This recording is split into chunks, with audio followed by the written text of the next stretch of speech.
Lonks down to 50, spots one on the bomb side floor. The flashbangs are perfect. Nitro in a lot of trouble here, but does what?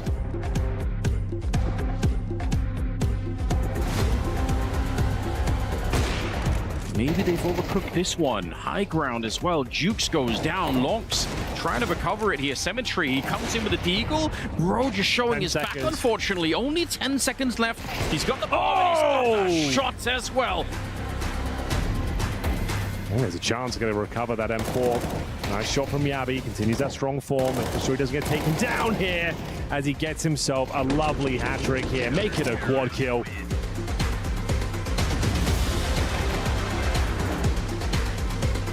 and they're pushing them. I do love this from the T side, but it almost backfires.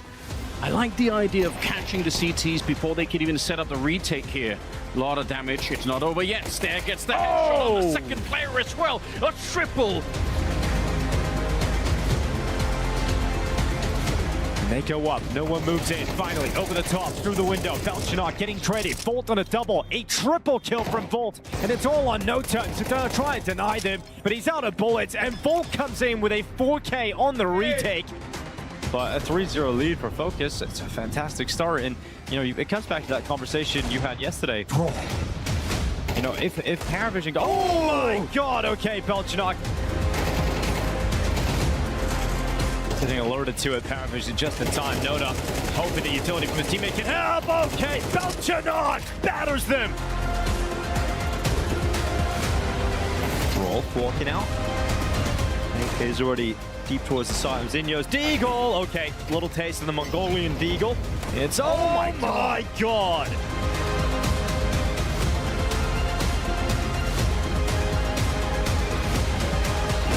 Okay, collateral for 9-10. It's done, really. Oh my god, what a round from 9-10 and no reaction from anyone.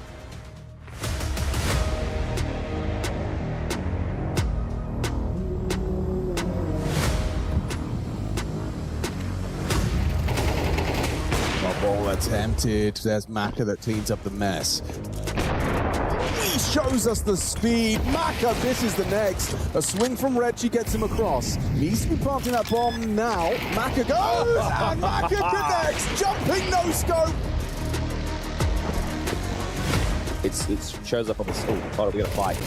Big fight. Sweet from Snap. Gets them both. Swings on in. Flashed in for number 3. Chase it down. Snap with the ace!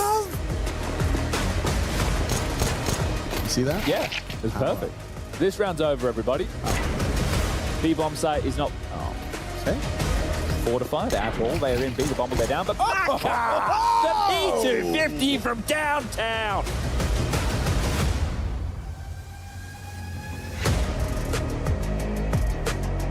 Fast flank from Electronic. You think he should have their backs turned here. Catches the planner exposed. Very good timing on that flank. A nice activation from Electronic. Now Clem! With a quick spin!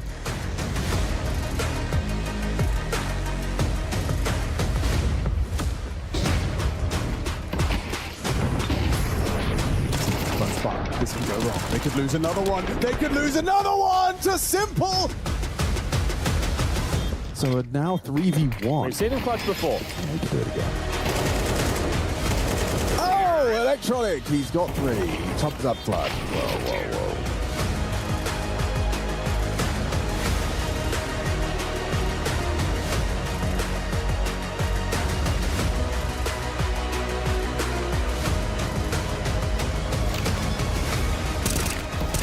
Now he's going to deny said plant. Find the second kill on Zero Fix. Lotto, yeah, he's going to close this.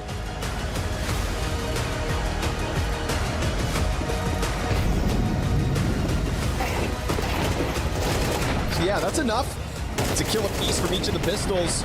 Lotto can't collect a second one, so Nissim in a 1 versus 2 with a duel.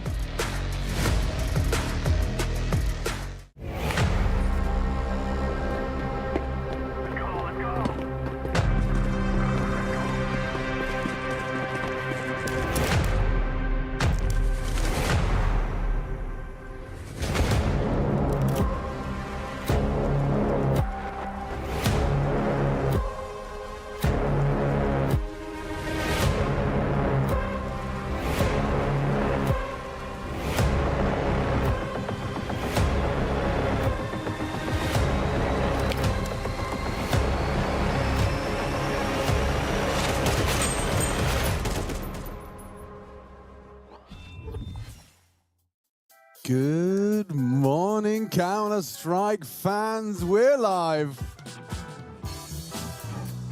from Chad's house.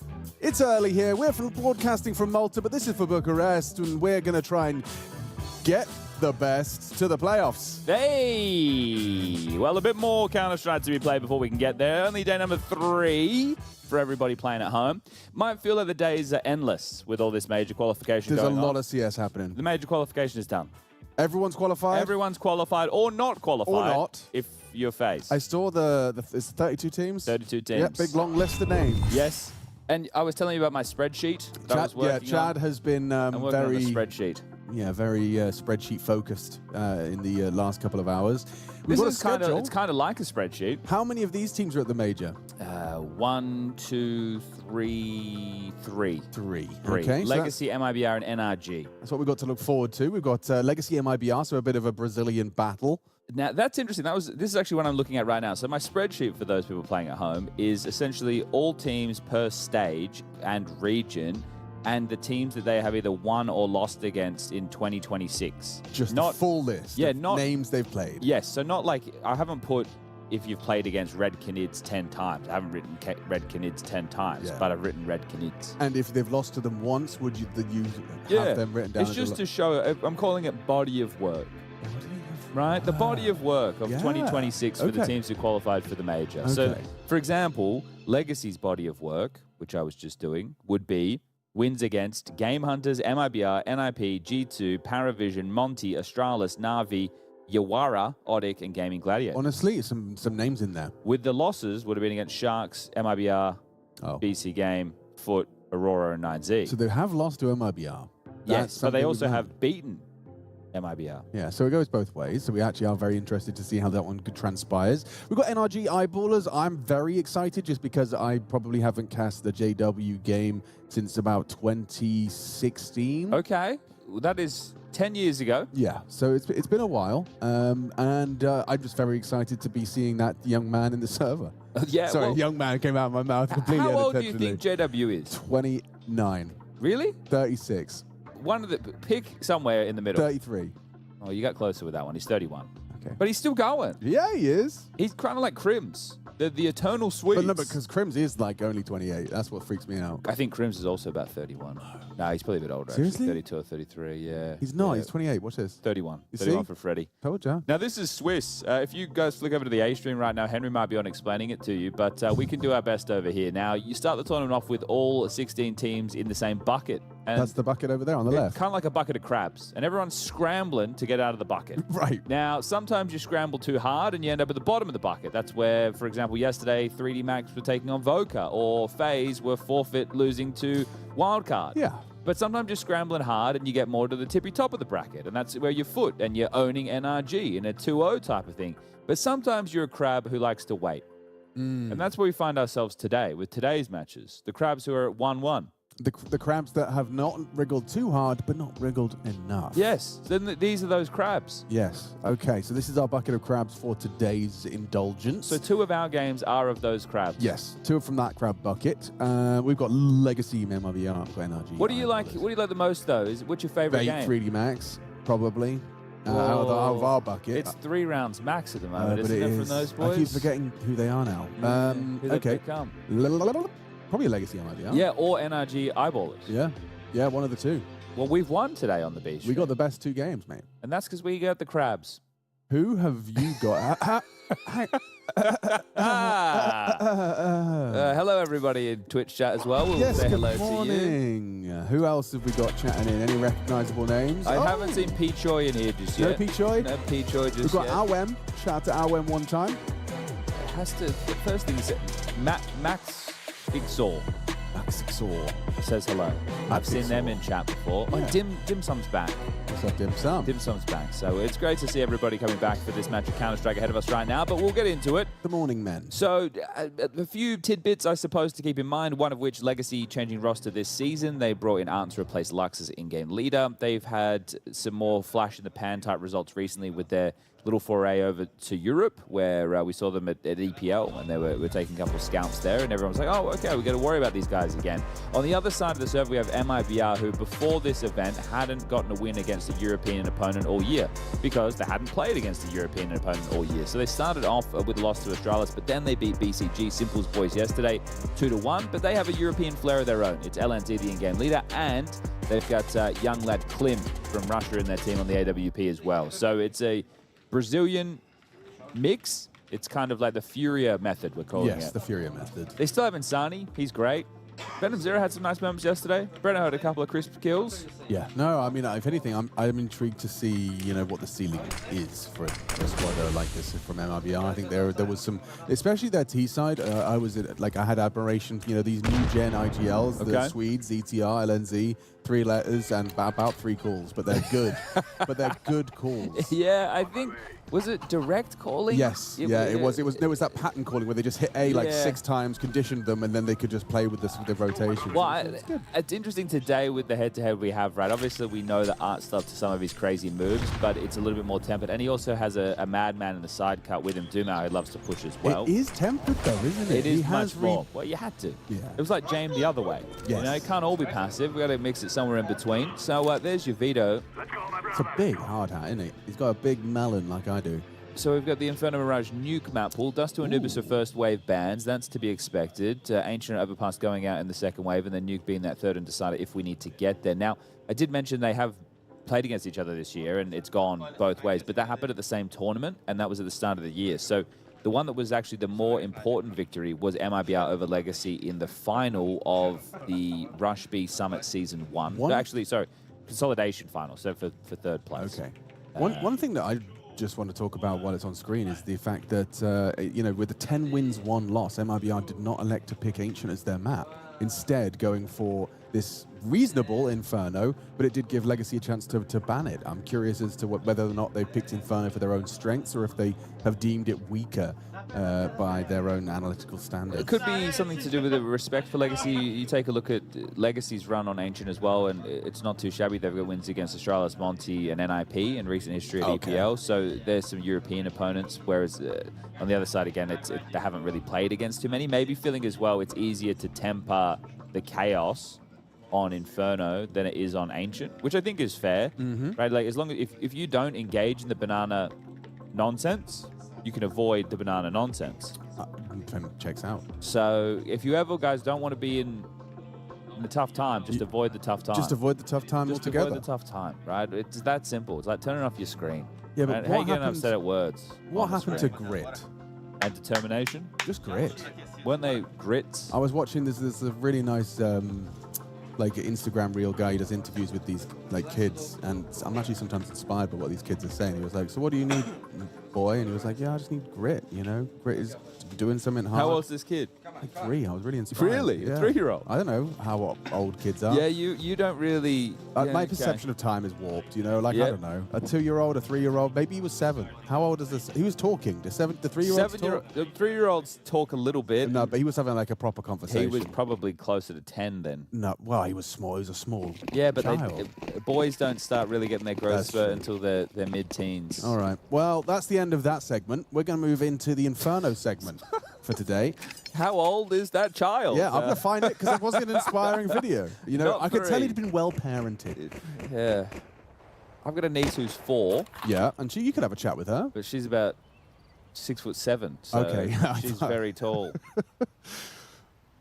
Girls go quicker. Art responsible for middle. He's going to be getting this info safely, ideally. Here it comes. Yep. I like the setup, though. The fact that he's just taking the glance from long, you might not be expecting a passive setup on the other side of things. This being the pit balcony. They are wrapping. Oh, he's done well. Does very well. Taps the head of Venom0, dips back to sight. They are looking to wrap on in, so the smoke obscures the pit players, and now finally Breno with a headshot that's opened up the sight. Should see a plant here. Bare minimum. Got back though, looking good. Yes, good clicks from Satsin as well. Nissan with the chip in. The strategy got them a bomb plant. Yes, it did. It did. So it should be a pretty tidy force coming up into the next. I just keep reflecting on my spreadsheet. Not because I think it looks pretty with the colors, but because I think it's actually quite interesting at this reflection point of the season to take a look at, right, because I think body of work, by the way, was just, it's exactly what it is. It is exactly what it is. MIBR essentially got to the major by just beating Brazilian teams, which is fine. It's a regional qualifier. Yeah. But I think then, you know, if you're Legacy, you should be putting these guys in their place to some degree. Good catch. Right? Because you lost to them to start the year, essentially. But you've been hanging out with the European teams at the Cool Kids table for a while now, you know, Legacy. Yeah, yes, I think that the thing is we have higher expectations for Legacy, so the domestic matchup is going to be familiar for MIBR in the fact that, hey, we're playing against other Brazilians, but in terms of the caliber of Counter-Strike, we have seen Legacy show better form against better opponents in 2026. Yes. So take that as you were, or as you will. Or as you won't, because we're going into a B execute right now. 2 players CT side. Molly out to delay. The boost is in play. Solid. I'm loving that new nade. Yeah. But obviously, it's thrown from like 7 different spots, but just off of the... Here they come. Okay, opportunity for that boosted player to activate on the gun P9, and they go ahead of that CT smoke. Lato spams away for another onto Klim. Looks like the bomb plant might go down again, so similar to the pistol, but anything sort of aside from a kill or two. I don't know, like MIBR have really got a voice in this one. Here comes Art, a bit of a team flash situation. Actually, no, that came from side, excuse me. Doesn't lead to anything, though. Still gets his man, doesn't he? Breno does his best, but will go down. Yeah. Breno gets a kill, Breno gets a plant.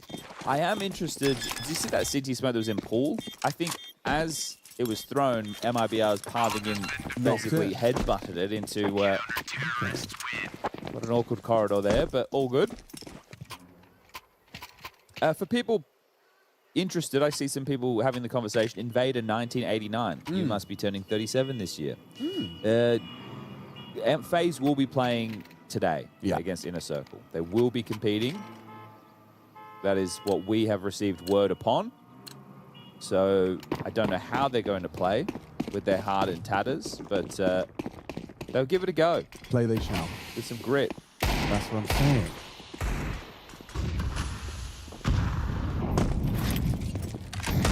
Audio-only listeners, Nico from MIBR, or a Deco. Ooh. Quite a few of those brought out into round number 3. Not to be confused with the Deco, of course. Russian streamer. Which does sound like a euphemism. It does. Gave him the old Russian steam. Yeah, steamer. That's something else. That's something else. I'll even know her. RSSLL__ pointing out Sad's second round AWP. Yeah, there is. There's some keen eyes in Twitch chat. People are watching. People are paying attention. People are chatting and watching. There's visual and audio watchers and listeners. Great to have you both.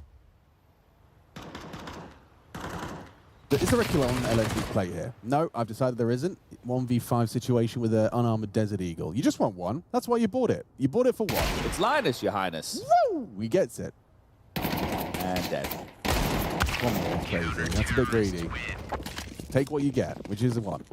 And now we get the gun round. Yeah. So let's see what the tempo of battle will look like as MIBR equip their guns. Klim will be coming in with the AK-47, no AWP in the early exchange between Sadson and Klim. No, but how nice is this, right? CT side, you've got your AWP out already. You've got a Tech 9, full nades, armor, and $5,000 in the bank. It's pretty good. That's a good feeling. If you got $5,000 in the bank any day of the week, you're probably pretty laughing, happy. mate. Okay, what is their approach going to be? We're seeing top mid lurk smoke and deep. Where are you off to? Okay, hello. This is... Oh, he just looked away. He had him booked. He just looked away. Oh. Yeah, he knows the pixel to stand on as well. Heart's spewing about that one. Yeah, that's a bit sad, a sad start for Art. I wonder if it's going to have any ramifications, because, you know, they are going to be weaker now on that, what looks like the B side. They've gambled day with 3. Can I still call it a gamble when it's not the whole team? Yeah. Yeah. Right, well, we, just like the expected amount of rounds in a map, we have expected setups. Yeah. Right? And that's just the way she goes. So you're expecting to start 3 strong B, but then finish with 3 players A. Or not even finish, mid-round. Drop some nades for him. Okay, so you've got flashbang lineup. Venom's going to be entry. And the setup is not good because if the mid-crossfire doesn't win out, they will lose to the pit waterfall. Yeah, okay. So you have to win out mid-fight cleanly. Oh, choose not anymore. To take it. Yeah, Nissim drops back. I mean, this is actually quite inspired. He's going to be in a good place to deal with this. If York gets the first kill, they can funnel them in, but great flash work. Sets them up for success. A team kill coming in from MongolZ's Molly spread, but still Doomau gets 2. He's going to get run out. His P250 somehow still alive, brought down by Klim. 25 or 20 now. 20 when that was coming in, but he will get the bomb down safely, and that feels like it should be round for Lado to retake this. He will give it a look. You could hit a burst on the uncrouch, and he hasn't. Klim tucked on the mini pit. MongolZ on site, or right first. Nice headshot. Oh! Splatto! What a clutch! More like Splatto, mate. Their brains blown out of the back of their head with that one. 4-0. What a retake. That was lovely. Really, really nice. There's no nuance to that. Just laser beam with the A4. Bopped him. Wow, it looked like he was in full control the whole time. No stress whatsoever. Well, Art's not going to be spewing about that one. True. Let's see if he can get away with an aggressive play. It doesn't have to be straight into this one, but every round MIBR, they're getting in and they're getting the bomb down. So yeah, 3 out of the 4 rounds, they've been able to achieve the goal of planting.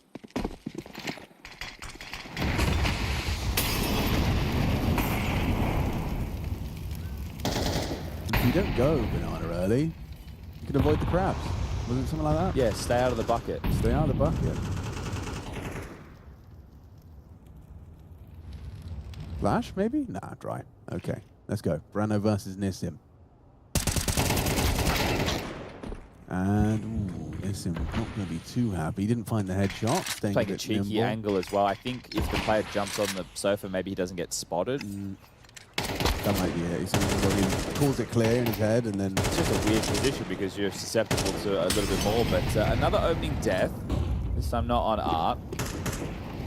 They've got top banana control. They don't have brackets, but they do have boiler and halls. This boost being illustrated, Lando, the hero of the last. To die as Art starts to funnel over towards this B bomb site. Sadson on the long side. Smoke will be blocked. Vision will be maintained. But the defense is in the wrong place for this one. Moto Smoke, does he play ahead of it? He'll have to go into sight. He will. He's going to have to go Bananas. crazy. Yeah, not going to be easy for Santos here. And after pulling the trigger off the flash, YouTube was so good. Save. All right, 4-1. You're going to lose one eventually. That's how she goes. That's Counter-Strike. You can't win them all. You know, the slogan of Pokemon is you got to catch them all. But did we ever? I'm sure a lot of you did. We did. You did finish the games. You caught them all. I still miss the Pokedex. I had like an actual physical Pokedex. Don't know where I got it, on holiday somewhere. Was it red? Yeah, it was cool, man. And I think I could type in the code and it would show me like a little picture of the Pokemon. Okay. So sick. When it was just the original 250 or whatever. Yeah, the original 670. Well, he's found him. Cost him his M4. Yeah. Not sure where he was going. There you have it, 4-1. MIBR are on the board, and that's good because if they had another round where they found a clean opening kill, but were unable to convert off the back of it, that would be very worrying sign. So good stuff for MIBR. Underway now. One more of those, and they can, I was going to say break the bank balance, but it doesn't really appear to be that way, does it? No, sir. So there's residual cash on a couple of members. Art has opted to come in with an MP9. He could have been dropped an M4.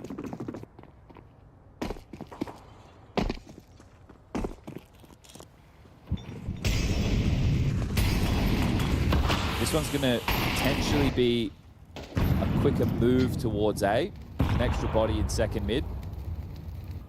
So this is either just the opening gambit. Art, again, is just doing his own thing. Oh, he loves a mind game. Guys, like, he loves what a are we mind doing? game. It's going to work. It's going to work. He's going to get 2 on the backstab if he starts to search.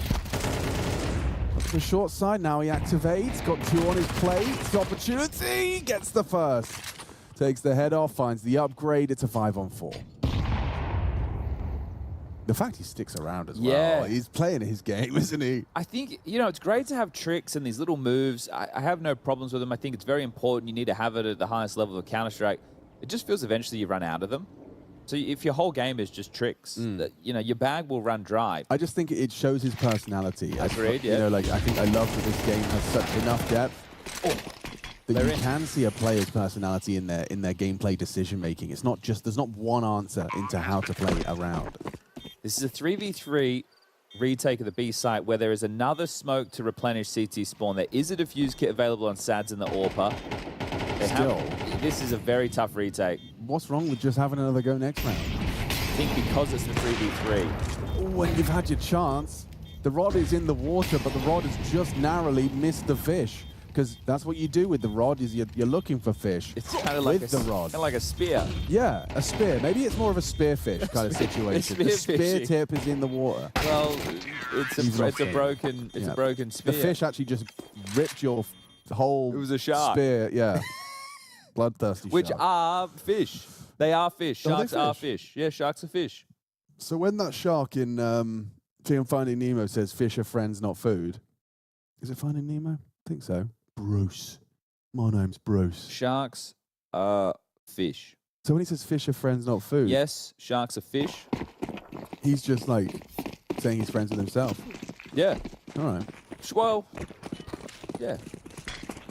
Because I'd have said, you know, sharks eat fish, but sharks are fish too. But chickens eat chicken, so. Sharks like bigger things like whales and seals. Yeah, seals. I bet they're tasty. All that blubber. This one to break him, MIBR. What, is this the last round I'm That's the move. No! Is this a replay? Move, bro. Andre, if you're trolling us right now, if you're just replaying last round, thinking these guys are talking about sharks and fish, they'll never know that this is the same round.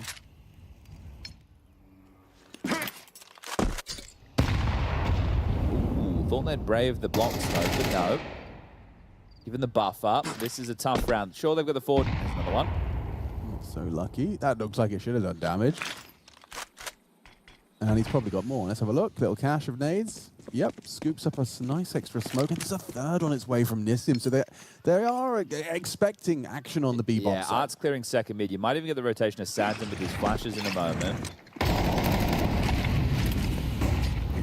He's pushing through off the flashes. They're going to look to try and disrupt through the full push.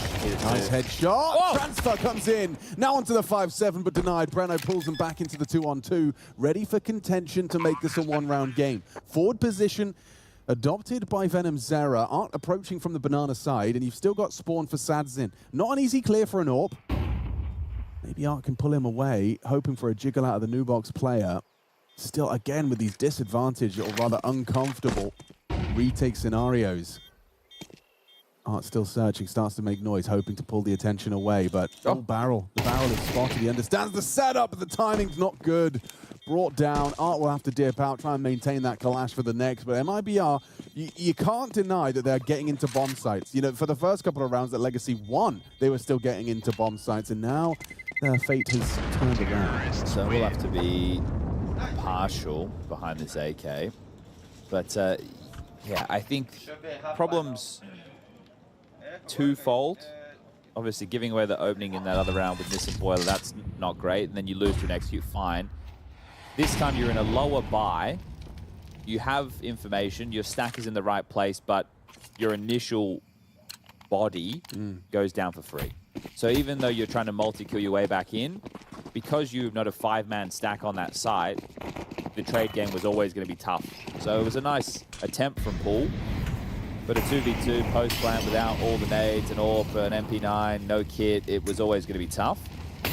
Art's actually given the AK over to Doomount to contend in Banana.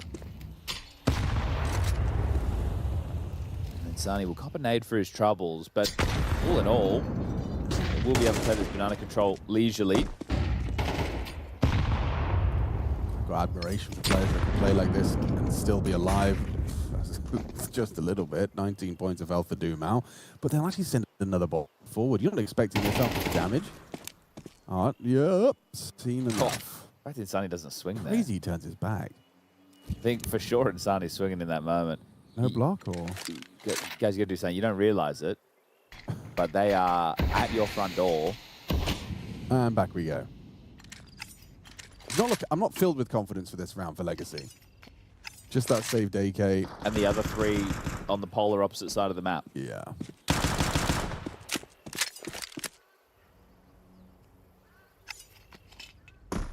I like it though. It's just the execute simulator. Making sure all the smokes are still good. Dima has a flash. It has to be the best flash ever. Waits for the call. Here's their flashes, throws his. And a spam connects. Hang on, 5-7 has found lethality. Insani goes down, Art strafes out for one. Now you need another from the 5-7, but the flash layer was good. You can see it caught him there just in that moment of transition as he emerges from that pool smoke. Well, give it a look, right? Go over. Why not? Try and shake it up a little bit. See if you're able to get another AK, do a little bit more financial damage. You're not winning the round. He's just scavenging. How lucky for do clues. you think you have to be? Oh, there was someone here. There's a suspicious-looking chicken truck. This was only meant to deliver on Wednesdays. Yeah, right. He's got his nose to the ground trying to see if there's any goodies left in spawn. Anyone drop an extra flash? So the B defense will have to win the round in the next round. Yes. Because they've been executed on B 3 consecutive. So here's what I'm suggesting. Okay. Oh my god. They're either going to take the AWP over towards B. Oh my god, he lost it all. Good damage. Or they're going to play aggressive banana control with Art joining them. But LNZ is going to be a step ahead. He's going to call a Poppy A play into only 2. That's my prediction of the future. Okay. You've looked into your crystal ball. MIBR still the bookie's favorite. That's surprising. It is surprising. I think Legacy I are mean, higher in the rankings. I will say that the fact that you lost the round but left with 3 AK-47s on the CT side is it's a good, you know, silver lining. And you've already got 4 rounds on the CT side of this. You get 1 or 2 more, you're fine with the half. 1 more, you're fine. 2 more, you're happy. 3 more is great. Or just good. Good.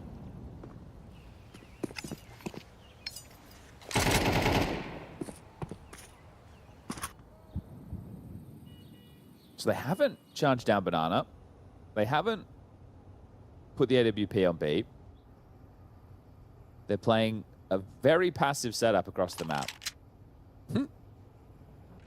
Oh, of course. Of course he's going for it. Art caught a glimpse of Breno, and now it's the same result. An MP9 in the back of your head. Art's doing Art things.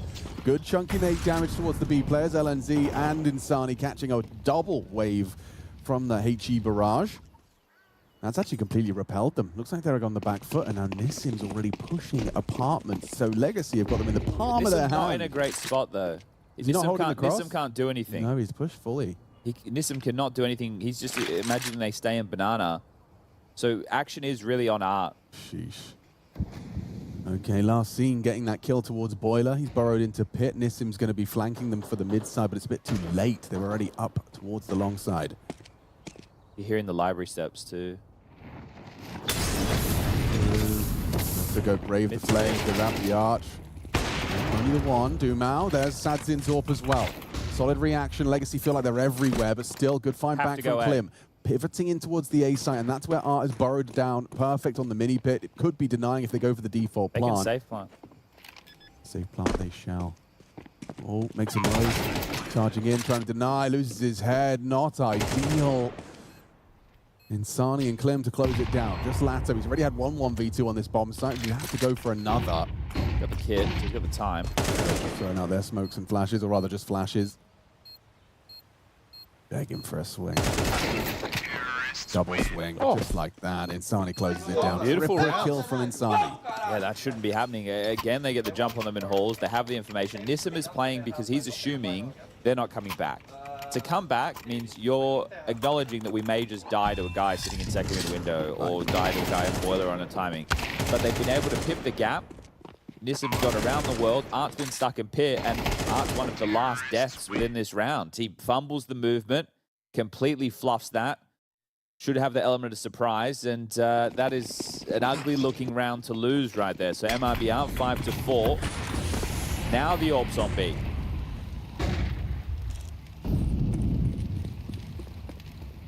Missed him twice. Very loud about this. Venom Zero wants them to know the apartments have been taken.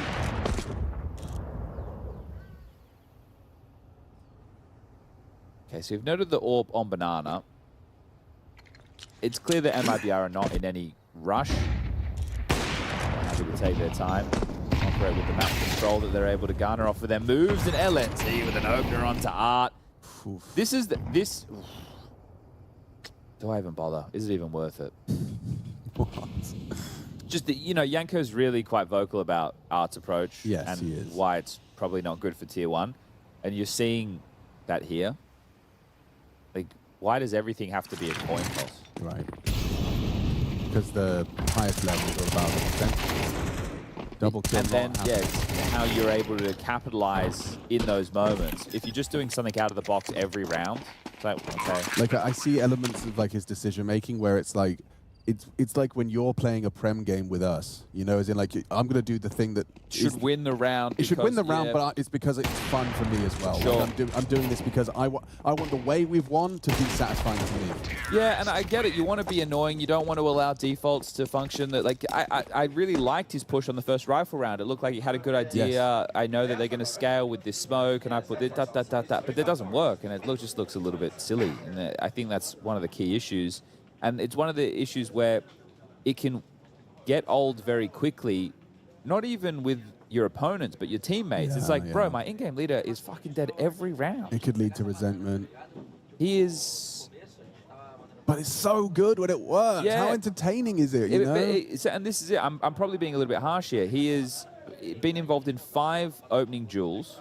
He's won 3, lost 2. Yeah, okay. But the man he's been eaten alive has been Brenner. So, right, that one seems like it's a bit more of a premeditated prep version, which is good. That's nice. That's what you want to see if you're able to find a weakness. So it just is hard when that opening exchange is happening and that's not always being converted as well. I'm sure Art's finding that quite difficult to work with too.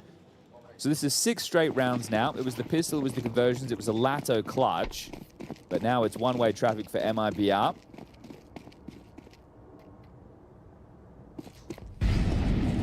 So a partial buy to see if they can sneak one back in before the final round of the half.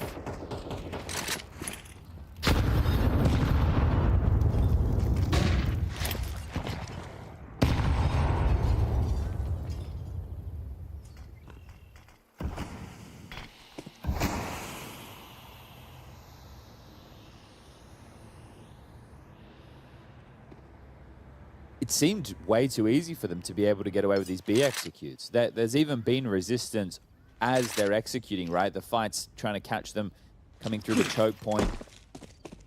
But they have had a leisurely time of being able to set up and punish B, and it can be extremely suffocating, right? You get these smokes into the side mollies, the flashes, and away we go.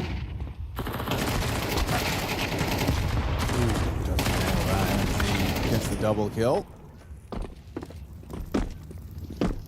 It's just you know exactly what you're planning for on these rounds, right? Okay, so we're going to remove these side lanes. Sure, they can push through the smokes. You're always accounting for that, but what are we flashing for? Where are we mollying? What are we removing, right? What fights are we actually trying to set up? Whereas the CTs are guessing. It's like, well, what do we think? Or where is the safest spot to stand? Or where can I be anti? Or where can I react? And you don't even know when the timing's coming, right? You can have educated guesses. Is it on the fade of the smoke? Is it just before? Are they using a HE? But right now, MIBR, 7 straight rounds on the T side. This is looking good. It is. It's hard to fault what we're seeing right now. But again, I find their T-sides, like in particular, MIBR's T-sides do seem to have a good, you know, degree of tier 1 polish.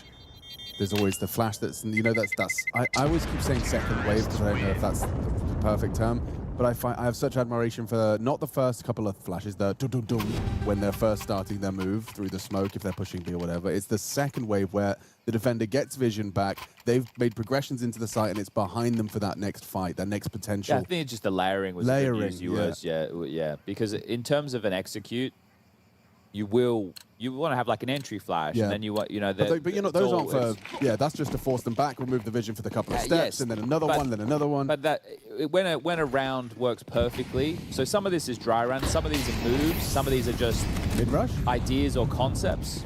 Yeah, here's the gear shift. Okay, he brings a lot of pace into the mix, and a necessary trade onto Art opens up an avenue on the long side, accelerating for a head-on collision. Sadzin's all primed and ready. Nails that, Nissim down on the short side, so pressure onto Sadzin. Coming in from the apartment side as well, he's getting wrapped on, and they double swing it. Lovely unity there, but still kept level, low HP. So low. 19 points of Alpha Insani and Klim. Can they turn this one around? Bomb plant would be nice. All picked up, makes sense. On that low HP from Insani, still got that one shot, one kill potential. I'm sure Clint wants it back. He's like, bro, I'm low too. Yeah, he's going to go round. I think that's actually quite an inspired move. He's going to sit towards the apartment balcony. And the approach from Lato is through apartments, so it's going to come down to this collision.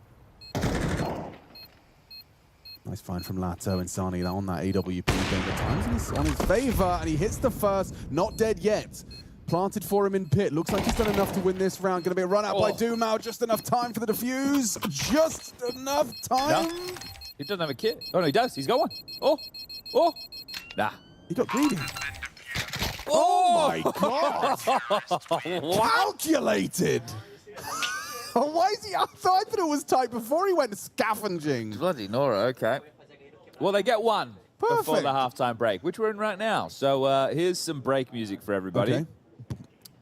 Boom, boom. Yeah. Quick break. Quick break music.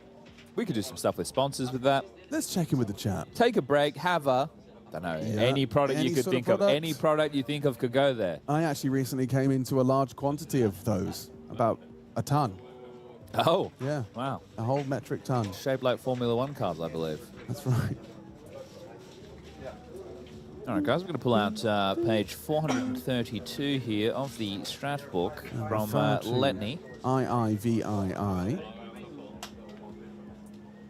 And column 6, you'll see the flashbang color-coded for your viewing pleasure. I'm going to do pistol round number 4. I need you to remember the particular lineup of the USP drop. Oh, yeah, I need the AK. I'm going to bring that through. I need that AK. Well, he is going to be able to buy AKs.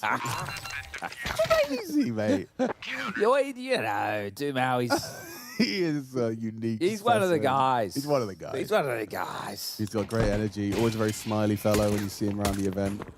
2 from 2 on the pistol round, feeling, I don't want to say mandatory, but it wasn't the most inspiring first half by Legacy, was it? No. I mean, I'm starting to see why MIBR might have elected to go Inferno rather than the Ancient.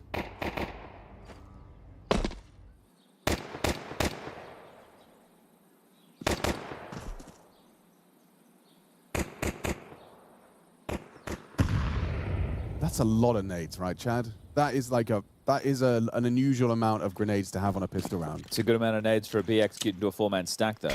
Yeah, okay. Let's see if those Insani Gilberettas can feast. Oh, they missed the molly. They got that reaction flash. They have. LNZ throws it out. Insani gets team flashed, and it's fine because you ran into the stack, and Venom Zera's feeling frisky. Taps 3 heads. Jobs are good, and Dumao is he going to have the jump on them? Insani looks like he's holding for this eventuality. Yeah. Well handled. Beautiful. Really nice. Okay, splitting the pistols, but I think this one is going to mean a lot for MIBR in conversion to map number 1. We got Mirage coming up next. Nuke is the third and decider if we need to get there, but no plant going down means it should be a relatively quiet round. Unless we want to see a Tech 9 force. There's no AK. Could be a Galil dropped.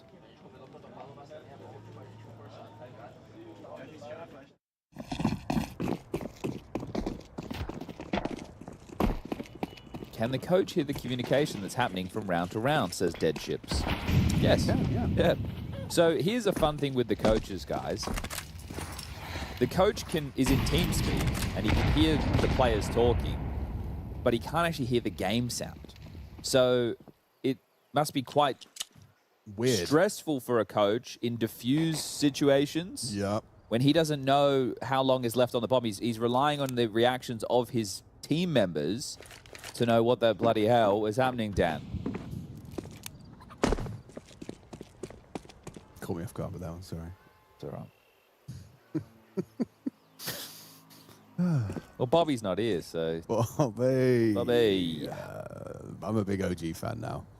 Bobby and Casper Cadian Muller. Who would have thunk it? In the same team? Come on now. And they've gone green. See that? OG are green now? With Envy? Well, maybe, but Jersey. Do you want to know what teams MIBR have beaten this year? I would like to know. Okay, there's some fun names on here. Tell me. Gaming Gladiators. I love those guys. Fake Debiru. Fake Debiru? Yeah. Starlinks. Starlinks, okay, so Elon Musk's fan club. Imperial. Yep. Legacy. Yeah. CTN EX. Gosh, that sounds like some pre-workout. Crashers. Crashers. Yawara. Yawara? Fola Amarella. Okay, now we're sounding like football organizations. Red Canids. I know them. Aruga. Aruga. I swear to God, it is O-R-U-G-A. Aruga. 9Z Sharks. 4 Magic. Bounty Hunters. Odic. So they're the number 2 team in Brazil. Magna. Right? No one else can touch them. Galories. And Glories, of course. And they've lost to Legacy, Shinden Sharks, Imperial, and Gaming Gladiators.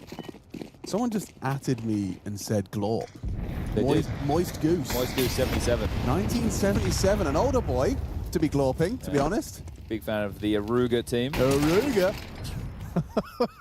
That can't be a real team. Oh, Apps Aggression first rifle round is going to be punished by Nissim. He's going to deal with that of Breno. So the opening gambits, I think maybe Breno didn't like getting flanked every round by Art, wanted to see if he could catch a bit of a timing, but now at a number disadvantage, Klim flashed forward in Palace, beautiful work, Venom Zero with the alley-oop. That's nice, really enjoyed that. Venom's getting flashed now. Look at this team play. He gets his, Venom Zero gets set up for one, Klim goes down, but Venom Zero's managed to double up. Now tucked in the corner on the relay, he should be found here. Doomau's going to isolate him with a nice tap on the swing.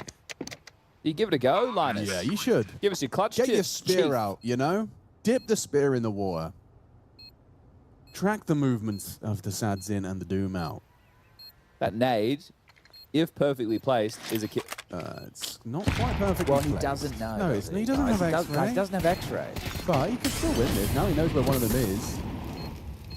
Smoke would have come in handy. Okay, changed my mind. I've actually changed my mind. Guys, I get it. You want this round, and you can have it. Yeah, but it's yours. Maybe I'll take your life. I'd like to, but I also wouldn't mind keeping mine. Someone said that Aruga in Spanish means caterpillar. Terrorists win. I like that we're learning. We're learning today. Caterpillar. Okay, 3-round game. A little bit audacious there from Brenner, but good teamwork. I like the teamwork we had between Venom Zera and Klim on the A-bomb side there. I too enjoyed that. Didn't win them the round, but definitely was enjoyable to watch the team play. 2 MAC-10s, one for Art, one for Nissim. And Nissim is the Apps defaulter. I'm wondering if he'll be elsewhere this round. Do they want to try something a bit more punchy? Try and knock over MIBR's money with a set call? Doesn't look like it. I think it's fine anyway because nobody bar LNZ has head armor on the CT side. So these MAC-10s can do work.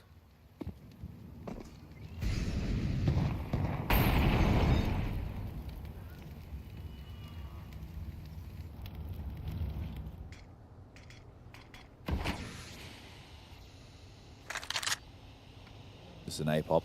This setup is in a lot of trouble. They're in hot water right now. They're in trouble.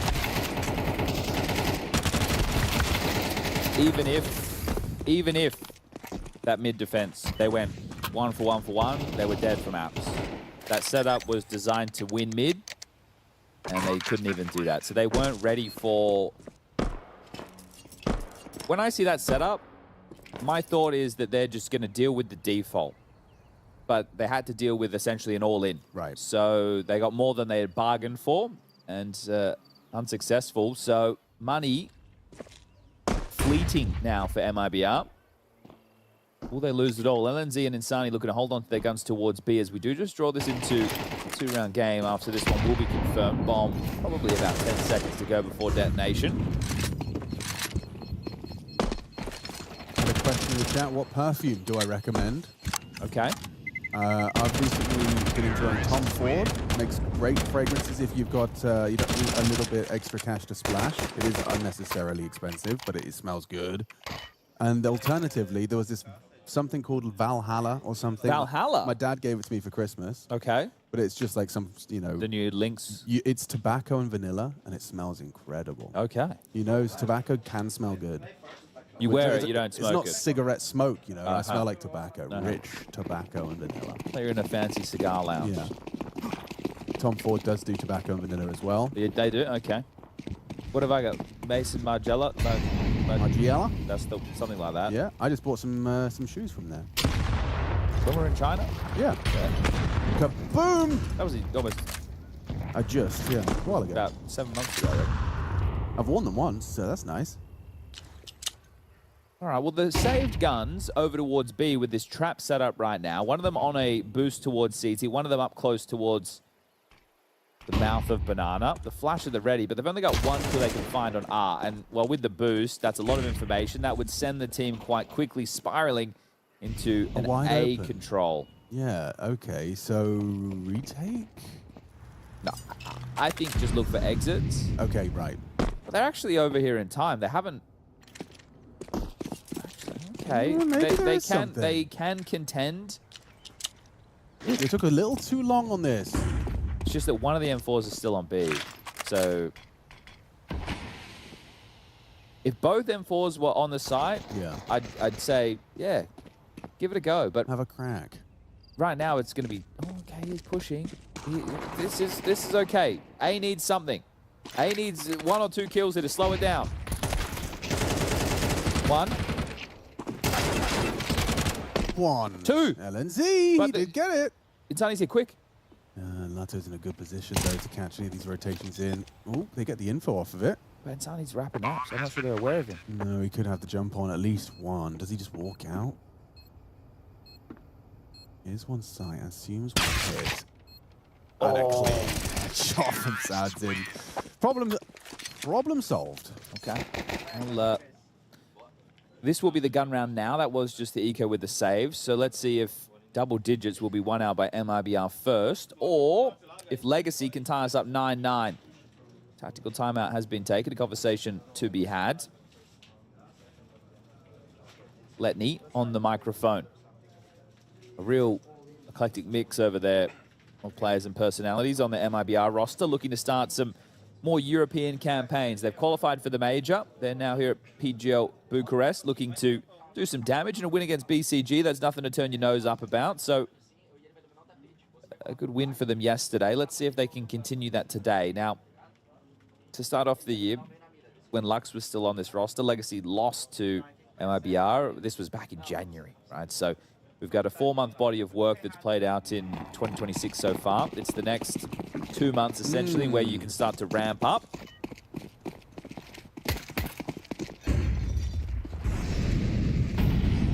It's not 4 months, it's only 3. January, February, March. April's just begun with a cutting with April. They haven't got all of April. It's only 3 months. And you don't even play for the first 2 weeks of the season, really, so... So it's kind of still March in Counter-Strike years. In my mind, it's still 2016. Yeah. Or 15, and it was Cologne, and Titan was on the other side of the server. That's right. 10 years in January. In June this year since I retired. Damn, dude. Yeah. A decade. 10 years, 10 long years. Again, a lot of room. That could not be better. Perfectly timed on his engagement. How clunky did that look? Yeah, it didn't look great from the T-side perspective, but Venom. I mean, understandably, There was they a flashed. flash, They flashed. but- It just always looks a bit silly running out of a smoke. It does when round's still on. I guess you had full banana control, so you knew it had to be A. Nato approaching from the long side. Bomb up short on its own, though. Missing partners with him. It's Clem that's going to have to get one on this. Adds in on the short side. 2 coming in from long. He's going to flash for them, and they go. Oh, messy for Oh, no Clem. way! Yeah, the defense just cracked open. Insani going to be able to try and play for the multi. Does get the jump onto one. Caught the other reloading. Doesn't find the kill. Massive round. Triple out of Lato. Sadzin with impact. And yeah, extra loud clap from Coach. So on one hand, really good shooting there from Legacy, good patience and poise, and when under pressure, walking into setups, being able to handle that. Rubbish from MIBR. Yeah. Venom Zero gets you a 3v5 for free. I understand he gives his life back with that move. We can question that, but still, this setup, it's just about... I understand this is reductive, but hitting the shots. Right? None of this felt rapid out of the MIBR players, where on the other hand, when offered the opportunities, Legacy were able to breach in. So back down to just the pistols. MIBR, your lead, it's been squandered, and Legacy, they're going to be charging to take your map choice.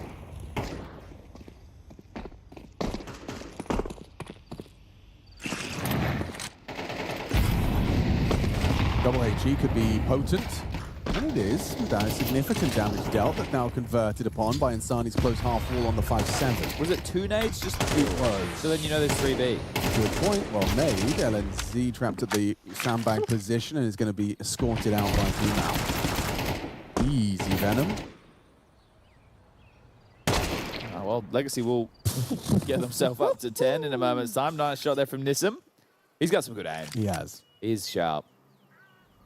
But this should be double digits now for the art-led squad. And Sadzin's no slouch on the rifle either.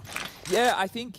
Like, he's definitely he's serviceable. I would like to see when Animgraph 2 does get added to the main client, how or if that impacts AWPing at all. Because a lot of people talk about how in CS2 it is harder to AWP. Now, obviously, the AWP has had a nerf in the sense that it only has 5 bullets before you have to reload, so there is a nerf there. But a lot of CS2's conversation has been about swing to win. And this is where, when I start to talk about this, it's hard because people are so emotionally invested in their opinion that they have a hard time hearing what I'm trying to say.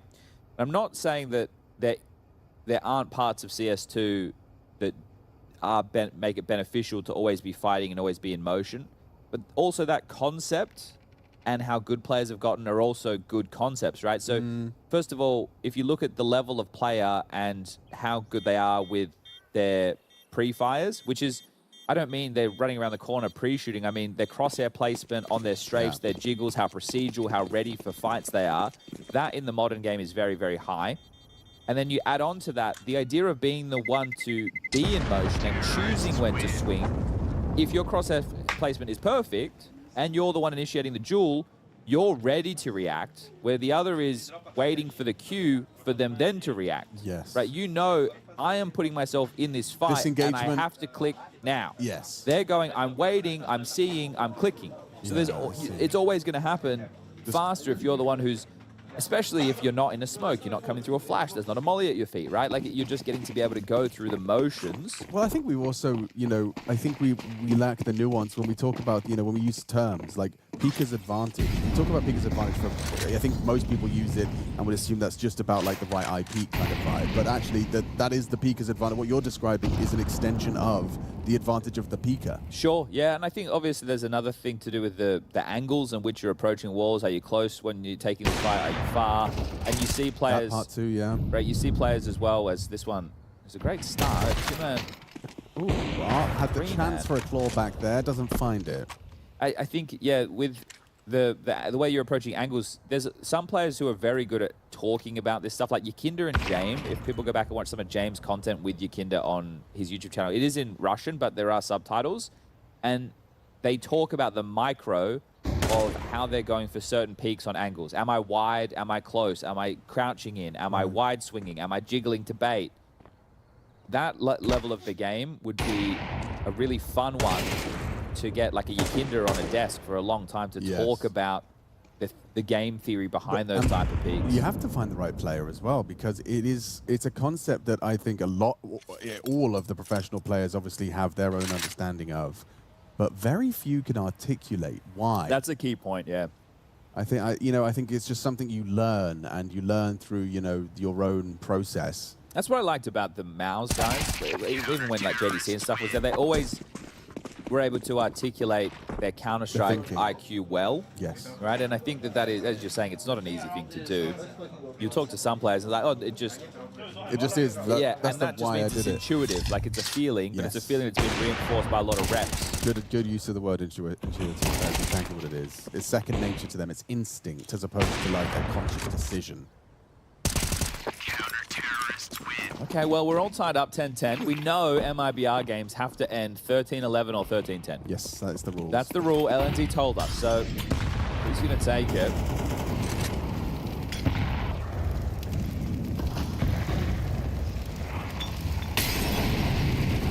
Another molly half also, really wanting this space. They will get it. Nade into sandbag, big one down the pocket. Insani brought to 40. The one back knocks on the door of 2. Now a bottle of flame.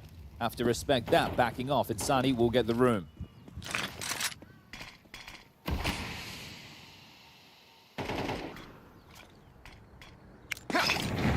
It's not even a fight. Nobody won that, but I made it seem exciting. No, I was actually really. I genuinely think you should do more of that. That sounded great. Hype map control. Hype map control. Hype map control. Yeah, no, it's a genuinely. It's a new thing. It's like might be an Inferno exclusive initially, but it's definitely good. There'll be a bit of top mid. You see players already on brackets. There's a fight waiting. Second wave after the arch smoke. Venom saw nothing. Yeah, but that does tell Latta there's probably someone there, right? Tough crossfire to break. Yeah, very tough. Now into B they go. All right. Insani got flash and swing off the pool.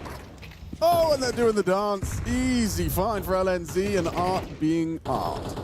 He's hoping that they get overlooked. Venom's even clearing it. Such diligent awareness from Venom's era. Again, that's, yeah. It's the round over, isn't it? Flash? Yes, it is. And they'll probably have to save this time too. Tough. It is. Look, I think that MIBR have played a better game overall. Yeah. I think that they went on, what was it, a stretch of 7 rounds in that first half. We did split the pistols. It was a Lado clutch as one of the first 4 rounds for Legacy. It was a nice 1v2. I think that was exactly the 4th round of the game. And if they close now with what will need to be 2 consecutive rifle rounds and then 1 against a hodgepodge bit of everything, I think overall MIBR have had a better look with the gun rounds. So that's it. Moves inside.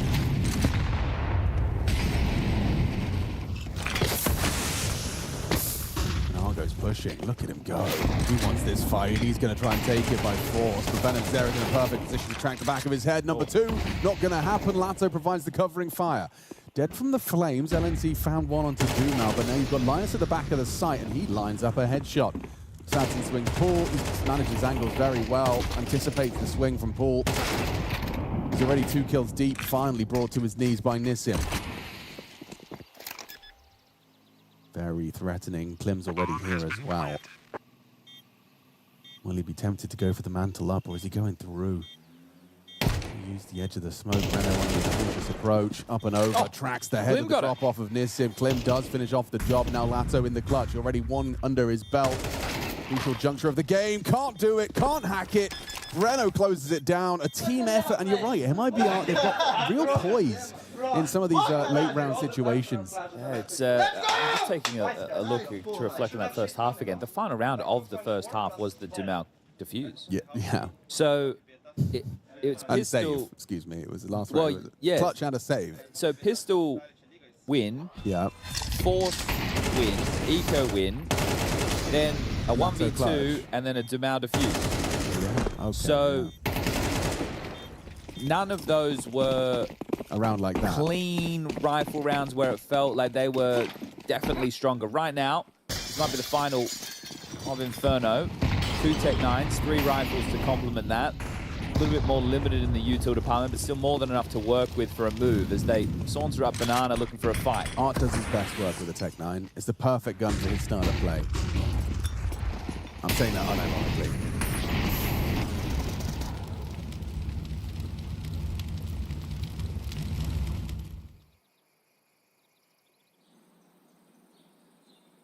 Okay, so you can see he's even holding the incendiary. So they're actually hoping that the first box player gets something, and then you throw the flames, just like that. Beautiful. Setup works for 1.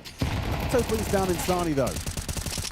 Oh, he gets him on the spam. Nissim down. Now they're operating a disadvantage. Hamstrung. Great spam. Beautiful. This is the team play on display once more from MIBR. You haven't got the angle for that one. Goes down. Stands in an arc. They've got the nades for the retake, they've got the kids, and they've got the man advantage. 2 to the good right now as and to get past Art. Yeah, Galil upgraded from the Tech 9. He's going to have to do a lot of work, though, and unable to do so. Sadsin all to do. Great tap. 1v4! Comes down to a 1v1. Oh, LNZ likes the way that one tastes. That is going to be 13-10. The scores on the doors as MIBR strike first in this domestic derby. We know who's qualified for the major, but this stretch of events is to see who's going to be in fine form. And MIBR picking this one up in what was a fun game from start to finish. Just one map away from putting themselves in the 2-1 bucket. That is one best of 3 away from the playoffs at Bucharest. This is nice. You spend most of your season grinding domestically, going up against other Brazilian teams, other South American names. You come over to Europe, and you're finally putting all that hard work of the last 3 months on display. Venom had a very good map. He did. He feels he's one of those safe pair of hands, good for 2 type players. That's what he feels like to me. It's like he doesn't... The only time I was a little bit curious about the play was when he swung through library, and the flash it was a bad flash. Yeah, the flash wasn't good. No. I mean, I think, I don't know where I've like kind of power of osmosis just through scrolling the Reddits and the forums. It seems like Venom Zera does sometimes catch flack, like some people are levy criticism towards him, but he's green. Is he not green? Yeah, pretty green. We've seen him before, but only in splotches. Yeah. Right? So, again, how could you be catching flack when this is their third series on European soil this year? And the brand of Counter-Strike they're playing is very solid. Yeah, it's not gimmicky. No. It's not hurried. Everything is a bit more calculated. And well, right here, we've crunched the numbers. And in a 23-round game, MIBR come out on top. So that's it. Yeah. I've got one. I'll see if I remember, but I'll ping it to you. Chat, you guys can remember too. There was a conversation the other day that I was monitoring on Twitter regarding how crosshairs used to be once upon a time, and how that's kind of impacted the expectation of players in the modern game with modern crosshairs. We'll talk about this during the next map. Yeah. But I did see this conversation. I thought it was just so it's out there in the. Okay, we'll come back to that. We can come back to it when we have like a slower round or something along those lines. But okay, that is the first map here at the B stream done for the day at PGL Bucharest. We do have Mirage up next, Nuke if we need it, and then following that, we are on an accelerated schedule. Will be NRG versus Eyeballers. So if this is 2-0, this could be coming quicker than you're expecting. Because right now it's slated for 2 hours time. But yeah, Mirage up next. Let's go to a break. We'll come back. We'll do Mirage. We'll talk about crosshairs. Go hydrate ourselves. And I'm going to go do some more spreadsheeting. Yeah, do your thing, man. Catch you in a bit. Goodbye, guys.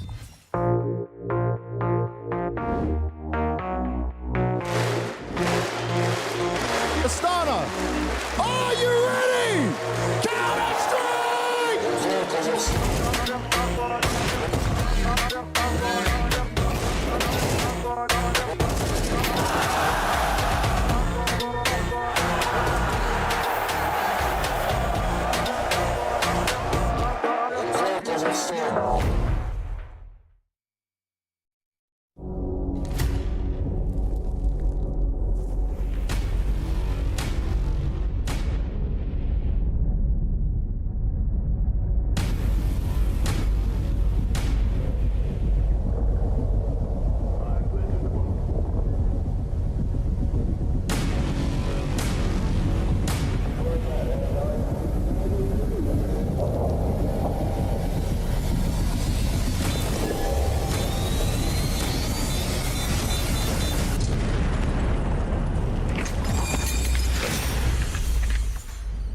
She said she loves you. But she can't love me. But I love you.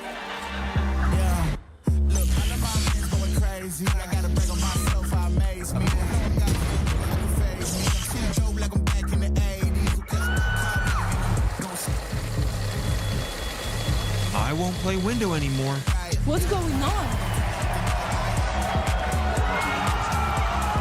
Play your role. 1xBet. On to the next one.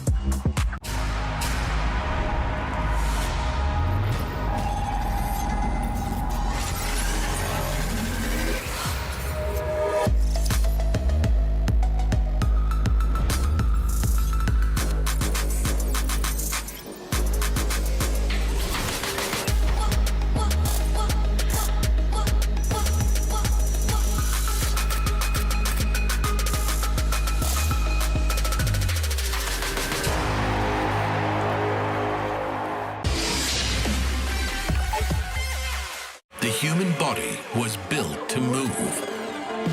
Not trapped at a desk in one singular posture for 12 hours a day. It's time your chair evolved. This is Secret Lab Titan Evo. Ergonomically engineered for you, gamers, hybrid workers, artists, backing your every move.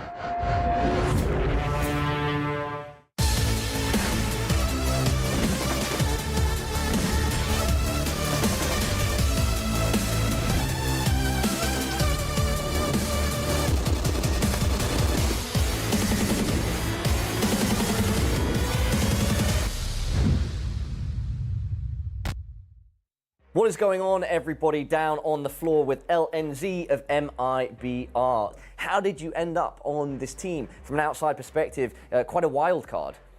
Yeah, I think I wasn't expecting it either. I think when I was benching Heroic, it was maybe in a tough spot to get a lot of offers, and I didn't get too many, to be honest. Like, I didn't have many choices, which I don't only see as a negative thing, like joining MIBR. That it was not the only choice, and I took it because of that. I took it because I think we have some good pieces here, and I think maybe people don't see it yet, but I think we can do something good, like with this roster and project. How excited are you to be in this roster and to have started this journey now with MIBR? No, I'm really happy because I got into a place where like people already respected me before, and I have a lot of say in how we do things, which I think is a good thing for me, and I get to learn a lot, like how to lead more and maybe lead in a different way, but still my way, you know. And I think I'm in a place in my career where like I've had many good coaches that are really good at leadership, and I've learned a lot from them. So for now, for me to do my touch of that, of everything I learned, I think it's gonna teach me a lot about how I wanna do things, you know. And I'm still quite a young leader, so I think it's something that eventually like had to happen. Me joining like maybe a project that it's not as established, and make them hopefully like an established team in the like top 20. Yeah. How would you describe yourself as an IGL, and what sort of effect are you hoping to have on the players in MIBR?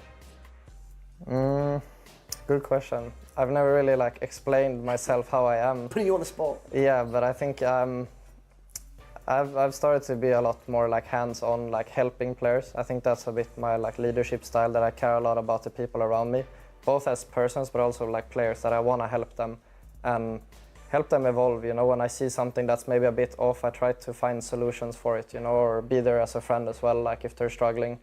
And I've learned a lot from, like I said before, the good coaches. So I have my way of like having I think I like a lot of structure, but I want people to flourish in the structure, you know.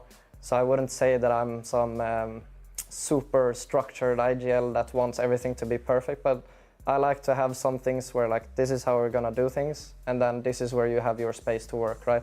Like I want people to have their own touch within the system that we play. So yeah. Also in a personal development sense, because you know IGLs are always sought after. There's never enough of them out there.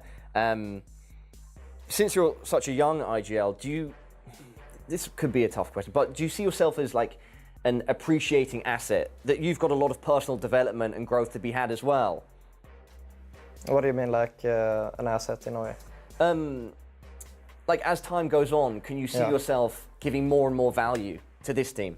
Of course, like that's always the goal, right? That you always want to give everything you have and like improve as a player and as like a person, right? And I think I'm a lot about like self-development. So if there's a point in my career where I stop developing, then I probably don't even want to play anymore. So I think, yeah, like I always want to give more and be better at what I do. Awesome. What are the hopes and expectations coming into this tournament, PGL Bucharest? My hopes at least are that we are just competitive. I think we're still only like 3 months into this project, 3 months in, and this is our first Tier 1 tournament. So I think it's unhealthy in a way to expect too much, because we also didn't play any European teams, only in practice, right? So like we can lose 0-3, but as long as we're competitive and give everything we have, that's all that I care about. Yeah. With this stuff in mind then, do you guys see Bucharest as a big opportunity? Yeah, like of course, these points don't do anything for the major, but like in terms of practice, gelling together, etc., I guess is what I mean. Yeah, exactly, and also for future tournaments, like we have a big chance to like increase our land cap a bit in the VRS system, and also just the experience to play against the better teams in Europe. I think is something that you will always learn a lot from it, and you obviously learn more in official than you do in practice. So I think it's just a fruitful thing overall for us to play, and I'm very happy to be here again. Yeah, well, we're very happy to have you here and wishing you the best of luck. Is there anything that you'd like to say to everybody watching before I let you go? Just cheer for MIBR in Bucharest.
Back in business for another one. We got a second map coming up. It was a nice one, 13-10. MIBR are impressed.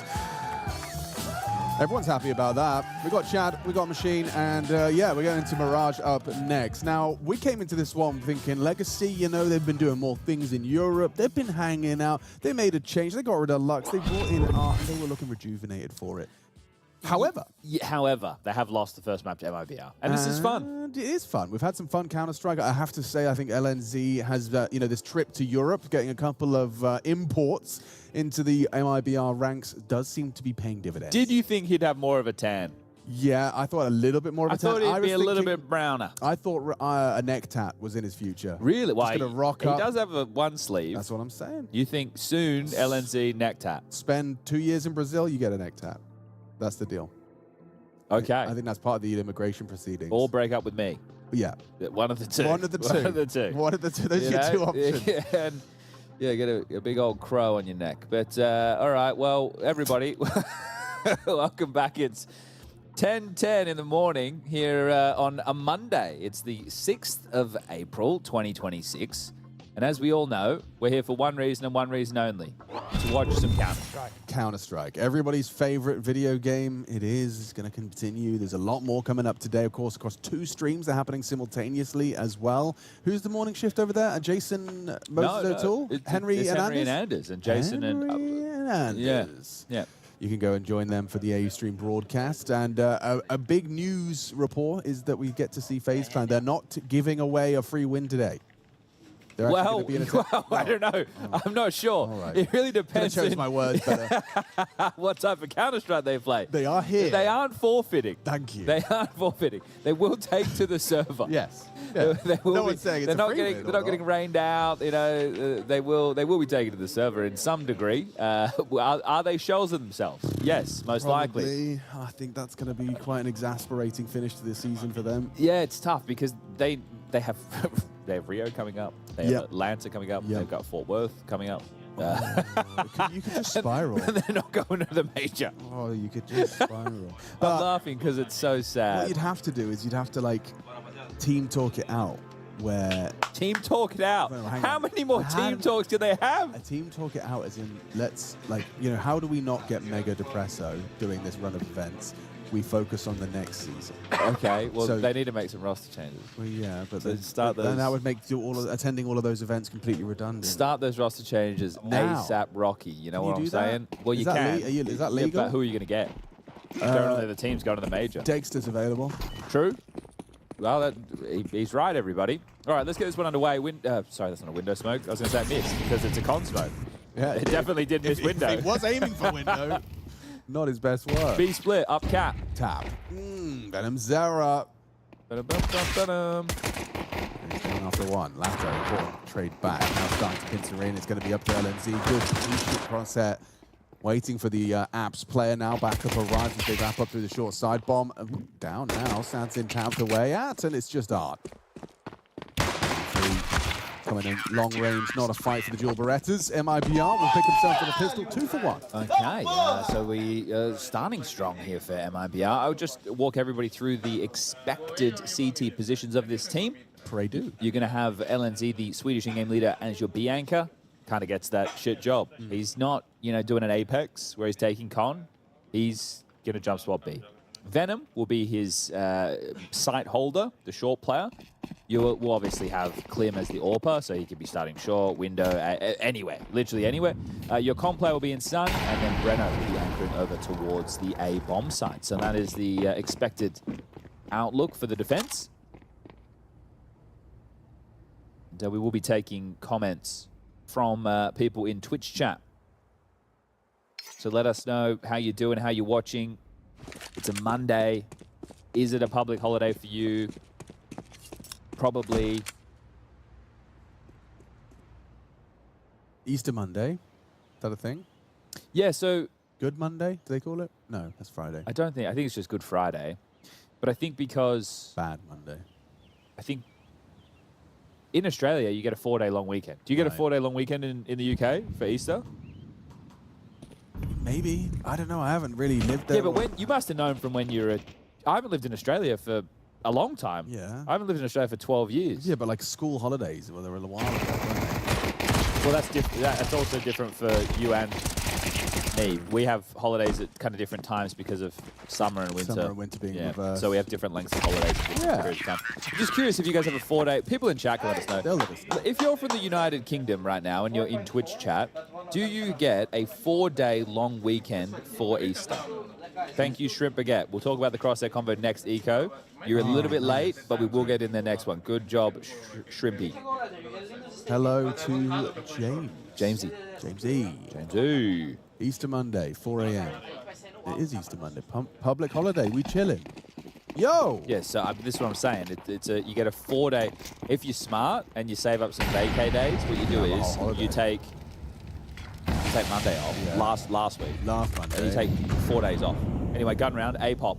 Oh, not even pop, just a silent slink. Like a sneaky snake. And this is a world where Bretto can die, and as he has. A sneaky snake indeed. Now the jig is up.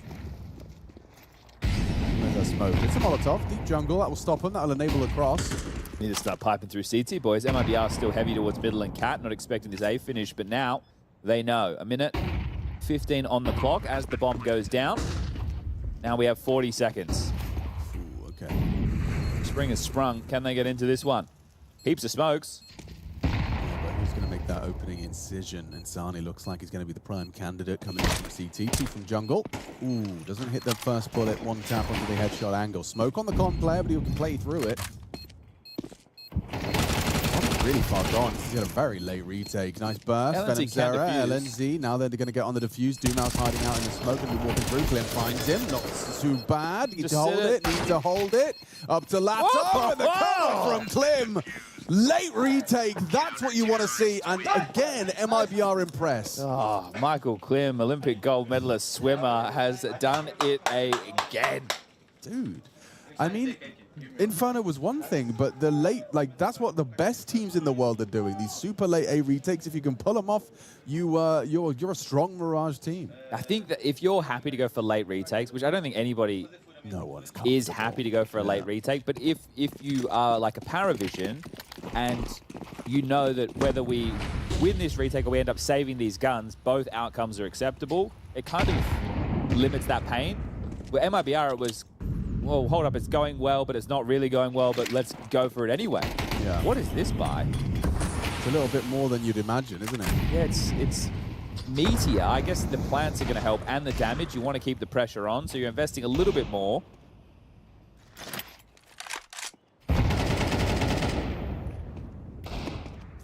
Smoke. Oh my god, a Tech 9 headshot. Finished off now by the Deagle from Palace. And this buy is very threatening. 3 kills deep into the A site. They flood. Legacy couldn't do it on the rifles. We'll do it with just the one. Yeah, well done. Okay. So a skirmish in middle. They get up and in the smokes very quickly. They apply a lot of pressure. And what was a pace change has worked out nicely. Legacy on the board, 3-1. Scoreline reads. Will be another buy into the next if LNZ and Venom are able to hold on to these. Klim with 5.5 can bring out another AWP. Venom with the 1,400 loss is going to be a bit touch and go with the drop. So he's got 1,150 right now. You're going to add 1,400 on top of that, everybody. And we'll play together. What is 1,150 plus 1,400? And then this is where like the Blues Clues, like timer comes up on screen. Oh, okay, yeah. And then everyone, we can work it out together. What's that number?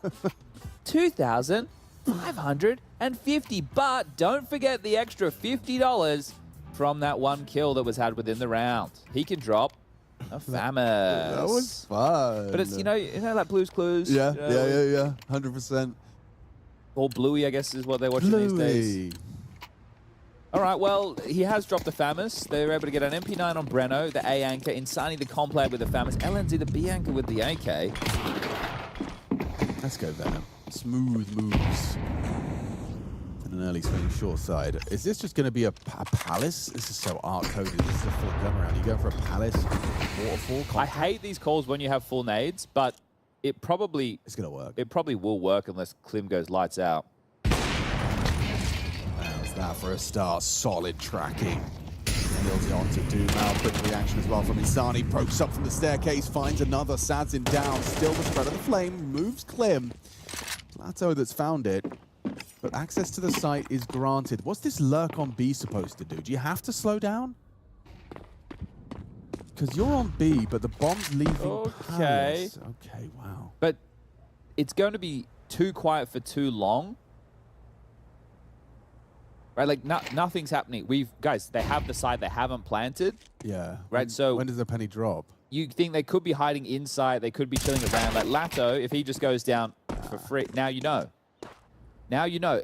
The next question becomes, how sloppy are they with the rotate back over? Yeah. Right, are they aware that the wool has been pulled over their eyes? They're still smoking it around.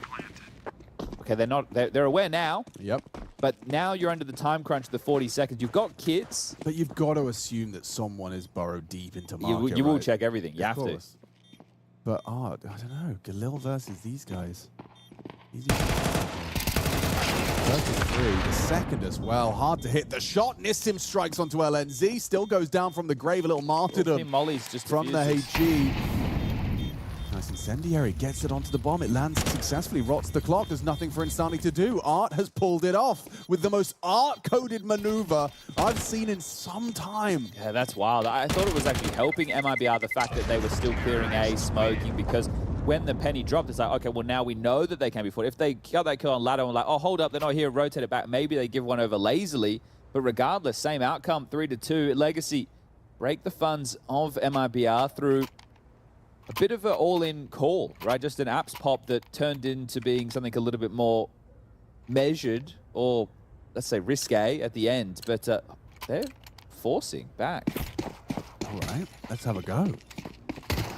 I guess because it came down to the 1v1, but you're digging a hole right now with this type of a force. It's a deep double scout as well. We're going to be interested to see if they can pull that off. And one thing with double scouts is you want to show them early because you want to get the tags so that you can capitalize. You don't want just to get exploded on, which is probably what's going to happen here to poor LNZ. I mean, he can get the body shot and drop off. If he nails that quick click and then a tap of the W key to drop off, he's good for that tag. Molly tag. Okay. Does that stalls them out? They're not going to go. Yep. So that's part of the plan. So now the A defense hasn't moved. The radar, you can see they've just stuck to their guns. Klim aware of this possibility. Good X-ray toggle. 50 points to Gryffindor. I love the way they're playing this. You boost up the SMG, frees up LNZ to worry about short. You want Klim to stay ticket, though. Ooh, boys. Oh, big rotation. Well, it can't be. I guess it could be. Now you get the info. They're coming in, boys. Come back. Defensive smoke. Headshots. Oh, they just line up. He clotheslines two of them. They overthought this one, didn't they? Yeah, a little bit too much. Nice. Well, they forced for this, so you have to be critical. If this was an eco and say, oh, they just missed the window, but they shoved for this, and they've made a bit of a misread there within the mid rounds. So 3-3 all tied up will be an eco now. Legacy should be taking the lead. Crosshair. I think, oh yeah, okay, one more thing. Yeah. I think something that is intrigued me about CS is like what happened there was, at least my analysis of it, is that someone has proposed where they could have gotten off to. Like this is with what we've seen and how much time has passed, they could have done X, they could have done Y. And I think sometimes players will acknowledge that too much, you know, like it's a bad habit that everyone falls into. I know I'm really guilty of that. Like, oh my god, they could have slow walked for 30 seconds and be XYZ. I need to account for that. And you end up, like we just saw there, kind of losing the potency of the round that you started perfectly. I think the biggest concern for them was having no mid info, right? Which you would have had if. That's why I said Klim has to stay ticket with the scout because he could hold the cross. Even if he just gets a lick of information, right? He doesn't. He's probably concerned about a window boost. That's one of the problems that might. Oh my god. Okay, that was a nice way to open things up against the eco. But crosshairs, huh? What's the deal with these crosshairs? I forgot. Is it Maxim tweets or something like that on Twitter? I don't know his name, but wait a second. Oh He's hit 2 headshots and now a USP headshot from Klim. Renault's Desert Eagle has just put 2 in the dirt. Where is this coming from? Nowhere. Well, they've already won a 2v4. Softened up a bit more. They're getting guns back now. Everyone's equipped at least. Venom back at the site. He's playing for the denial. How good are your clears? Sweeping. Yeah, sweeping. Scope. Heard the scope. Surely heard the scope. Heard the scope now. Venom Zera should be able to keep Art in the wrong way. Oh, you can't touch Art! 3 kills deep into the round. Saving them from red faces after the Breno Deeg. Still an AK in the hands of Breno for the finish. Fake on it, hoping for an overreaction. Is going to peek into you again. Do so at your own peril. Nissim's ready to punish you as well. Confirms his post-plant position. LNZ onto Art, though. Denies. It's up to Nissim. They're going to double swing play in the numbers. Tries to isolate. Denied. Breno pulls it across the line with LNZ. Double kill on the Deeg. LNZ arrives in time for the retake. MIBR steal one away. Okay, maybe that's better than before. That's a wild round to win, especially Art opening up so simply. I know it's against the Eco, but these double Deegs just not being punished. Beautiful way from Breno. Just jiggling around that default box and unleashing as Klim unloads one as well. This is where I get a bit worried. Klim walks in. I thought Venom would have heard the scope. again, we will have the language issue over there with the Russian/Swede and the Brazilians, but all in all, they do make it work. They stick the landing, and LNZ likes the way that one tastes. So an eco victory. Yesterday, they were the ones losing ecos like they couldn't count. Wait, the round just started. Yeah, look at him. The round just started. Little guys at the end of the apps. In the smoke. Guys, you can't, this isn't a sustainable way. Oh, that's but not it is cool, though. It is, but Alex, it's not sustainable. No, this is the same reason you like 3D Max. It's Yeah, because it they is. do fun things, but it's not sustainable. Yeah, but it doesn't stop it from being fun. It's fun until it's not, until your teammates are all pissed off at you. Yeah, real. But, you know, it's fun from, like, the couch that I'm sitting on right now. Fair.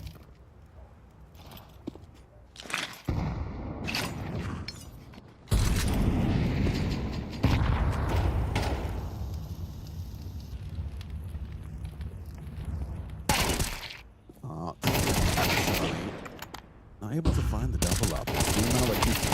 Breno does need to get something. That's more than something.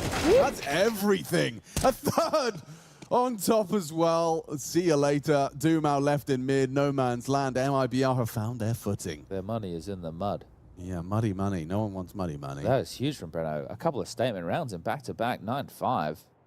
Brutal. That's impact those last 5 frags And he's if you're made. making like a montage of like things, positions the A anchor can thrive in, it's the two of them. Default box Deagle, and then just stepping up and delivering, pushing the jungle smoke. Another must, you know, it's a must in your A playbook. You've got to be able to catch that timing as they're advancing, play the edge of the smoke. There's a reason teams molly it, or used to back and go, but now you can just edge the smoke. You can always take that fight on your terms. Just this one saved AK. Not sure there'll be too much more invested behind it. This is great from Breno again on the highlight reel. So this crosshair thing. Yeah. So essentially there was a Nade King video, which was to do with why you miss your headshots. I didn't watch the video, so I don't have the context of that. But Zul, you know the guy who sometimes does some modding stuff? You might see him on Twitter. He's essentially quote retweeting this, and I do have a bit at you, Zul. Cut me off when we get to an execute. I'll stare at the screen. So Zul's retweeted it saying, this is how it should be. People use static crosshairs that believe all guns are 100% accurate, then proceed to complain about netcode instead of questioning their choices. Which is right? Not all guns in terms of, some you can run and gun, right? Some you need to be completely stopped. Some, you know, there's a little bit more wiggle room. But he makes this point about static crosshairs. So then the last bit from Zul, I think, is very deep. People should think about this. Someday, most people will understand that shooting in CS is purely about controlling the odds. Right, so knowing what weapon you have, what type of environment you need to find yourself in, knowing what type of weapons or setup you're going up against, right? That makes sense. So, and that's essentially the game overall, right? With, like, controlling the odds is a nice way to describe CS. Right, so yeah. Oh, they're actually about to go down. I haven't even got to the static crosshair part yet. We're getting there. So this is where this Maxim tweets guys get involved. Yeah. And he says, most people that came from 1.6 basically knew the fundamentals of how those weapons would function, because you would have a crosshair gap depending on the weapon you had. It would change. So you would use small crosshair, but if I used a Deagle, it would be a bigger crosshair. Like, it would still be the small... the spread. Visible spread. Yes. And I still play with it today, which is not how it functioned in 1.6. Not the weapon gap, but the gap when you spam. And that's because it was always dynamic crosshairs for me coming up. And it's kind of how you knew if, alongside... Oh, okay, hold on. Are they going to win this? Just off of the saved AK and some util. 9 seconds. Bomb getting planted. Mouse just stands and sprays to deter, but Sonic still pushes anyway. Off the back of the flash, they line up. Good spray. Sadzin gets 2. And now Klim in the clutch. No hit it. way. How have they turned that around? Missed Molotovs, low weaponry. They leave with a round, and they leave with guns. That is silly, these patch of rounds we've had. So both teams essentially with ecos now. One of them saved the bigger gun being the AK, but when the eco was won with the Breno Dig, there was also the MP7 in the mix. So, wow, okay. That's 2 ecos in 3 rounds. Yesterday it was 2 ecos in 4 rounds. So that's it's not what you want to see. It's not what you're hoping for, really, if you're an MIBR fan. How many times in one tournament has one team being eco. I would like that. If we had like B-trams around, that'd be the question. That would be the question. I don't know how we would find it, because what we'd have to do is we'd have to set like a value indicator. So would the value of Dumau's Kevlar, AK, Util have tipped them over the threshold? How do you define the threshold? Right, this is where you get into some murky waters. The save gun, can you somehow pass out the save gun? I'm not sure. You probably can, because it depends on if you go like equipment value or value of what's invested in that round. Ooh, so it gets tough.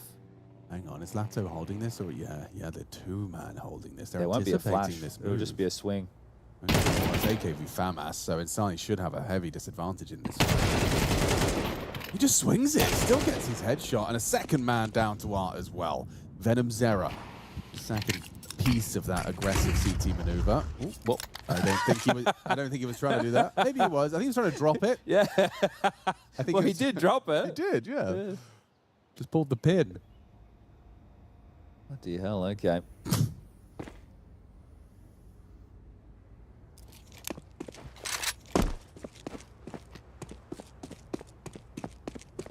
You finish.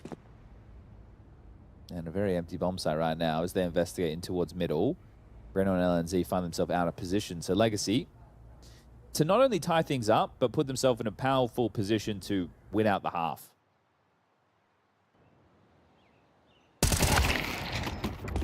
One done for LNZ. Important trade out of Sadzin. Now Breno will take his place on the staircase. How much more can this man do? It's the flash. He's a dead man. Look at that. Just so bugged. Saving this one, Climmy. Don't get yourself. Let's go. Whew. Okay, well, you know where he is. Does he actually? If he had a kit, or if there was, is there a kit around connector here that he can get? I was going to say then I wouldn't mind him having a link. I'm saying cheeky. I guess he's just faking death cam for the save. Fair. They go somewhere else. To be fair. To be fair. There's a kit. Sorry. Extra blue. Andre, who's doing context observing? For us. Yeah, because they're on it.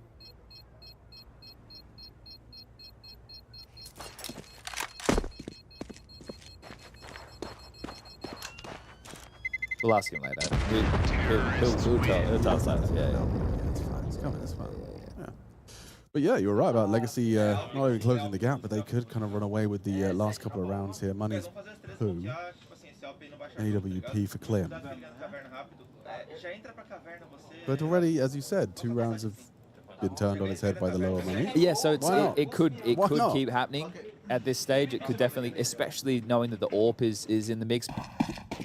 It's another one of the scenarios. Try and show and use the AWP early.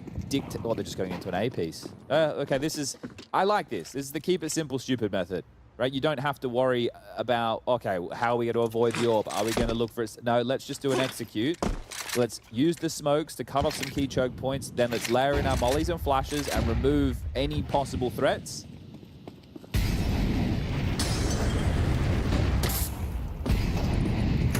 Pull the Molotovs down. They heard Brenner get seen. Yep. Clearing him out. And, yeah, keep it simple, stupid indeed. Look, they're trying to boost to set up the AWP, but caught out, boosted. Email just strafes across and sprays them both down. So important and effective. Legacy keeping this one very clean. LNZ's got an exciting prospect on as far as this flank is concerned. Andre's just let me know on Discord. He said that it's locks up. You know locks up. Yeah, shout out to locks up. He's doing the cinematics and the context.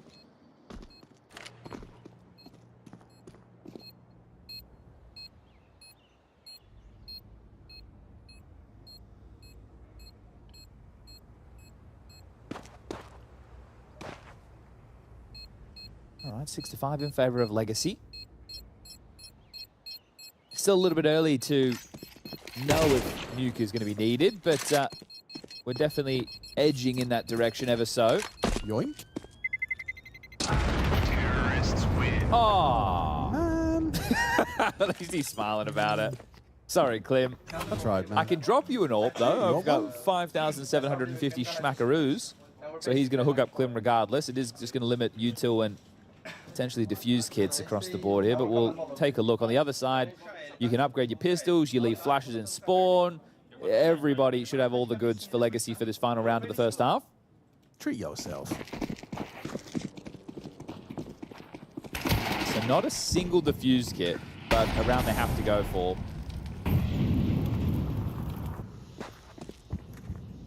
Art on his own, up mid. Is he undetected? He could be. Is he completely undetected? He doesn't know what to say.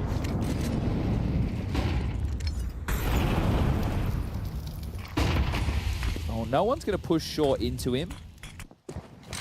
At least not with the setup that we can see. So if he wants to use this forward position, he's probably heard rotations around market and window. So it's pulling them back into what will be a B finish. Now, they just need to get Klim off the line. As soon as Klim drops Van and Art starts rounding that short corner, life becomes very difficult for Klim. He's on his own. It's all on Klim. All on the Milkman. Oh, he hasn't hit the shot. And, ooh, actually catches him through the wall there. Short as well, advancing. God, Klim is in so much trouble. He's been spotted as well. They're not going to give him much opportunity here. Swinging at him, Doom out eats the flash. This is crazy. Still, Klim manages to do it. Oh my God! A quick no-scope for good measure. Takes another. Klim shuts it down. The pressure on his shoulders, and he thrives. The orb, close combat. Lovely work. Bloody hell. How's he gotten away with that? I don't know. Honestly, they threw the kitchen sink at him. Yeah, Mate. There's he's played flashes, ahead of the Molotovs, molly. fake cheese. Their pathing, it's very standard pathing, and he's been able to pip the gap, so very, very well done there from Mr. Klim. I mean, I actually would love it. You know, I've seen there's, Kenny S has been playing these, like, maps where they recreate the scenario that pros were in, and you see if you can do it. Yep. That would be a fun one, a really good one. Like, okay, here they come. These are the pathing. This is the nades. Yep. Let's see what you can do. Can you do what Klim did? Because I don't know if anyone watching could. It's all that no-scope, isn't it? That's it. That makes the round. So very well done from Klim. That AWP worth its weight in gold. So fortunately, Insani was able to drop him that. But we are all tied up, and the Pistols at the moment 2-1 in favor of MIBR. Here it is again. So Molly behind him, player behind him. The Art one, okay, at this point, Art is just, he's screaming backside. This comes for the trade. Doesn't even get a chance. Doesn't even get a chance. That no-scope, stunning. Can MIBR make it 3 out of the 4 Pistols? Investment of Util. 2 smokes, 1 for Brenner, 1 for LNZ. Flashes on LNZ and Klim. So they're going to be setting up for a very B-centric pistol as Util just being scuttled along the ground there. 2 players in through underpass.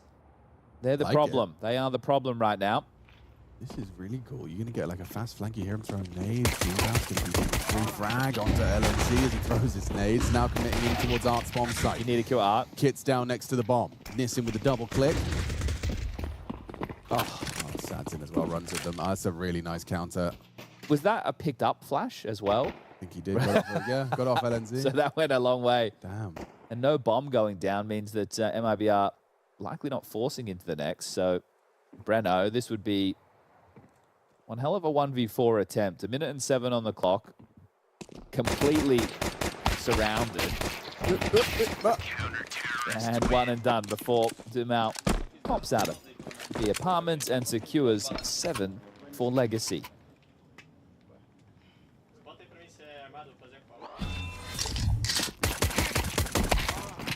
Oh wow! Someone in chat is incorrigible. It was here yesterday. Was it? What was it? Was it incorrigible? Incorrigible, yeah. I don't know what it meant again, but this is a very Australian. He has to be Australian because the question he asked about Nissim, guy on the far right in Legacy, is that Guy Sebastian. Guy Sebastian, you and your niche name. No, so you guys had. Do you have UK Idol, British Idol? Yeah. So we had Australian Idol. Uh-huh. And Guy Sebastian was, I think, the original winner of Australian Idol. Okay, so it's like your Susan Boyle. Yes. Yeah. Not many CS players that look like Susan Boyle, though. No. But she was on, like, Britain's Got Talent. That's it, Britain's Got Talent. Britain's Got Talent, opera singer. Yeah. Had a glow up, everyone liked it. She was very good. She was very good. I would say better than Guy Sebastian. Okay, wow. Yeah. They were doing pop on Australian Idol. Yeah, okay. We've got like Gareth Gates and stuff like that came through that same kind of system. Okay, I've just realized that I can also come up with random names as well. Yeah, right? Yeah, okay. Yeah, Gareth Gates. That's Gareth Gates, Susan Boyle, obviously. All right, into the guns. Legacy with a bit of a bonus to work with. A few MP9s. Well, Young. Okay, I'm done.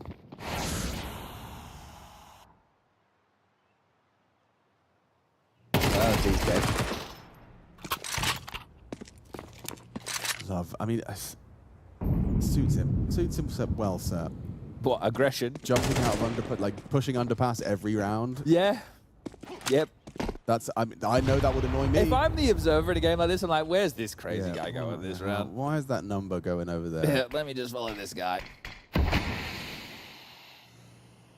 So you got 2 parked ramp and you got 2 working mid with bomb. Yeah, I don't love the way this looks. Looks funky. Wait for the smoke or peek ahead of the smoke. Okay. Okay, so you're up short. Is the bomb going to come through on into an A split? Well, not if your A players don't get any kills. Breno down for free. Venom, you... What do I do now? Well, I don't know, it's very... Let the mid players do something, and then maybe you get one in the back. They're going to run out of time. Yeah. Nice. Nice for Klim. Very nice. But now he's low on HP. And that would have been it. That'll be round. Yerp. 9-6. Nuke looking ever closer now. Oh, Insani taken down by Sadzen as he attempts the leap of faith into the window. Now it's just Klim looking to save with 20 seconds left on the clock, and we'll call that one over.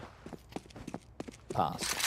We'll be taking a gander at the A stream right now, Alex. Any questions? Are FOKUS still playing well? They won the first map very convincingly. I will let people go and find the scoreline themselves. They are on the second map right now, and this one is a much closer affair. But they are flying over there. What's what record is that? That's a 1-1. Yes, yeah. FOKUS lost their game yesterday. They did. Okay. Yeah. Who did they lose to? They lost to PARIVISION, but they did have one map that was close. Okay, because I was curious to see how that matchup would have fared. Yeah, Inferno 16-14. They pushed PARIVISION to overtime. Nice. Well, that's impressive. Pushing Jame team on Inferno is nice. I would say this series win for FOKUS is another one I would strongly favor them in. Yeah. So we'll see. It started well. We'll see if it finishes that way too. But Klim with the AK, a couple of upgrades around it.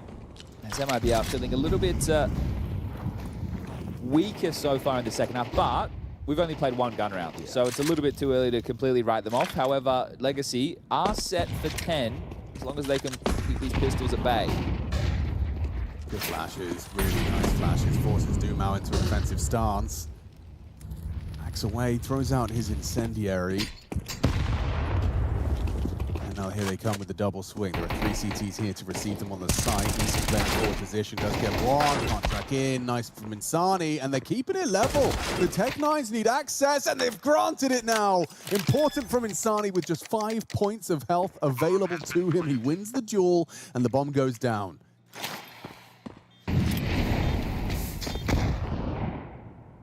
He's not going to find him. Short from Sads doesn't have it.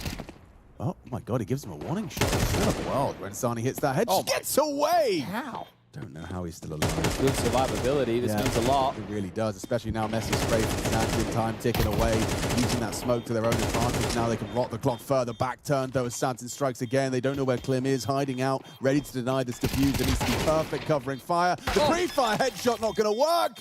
He's got it. He's got it. Legacy steal away, round 10. Rather intense on the retake, but they've found their footing. After those silly games over towards short where Insani lives, you think that's enough, but he's actually, by not being able to take the fight, his teammates are totaled up on the side. They don't have any room. This is the exchange. So Sadson pressures the site player of Breno. It forces Insani to switch. Oh. Damn, dude. USP headshot, respect. Just trying to check that he's not on that bomb. Yeah, right. But obviously, if he could play that again, if he could go back in time, he'd just stand still for a second first. Oh, Counter-Strike, cool mistress. All right, well, that was a competitive round with a light level of investment. Let's see if they can do it now the guns are out. Second rifle round, second half, but... Why do I feel like Venom's good for this pre-aim one tap? He's going to do some sort of nerdy little crouch. Well, he lines up against a pillar and then swings Pixel, wide. Pop. Oh, they're actually walking. He's perfectly holding for this. Oh, I love it. He's a nerd. He knows what he's doing. Well, you're not doing that alone, are you? So Lano goes down. Sads is still posted. Venom trying not to give it away for free. We'll flash off the line and yeah. You're stuck there, Chief. What now? Oh, actually, jiggle bait. Yeah, fine. Fair enough.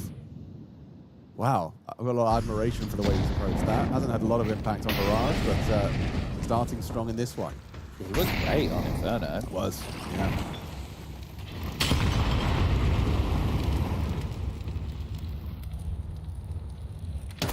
Does LNZ keep watching? Oh. Barrel bait accidentally. The margins. Well, Art is the only member on A right now, and he might take down Venom. I don't know, Venom seems like he's doing all of his clears. Shadow advantage. Yeah, perfect. Not too easy. LNZ, though. He's had some hot patches and shots, hasn't he? He really has. 12 lose, 20 seconds. This one's dicey, 2v2. Got to deal with Art. Yeah, getting a double push. Nice from LNZ. Gets his third. Jumps over towards the Tetris position. Gotta Gets plant that open. job done. Does have to plant open. Susceptible to this sweep, but bomb still goes down regardless. Sadsin connects. So winnable. So winnable. Still weird. LNZ has to do it all. Hold on. Oh, he's missed it. Oh, it's not deep enough. LNZ can just play out the round now. Swings for the fight! What? That's audacious! Okay. How has he done that? Just decides, okay, you're probably starting to make your move now. Time for me to go swinging. Well, you've actually got them teetering to some degree. I understand that they're going to be able to get the full buy right now. That's not going to stop them on the legacy side. But the fact that on that light buy, where you had the saved AK and the Tech 9s around it, it comes down to the 1v1 where Kim just can't get it across the line. But LNZ pulls out this one. And now if you win back-to-back rifle rounds, money will be a problem for Legacy. And MIBR are back in this in a big way. This to make it 10-8, going up against an Eco. Assuming no saves. Strolling into the line of fire. Sansu gets a freebie. Sani didn't anticipate it, although perhaps expected the smoke to be up. So mistimed on that. Opening kill for Legacy. You've got Adam Zera with a potential timing. Going to be parked on Palace. Going to be playing later. Evacuation mid. They've just left the bomb alone. Am I tripping? No, you're not. Round. Oh, that's round. Yeah, okay. So, look, it was exciting to see LNZ have a good round last round, but let's get on to Nuke, shall we? I have to be. They did it. It's not that they didn't have their chances. It's that they did it. They just squandered a couple of them. So that's how she goes. We want to see who's the best from the region, and we're getting to see a couple of these forays at the moment. So it is wild that the highest seeded team in stage 2 for the Americas is 9Z, I'm pretty sure. How are they looking in your spreadsheet as far as teams? What's their body of work looking like? Not a great body of work. No? It's an extensive body of work, but they've done that thing where you play a lot of games online against lots of teams. I'll just read names. Yeah, we'll go. See how many of these you know. Alzon. I don't know how to say this. Galorys. Galoris. Okay. Those guys. Sharks. Keed Stars. Fake Debiro. Red Canids. Shinden. Gaming Gladiators. Imperial. Bestia. Odic. Marsborn. Mouse. Game Hunters. Pain. Legacy, and Red Canids Academy. That's the team I'd they've say I beat know this about season. 70% of those. That's towards the tail end, like Marsborn. You've mentioned them yeah, before. Marsborn, they're American. They're American. Yep. And then they lost to Shinden, Gaming Gladiators, MIBR, Sharks, Vitality, and Spirit. But again, it's regional qualification, and they beat a lot of teams regionally. Legacy, who we're watching right now, being one of them. Lovely. MIBR being one of them. Oh, this Legacy CT side is just full to the brim of moves. Moves on moves on moves. Like me, I've just got moves on moves on moves. 12-7. Looking like a 13-7. Looking like a 13-7, yeah. I think when you abandoned Klim alone with the bomb in mid, and then he died, that's when you knew Nuke was coming. Sooner rather than later. Probably for the best. Yeah. And I do like watching Art on Nuke. Chad doesn't. He's made that really clear, actually. But for you guys listening, I personally think Art. He calls a great Nuke. Legacy won Nuke yesterday against Inner Circle, so they have played it at this tournament so far, whereas MIBR, they are yet to play it at this tournament, and they're coming off of 2 losses. And MIBR haven't played a single European team on Nuke? That is correct. Okay. It's not going to get one today. No. Still interesting. Well, this will be their first Nuke on European soil. There we go. Thank you. That's what I'm saying. There's something. And yeah, so Nuke, it's spelled N-U-K-E. It's the third map of this series. PGL Bucharest. Oh, it's closed it down nicely. Let's get it started, shall we? A split series. Legacy respond with comfort on display in their gameplay. Yeah, so it feels like they could have been the ones who could have this in 2, right? So the first map of this one was the map choice of MIBR Inferno. That was 13-10. This one is 13-7. And if we're looking for some standout players, yeah, I feel like it was a team effort, but Art throughout, if you missed Inferno and now Mirage, has been keeping up these crazy Art maneuvers. He's been very confident, I think would be the best way to put it. Sadson had a couple of nice moments. This is just, we'll get it in the highlights in the replay, but we had that Breno double dig, right? They had an eagle to win. That was crazy. They lost the Dumau saved AK rounds. Yeah. Right, so both teams having some eco victories of their own here, but more impactful for Legacy over MIBR. Hart was doing everything. He was using every gun under the sun. The AK, the MAC-10, the pistols, the AWP, whatever he could. The Clim round as well, right? So MIBR, I think they needed more individual heroics. So it's the same reflection we had on Inferno. Okay, yeah, sure. Legacy get this many rounds, but one of them was a 2-man clutch, one of them was a ladder clutch, whereas now this was MIBR's version of that, right? Yeah. LNZ having a big round, Clim having a big round, some players needing to step up to that could have been a difference maker right there. Yeah. You win that one, you stop them getting double digits. This is the LNZ round I was talking about, where you have to win out. It was 4 kills in total for LNZ. This one, nice round for the Swede, but all in all, in vain. Just too simple for Legacy, but kind of get away from MIBR. We can take a look at the scores on the doors. Whoa, what's going on there? How has he got... Wait. I'm checking. Check. Because that does seem wrong. But he did get 37.5 ADR. I can't imagine he has a 1.66 rating. 1.6 rating, okay.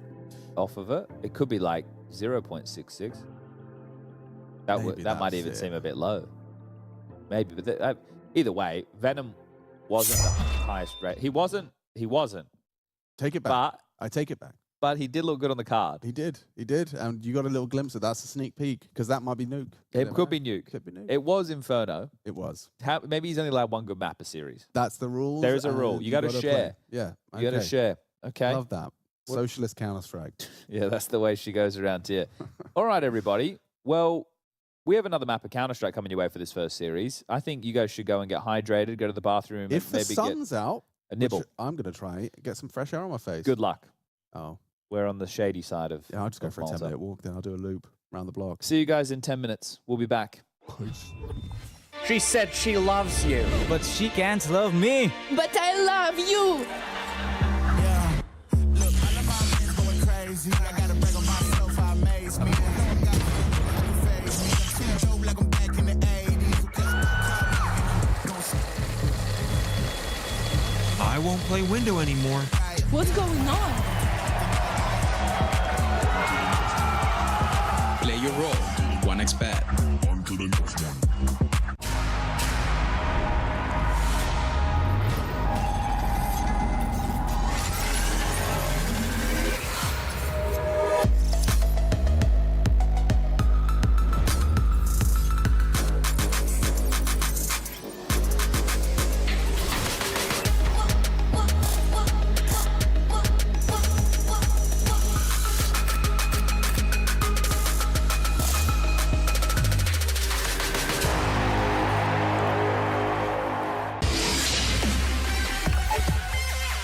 The human body was built to move. Not trapped at a desk in one singular posture for 12 hours a day. It's time your chair evolved. This is Secret Lab Titan Evo. Ergonomically engineered for you, gamers, hybrid workers, artists, backing your every move.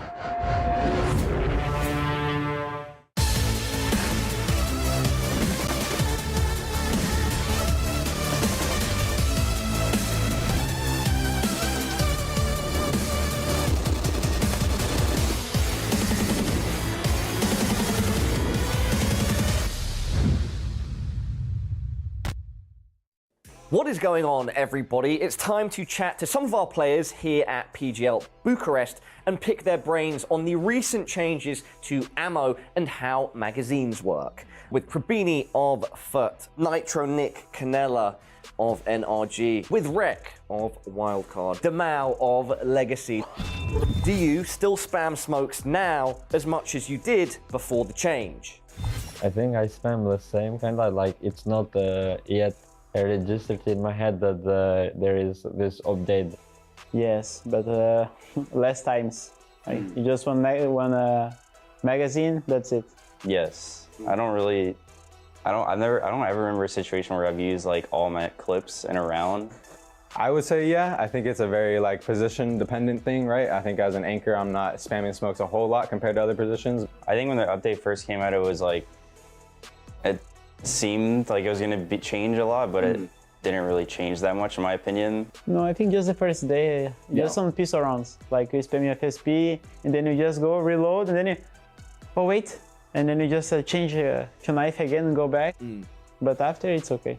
The M4A1S, you have less bullets, so it's not yet in my head that if I spam too much, I won't have bullets in the end of the round. The biggest change I saw I've seen is more for like pistols, because like on Mirage and I rotate, like I'm a B anchor, so I go B, I shoot the VIN, I shoot the little like wooden thing at B on the B window, and I have one mag left, and I'm like, oh crap. Okay, maybe I should start like knifing that, you know? Yeah. So overall, no, not really.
right, ladies and gentlemen, third map between this Brazilian derby. Legacy have managed to pick themselves up a convincing Mirage. Yes, I think their Mirage was more convincing than MIBR's Inferno. Okay. But at the same time, you've won your map choice, which is normally how you like to see things go down from this side of the screen, and probably that side of the screen as well. So, in general, we're on track for what will probably be a competitive Nuke. One would assume so, yeah. Biggest takeaways for me as far as the individuals are concerned, we got to see a couple of highlights throughout. I think the team that's impressed me more has been MIBR. Okay. But I think the individuals and some of their moments has got to be Legacy. I think Art, especially his Mirage, was just ridiculous. Do it like every single move that the boys from Legacy had, it just worked. Aggressive opening maneuvers, the util to set one another up, it was there, and so were their opponents. Just having a quick look right now before we get this one underway regarding some of the key figures, right? We've got some stat lines that kind of determine map wins or play into them, right? So one of them being the pistols. Well, we've split the pistols on both maps so far, so we are 2-2 in that department. Odds favoring Legacy for this one now. Clutches, if we take a look at this series so far, there's been a couple of them, right? There's definitely been a couple of clutches. Inferno, we had 4 clutches, 2 for either side. On Mirage, we had 3, 2 going Legacy's way. Opening kills on Mirage also in the favor. That backs up exactly what you're saying there about their opening moves. So right now, we're pretty even with most of these stat lines. There's nothing that's like, oh, wow, they're winning despite giving away all these opening kills, or they're losing all these clutches, and that's why they're losing it. No, at the moment, everything seems pretty placid out there on the water.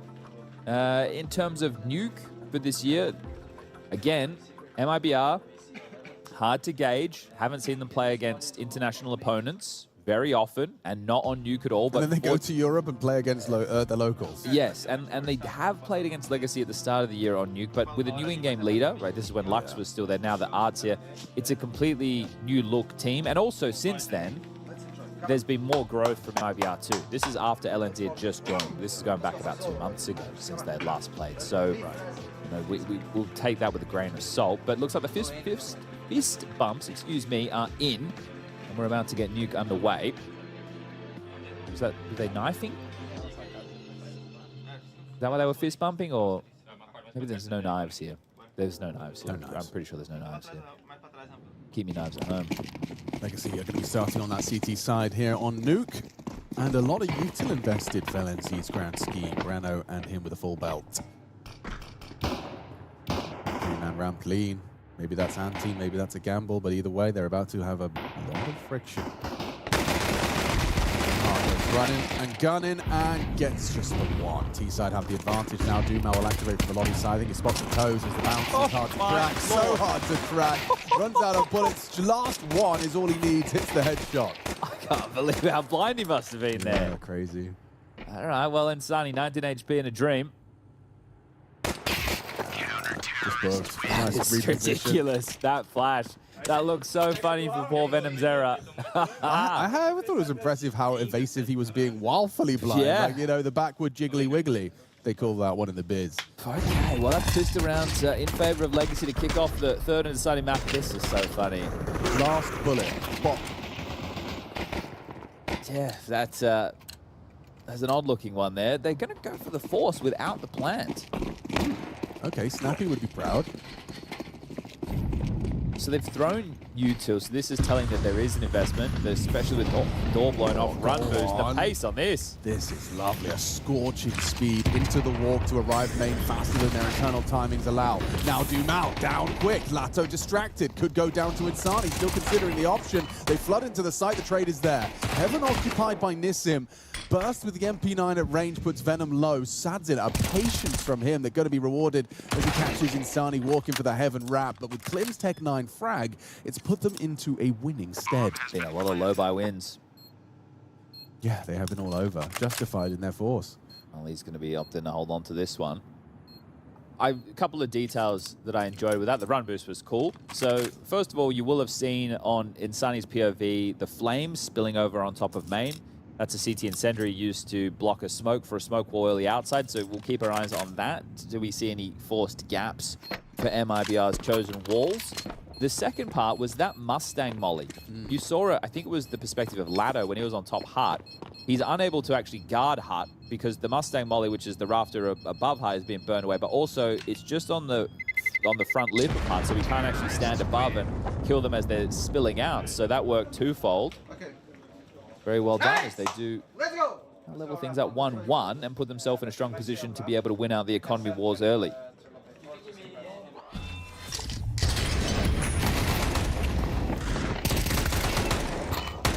It just is tough for Laddo because you're backpedaling the Huts. I want to kill them as they're coming out of the choke, and now I'm a whole lot more susceptible.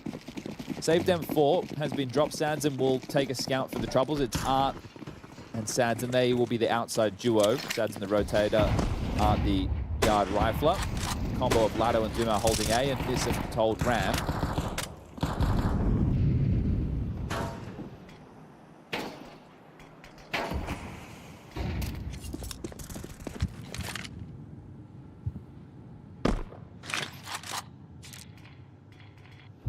Good timing on the block smoke.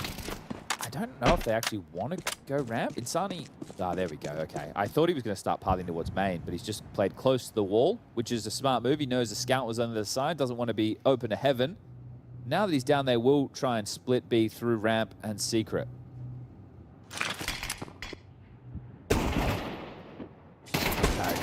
Very clear indication of their intention. Sads in the follow-up straight through the box, puts venomZero in the dirt now. Art in the right place. He just slid into the ramp room just in time. Puts it all onto LNG and Insani, disconnected from one another, and it should just all fall into place here. Okay, no one able to convert just yet. 3 rounds deep. It's only 40 seconds. Okay, well, Art everywhere at the moment. I mean, there is no better thing. It's something, you know, people credit ZywOo for being one of the best in the world at, is just always being in the right place a moment or two before, like that Molotov lands, and then you can't be there. It's all about your read of the game matching or surpassing your opponent's pace.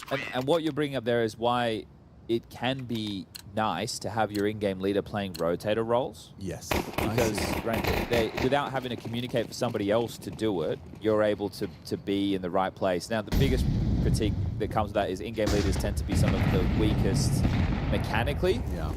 So it's like, okay, you can put a player who might have a better read of the situation, but is he able to deliver the output required? And some teams do put the in-game leader in those rotating positions, some teams don't. And some players have the read and the mechanical ability, and then they're really scary. Yes, and then that's ZywOo.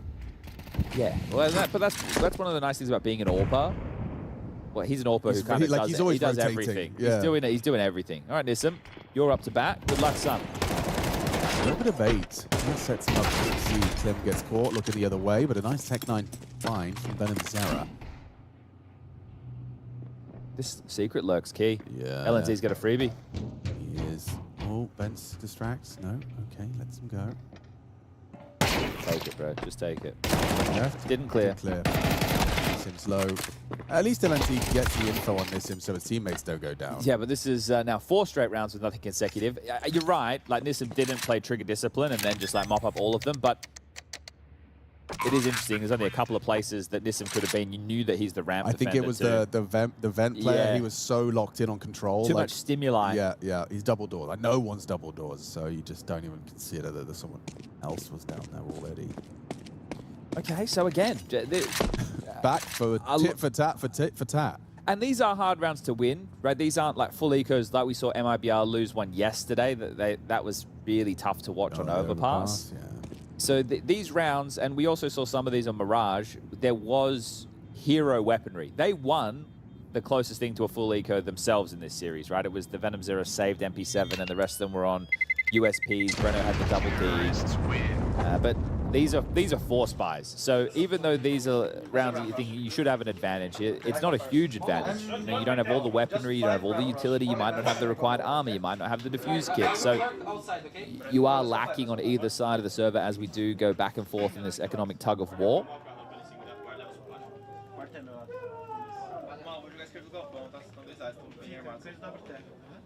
People in Twitch chat are so hard. They're getting eco. Well, they're not getting eco. They're losing to 4 spies. Yeah, everyone's spending all their money. There's a big difference And they are tough rounds. There's so many. Is this a 5-man ramp on a gunny? They were on the mid-boost. They were still trying to set it up. Mid-boost. I mean, it's not the worst. Nissim's done well to have found the equalizing double. It's a rotation that'd be already. Now. It's just got clipped on the floor. That happens too often. I see people do that too much. Bounce it off the wall. But it's the same. It's the same thing. It always hits that lip. Yeah. That same lip. The damn lip. Well, both coming in from ramp. Klim has a smoke. Venom Zero has a molly. They're going through the door to clear. They are. They might. They're going to overcook the poo chip. They're going B. You've seen them both. They're going A, sorry? They're still going to finish B. So they were just clearing back vent. Okay. And I don't think they know that they were spotted. The overcook is on. Art thought, oh, they're going vent to A. No. Winnable. No kid.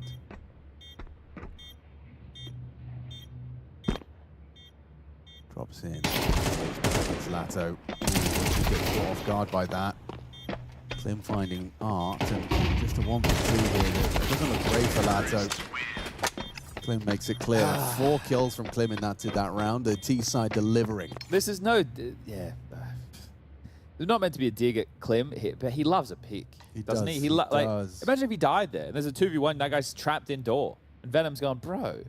Why? Like, why? But why? Let me take contact first, then you swing. And what's funny is like it's hard to criticize when it works. You know, like exactly. That's why I'm sitting here going, I can't say, but yeah, exactly. Well, guys, this is an eco. I know Art has a mag 7. You can call this one an eco. I'm calling this one an eco. He'll probably get 3 kills with this. Yeah. But it's an eco. Regardless. Imagine getting to play your own game of Counter-Strike while everyone else is, you know, kind of doing the strats and... Guys, you guys all do the normal thing. Yeah. I'm buying a mag 7. Yeah. And I've got loads of info. I've cleared lobby, actually. So... What was it? Was it the Mag 7 last time? The Art Mag 7 that had Yanko so upset. I remember that. I don't like the Apex Mag 7. Yeah. But that's because I think that he would do more with a 5.7. 100%. 110%.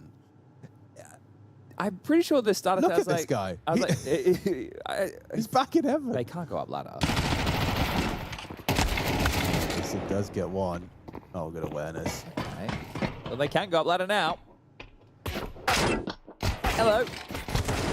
Oh! God, the USB headshot. Oh my God! Dumau gets 2 headshots. Breno, we might need your help, bud. Hey, Breno. And he's noisy too. Just need a bit of help. Bail me out of this trouble. Wow. Wow. Okay. You're right about 3 kills. Just wasn't Art. Yes, him and Dumau's pistol packing a punch. So costly, but they will be able to reinvest. No issues there, as that was the eco. Now the guns come out. Art will operate as the yard rifler with an MP9. So does he start down B? Wow. Look at that from Dumau. P250 making it look like a... It's a powerful pistol. Underrated, I'd say. Maybe it look like a 5.7. Maybe it's cheaper and better. Maybe. I don't know. Cheaper, yes. Yeah.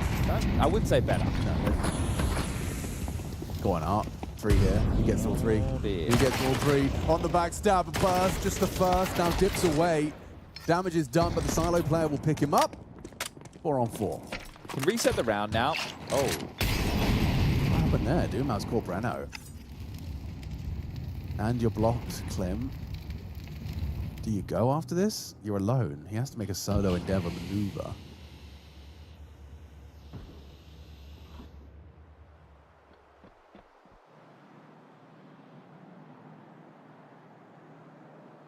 Did Breno try to lurk vent? That where he died?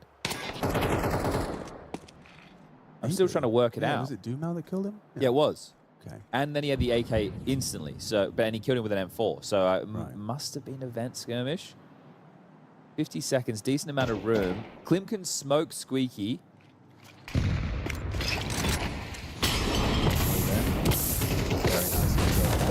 nice. Completely nullified.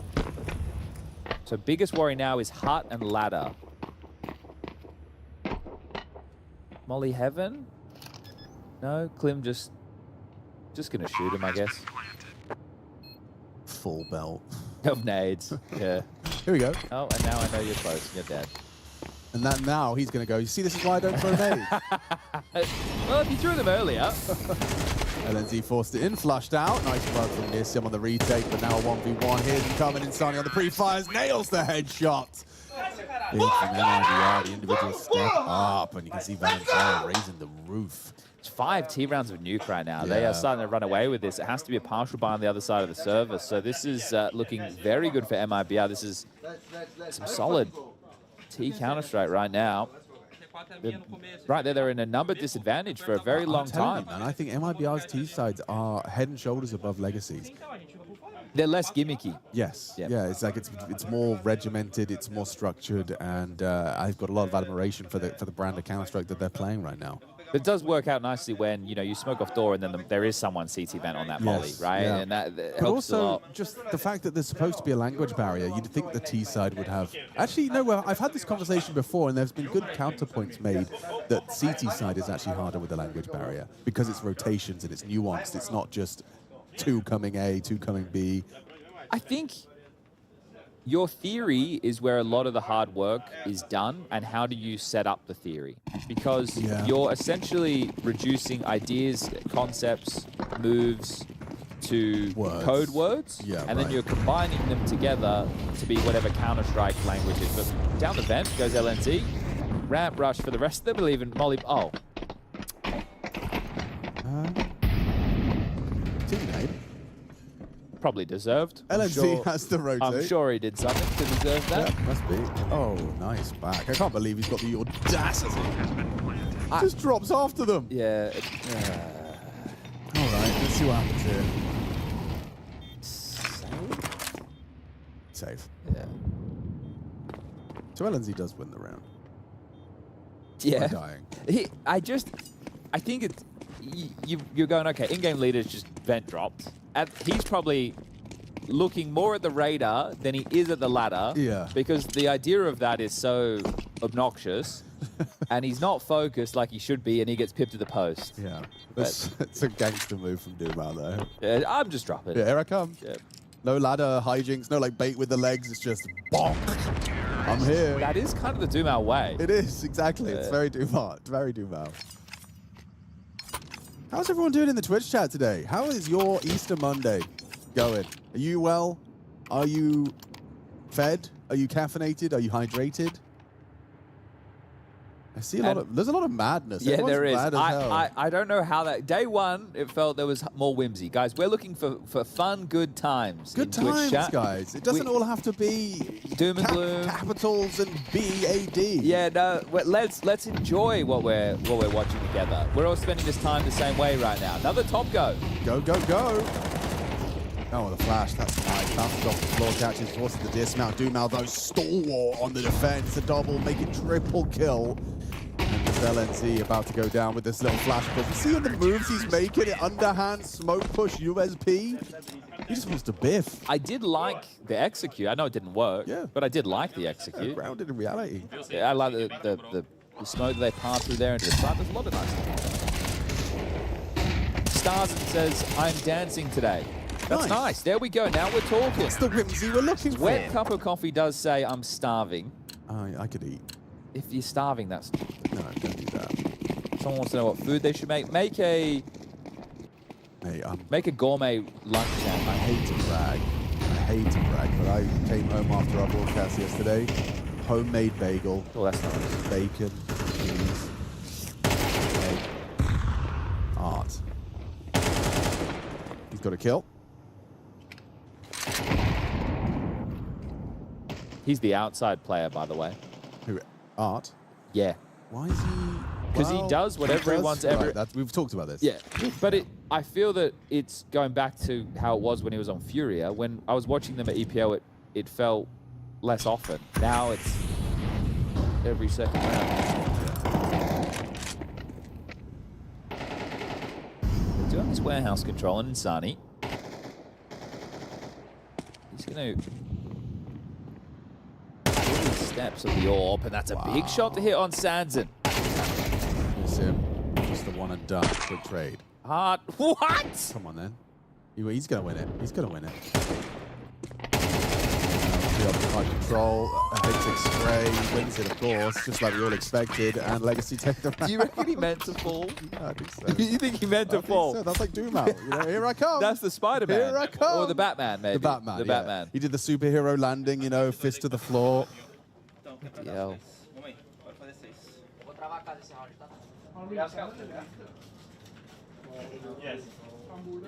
Chef Smeagol, it's 5 in the morning. Should I drink beer? That's up to you, Smeagol. That's your choice.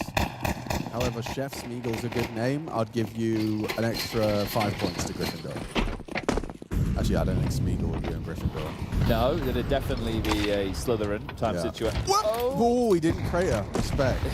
Called it off. Tied half possible for Legacy still. 6 rounds, T-half, MIBR, they're happy with that, but not to give away the full momentum. They're going to take this eco. Next round will be the buy round. Hoping to vie for 7 before we swap sides.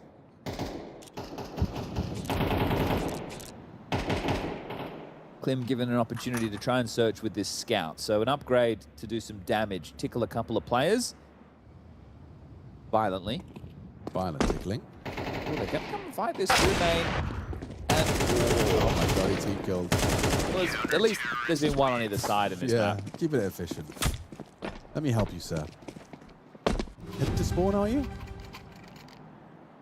Let me give you a help. I think MIBR might just settle back into something map control again. The vent drop into ramp rush is good. The A rush that didn't work, I'm a little bit disappointed for them. It didn't work. I liked the call. But now in the final round, I think just play it out and aim for the similar fashion as how you were able to find the previous conversions, which wasn't easy because some of them were number disadvantage scenarios.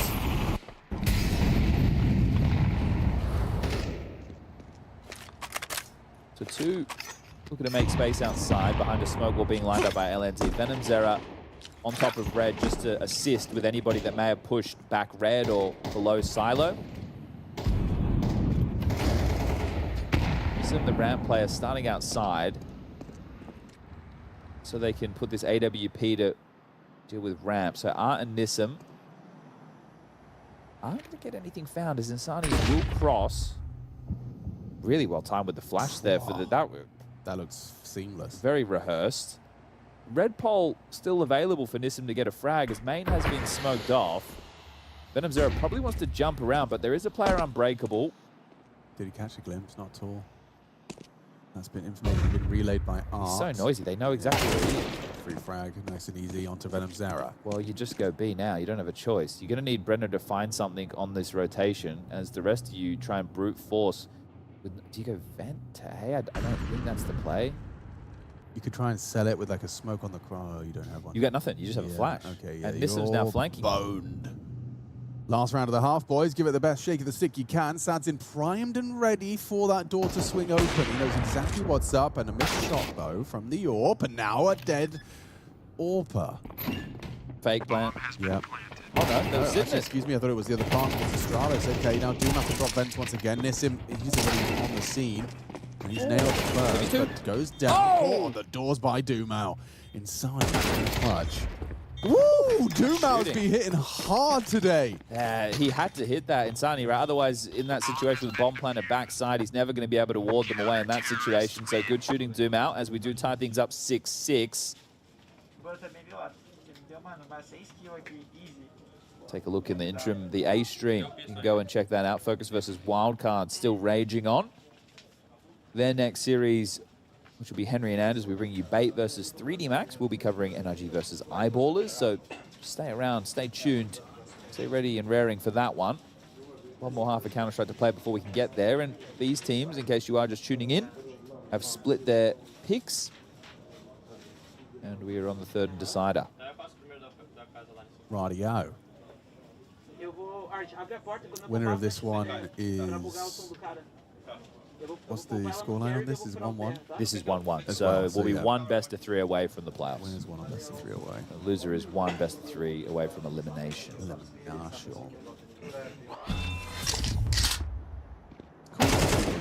Newer Brazilian teams. I think the fact that Brazil's always been kind of a closed circuit for the longest time. There's a lot of pure Brazilian teams, and understandably so. But the few that have taken this this move in the way MIBR have, I would have been, my expectations would have been surpassed, for sure. It just is, it's weird. It worked for Furia. They got super lucky with the Molotov find. And then the Kinder Redemption arc. Yeah. I'm not surprised because the level of competition you get to play against on a regular basis living in Brazil is similar to if we're talking about China or in America or in Australia to the hugest degree. Hold up a second. Into A, we spill. The Jewel Berettas get one. LNZ from Heaven will claw it back to a man advantage. Venom's had a tough game. Bit of a multi there. Still looks like they're going to be good for this one. Faking on the plant. Blood into the site. Take these fights. And ooh, wow, look at their health. They can go down here just to the body shots. But doesn't matter if the precision's there. LNZ taps their head. And Venom Zero lets out a roar. All right, well, they're ahead on pistols, 4-2. Okay. That could be very, very easily. Actually, could be no, a that's not factor. true. It's 3-3. It was the force buyback. It was the force buyback on the T side. So never mind. We've split pistols. That's still not a massive determining factor of this one. But maybe the force buyback will be. Legacy going to shove here. Not getting that bomb down. Means it will be the lighter of the force buys. But it worked for MIBR in the first half. Anyway, the point Brazilian Counter-Strike is the eco. There is so essentially what the SK Luminosity period of, I don't want to say dominance, but success, has helped the Brazilian Counter-Strike scene thrive to, I would say one of, as far as just being a country goes, one of the more talented just individual country in terms of just sheer amount of players coming. Think about all those orgs, right? I'm reading off a lot of those names. Some of those are just names. It'd just be like if you and me made a team and we called them Chalix, right? That was our team name. But some of them are like orgs. And sure, we're talking semi-professional, small salaries, but still, they have a lot of those teams. That there's a lot of names that exist within the Brazilian semi to pro scene. And it's a shame that we don't have. The best Brazilian team isn't a full Brazilian team. Yeah, that is a shame. Right? Like the best Brazilian team is Furia and they have 2 imports. It would be cool one day to see that happening, but international Counter-Strike, it's rife. I think it's the future. But also, that's why I find these ideas of like a Nations Cup type beat where like you go clan-based style. You have your World Championship, your World Cup, where you do get to kind of tap into that national pride thing. I think it's just hard with the VRS. That's also that is a going to have very good implications on point. tournaments in the modern day. Oh, yeah, because it doesn't work like it used to. Shout out to Ben B, 727. The score is 6-8. Ben, in favor of MIBR. Shout out to you one time. All right, a bit of a bonus here for MIBR. 2 SMGs, a FAMAS, and Klim with an early move as Doom out. Diligent outside, making sure nobody is up close for early intel. Oh, the molly's perfectly timed. Spam hit him as well from Insani's FAMAS. Right. Oh, okay. Still gets it. Not prepared. Traded down by Klim. Forward position enables the trade. How did hiding out of the back for Breno. Arc finds the swing of Insani. Catches the trade attempt. Clem was last seen secret, so they're going to be on high alert for this double door position. They're going to try and break a hole to try and limit Clem's approach. Puts his head in the vice, invited by Arc. Yeah, I was going to say that's it. Oh, I'll have a look. Yeah, well, we'll have a look. We'll always have a look. See what's going on through this hole. Nothing but death.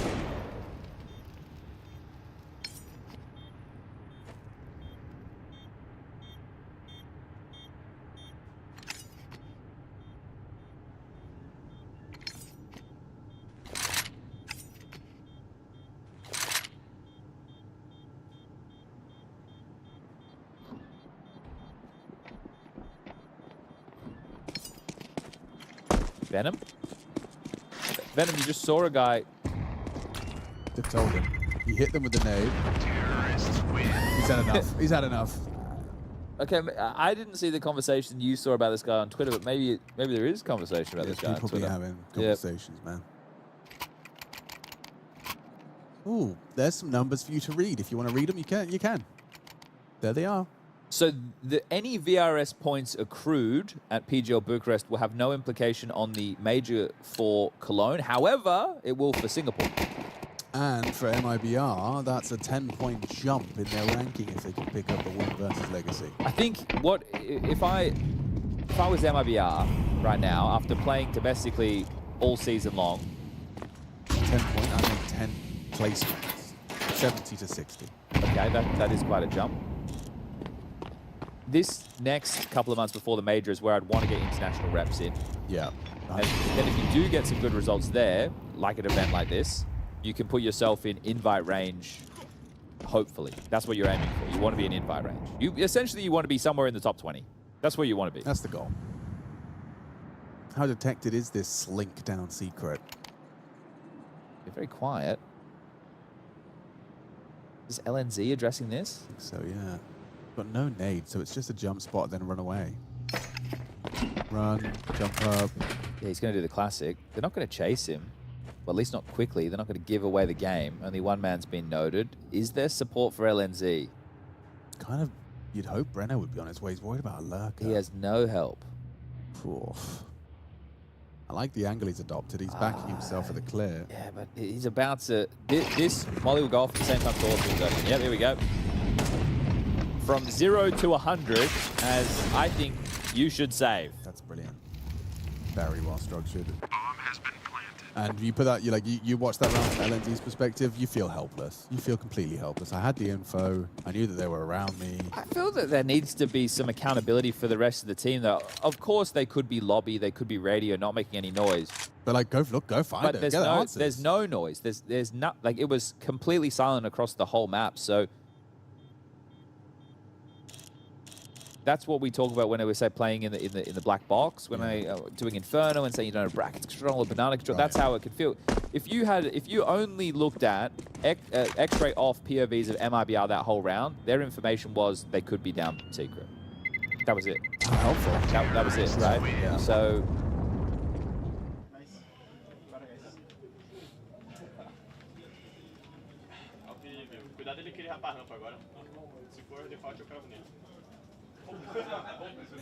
Eight. Third and deciding map. Legacy's T-side's got legs. I think that it's interesting to see teams in this band, which is 20 to 40, I suppose. But because this is not just these two teams, there's more teams that play. But teams probably about 20 to 40 in the world have... Well, I know they're on eco, but it's just... This would be the... Wouldn't this be the worst round to do a vent dive? Yeah. But it works. He's going to be doing some crazy ramp flank. They're going to win the round. Yeah.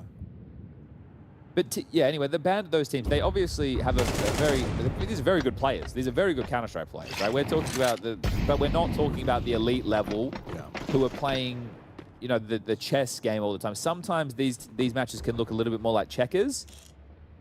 And that is also a symptom of the variance of these squads. But you know, when I talk about a team like 3D Max, I say they reinforce playing aggressive because that's when they get their best results. Yes. The same thing happens to these teams in different... You can play against one team one day, play one style, it can work, and then you try and use that style the next day against it doesn't work. So just the ability to have so many different ideas and options, that's where teams 20 to 40 in the world are lacking. So they have ideas, they're good ideas, they can shoot, they just don't have enough and they don't have enough variety. Right. And they can't make the variety work. Whereas you look at Vitality, their whole thing is variety in the way that they call and approach the game. And I understand I'm comparing what is now considered by, I don't know if I want to say the general consensus, but it is starting to lean that way, that Vitality the best team ever. But that's the peak, that's the pinnacle. That's right now what we're comparing everybody to, the top of Counter-Strike. So unable to save everything they would have hoped, their MIBR. Legacy have taken the lead, and we have ourselves a timeout.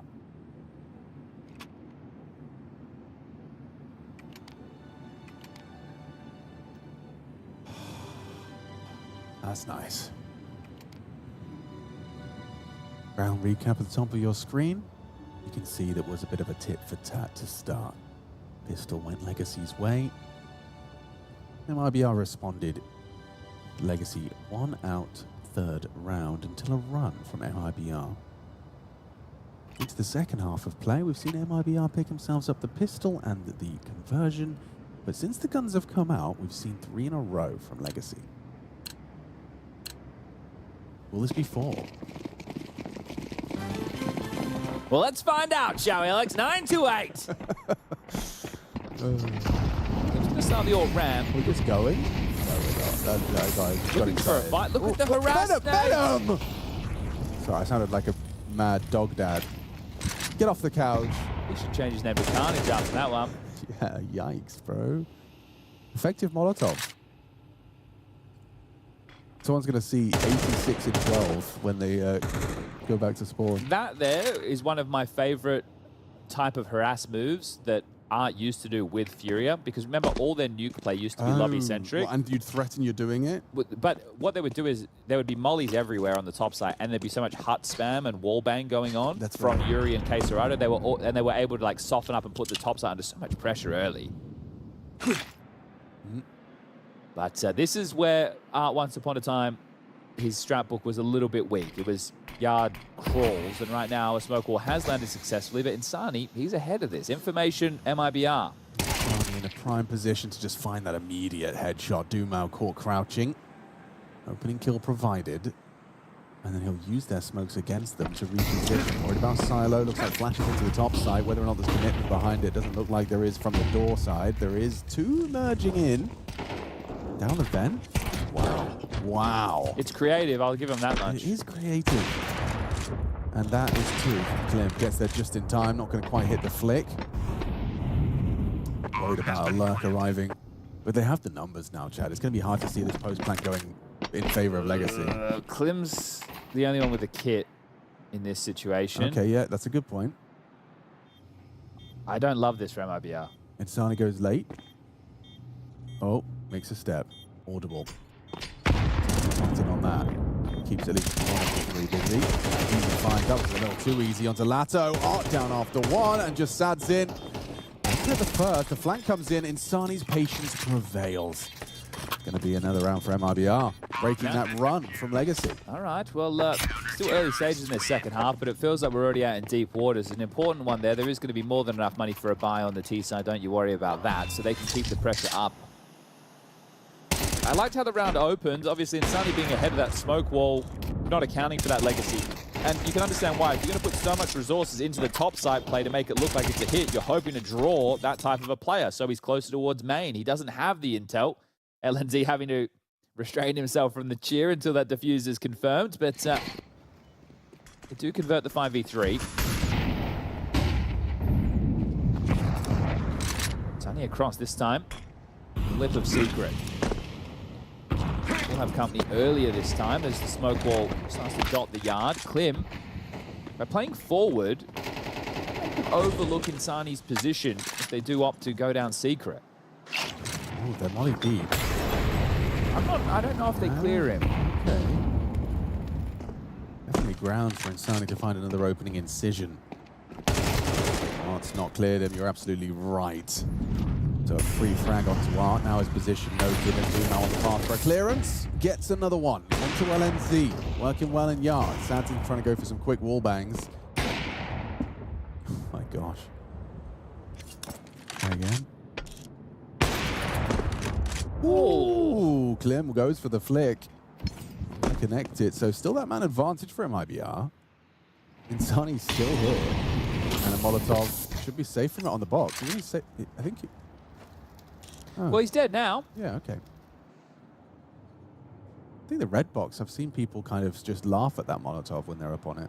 Maybe it depends on how it's thrown.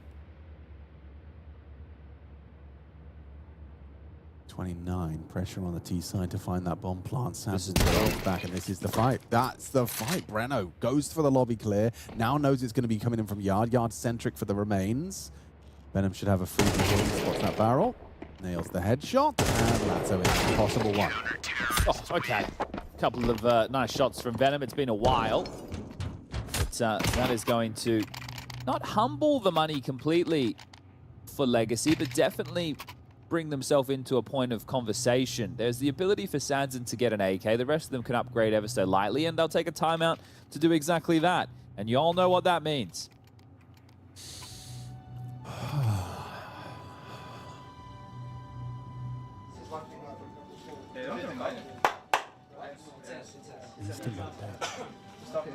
Counter-Strike on the television, coffee in your cup.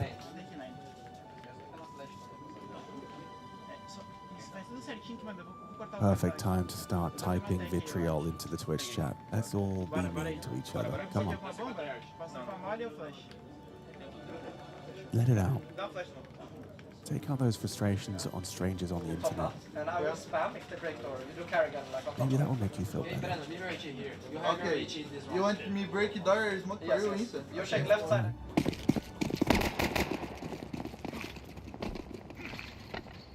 Back underway. Tech 9 rifle for Doomau. They have shoved to. This is a full buy. He's got to try and find this gap. Ooh, spotted ahead. Spotted as well. That information does go both ways. Top hut Occupado. Art drops in. Tech 9 headshot. Of course he does. But Clem quick on the spank. It's looking good for an MIBR 11th. Oh, caught now. Sanson peppered, but he's able to drop. If he can get the bomb down, okay, it's going to help them not to win this round, but maybe the next. 11 on... Oh, Klim's not clearing. Klim's not clearing this. No way in the world. Okay, so you go for the trigger discipline, hoping for more. It's just going to be Clem. You have to take it eventually. I think a knife would be great here. A knife would be huge for the bank balance. You're right. 1,500 bucks.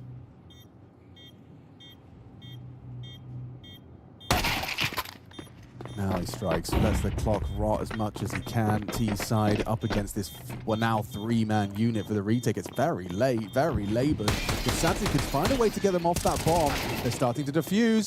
Getting on it now, getting on it now. 11 for MIBR. A little bit tense there for a moment, didn't A it? little tense. Holy. They took the timeout to decide at the scoreline 10-9 that forcing in that scenario was better than taking maybe a hero AK with a couple of partials behind it. That was that was what they deemed. And now they're going to do a rifle with a couple of upgrades. But it's at 11. Yeah, but if you had just done that last round, you'd have full AKs this round. So last round you didn't have full guns. This round you don't have full guns, but you're taking a partial, so next round you do have full guns. But and they took a timeout to discuss that. Yeah, he wants to go for this vent drop again. He's got it again. With the bomb. He took the bomb. Fast, Brano hit one, goes down. The Tech 9s are working. Klim, quick onto Sadzin. Quick on the plant though. Art just punched in that code immediately. Sonny's quick to this from Secret. He's got the info. He's got Art booked. This is already looking good for the 12th. Just Doomau Lato. Okay, well, Doomau. He has to do it really all at the moment. Lato's kind of still disconnected. Why is it always so late and tense with these guys? Boys, I'm freaking out. Yeah, this is nerve-wracking. Just Lato. Now they know where he is, just in time. God, these late retakes from MIBR are admirable. They're putting it off time after time. Mirage first, now Nuke. Very good. Nice, guys. Nice!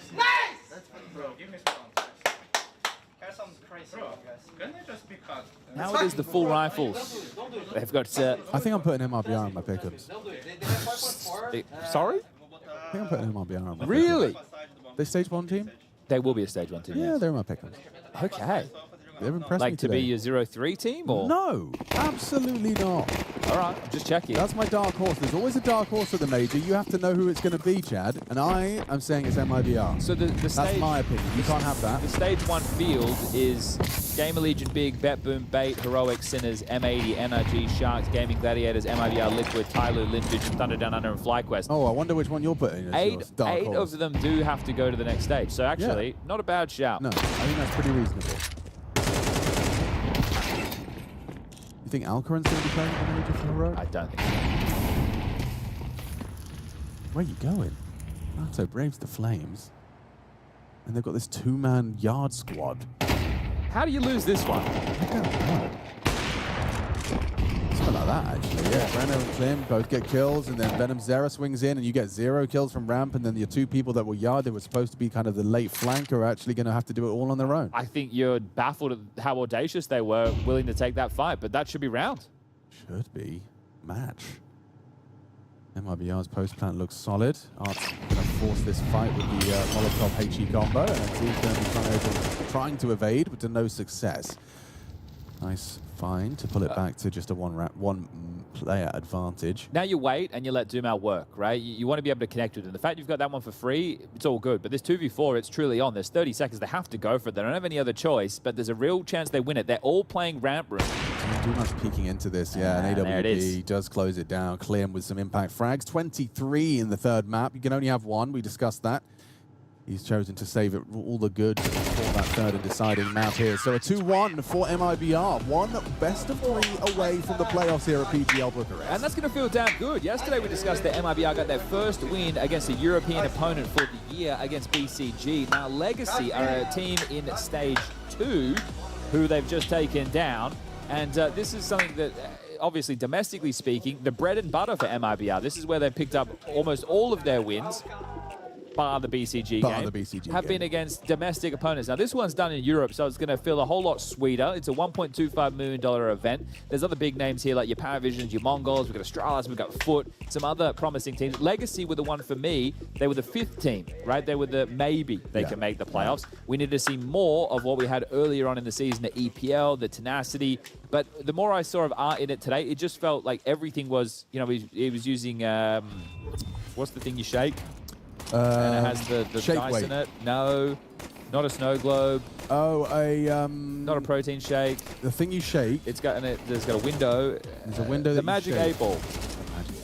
Felt, you know, and it worked sometimes. It didn't work other times, but I would say just there's less volatility in the MIBR of course. And that leads to the win in the end. I think that was a very entertaining game of Counter-Strike for sure. It had its highs and lows for both teams. MIBR, though, I mean, just consistently good on these late retakes. My biggest takeaway is their T-sides were impressive, and their CT side retakes were impressively well drilled for considering there is a language barrier. Yeah, how tempered they were, how they were able to play those situations late and not get too stressed out. Venom Zero had a very good first map, but definitely cooled off a lot since then. So maybe some of those critiques that you were saying online, somewhat warranted, but also in terms of this lad, what is he, 21 years of age?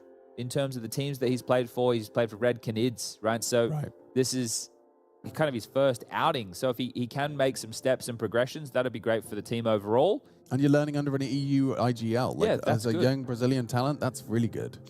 So, yeah, crazy result going on the A-Stream game as well for people to go and check out. Can't quite believe what I'm reading over there. But that is the conclusion of the first series of day 3. Bring on NRG. Yeah, that's it. NRG versus Eyeballers. We've got North America versus Sweden coming up next. The story is old as time, I do believe, because the world only started when America came into existence. That's right. Yeah. So, but no, seriously, NRG with Grim in the roster, we get to see more reps out of them. I think they broke their loss streak just the other day against Bait, but now it's a bit on and off. They lost to Furia, they beat Voca, they got owned by FOOT yesterday. Yeah, that was bizarre. They got, what was it, 5 rounds? They got 5 rounds total in 2 maps yesterday against FOOT, which is, we think FOOT are good. Yeah, but I thought NRG were decent. Yeah, they shouldn't be that far off the pack. Whereas Eyeballers' last 2 games have been a loss to Alliance and a loss to the MongolZ. 13-7 and then was it 13-7, 13-7 with the MongolZ game? Because I had to look at it. Oh, for the Eyeballers? Yeah, because I was reading JW's interview, and he said, like, it actually wasn't the worst. They had some good takeaways. Oh, I'll tell you what it was. They had 6-6 halves, and then they got blown out in the second. Both 7-1 halves. Yeah, so there's something there. Anyway, we're doing our pre-match. Let's talk about that when we get back from our break. Yeah, let's do that. Let's do that. All right, Eyeballers versus NRG coming up next, everybody. We'll see you shortly. She said she loves you. But she can't love me. But I love you. I gotta break on myself, I amaze me.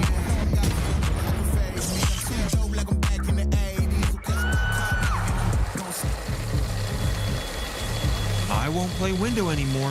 What's going on? Play your role. 1xBet. On to the next one.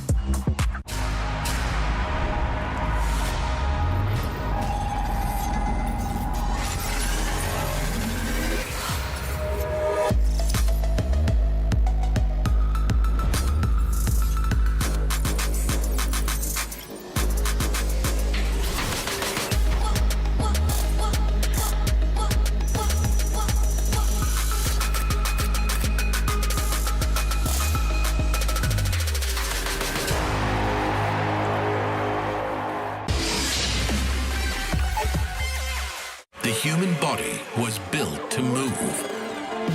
Not trapped at a desk in one singular posture for 12 hours a day. It's time your chair evolved. This is Secret Lab Titan Evo. Ergonomically engineered for you. Gamers, hybrid workers, artists. Backing your every move.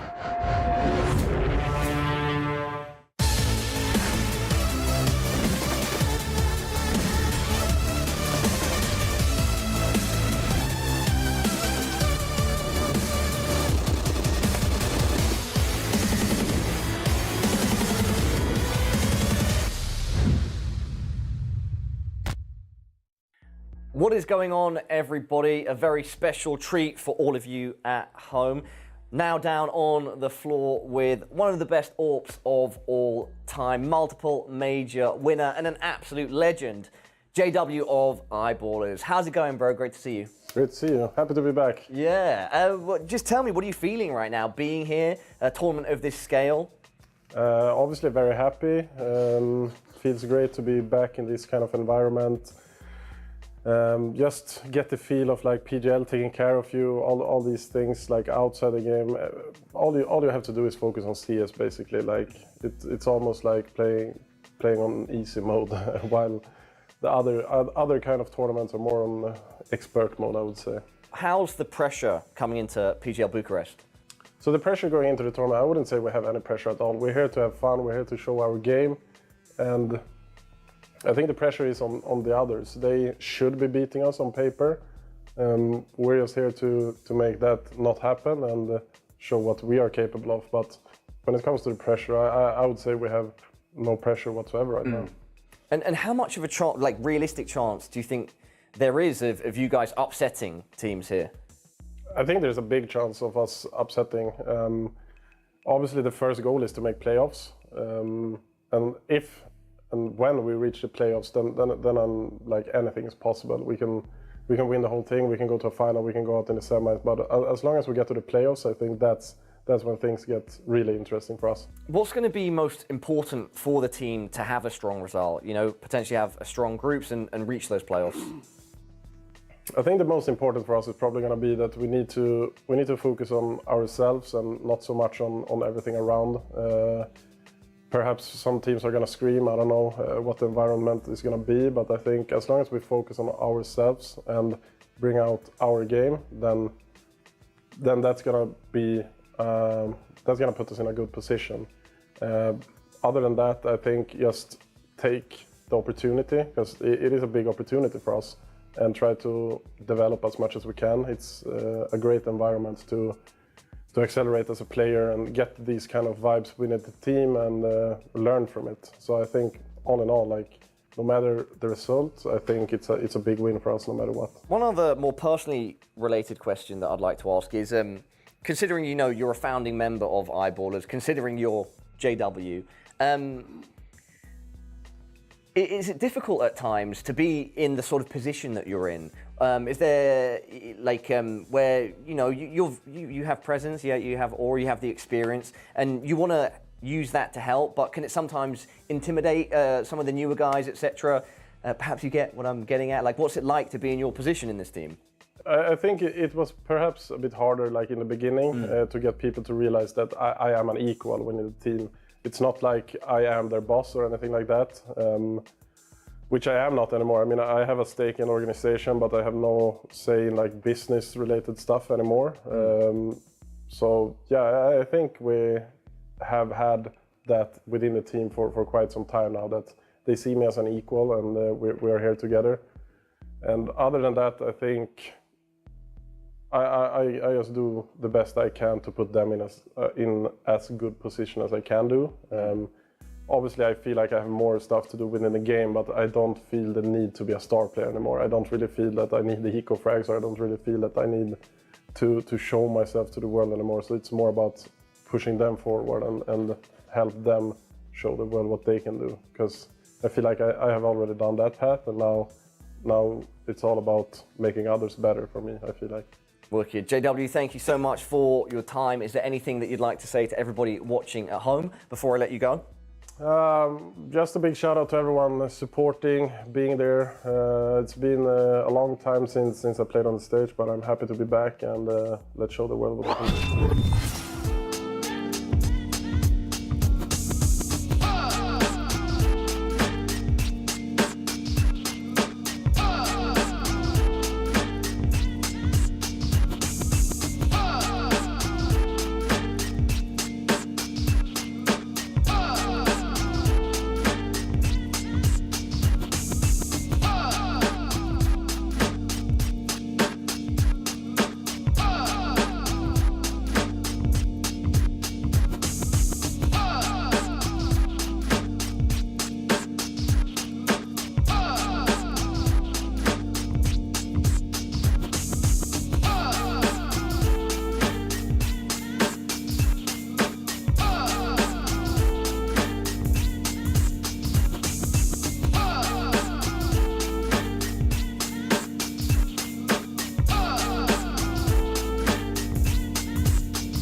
Well, howdy, y'all. We're back for North America. That's what we're here for. My name's Machine. I'm joined here by Mr. Birchall, and it's the Eyeballers that are going to be taking them on. You're not going to do a Swedish accent? Yes, just go be. That was a Hampus? Yeah, I was going for a Hampus. Hang on. Yeah. We were just there. Hey, it's good. Hey. Hey. You getting this? Yeah. You're getting this? I hope you're getting this. That was more Finnish. Lite nogla. That's all I got. Hey. Swedish team versus an American team. Yeah, sorry about that. I just had to get out of my system. And that's fine. Sometimes we do. Okay. Now, if I said to you that these two teams have no head-to-head history, how does that That makes me feel excited for the unknown. Yeah, and that's what we're here for, the unknown. NRG versus Eyeballers. How many times do you reckon Grimm's ever played against JW?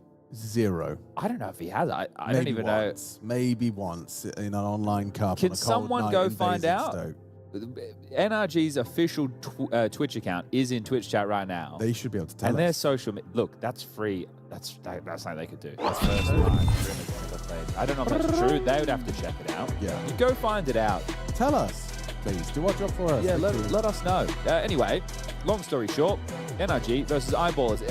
It's Bait versus 3D Max on the mainstream right now with Henry G and Anders B. Just curiously enough, over there they have played since 2024 1, 2, 3, 4, 5, 6, 7 head-to-heads, whereas now is the first time. Yeah, so there you go. You know, we've got the novelty. Do you want to see something you've never seen before or something you've seen 9 times? You know? Yeah. Think about that. Yeah, they got owned. NRG's social media person, their message got deleted by a moderator. Oh, get moderated. Get wrecked, bozo. Yeah, enjoy that one. Put that in your pipe and smoke But is it going to be the energy of day 1 or the energy of day 2? Pick your favorite pose here. Okay. J-Dubs has got to take it out. I think was he doing Bane? Yeah, like kind of a breathing Bob's mask. doing. Oh, wait, Bob? is that Steve? I do like Bob, and Dex doesn't win. Dex is going. Yeah. Hello, princess. What? That's exactly what he was doing. I don't know what that was from. That's the hello, princess. I don't know what that is. No, I'm just making things up. Okay. But yeah. Damn. All right. That's Pitta behind them. Not the bread, but the man. Ooh, I do like a bit of bread. Yeah, the man. The man is But there. when you get them from the store, they go stale so quickly. That's the thing with bread. You got to make your own, guys. Make your own bread. Get your sourdough. Get your KitchenAid out. What's it called? Where you have a sourdough starter. Get your starter. Yeah. Overpass ban from NRG. No surprise there. Nuke pick. Let's go. Is it a Dust 2? Oh, it's Eyeballers pick. I thought they might go Dust 2 or Anubis as the punish. So I'm surprised we didn't see a Dust 2 as a pick. So Mirage coming in from NRG. Didn't Voca pick this against NRG just the other day? I'm pretty sure they did. Anubis getting removed in the second phase by NRG, excuse me. That means Eyeballers have the choice between Dust 2 and Inferno. I think they'll go. Oh, I thought they were going to go Dust 2. A question about Eyeballers before we get started. Do I have permission to call him Bob, or does he prefer Bob XD? Does he want it Bob XD every time? Sorry, Inferno's already banned. That's my. You can call him Bob. Everyone's okay with Bob? Just call him Bob. Okay. Yeah, he's okay with Bob. I think that's fine. It's not his real name, is it? Like, he's not called like Bobby. Even if his real name was Bob, Jonathan. Jonathan. Okay. So, how old is he? 22. When I was 20, like in my early 20s, I remember thinking that like Bob was just a really funny name. My granddad's name was Robert, and we called him Bob. Yeah, Bob. Called him Bob. So Ancient is the third map. Excuse me, I'm so sorry, everybody. Nuke, Mirage, and Ancient. That's the veto. We forgive you.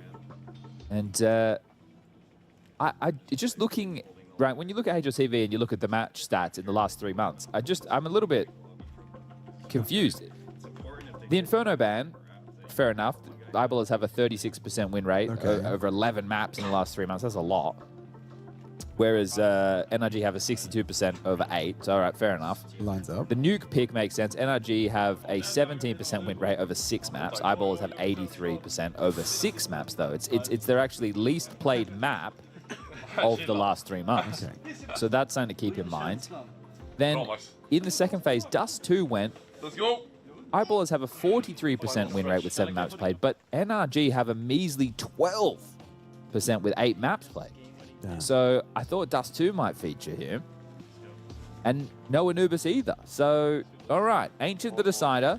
Nuke to kick us off. Mirage will definitely need. That's a guarantee. And away we go. Off to the races. This is a nadeless pistol round. Isn't that fun? Oh, we do like these. Not a single grenade. We're just going to run out hot on the timing. All right. Nitro. Pulls back. Fires off a shot. They flood into the site. And the first one. On to Sonic. Quickly controlling the dual Berettas is Grim as they occupy lobby heavily. Nitro not going to want to overcommit here. He has holds so much more value if OC and the lobby crew can start wrecking house. Ooh, wow, Bobek being just a headshot. Bobby! That's Bobby with 2. Whoa! I see Grim's a bit of a dual Beretta aficionado. I think I could state this is a fact too. NRG will get more maps, more rounds in both maps than they did yesterday over both maps. Yeah.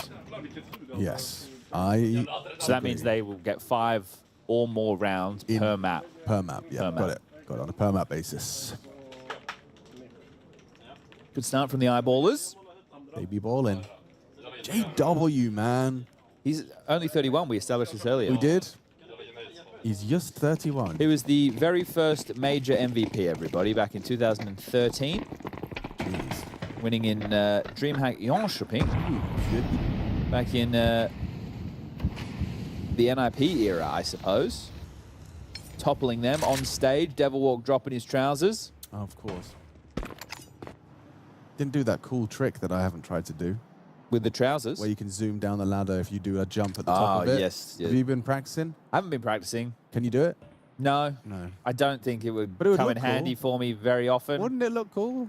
You could show your skills when you throw the nades and then silently descend extra quick to help your boys. Great. Be cool. Where are you throwing the nades? From top roof for this one. Okay. You know, I saw MongolZ playing with it. He would actually be able to use it in a practical sense. Yeah. I would just screw it up and it'd be like, why did I even try this? Yeah. It's just like, why are they even going to try and go for this? Should be the save now for NRG. They lost Sonic again as the first man, and they'll just be holding on to their goods for this 4 spy and using it again into the next. So it's so funny that CS has mechanics like that, right? Because from my understanding, when I watched the video of MongolZ explaining it, you just have to hold, like, you have to have space bar or, you know, a button for jump. Yes. Not scroll wheel. You position yourself in that, like, next to the ladder. You touch the ladder, then get off the ladder with jump, hold jump, and then go all the way down. Like, next time you approach the ladder, you just slide it down at like a fireman's pole. a lot of those mechanics which are not intended, yeah. right? Oh, JW goes down. That's $600 extra for Grim. And a reinvestment for eyeballs. But a lot of those mechanics that existed, they become these fun quirks of the game that are, if you know, you know, but they always get patched out or moved away from. I know. For example, in 1.6 with like the bobbing that you could do. So let's say default box on Inferno. Imagine that the default box on Inferno, you couldn't physically see over it if you were standing. Yeah, right?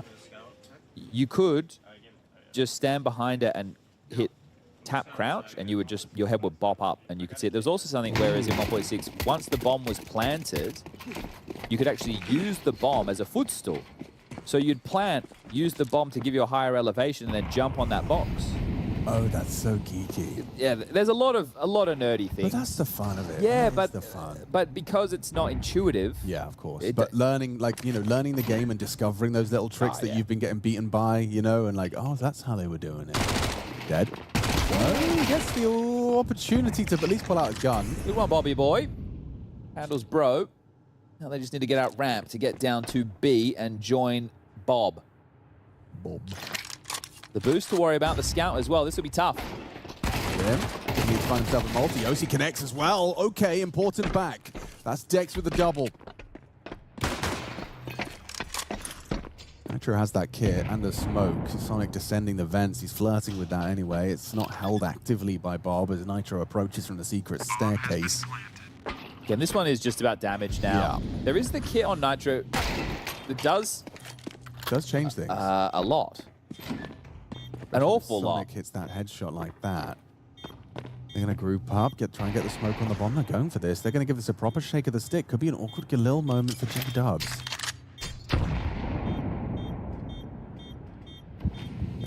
smoke. That sound cue gets him nervous, especially when they disappear into it. And the Nitro hits the headshot. Now he can just sit the defuse. What are you doing, Dex? Dex is not ready for the kid. Saves them anyway. Dude. Damn. Damn, Dex at it again with the 3K. Damn close on that one, but they'll make sure they get the pistol and the conversion. Sure, not necessarily the cleanest, but that's the guarantee. Eyeballers, 3-0 start as the guns now come out for NRG. Really good pivot here, just spins into that to finish off Grim, brought low by JW. Yeah, I guess, someone's probably screaming, could have a kit. Yeah. If he's got a smoke, he's probably got a kit. It's not me. It's flawed logic. That's how you should live your life. That's how I'm just... that's how I'm spitting right now. Got a smoke, got a kit. You got a kit, you got a smoke. Awkward. Dancing around the smokes was Bobby. I can't believe Sonic won that. Thought he'd really overcooked the pooch there.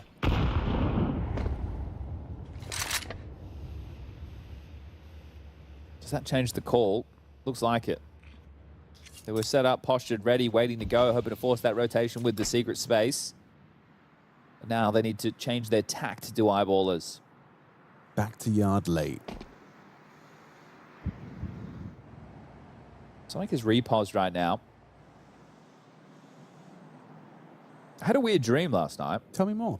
I wanted to call this spot trunk. This one here. This position trunk. And then the spot to the left. I won't be able to explain it. Fine, don't worry. We'll go but back I to wanted trunk. to call the other spot tree. Trunk and tree. But I don't know why. I don't know why I was dreaming about that either. I love that you're dreaming about naming Counter-Strike positions, though. That actually speaks of volumes. Man is living and breathing and dreaming Counter-Strike. There was no pushback either. Everyone was just happy with it. They were like, tree. let's just call it tree and trunk. Tree and trunk, both sides. Is trunk the corner Nico plays in? Like, Yes. Okay, Nico corner could be trunk. Well, that spot where Sonic was, for whatever reason, I called it trunk because it was a thick old red So box. that would make sense that the other one's tree. If you're reading it from CT side. Yes. Tree trunk. Yeah. Well, he's dead. But not before he gets the bomb down. JW gets the extra $600 for his team. They're happy with this. What if he won it somehow? All right. What if he won it? What if he did? What? Avoids the nade, then dips into the smoke now. Oh, he had his fight. He had his fight. Not an easy one. I was maybe setting the expectations a little high there. You were. I think you had your rose-tinted glasses on. Your Swede-tinted glasses. Yeah, I got him out of the box. 2013 vintage edition. Yeah. I do like it, vintage. Like with the Magic the Gathering cards I've been ordering. They're all vintage cards. I always just scroll for like the crusty old ones. Oh, yeah? They're typically cheaper. Used only. Yeah, I like the ones that are like, they have like a scoring system for the quality of the card. I always go for the PO, which just means like poor. Okay. I like it when they're all crusty and they've seen time. They should make a PL. Is there a PL? There is played, yeah. There's poor, then played. I thought I was going to say PL. I was like... Then moderately Mo, whatever Mo stands for. Moderate, okay. And then you've got like pristine or whatever it's called. P something, PO. No, that's poor. NM. Near mint. Near mint? Near mint. Not Monday. Yes, it is. It is Monday. NRG got around? T's have... Yeah, this is what happens when that Dex round coming down to the 1v1, right? And they lost so many casualties. So they are able to... Something. Buy. It just will be lacking. Max it down to a Mac 10. JW on a scout. And last round, they got caught trying to cross secret. So does Bob want to try it again, or does he want to opt for a different smoke wall variation? Because we're essentially learning what game plan eyeballers have come in with today. They're still able to call from the sheet. This time, many more bodies outside to take the space. And a different smoke wall. Diagonal variation. They can do a second layup. Ooh, that's nice from OC. Sharp shot, quick over the smoke. There's the second layup. Incision, the scout from JW gets nothing. Here comes layer 2. I like that you do diagonal to clear out under silo close red so you can't get flanked. Then once you've got red control second wave, essentially you're not meant to be down a man, but you are in this scenario. If you bro, you bro.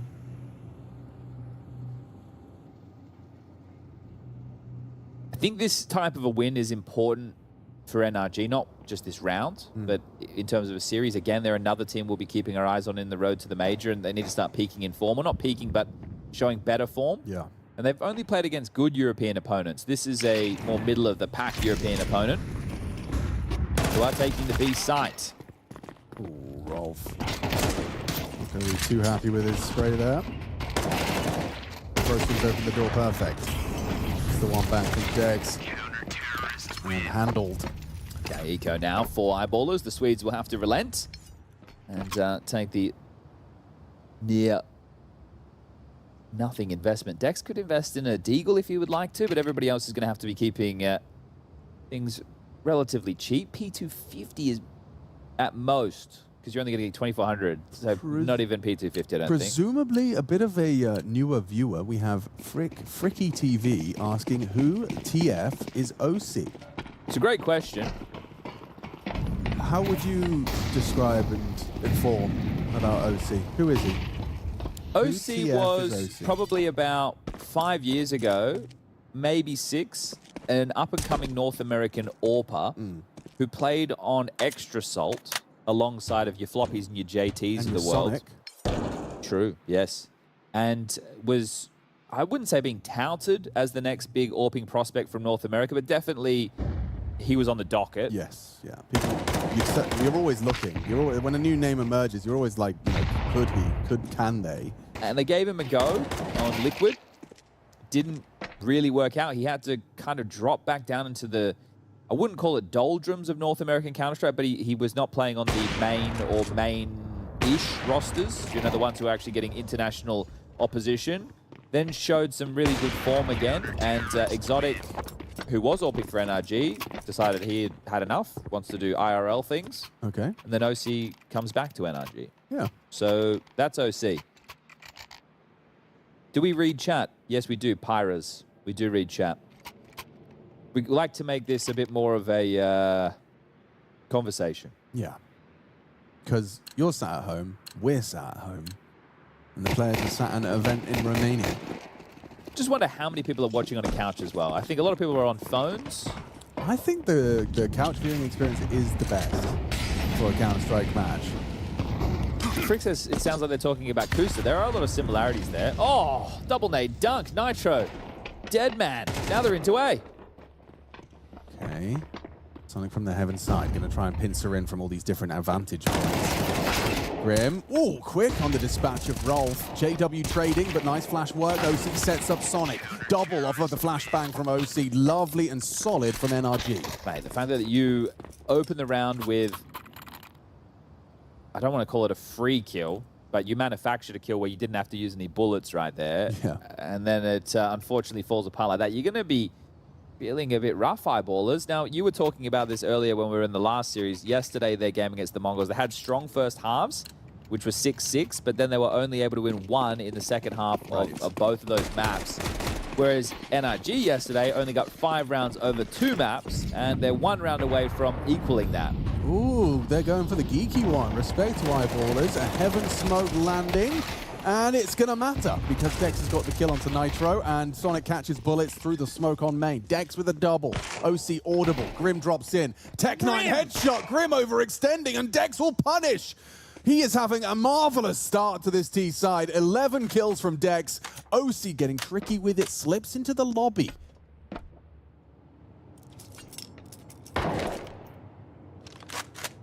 Dex is Tech9. Call it a Deck 9. It's just JW not doing it. It's just a Glock. Ooh, but a missed shot. You're not scared of a Glock? No, I like that he's partnered up drops in. Like, that enables them to have a bit more potency. Like, you don't feel like winning this. You don't feel like you've got a chance at winning this now. Now JW's got an upgrade. Round over. Crazy. OC's going to try this. No scope. And poof! The Tech9s be hitting. Eyeballers are stabilizing. Big win from Dex on the Tech9. Yeah, he's had some good impact, hasn't he? So, nice couple of rounds from Dex, especially when Maxter is yet to get going. 0 and 6 from him. It's not the end of the world for NRG, but you would love to be converting that if you want to have a strong CT side. Now you're a little bit wobbly. There's no way.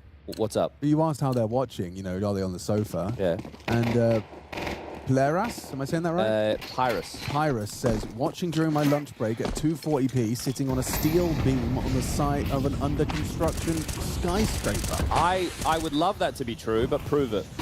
Prove it. Tweet a picture of it at me right now. Because I like the visual a lot. I don't really care about the 240p. Yeah. But what you must be seeing right now must be pretty cool. Yeah. Because all I can see is all of Chan's chibi weebies on his shelf.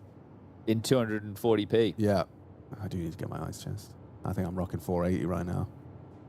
Be cool to be on that 4K lifestyle, you know, like Jason Moses O'Toole. Laser eyes. The $1 Million Man. $1 Million Man. Here's a good one for all of you at home. Hopefully he lands it. He's trying to smoke Squeaky Door. He needs a little bit of an edge forward. There you go. It's a tricky one. That is tricky. Because he hasn't landed it perfectly. You want it to go inside the door, everybody. You can see the problem it's caused. That's caused by a misthrown smoke. Yeah, crazy. That round, in 3v5, will probably be lost by a misthrown smoke. You're looking that way. Yep, looking that way indeed.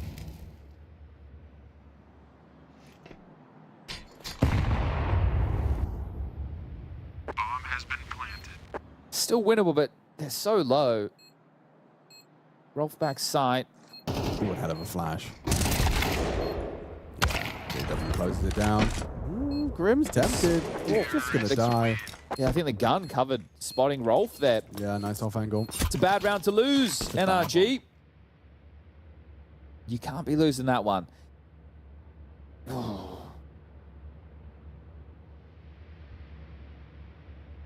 Eyeball is 5, looking like 6. Do you think Bro only came up as well because the smoke was missed? Do you think he wanted to leave the vent? I think he saw him on the way up because the smoke was missed and so committed. Whereas if the smoke was good, then they wouldn't have been out and he'd have been able to go up. Yeah, You're right. You're absolutely right. Yeah. Which is funny, those details do. I mean, you know, there's no shortage of ridiculous ways to lose around. Yeah, we had one in EPL where Hunter missed like an A main smoke on Anubis, and it ended up just going the basket's corner, and then it did cost them.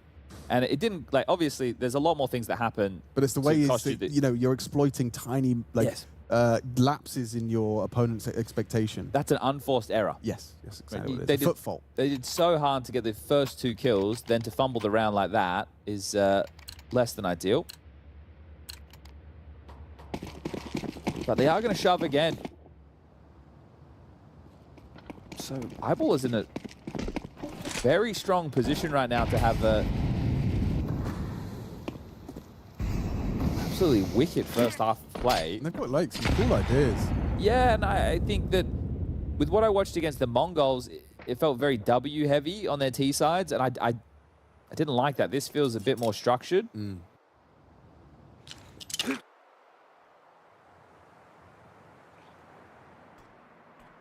Very structured.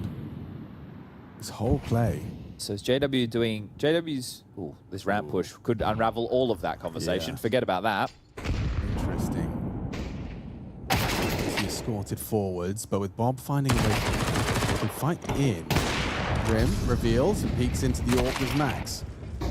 JW from the roof does go for some combat AWPing, and Bob's hitting his shots, so's J-Dubs! What a turnaround! Okay, good luck now, Sonic. You're dead. Bye, J-Dubs doing them dirty. Masterful on the descent there. They had a whole plan. They have to scrap it because of the aggression lobby. But Bob and JW partner up and get the job done. Now it's NRG Eco for the final round. I wish we had a replay there because JW from his POV. This one. Bang. Playing with the ladder. It's a bit old school. JW, Come on, tell me that isn't a shade of JW of old. Just funny business on the ladder for sure. See ya. Oh, I like that. I enjoyed that. I'm getting my rose-tinted goggles out. Where are they?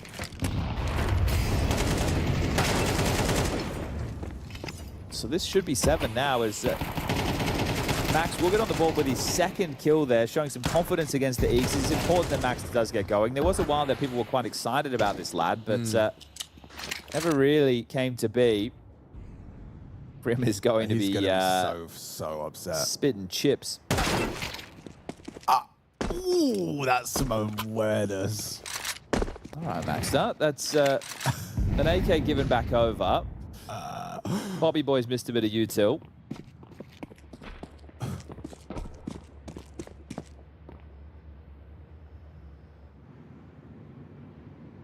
any way this goes wrong? Well, if they go up the ladder, you don't. If you go up the ladder, I might do an ultimate and just leave like that. Okay, this works out better. Yeah, just go ramp to B now. Guys, don't. In what world is this? Oh, they're going up the ladder. Through the floor. It's 38 seconds. K doesn't do it. Sniper still. Why? Why do we need to go ladder? What was the goal there? Especially after you were established, there was a player there. You got the info and everything. Guys, why so stubborn? Ooh, this is a round of Counter-Strike, baby. He wins it, watch this.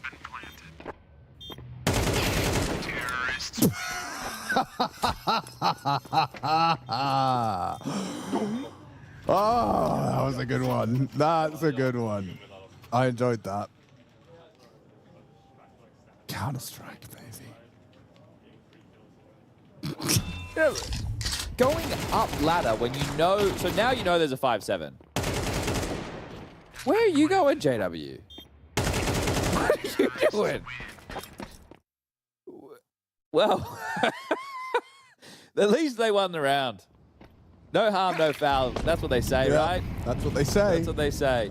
Allegedly. Imagine you knew that there was like, if you put your arm in this hole, there's an alligator and it doesn't have to do a lot to bite you. It might not bite you. It might not. But it doesn't have to do a lot to bite you.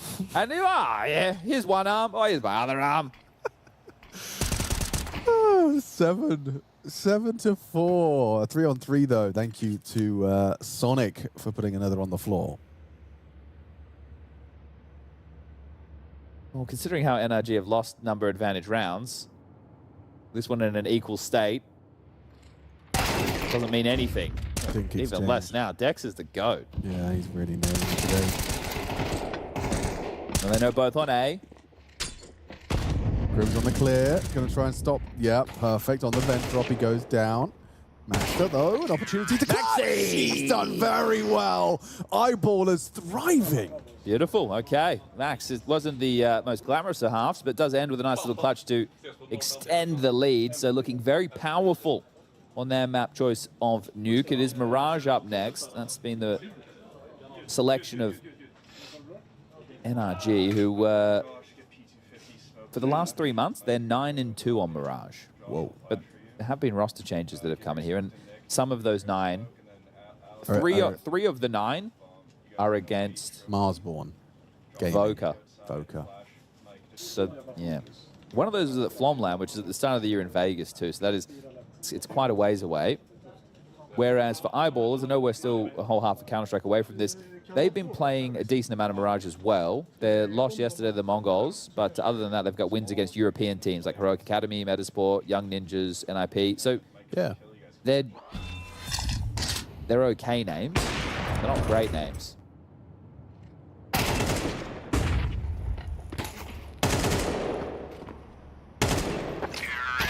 All right, so started with a 10 Kevlar pistol and ends with a Max to clutch. Someone asked why there's no music or sound effects. Sorry, that's my job. I did mess up. Anyway, let's get the second half underway here. It's getting groovy between Eyeballers taking on NRG. You've got some Monday listening. You're here. It's lunchtime. What's on the menu? You've taken a break from having some interviews, taking some calls, having a chat with your colleagues around the water cooler that these days is called Teams. Having a smorry, bro. Once it was Skype, some of you might even use a Monday board. Maybe even a Slack. Maybe. Maybe a Discord for the newer generation. Sharing your screen, having a good time. Maybe back in my day, I was on Ventrilo. Raid leader. Going through a divorce, just helping him out. Yeah.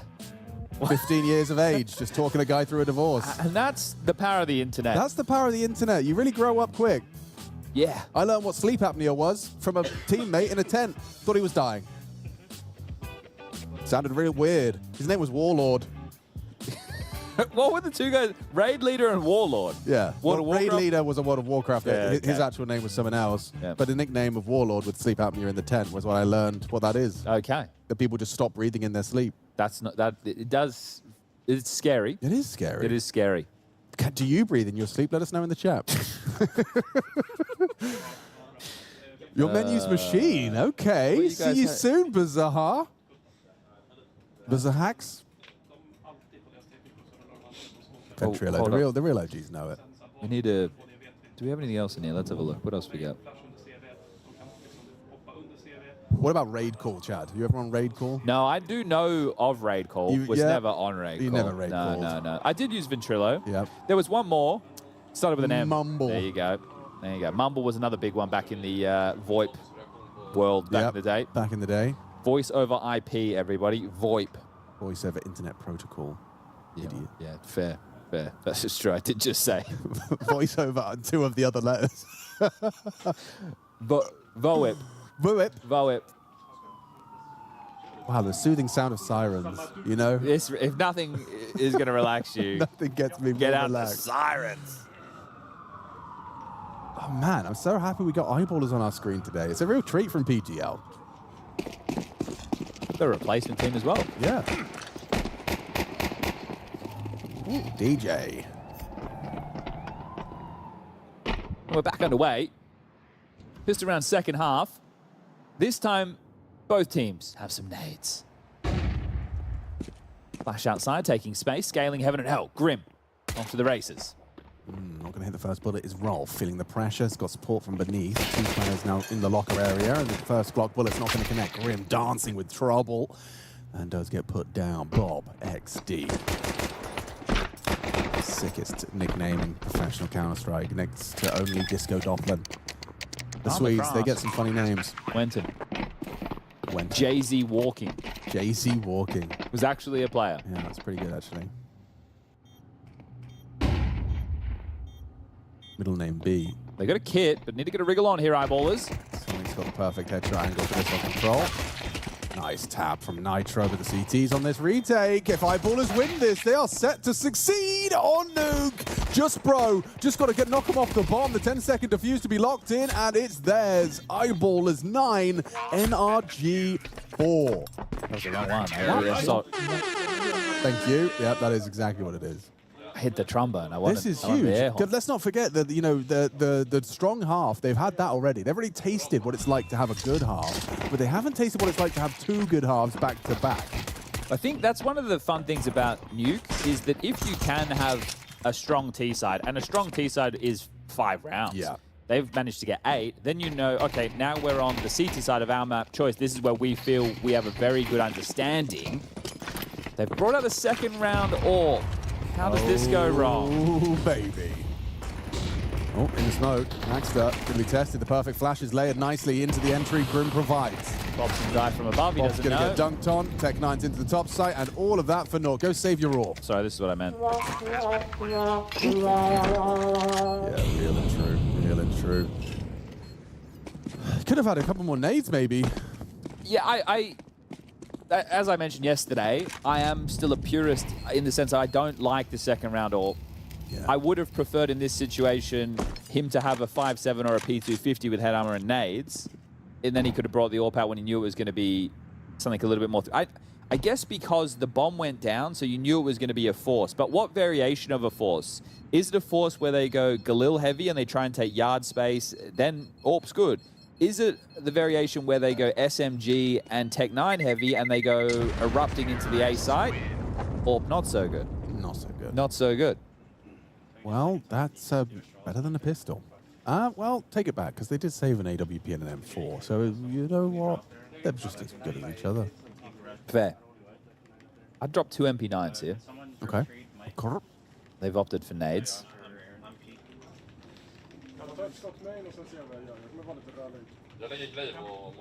So 2 5.7s, an MP9, the saved AWP, the saved M4, and a smattering of U2 goes up against NRG into round number 15. I like this. Assertive from JW. We'll have to move. Dips away. You got Rolf responsible for this potential top site. Yard crawl for the NRG squad. Oh. Dex. I want to get out of there. Yeah, he's dipping. The only rifle in the round. It would be bad to lose, but worse to lose the position where it can't be picked up. JW's in a great position, though. They know he's saved an orb, so they're counting on trusting their flashes, and they work. They're going to scale on him here. How many more peaks does he go for? One, at least. Dips back up the ladder. Oh, and Dex catches one slipping. OC was looking towards Secret, gets caught out. At least the trade there. They deny the rifle. Bob's going for some long-range 5-7 headshot angle here. This is a bit mad. Max has got to remain stubborn. Nitro wins his 2-1 Bob. Now on the smoke walk, bro. Wins it out just as their attention was drawn. Yep, salvage is a great word. They dig themselves out of that. Tense for a moment there.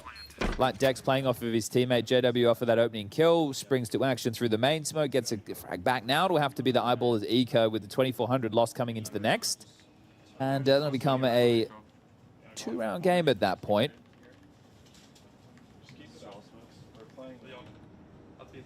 Soft leg shrimp, correct. We are always reading chat, but we are remote, so there will be a slight delay. It's pretty short. Yeah, if you type 1 in chat now. It's a 2K force.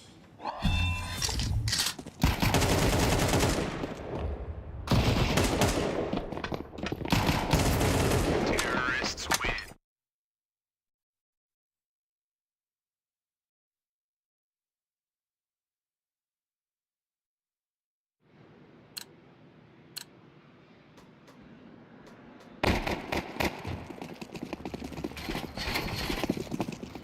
I can't cast and count, so I'm going to let you keep counting.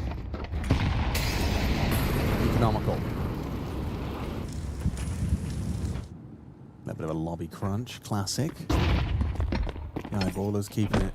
Almost a minute, okay. About 50 seconds. We're about 50 seconds delayed.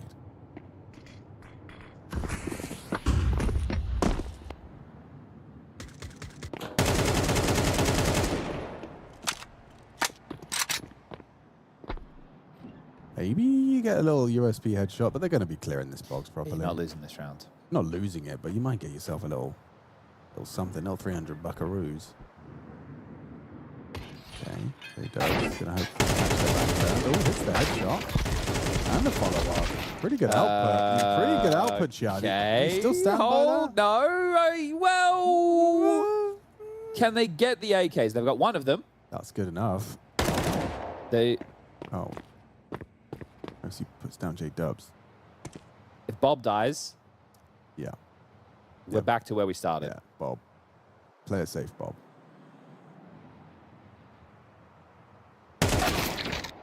And he's dead. Okay. He's done very well.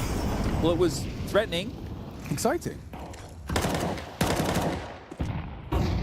Time is the biggest problem right now for NRG. They do need to make their way into the side decks. Oh. Okay, and there's a gun available. Gun available? No, and they're dropping vents. Well, he should know, because I think Bob threw that there. Yeah, I think so too. He's picked it up, okay. So you get a Molotov as well for your troubles. They're going to give it a look. I wouldn't hate it if they saved. Dex is heard, doesn't play it close.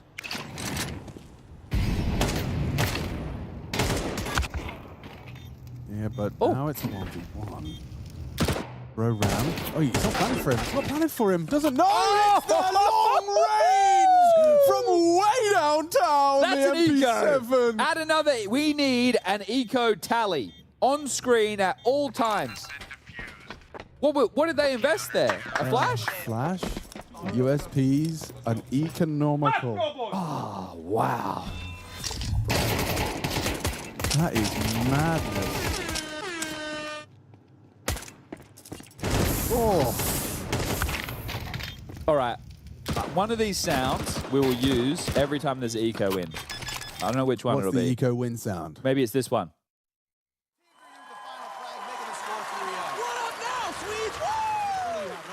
Doesn't really work in this context because they are Swedes. They are Swedes. But like maybe no, it's just the grammar. It's what up now? Oh, and then I comma, fade it. Swedes. Oh. You know? Yeah. What up now? Yeah. Swedes. I see it. I see it. That's what he's saying in a You way. styled out of that one. Yeah, it works. Or it could be this one.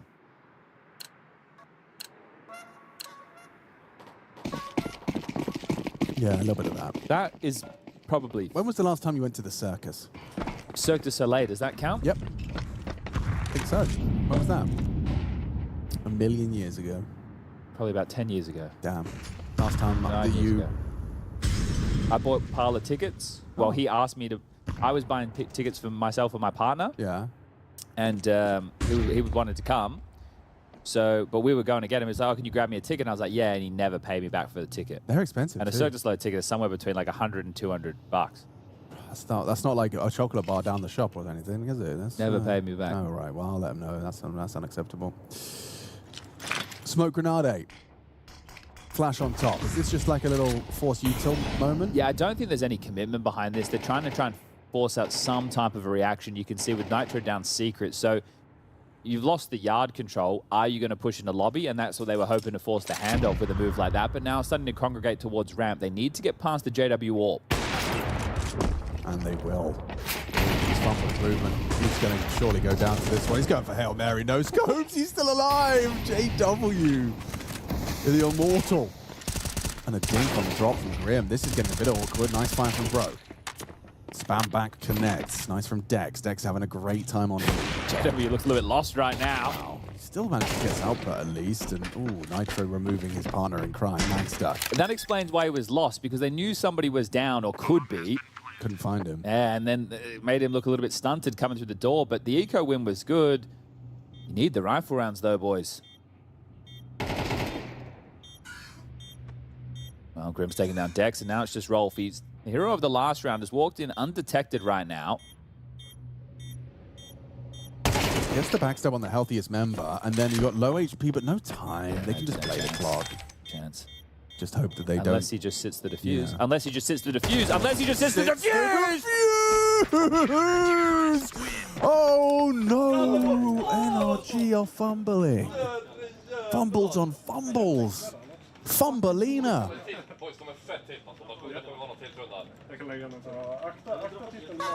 Fumbachino. License to fumble.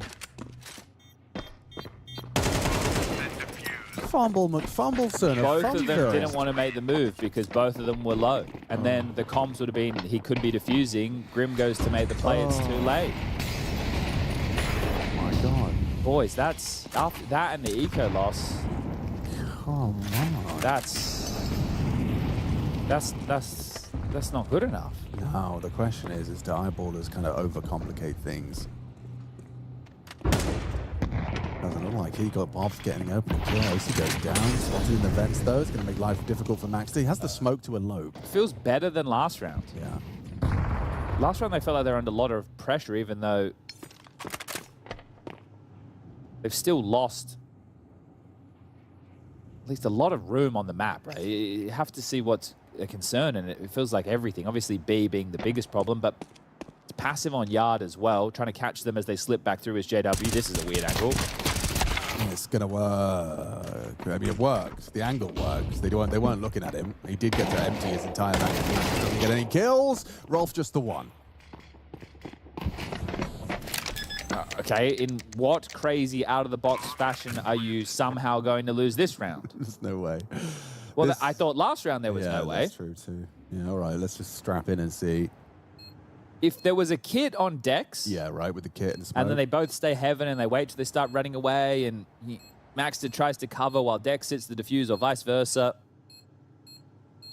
I wonder if Max can get his hands on an upgrade, make that his priority. Wouldn't you just go look in the yard? Ah, doesn't have to. JW died right there.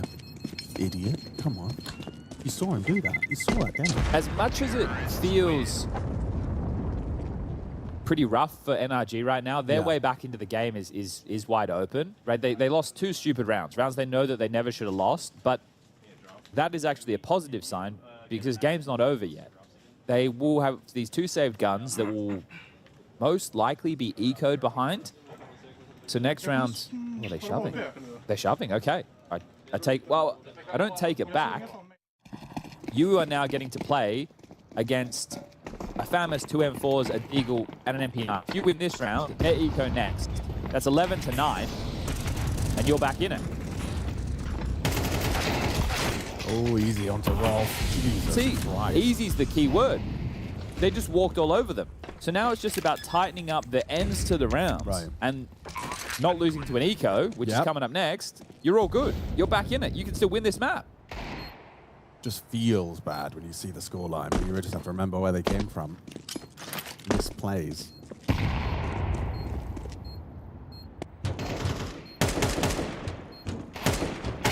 Terrorists win. So in case people did miss it, FaZe will be playing today at PGL Bucharest. They have made the trip from Belgrade to Bucharest, and they'll be playing against Inner Circle. There's footage of them setting up to play. Now, I can't imagine their mental is going to be in a very good state. The future of the team, who knows, but they will be playing later today. That is the next game. Can they turn a 0-2 due to forfeits around? Or is this just the goodbye tour? Do you know what? Knowing like the track record of FaZe, after they don't make the major, after all of this, Well, they win the event. They're going to win the event. Okay. They're going to win.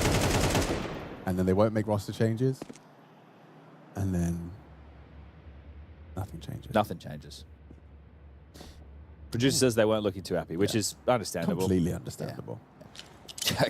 It's like, you know, would I expect them to be smiling if they were slapped in the face? Probably not. I think the thing is, when you look at how bad everything's gone, it shouldn't even come as a surprise to them or anybody with how poor the level of Counter-Strike has been. But I think for them to have actually got to the point where it was so close, and you had to beat a Big who had already qualified, so Big actually had less to play for in terms of qualification perspective, but still managed to pull it across the line. So respect to Big for... I think the win for Big is more of a, hey, let's add this to our body of work for this season. Yes. Because otherwise, if you take a look at the teams who are Big have beaten, it's kind of like... It's pretty... Is it like European... It's like European MIBR. Yeah, that's what I was thinking.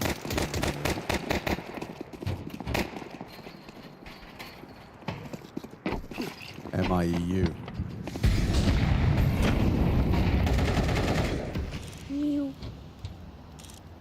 Grim gets an opening kill. Bob's gone. He's not XDing anymore. Maybe lost a secret. Got sat on his ass by Grim.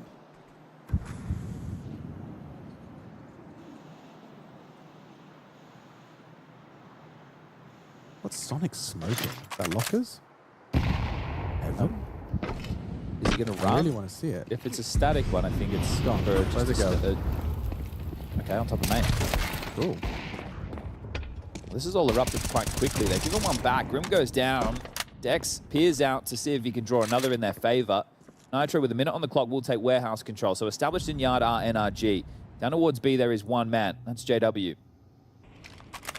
Just going to play from the double door side. 3 will come a knocking in a moment as the lobby lurk of Bro is the disconnected piece for now. Oh, he didn't find the lethality he needed. That's the... A couple of moments his aims let him down. Yes, yeah, absolutely.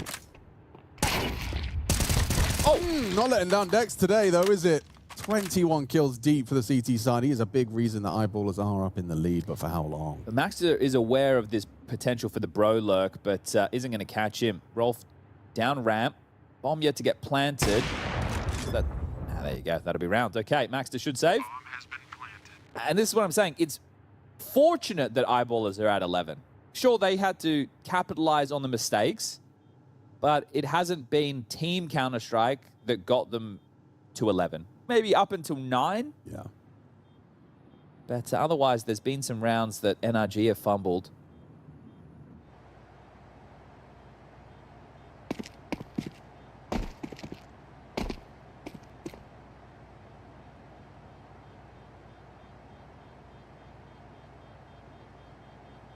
So just that 1 round gap, and yeah, the fumbles have shaken him off. Good to see that kind of mental resilience on display from his squad, especially when Grim performing as well as he is. 24 frags for him, opening kill at the start of this round onto Bob XD. Bob XD. Yeah. Solid names from You like the them eyeballers' names? Yeah, because you can read them and you understand what they say. They're palatable? Yep. Personally, a fan of all of those. All of the names in the server today.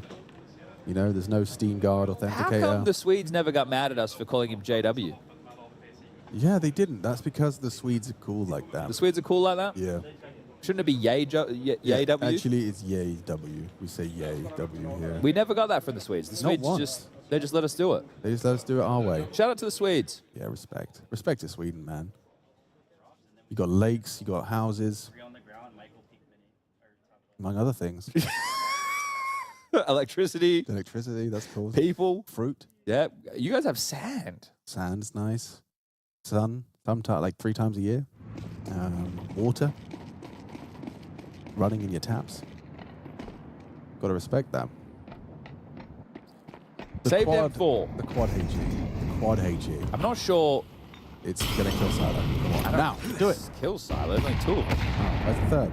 Boom! Headshot. It came from A. Okay. There was the third. You bang on. So they're good with their nades. We saw them in the first half get freebie openers. Oh my god. I like that. It can't happen again, can it? Unless. I mean, Dexter's got... Oh, OC, you're ruining the fun. Stop trying to win the game. It's not cool, man. But now, where it feels like it is completely in the realm of NRG taking this round, they fumble somehow. Okay. Somehow. Some way.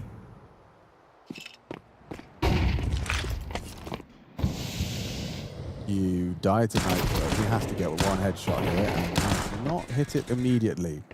Don't think it's a favorable fight for you, Mr. Nitro. Yeah, well, that's fine. Rolf dead. Max to the man who saved.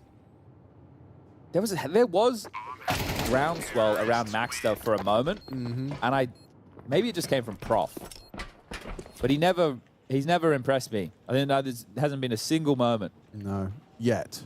True. We put them all together. We put Plopsky, Maxter, Hampus, Wenton, and Disco Doppler. In the team. We call them the flubby gangsters. The Vikings. Oh yeah. Of Sweden. I like that. Or just Sweden. Just call them Sweden. Just Sweden. Just a sick name. I don't know. This might be taken. Oh dear. I'm just in a silly goofy. We have fun. We have fun around here.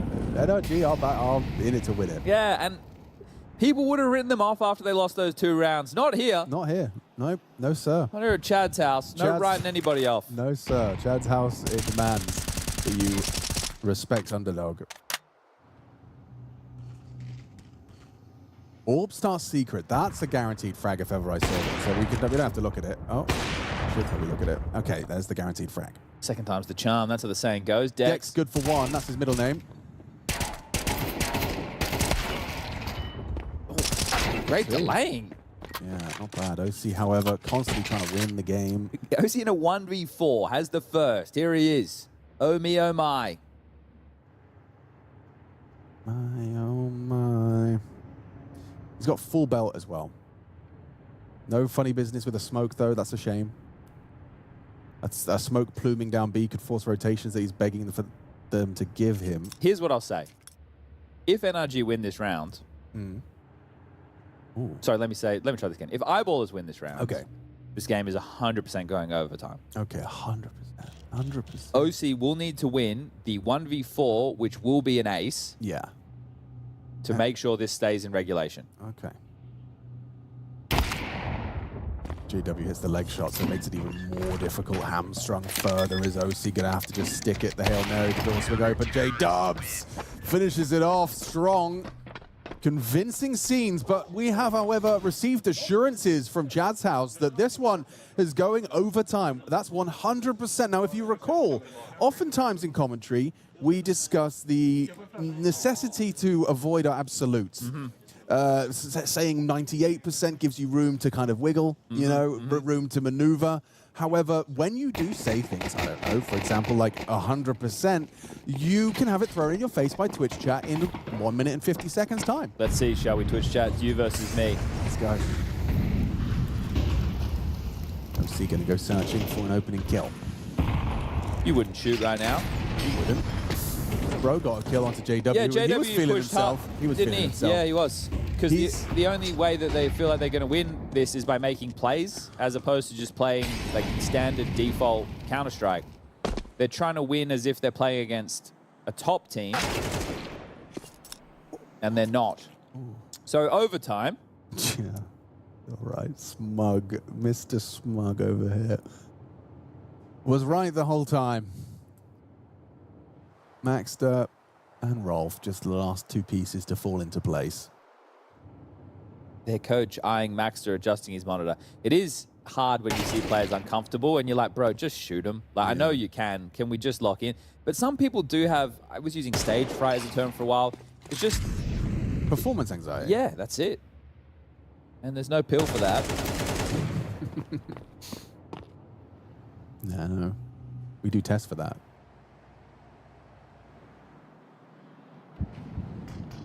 See what's going on between Max versus 8. Because Maxter ain't winning this. No, sir.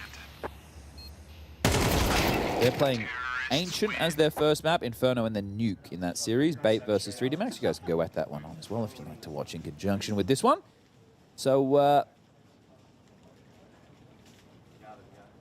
okay, someone said JW over OC, over Degster, over Simple, over Tens, over Bronny James. I think that's LeBron's son. Yeah. Over Ronaldo, over Brokey, over Ultimate. Don't know what that means. Just JW's better. Better than all of those people. Okay. Yeah. It's good to have fans. Someone said Max had 5 kills at half. BT dubs. Well, he ended with 7, I think. He got 2 kills in the second half then. Quick maths. Yeah. It did feel a little bit. It did feel a little bit quiet, especially with Dabs having the headset off. We'll kind of get a couple here to play. I should have got a longer music mix or something. It is fun though. Like I could definitely see myself being a button pusher.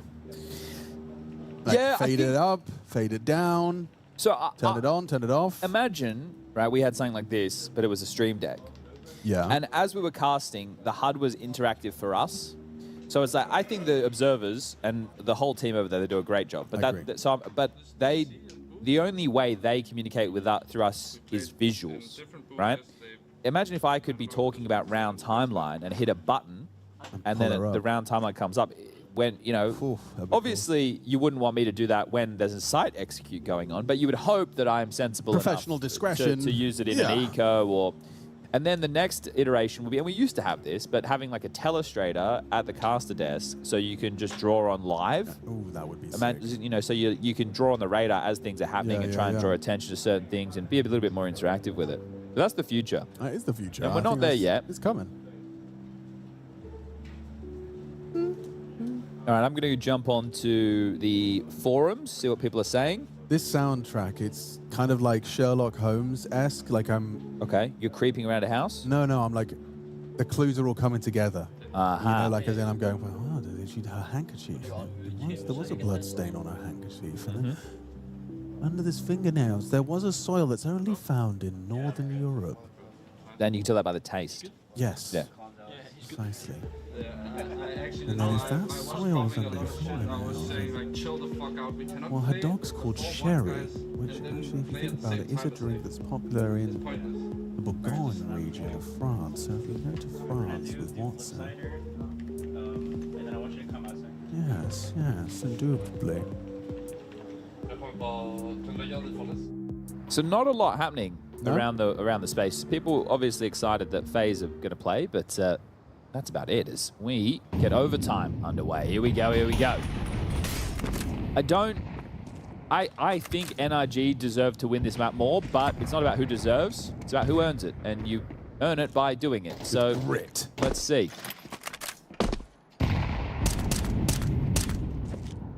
Looking for yard space. Nitro, supported by Sonic. The rest of the team in lobby. OC with the AWP. JW the same for the defense. JW, the man starting early down towards B, trying to lock down this secret line. Towards main is Maxter. Back of warehouse is going to be Bob.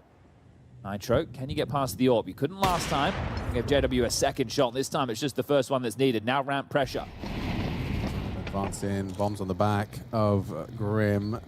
JW is in a position to fall back AWP. No commitment here out of NRG. They've got their, well, they've got their territory, but at what cost? No Nitro pulling the strings now from the grave. I think eyeballers don't feel super comfortable right now because JW can be split from ramp as well as secret. So JW is going to be feeling pressure, and that's what's forcing this lobby excursion.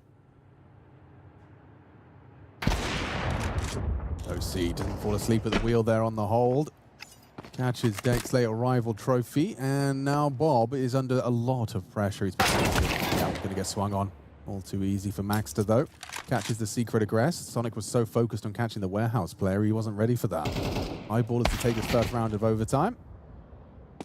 Bro not in a position to win the round. This is one of their better rifle rounds overall, I would say, on the CT side from eyeballers, and they didn't try and do anything gimmicky. Yeah. They played a standard round. They didn't try and push hard. Didn't come down to an eco win or a crazy defuse in front of two players' faces. This one was just a nice start to finish rifle round. So good job there for eyeballers as they do get on the board immediately. And the JW way too easily. But constructed round can net you these results. Counter-terrorists win. Lovely. Sequenceller J-Dub, stop the tables. Well, they're changing tacks, so they were going for some space. He's here. He's in the right place again, Chad. He's even going to clear you out. Oh, narrow miss on the shoulder peak. He did that on the last round of regulation. I'm not sure why he's gone back to it again. He just had a good round. And that's what he does when he has a good round. He goes for one of those. But it's also wild. Like, they're playing aggressive outside too. Bob is... Rolf. Not ruffling anymore. Hello. This is a crazy person. Wow. Yep, nice from Maxter. Puts Sonic in the dirt. Now the bomb's lost in lobby. Grim forced to Scarper back. Regain control, but there's a smoke in your face. How quickly this round can go wrong. JW opening death into two in quick succession. Dex and Rolf, Maxter, have managed to pick themselves up the territory lost. And now the bomb's under their control. What are you supposed to do? And you have a smoke and a Molotov to work with, so you delay them for longer over towards radio. That's going to get them down to about 25 seconds. They will have to make a move through this. You don't want to flash push it, you don't. But you have to wait it out, and then just hope that you can trade. Where is OC going? Okay, they think that they're going to be able to get the bomb without fourth. 25 now. Last of the nades. Here they come. Rolf to swing off the contact of Maxter. Maxter, a real opportunity. He just gets one hit. Can't do it. Worried about the anti-flash position. Rolf forced back away. They're going to have to accelerate towards A in the power position from Dex. He ain't playing scared. He's playing for the kills. Him and Rolf combine, and there's just no time for Nitro. Can't win it. Oh, he could! He does! Waited, they waited, and they pull it off! A fumble from eyeballers. Crazy. How do you lose that round? They're all coming out hot with 13 seconds left. Here it comes. Yeah, like, 5, 4, 3, 2. Bob's stuck, right? In that position, he's stuck. Wow. When will you have wigs? When will you have wigs? Oh, boys. What the hell? Top hop. What the hell was that? Tier 1.5 Counter-Strike is the most fun. It is, isn't it? Lots of goofs and gaffs. No, it doesn't. Sometimes it doesn't make sense, but that's why we like it. Kaboom.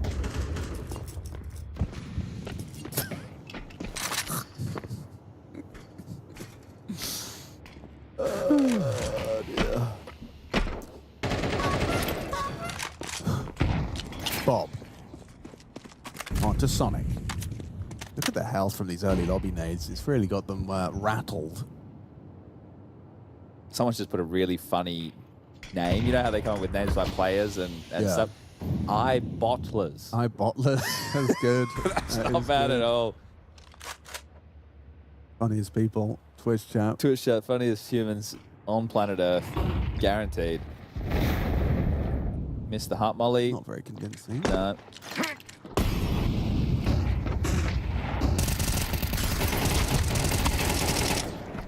So I had this trouble on Nuke for a while. Yeah, trick shot. That was slick. Yeah? It was the, like, me doing what Nitro's hold up, doing. hold up. Its eyeball is alive. Yeah, you're right. Hang on a second. 18 seconds. Loads of time for Nitro, actually. They're not all coming through one door, so... But yeah, the thinking I'm selling something by throwing like a late hut molly and a couple of flashes, thinking that was going to do more to force reactions. Like I just learned the util, and I see. You know, you call like, okay, you guys go ramp, I'll sell top, but I'm not selling top with a couple of nades like that. You know, even at the low level Counter-Strike that I'm competing at, you know, it's not convincing. You need bodies. You need someone walking out squeaky door or stropping main to really sell it. If there's, in certain scenarios, sometimes it can be enough just because you know it's going to force low-level communication. Yeah. And that chatter, right? If I'm a ramp holder and I'm hearing nothing, but U2's going off on A, and even though they go, yeah, there's nothing, there's no bodies, you still, in that moment, will probably glance to the radar to see what free information you can glean. Yes. And then by doing that, that could be the lapse in judgment of focus. That's valid, right? yeah. So it is... You know, sometimes you look at a fake and you go, it's limp. That's what that was. Yeah. Okay, eyeballers, I've got to say, I mean, you got them in majority of the rounds on the CT side, and your T side was where you did the best work. You know, you got that's a good point. That is a very good point, especially with an 8-4 half on your T side. This map should already be over. Yeah. And considering how 2 of the rounds came to eyeballers on their CT side in regulation, overtime is where it actually started to look the most convincing. So now it's just about finding the close, but financial woes will not be the problem for NRG. OC has found the opener onto Bob outside, but he's had help this time. Rolf is down B. JW is down B, excuse me, not Rolf. Might push lobby though. You should just take ramp quite quickly. JW's got vent. You can't come down. You either go secret or you take lobby control now. You need to react rapidly, NRG. They've managed to get that bomb planted. That might be enough with Dex lingering to the right side. Can't go down. Can't afford to go down. Dips into the vent. Responsible for 2 fronts is JW. There's a nice flurry back from the CTs on the retake though. J-Dubs gets caught. Dex gets nothing on his ramp lurk. And so now here's Rolf.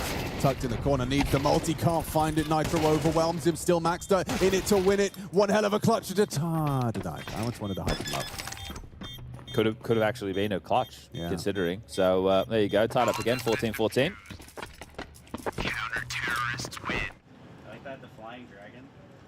I think for the events coming in the near future, I want to see NRG look better than they are right now. Again, the 2 rounds that they lost in the first half that are unforgivable are rounds that are like so easy to wipe away in the VOD review, right? Because everybody knows what went wrong in those scenarios. You don't have to break it down. Exactly.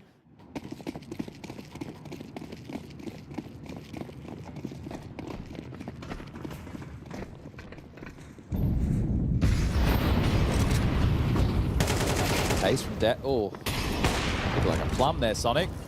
It's in the open. Dex will take that one for free. So opening kill as Bob will play ahead of the smoke wall, knowing that Sonic's dead, taking all this room.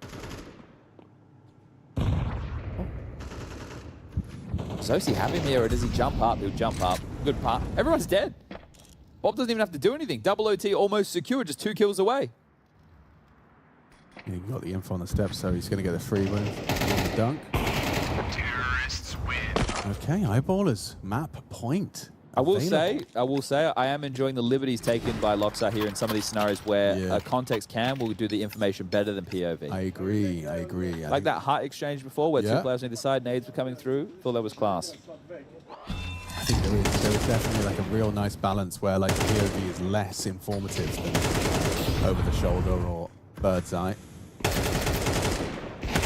Terrorists win.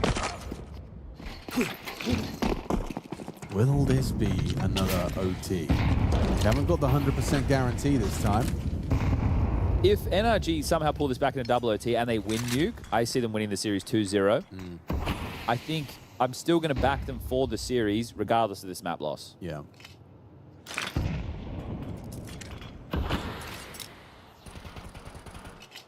Good sign. JW hasn't gone for anything outlandish. He's juggling nades on the roof.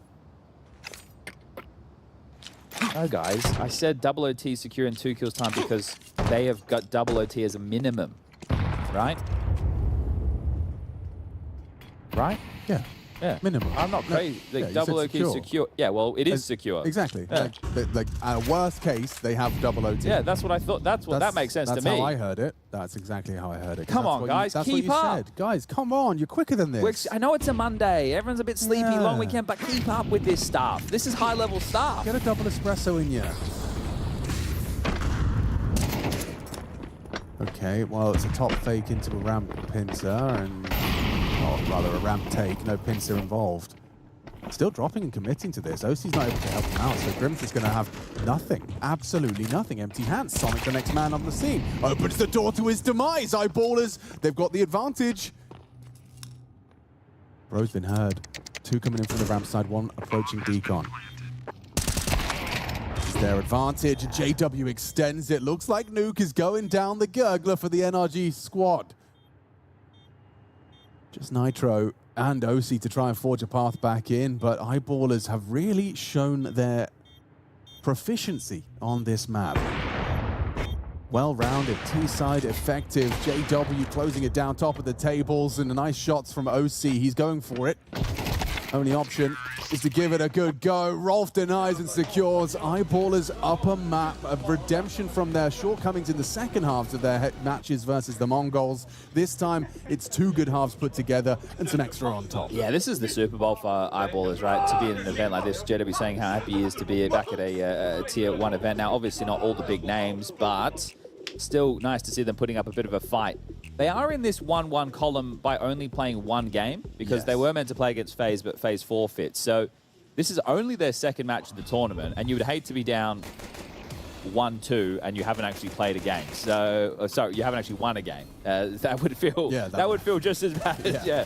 So it is nice to see them at least able to pull a map here. I want to reflect on the half. There's a couple of keys. There was one at round 9-4, right? This was early on in the second half.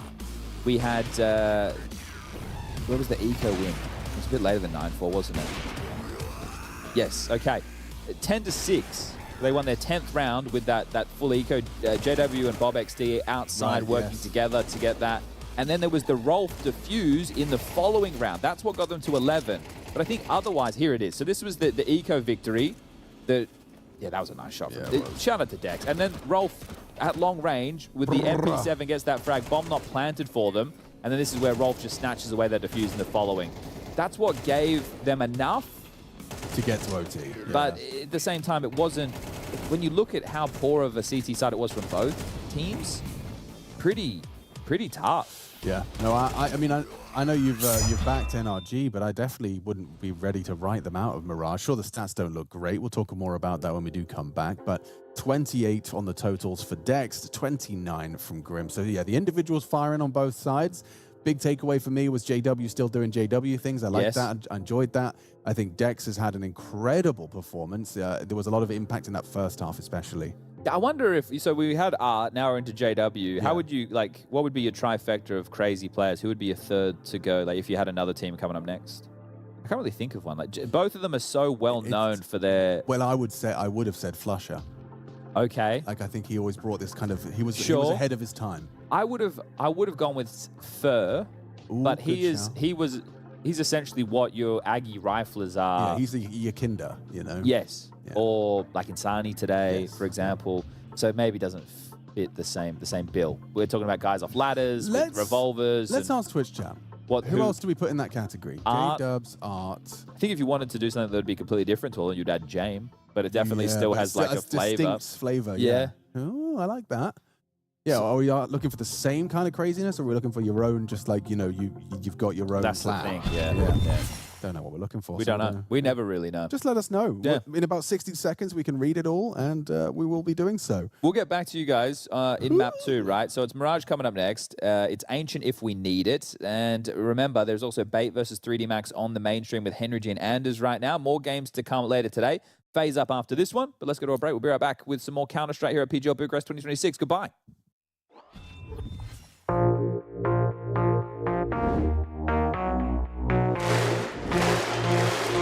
Astana, are you ready?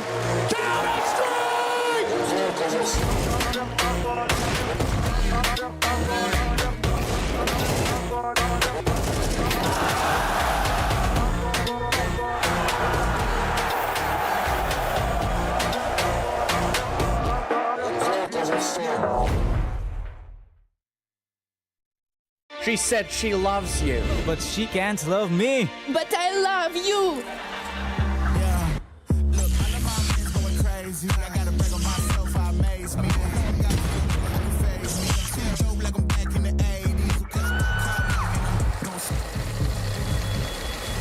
I won't play window anymore.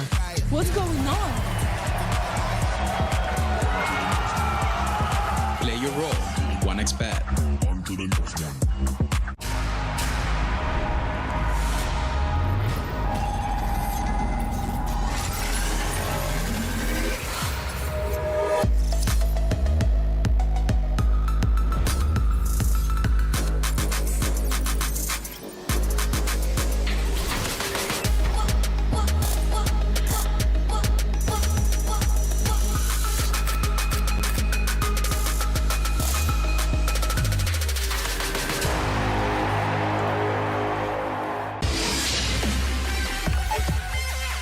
The human body was built to move, not trapped at a desk in one singular posture for 12 hours a day. It's time your chair evolved. This is Secret Lab Titan Evo. Ergonomically engineered for you, gamers, hybrid workers, artists, backing your every move.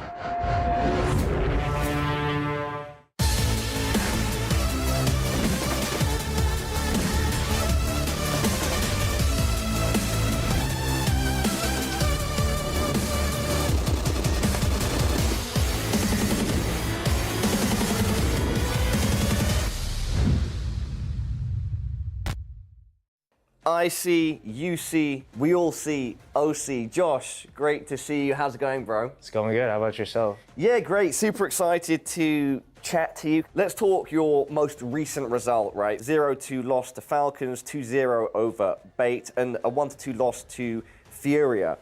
Perhaps from an outside perspective, this would be seen as like an okay run, all things considered. But what are your thoughts? What are the team's thoughts on this run? I think we weren't too hard on ourselves. We only had about a week of practice before that tournament, or a week and a half-ish. So I'm not gonna lie and tell you that we're happy about it. Like, obviously we still wanna beat these teams, and Falcons, for example, we played them in Krakow and we lost to them 1-2, and it was a very close game, actually. We had a lot of opportunities to win, so going up against them again, we wanted, to show you a better face, and, we ended up losing 2-0, which kind of sucked, but just trying not to be too down on ourselves, because, we are still implementing Grim into our system and haven't had too much time with them. So yeah, it's been good so far. Yeah, let's stay on that point, the point of Grim. So recently introduced to the team. What are you hoping to get out of him? How do you see him fitting into the lineup?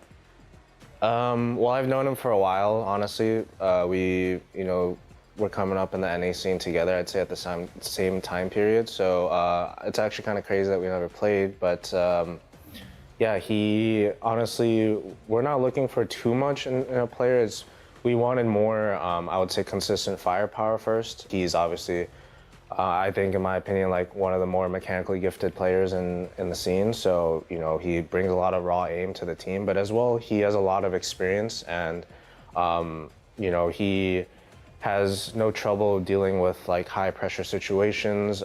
His communication also isn't like too much in terms of as a lurk or an anchor. He's not going to have too much to say, but at the same time, he's feeding that important info that is consistent, that he learned over the years that he needs to do. And so, yeah, he just brings a lot more consistency, I think, for our team, so that we can build our base a lot more. And talking bases, actually, the project as a whole, like yourself, Daps, and Nitro have been working on it the longest together, especially yourself and Daps. Where do you see yourselves in this current, most recent iteration of NRG?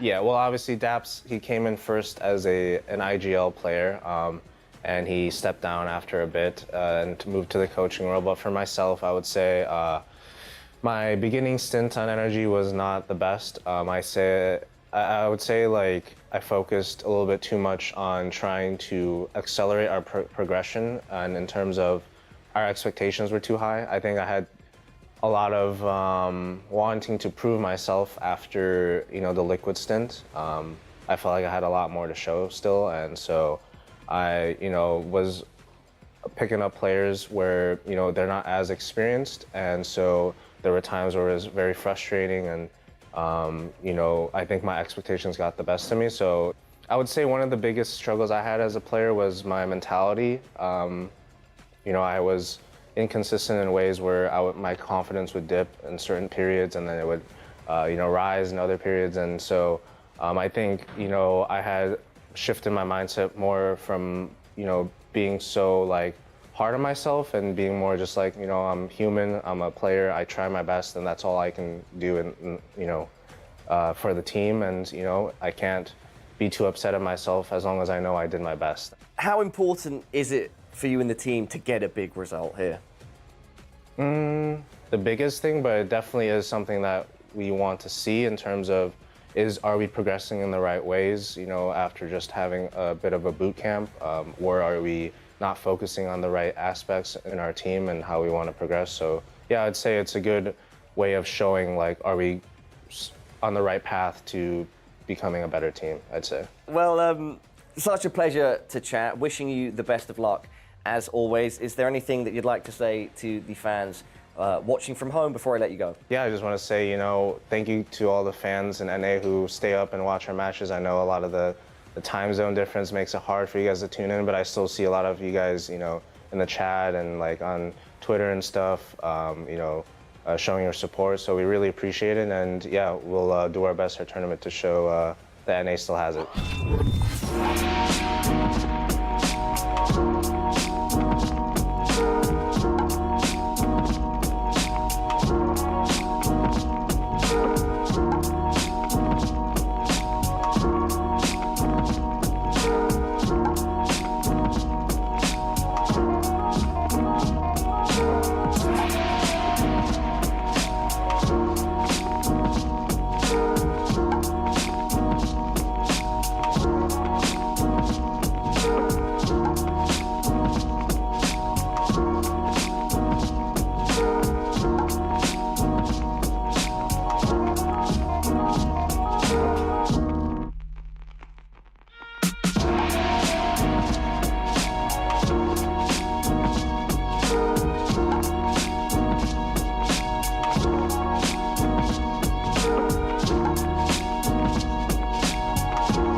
Alrighty, folks, we are...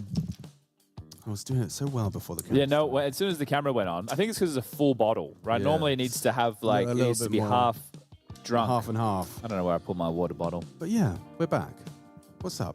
What's up, everybody? Do you think that guy was actually on a steel beam? Oh, there he is, back to work. Is that him? I don't think he's on a steel beam. He didn't tweet us. Lauren's in chat. Lauren Pansy Scott. Lauren Pansy Scott. Has It's time made for some work.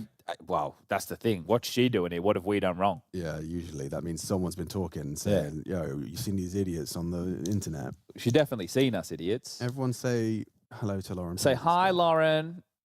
All right, let's focus, shall we, guys? This is a game. This is a 1-1 game. Now, it's a 1-1 game with weird context because Eyeball's got a forfeit win over FaZe. Then they lost to MongolZ in their actual first game. But they're still in the 1-1 category, taking on some of North America's finest, known as No Remorse Gaming. That's NRG for those of you playing at home. We're about to go into their map choice of Mirage. We saw them play this against Voca. Picked up the W there. However... They played against Foot. And they got fisted. Yes. From feet to fist. It was, yeah, bruh. It was bruff, bruh. It was bruff, bruh. Yo, bruh. See how bruff that was? I ain't even capping right now. No printer.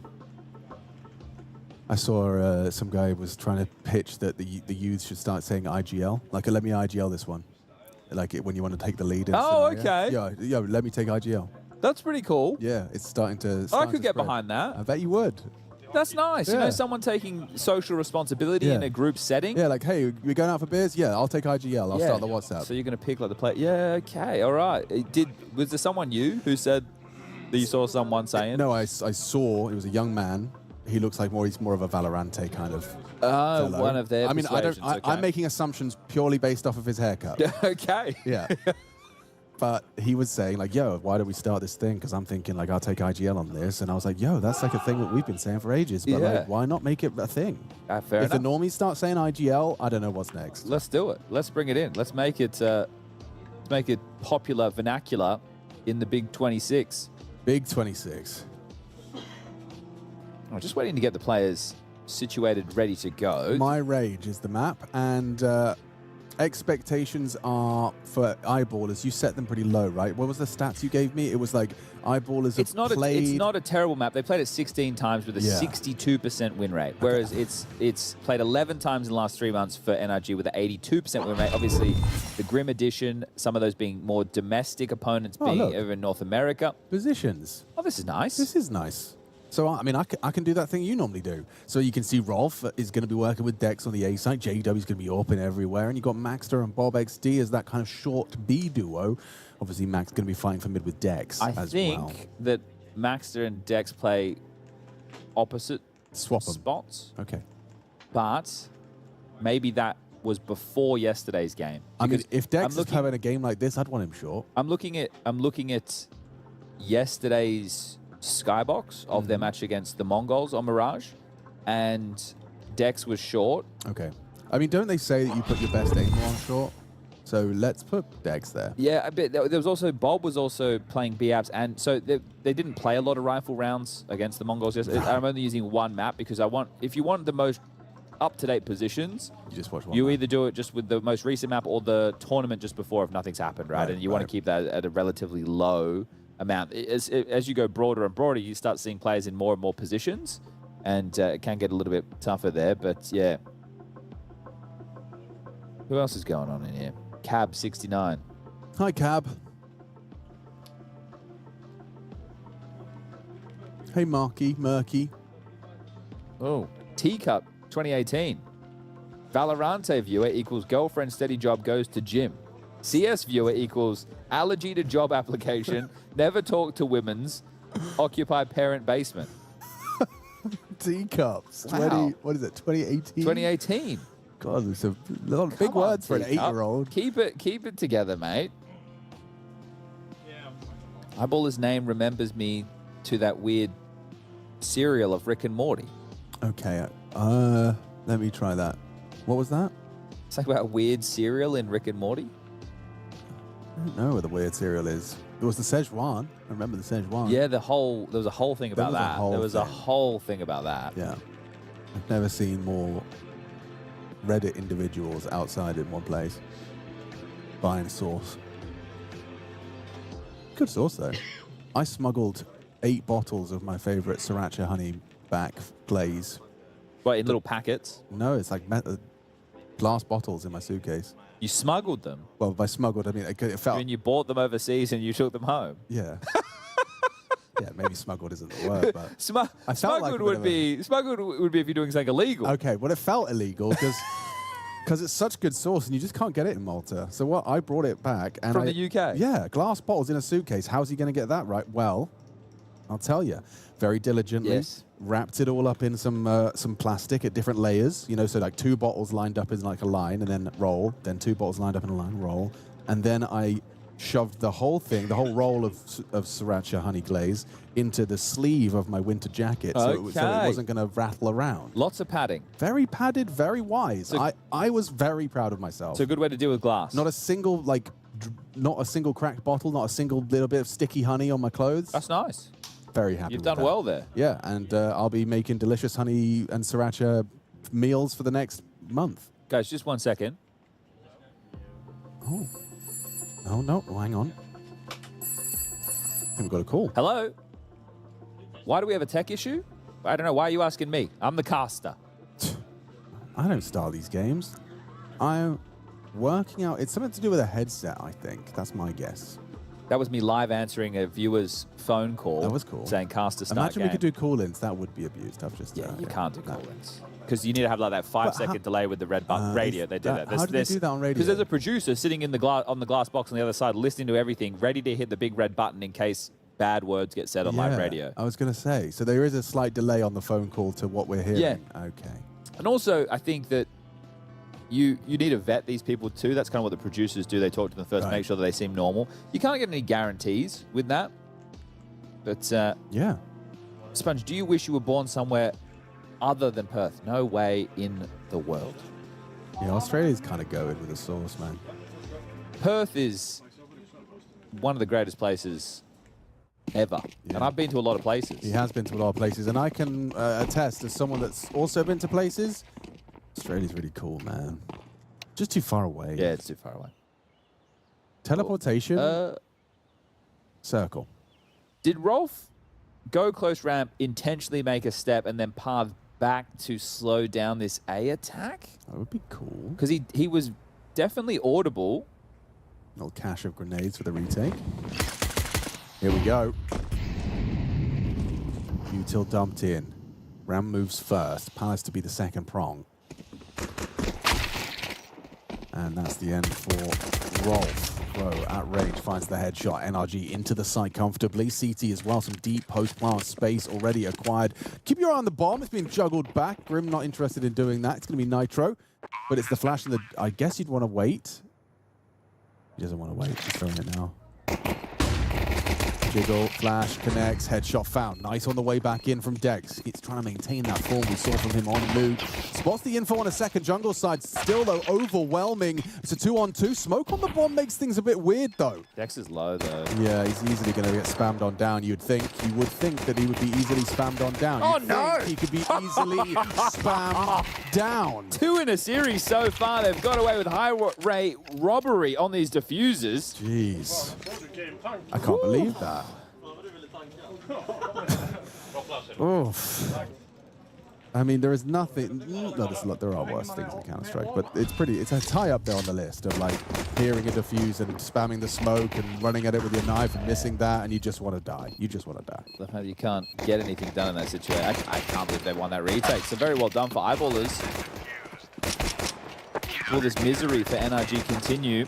It's a very frustrating way to lose the opening round of your map choice, but still lots of rounds to play. You can see the type of force they've been able to elevate themselves with.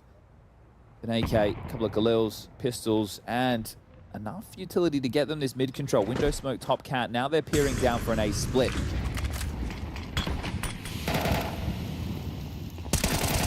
Quick split. Ooh, Dex just the one. Trade from Grim. Maxter has to be able to clear this out. Can't go down to Bros, Galil, and won't. Quick reaction as well. Swivels in towards the staircase. Rolf happy to receive a smoke push from OC, and this force buy has gone nowhere. North American Counter-Strike. North American Counter-Strike. You can just say that and leave it. You don't need to say anything else, because JW, come on, brah. Okay. Dude, why is this now a conversation of a round that could have gotten out of control? Oh, he hasn't changed a bit. The Wunderkind. Come on, yep. Yes, brr. You can't be doing that, mate. I get it. But, But why? You've just lost two. Two players. That's 2 full rear vests. That's a buffer you could have had for yourself going into the first gunny. But how good would it feel to knife him? Jumping out of the window, maximum disrespect. I would have felt great. Yeah. No one says it's like the most financially wise decision.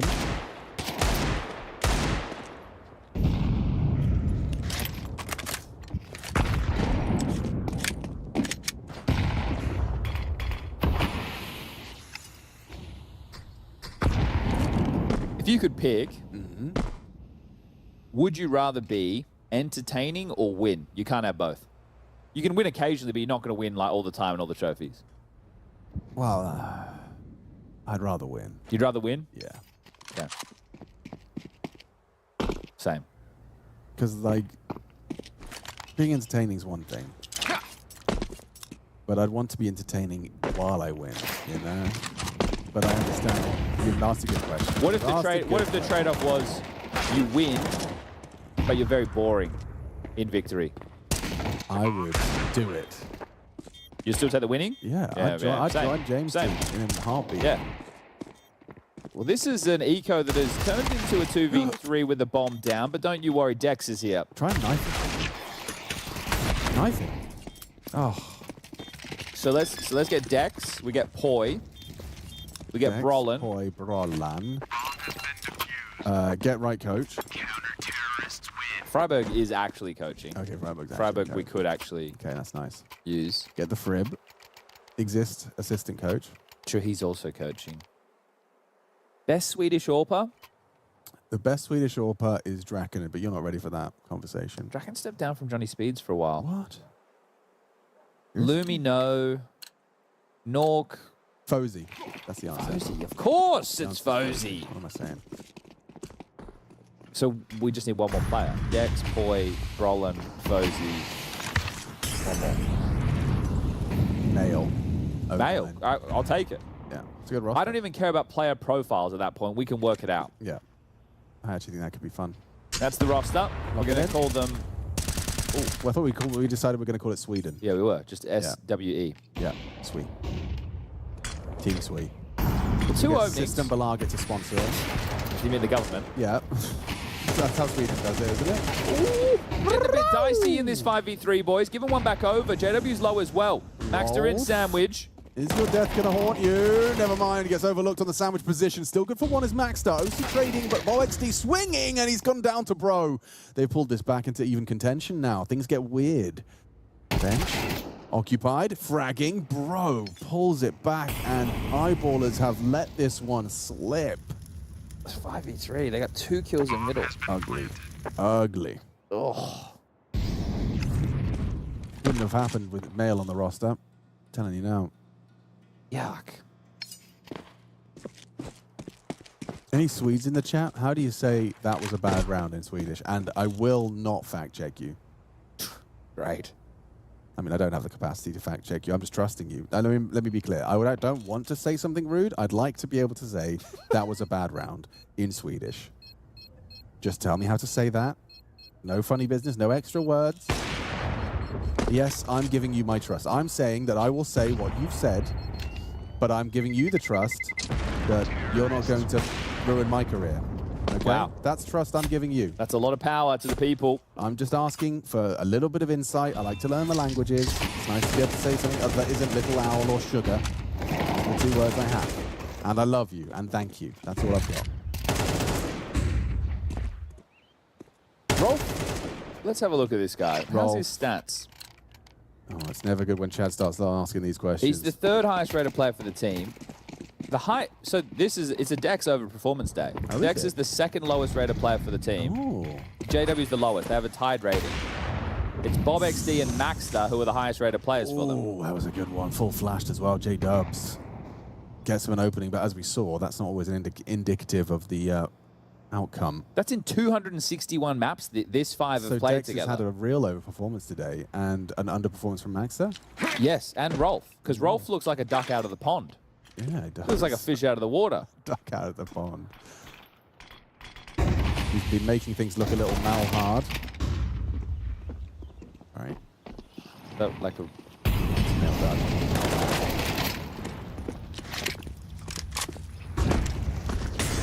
Oh! That's another opening kill that they've done nothing with. A's feeling a little easy to walk into. That's where Rolf's playing. Rolf.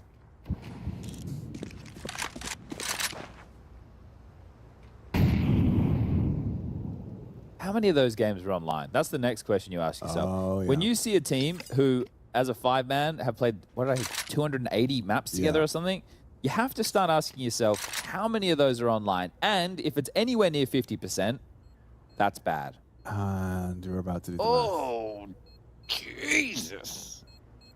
This is the VRS reality, though, isn't it? 181 of their officials are online. Woof. Okay, so no wonder Max is playing with his chair and his monitor. He hasn't. Yeah, been he to just LAN. doesn't, he doesn't feel comfy. Man's still got the LAN jitters. I had those. So 70, that's still 77 maps played on LAN. It's nerve-wracking stuff.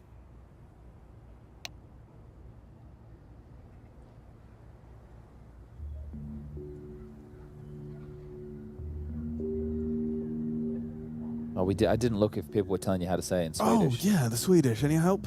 The... That looks good. I trust you. He's got like a Swedish Yeah. looking name. Dat var en dålig runda. Okay, the only one I'm not certain about is that one. Runda. Yeah, I don't. Runda would just be round. Yeah, I might have said a nasty word, but But that could I just trusted mean, him. That So could just mean bad. yeah, that's what I'm thinking. That was a bad round. Yeah. Like there's the right amount of words there. There is, yeah. So thank you for your help today. Appreciate you. Bra runda. Bra runda. Okay. Nice. Hey guys, that was a bra runda. Hey. Oh, music. Sorry. That's Yeah, all right. We're back forgot under. about that. They are on an eco anyway. A couple of saved guns for this one. AWP and an AK. I'm not hating on Rolf. He just hasn't. He's looked like a duck out of water, a duck out of the pond. That's all I'm saying. He just doesn't look super comfy. Didn't look comfy on Nuke. You're not looking comfy here.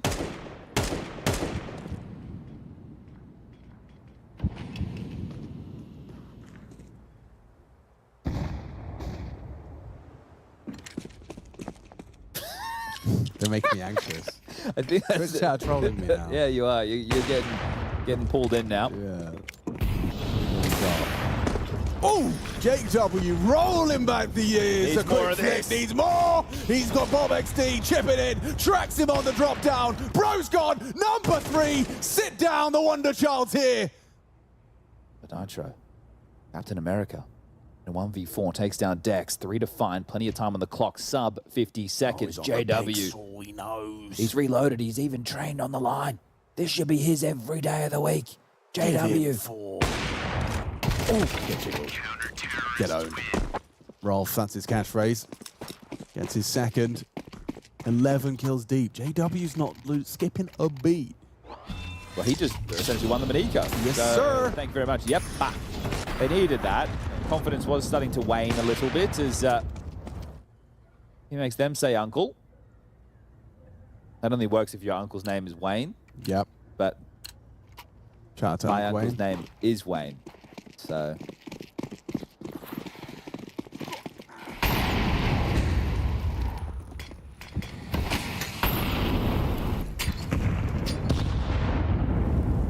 Kablam. Kabloom. NRG are in the financial woes if they lose this one. So actually a very important round for a streak for Eyeballers. They could go 3 consecutive if they win this. And he's got JW on this angle. Take that pot shot and then dip. That's his plan anyway. There he is. Need the help. The Rolf. duck's back in the pond. Oh, pushes for number 3. OC's fiddling with his nades. He's the Just mightiest one. of ducks. The mightiest of ducks. Rolf shuts them down, and the financial ramifications, as you highlighted, that's worth 2. Rolf Reinhardt, you don't see that every day of the week, do you? Let's go, Rolf. It's Rolf and time. Okay, well, Maxter's dead. But it doesn't matter. Because you still have to break this impenetrable setup. You've even given him a sound cue. You've let him know, here I come. I'm going to pick up that flashbang, probably, if I knew it was there. JW ready to track him. What can he do except drop in? Save? Could he rather die? I gave it a good go. Best round from Rolf yet. 4 in that one, and shutting it down, ruining the money, should be a light buy. Oh, it's actually a tacky timeout.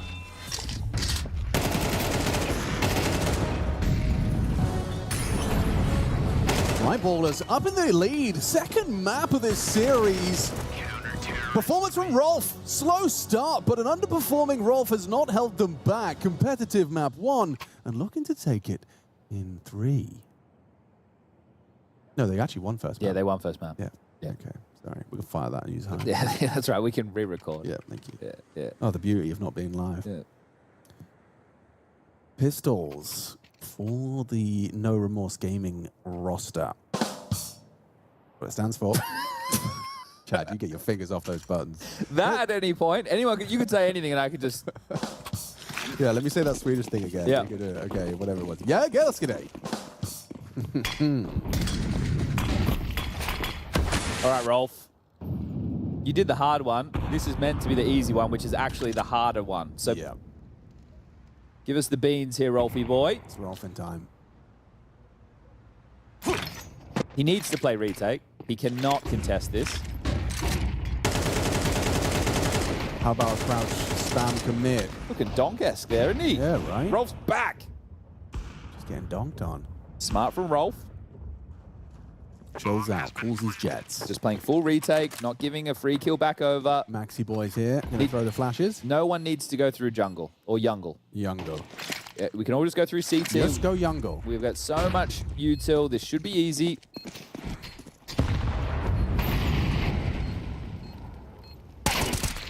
Oh, this is the case. Patience rewarded onto Bro. Still something back from OC. The pressure on towards that defuse now, though. They're spamming away at them. JW onto OC big. Still, though, Sonic and Nitro can stop it. The knife running at it, not in time. Another one from under their noses. NRG. Their post plants are being constantly denied by these defuses. Eyeballers understand the objective. If the bomb goes down and we defuse the bomb, we win the round. Yeah. Nothing else matters. That's it. So they're really prioritizing the defuse. And that is going to be a 3-round run to put Eyeballers up to a 6-2 lead. The guns do come back out. NRG lost bonus plant and all the goods. Get themselves 5 AKs. No AWP for OC. Jumping into underpass. Wanting to be jarring. Of course, it's JW. Oh, okay. That's a very committed CT. Gets his puff of smoke. Things are not looking great. Things are not looking ideal. JW spammed down by Grim. Dex commits to one, gets OC, no attempt from Maxter, or there was an attempt from Maxter, no success. Rolf, though, pushes in from Connector and clears him out, and this fight in middle has once again been won by Eyeballers. The difference being, Bro has space on A. He's heard the audible from the Connector player, so tucks sandwich and hopes for an overlook, hopes for an overextension. Does Rolf overcook the proverbial here? Well, he's going to have the support soon from Maxter, who's starting to hedge over.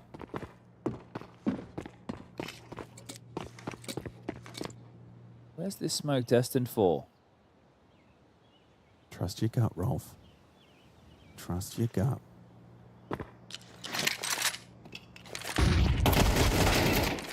He gets his gun out in time.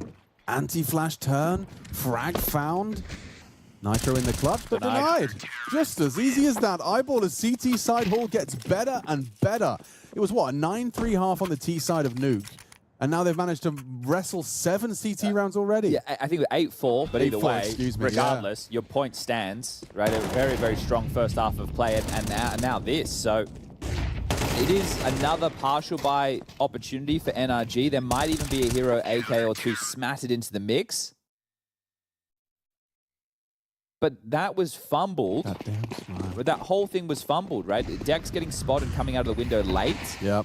Right, so that then JW's screwed. You're hoping to at least be somewhat undetected in that type of a play. JW's here, that they are setting up the execute towards B. Oh, bro gets leg shot, throws his up out the window. That's respect. The HE to punish the chase. Works out, dunks to finish. Tracking while full blind, of course, because Bob XD's on him. Oh, dear. A couple of missed shots from the JW AWP. I'll have to do it without the scope, but Nitro does find the flurry to finish. Now a 3-on-2. Still, Maxter should be set to collect here. He'd have to miss for this to be interesting for OC. Oh my God! Cover from Nitro. That was instantaneous. Close he can commit to the plant. Spams at Dex. Hits him with the damage as well. Nitro single-handedly trying to make this round a reality. Rolf catches the timing through the smoke. Nitro was otherwise occupied. And now it's OC with the Desert Eagle. No armor. 1 versus 2. Oh, he's dead. Rounded the corner. Easy for Dex to close it down. A solid team play. JW passing the test on B with pace. It's the Rolf ballers right now. Ever since I called him out, he's 10-5. He's popping off. When I mentioned he's maybe had 1 kill. So he's just Rolfing. It's Rolfing time. It is fun to make it a verb. You're right. I was looking for the drums. You know this one.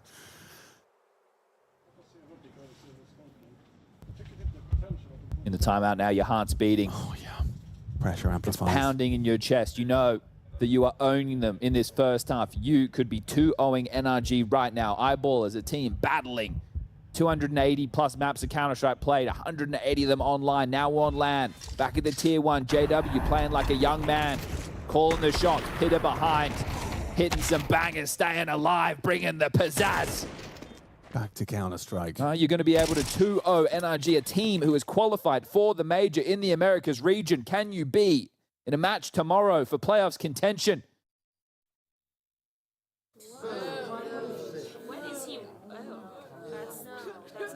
That was the wrong one. Yeah, nice J-Dubs. It was meant to be the stinger, but he's just not lost it.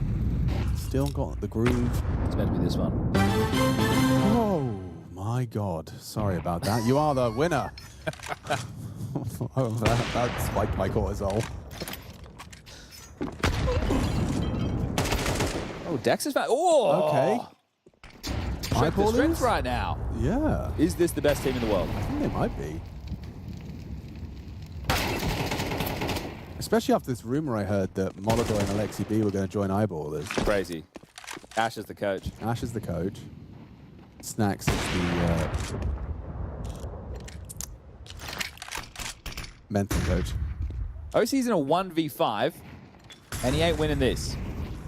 No, sir. 9. I can't believe it.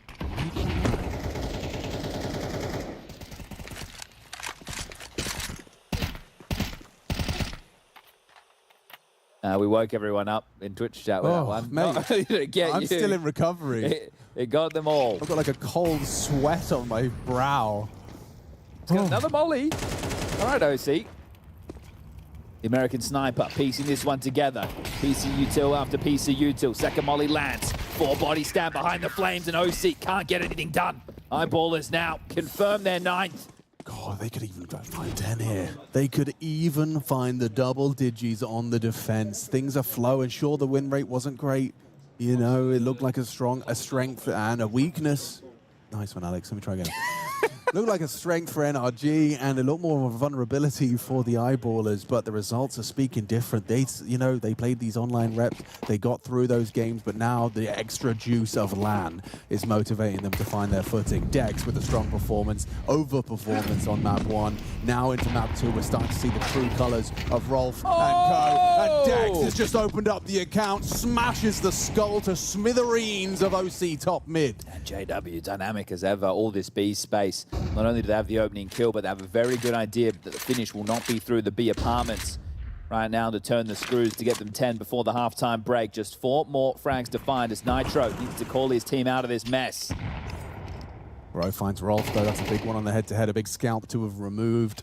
And now blocking them in the smoke, Dex. Oh, surely they know. Grim knows. Grim's gonna work it out. He thinks he's stuck in the wall. No, he's stuck on Dex and stuck downtown. A double from the mid-smoke, spams away. 3 in total from Dex, just Nitro hit. See ya. JW seals the half with a Desert Eagle headshot. Damn, absolutely dominant stuff. This is pure ponage right now on display by Eyeballers. Just 3 more rounds. That's the pistol. That's dealing with the force, and that's 1 follow-up, and that'll be done, dusted, and call it a 2-1 bucket for the Svids.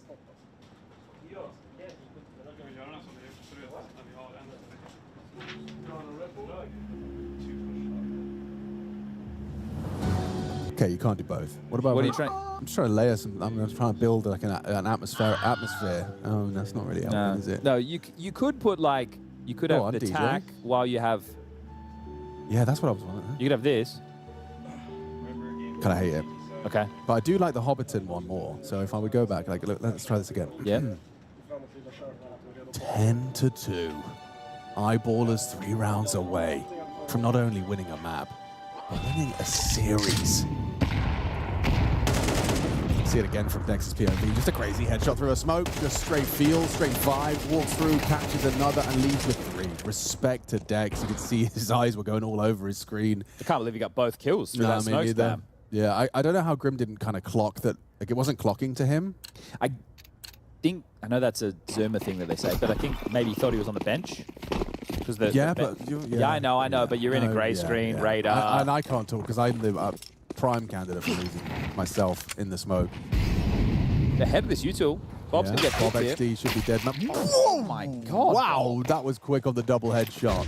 Bobby Dazzler from Bobby Boy. Yeah, now Nitro's got himself a kit and he's got a little bit of a problem. Max is flanking him, distracted and destroyed. Rolf brings him down. Nice quick taps from Dex and quick one back from Grim and OC. Dex in the clutch though. Wouldn't write him out of this one. He's coming, he's jumping, he's looking for that headshot. Doesn't find the immediate deletion. Buys time for him to be... Go A. Oh, we actually hit him. He actually hit him just on the crazy smoke spam. Oh. Dex knows he's being monitored. How does he play this? Did you do it silent? Yeah, he did. Oh. He definitely did. Who's the GOAT? When did Dex? Dex, dude. You're going to catch him pants down around his ankles. What a clutch! Sick round from Dex. Oh, I'm in awe. Whoa, that was beautiful. That's a chef's kiss clutch. That's what, when you're sitting there practicing it late at night, you're thinking about, what if I was in a 1v2 and I kill the guy Market and then I... It's very rare that you have the mid-round occasion in a clutch where you are able to use something like that. So when you do see it come out, beautiful. Oh, wow. I'm feeling like 5% of what he must be feeling, and that's a sick great. clutch from Dex. He's, in my mind, man of the series. Yeah, definitely MOS for sure. Bro. Yeah, nice. Catches Rolf on his early progressions. Max has got another one to deal with. It's an SMG battle. Too nimble. He's Grim. He's going to commit to A anyway. Like, you can have it. You can have your Palace position. We know where you are. OC nails the headshot onto XD. You wish you could pull the plug now, but you're too committed at this point. Yeah, he's got a full commit, and Dex does run to his demise. Nice fight again on the MP9. Well, it's not the first Force by win in this series so far, and it probably won't be the last, because we will be getting Eyeballers Force by him back. JW will give this a good shake of the stick.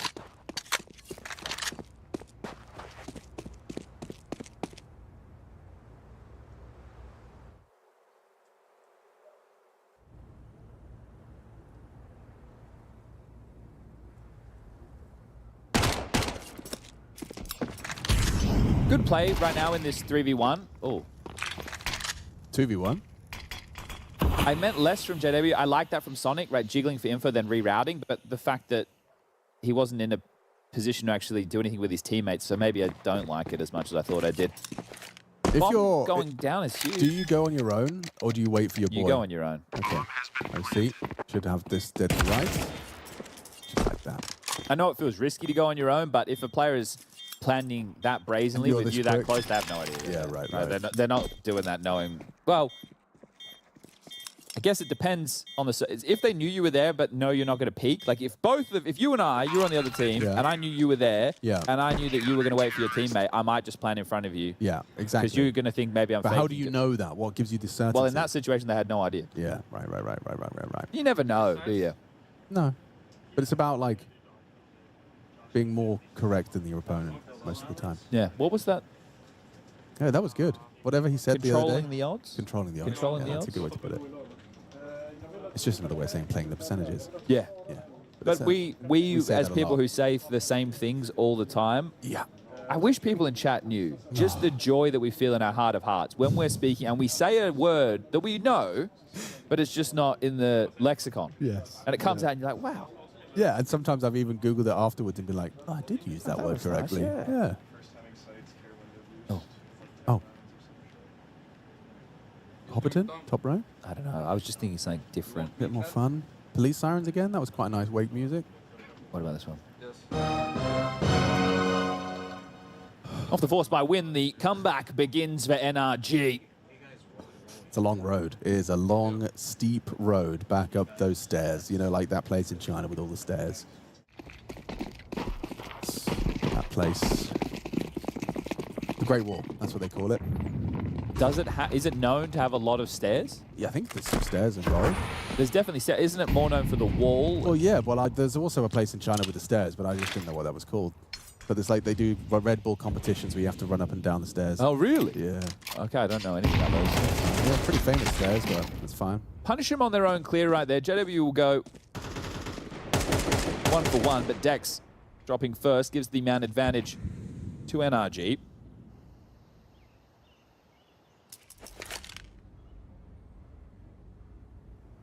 But with Roll for Live, anything's possible.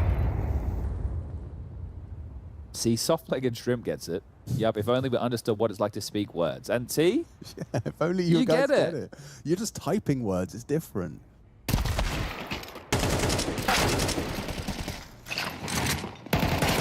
Well, I don't see Rolfie Boy and Maxter being able to claw back into this one. Hold up a second. Was that 100%? Or? Why? Well, why are both... Why does it... What's the point? What is the point of trying to play for any advantages? Are we either all fighting or not? Yeah, like there should be a code word. Green, red, red, green. There has to be. I think Bro showed some frustrations on Nuke. Yeah. And... Oh, Did they cut noise? No, it's round. Oh. Well, Icy knows. Yeah, so there wasn't anything to worry about. It just got slightly more... You can plant default. Just plant Maxter.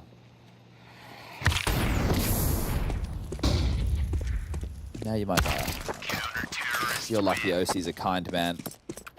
4 kills from OC. Impactful on the rifle. Eco now. 11 to 5, very likely.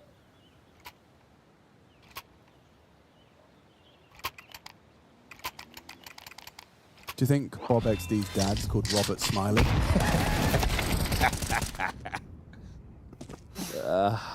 Robert Smiley. Pleasure to meet you. Maybe that's the name of maybe an Australian sportsman or something. Yeah. Michael Klim's brother. Yeah, Michael Klim's brother, Robert Smiley.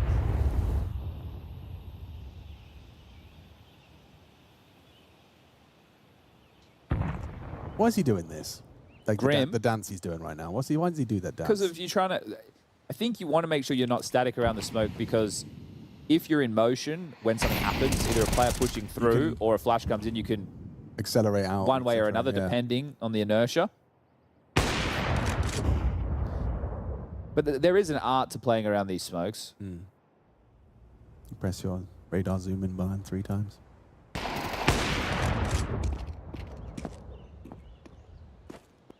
It's going to take a lot of convincing for NRG to put themselves in a position where they're saying, okay, they can bring this map back. Yeah. Because we don't have any data in the head-to-head between the two of them, you would... I'll tell you how I'd do it and form my decision. Could you tell me, on the Eyeballers Mirage stats, what percentage of the rounds they've won were on the T side? Do you just want this year? Let's just do this year. Yeah, I don't want to... I'd hate getting too expansive with the stats. I think anything outside of the last couple of months starts to become hard to value. Let's just do 3 months then, if you want. 2026, maps, Mirage. So played it 16 times, won 10, lost 6. T round win percentage 44. So 44. So they're on. Yeah, they are on. Oh. highlighted the double smoke there, top cat.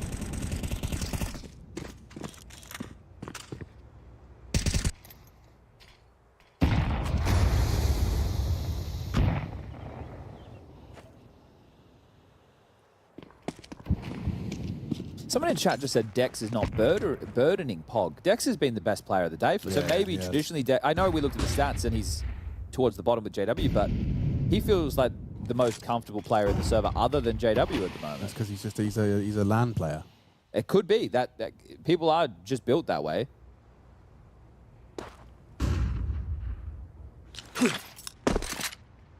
What's the plan? We're going to have Rolf kind of selling it. So doing an A fake to draw the connector and window player to have to deal with like A, this, then it opens up the mid gap for either a window boost or a connector slink or a cat crawl. Or just a straight bang onto Sonic. Well, he's really sold it then, right? So this should force rotations. That was very telegraphed there. Dex does jump into the jaws of OC's AWP. Bro, realizing that it's all a bit of trickery here. Well positioned for this. Gets an absolutely free frag before the trade comes in. Both ways, it's Nitro. Gets the double kill. Rolf was last seen on A. Controls the spray. Not going to have enough time to get over there unless they offer him these fights. They can just essentially let him pick up the bomb and then opt for the plant. You don't need to do anything else really. So it might just be Rolf playing for the save. They have lots of rounds to work with, so you're not too concerned just yet.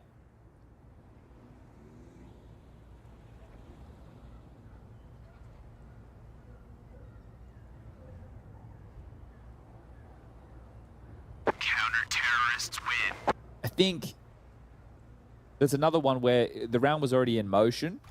So Dex is hoping to be able to make the play with the room that's meant to be provided. The fake was pretty weak. Even with the kill, it still felt like, yeah, there's no...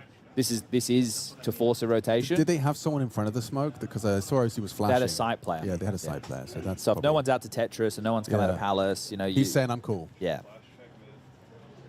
What does that need? That needs like a little extra something from like a Palace player mollying dark and stuff. Would that get the feckles up? Well, that's the thing. It did draw the attention, right? He was able to get a kill on the connector player. So it wasn't a bad idea. As well, when you're doing that, the AWPer hanging around jungle, you're thinking, okay, if we're trying to force an AWP, to get the AWP to tick it, so the AWP's off of mid.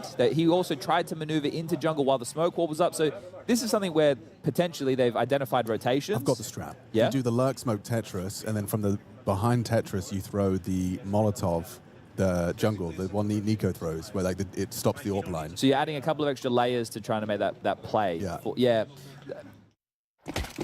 I think you can only account for so many outcomes, and you need to be ready to fight the others, right? So that's tends to be the trade-off with these type of rounds. So the saved AK, some upgraded pistols, and what is going to be a B pop. This is good play from Bro to be tight with Nitro on the side here. They should lock this down.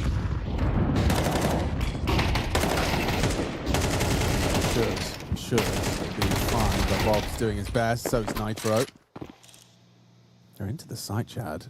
They haven't given OC that swing. It is escorting Grim in. Through the smoke on the plant, no trade because Max is making a push. He's making a play. Eyeballers steal it away. That is one way to get 12. That's a saved AK and some light upgrades, and you've just secured your 12th round. Add another eco to the tally. Again, I understand there was an AK in the mix, but it wasn't about the AK. It's about the Tech 9s, the space being taken. I thought the setup was strong. NRG had two players at the site. They were playing an anti-B pop and unable to connect the dots. The worst feeling when you've accounted for it, you've talked about it. You weren't even outmaneuvered, you were just outshot. Yep. Well, JW was pulling a funny face. They double smoked. That really explains it. Any ramifications to that? Stay tuned.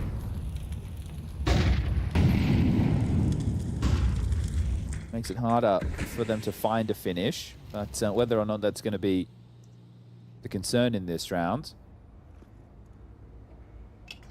Window smoke redeploy.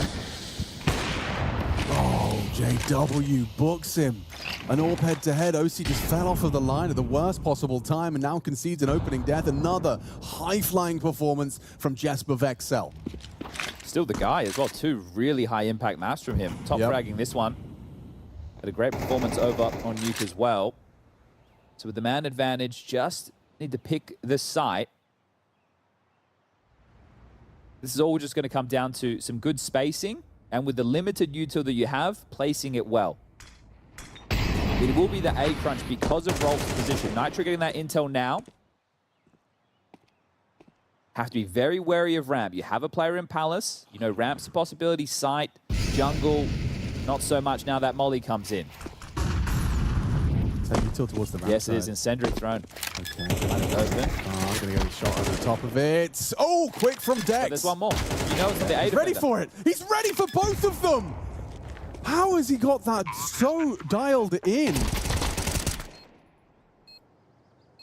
Eyeballers to take it in 2. NRG to be thrust to the 1-2s. And that's Nitro can combine the throw and go 2v4. Double is good. Nitro's making it look convincing. JW's so disconnected from this, but the plant is perfect for him. Do they have a smoke grenade? No, not at all. Bob XT, the longer he lives, the better it is. Still goes down, though, but now they know JW's up against it. Surely he can just peek in on the defuse and deny this. They're going to go peeking in. He finds the Hunter, and he's going to take it all down. Beautiful end to the round. Beautiful end to the series. JW puts his team on his back and gets it done. Casual with it right there. Beautiful stuff. And that final round, you know, you're screaming about the Dex kill. This is good. Poise under pressure in that moment. Sonic is the player to die. That's the connector player. Grim, the A anchor, still alive. Right? And there was a poorly thrown incendiary in that situation. The fact you could pick behind it, but Dex bails them out with a massive double and will secure the series for Eyeballers. Wow. So it's only their second game, even though as far as series are concerned, technically they've been involved in 3, but now they are just one best of 3 away from the playoffs. They'll play for that tomorrow. They got up to a 2-1 record overall. They had their fun. They got up to some silly business, but this was dominant. Nuke was close. This is an absolute shellacking right now. Beautiful work. Congratulations to Eyeballers. Yeah, truly. I think this is a big feather in the cap. You could be NRG convincing in 2. Very, very convincing at times from the individuals. Good to see Rolf come online as well. You saw this was the moment where he went from 2 kills to 6. A high impact round that had ramifications throughout the rest of the game, broke their money. And JW has, I mean, there's a multitude of JW highlights throughout the course of this Mirage. Well, he ended with 24 kills, 10 deaths, 107 ADR. He was involved in 2 clutches. He had 4 opening duels go in his favor out of the 5 total, meaning he only lost 1, and 9 multi-kills. Solid. So that's a big bag as far as the stat lines are concerned. You go back to Nuke, that's where we were really impressed by Dex. He had 28 kills, 18 deaths, around 88 ADR, 1.53 rating overall. He was very impactful, but Rolf also had that diffuse clutch. What else was there? There was the eco victory as well that Rolf won. Maybe it wasn't Rolf with the diffuse clutch, but he did win the one with the MP7 at range. Yeah. It could have been back-to-back from Rolf. He does have the second highest swing for his team, but yeah, congratulations to Eyeballers. Light work of NRG, and out of the last 4 maps that NRG have played, only 1 has been close. Yeah. 2 against Foot were blowouts, Mirage a blowout, and it could have even been worse than the 13-6 reads, I think. This has got to be good for the VRS implications for the boys of Eyeballers going forward. Yeah, so the forecast for this was only plus 22 points. Oh, I guess it's just because we're in a similar grouping of teams at the moment, right? Coming into this match today, Eyeballers were 31 and NRG were 28. Okay, so yeah, you aren't going to move. It's not going to move the needle crazy, but it is a win. But in terms of it, so for people who aren't too familiar with how VRS works, there's a bunch of different components that go into it. What I would recommend is if people are curious to see how VRS is calculated at any given time for their favorite team, I would go to HLTV and go to the rankings in the VRS invite section, and you click on ranking details and it shows you where the points are coming from. So you've got LAN wins, you've got opponent network, so that's the teams who you are playing against. The bounty offered, so that's to do with the prize pool. Right. The bounty collected, so that's where you place, right? Right, yeah. And then you have the head-to-heads, right? So you direct matches against one another. And it all gets another. accounted for. Yeah, and essentially VRS is a rolling 6 months. It's a pretty harsh decay. So, right, anything that happened over 6 months ago from now isn't counted at all. So essentially, the key for this event for Eyeballers is, 1, it's on LAN. It's great. Yeah, 2, the prize money is very high for the event, 1.25. So if they're able to get to a playoff point, that's a big injection of money for them. Great financially, also great point basis-wise. But for them, Invites, you won't see the fruits of your labor invites until two plus months from now, more than that, after the major, next season, right? So the flow-on effects will take time to see the benefits. But yeah, great game. We're happy with that. I enjoyed that a lot. Fun one. Really good fun. And it's just been a pleasure to see these older names still kicking around and doing well. Like JW was at the top of the tables for both of those. Yeah. You know, there's a very short list of players that were in attendance at the very first major. Yes, it is. Yeah. Wow. Oh, you've kind of just kicked a bit of sad news out there. Yeah. Because now Carrigan... Oh, he hasn't attended every single one anymore. Because he won't make this one. So... Yeesh. Yeah, I think it'll be Apex now who just takes Apex, because it was Crims as well for a while. Damn. Speaking of FaZe. That's kind of sad. They are playing up next. They're taking on Captain Kirk, Zero Fix. Dowie. Was it Dowie? Davy. Davy. He likes the W as a V. Onic and Headtrick. But Scrawny and Launders are bringing you that. We're done. They've got 2 games today. They've got that one followed by the BCG Voca. That could be cinema. Retchi, Match Fixer, banned for 5 years, eliminate simple. Okay. So you've got your entertainment sorted for the rest of the day. We're going to go grab ourselves a bev and watch them alongside with you from the Twitch chat. But that's it from Chad's house. One more of these. Yeah, just tomorrow. Yeah. One more. We're going to be here, tomorrow. Same time, same place. Come hang out with us in the mornings. Good vibes today, guys. You brought the whimsy. I appreciate that. We'll see you tomorrow. Bye. She said she loves you. But she can't love me. But I love you. Yeah. Look, all of my friends going crazy. I gotta break on myself, I amaze me. Like I'm back in the 80s. I won't play window anymore. What's going on? Play your role. 1xBet. On to the next one.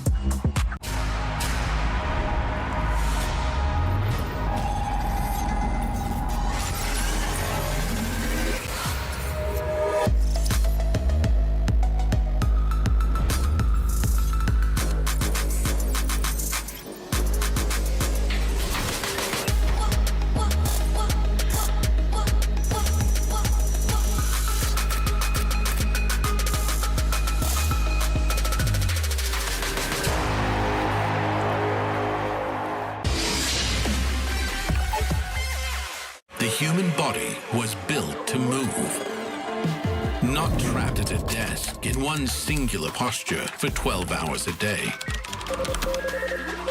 It's time your chair evolved. This is Secret Lab Titan Evo.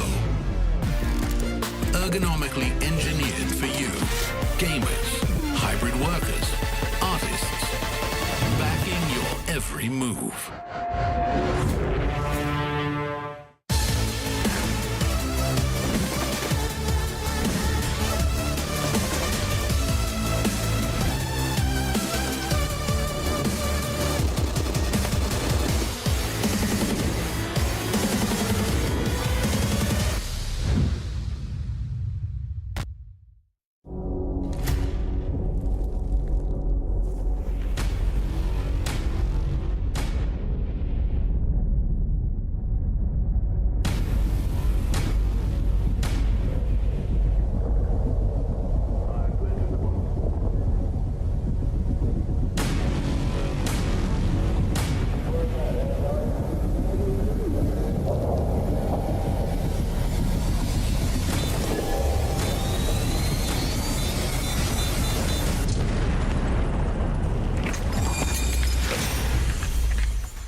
What is going on, everybody? Down on the floor with Headtrick of the Inner Circle. Headtrick, great to see you. How you doing? I'm doing pretty good. Great to see you too. Let's do some good interview. First things first, how long have you been in Bucharest as of now? We've been around 11 days here, almost 2 weeks, because we had 2 LAN events before this one. So we are getting used to Bucharest already. You joined the team roughly 3 weeks ago. How's the experience of settling in going? I think that by far it goes well. We have a lot of things to do and to fix, but I see the potential, and it gives me hope, and it gives me like motivation to fix all those mistakes, even though some of them they're like pretty obvious ones. But I'm happy with the direction we are going, and hopefully we can do some damage here. What are your thoughts on the recent results? I definitely have a feeling that we could do more at some of the LAN events. I'm honestly pretty happy with the comebacks that we were doing. We had 3 or 4 games when we were struggling in the beginning, and then having great finishes. So if we can continue with that, it will be easier. And in terms of Draculan, against Liquid it was close first map, but then harder. But against Alliance, I definitely have a feeling that we could win that game, because on the third map it was a close score, and if we were better like at some small situations and clutches, maybe we could beat them. But hopefully like it will teach us how to play in those situations, and we can do better. You talked to us a bit about what you would like to see different or change within the team. What would you like to do better? I think the most important is to stay calm, kind of to have calm team speak, because when everyone is fired, like it can be too loud and you cannot understand all information at some point. But overall, I'm just saying about like the mistakes. Just like play for economy, don't hunt, for example, easy kills like ecos. Most important is to be better on post plants and like these finishers of the round, just to be better like at finding that important kills. We have really great examples of Vitality, how they're able to play 4v5 or 3v3 clutches. So we are trying to teach from good ones. Yeah, so what are you and the team's general expectations for this tournament? I think the right thing to say right now is that we don't have much expectations, because we are still a young team, and we are definitely playing some better teams in terms of how they could show themselves by far in the competitive scene. But my expectation is to see the growth of the team. So I would be satisfied with qualification to the playoffs, and hopefully we can do it.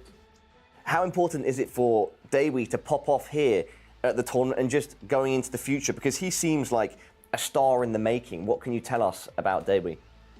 I think that he has really great individual performance, and his aim is so good. He's able to do multi-kills, and in the officials from him I just see calmness, that it doesn't matter for him who he plays, he just wants to play his game, even though like I can say that he has pretty much confidence in the game, and it doesn't matter who he plays against, and I think it is really nice skill to have, especially when you're upcoming talent, and yeah, I'm enjoying his mechanical skills. How's the pressure for this tournament? Is there a lot of pressure, or are you feeling a good level of freedom? I wouldn't say that it is much pressure, it is some, but I'm trying not to think about pressure. I'm trying to be in the moment and enjoy environment. I think that to be realistic, you don't need to expect to insta-win, like for example, for us, LAN event, PGL Bucharest. If we can do it, then it would be very nice. It will show that we are a good team already. But it is some pressure, but I think when you play, it expires, kind of. Well, thank you so much. Anything else that you'd like to say to the fans watching at home before I let you go? Cheer for Inner Circle and see you on the server. Wicked. Hedrick, best of luck. See you. Nice one, bro. Thank you.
Hello, everybody. Welcome back to the PGL Bucharest B stream. Scrawny and Launders to take you guys through the second half of the day. And Mo, we've got a weird one on our hands. I kind of, you know, rolled out of bed, took a look at the game. I don't really know where to find the mood for this one because we have a FaZe clan that's hitting the server, starting this event in a 0-2 pool, and a FaZe clan that we all now know is out of contention for the major. It's been the talk of the town in this recent week, watching this roster try to scramble any which way back in. You know, there was this romanticized dream that maybe they'd be able to pull off the unthinkable, get to Bucharest 0-2 with a major qualification in their back pocket, play with no weight on their shoulders, etc., but that is not the case. Instead, it feels like the hate watchers are absolutely feasting, and anybody who's still trying to hold on to FaZe magic will not find any today. Yeah, there's just no more ways. Like, it seemed like there was always going to be one more way, but with Belgrade finishing, that was the land that came out of nowhere. They don't have that. They've had to take a quick flight over to Bucharest, do their quick media, and get right into the server now, just to play for pride and prize pool, essentially. It's a very awkward situation for FaZe because, you know, they would have been here and they would have hoped to have won their land, qualified to Cologne, then come to play Bucharest, and I think the mood would be totally different, obviously. But, you know, the great tragedy has already occurred. They're not going to be at Cologne, and so that's what they're going to be thinking about today as they're playing. And if they play well, then it's going to be soured by the fact that, damn, why didn't we do this versus big? And if they lose, it's like, yeah, we're at the, as Kerrigan said, this is the lowest point in my career, and here, look, it can even get a little bit lower.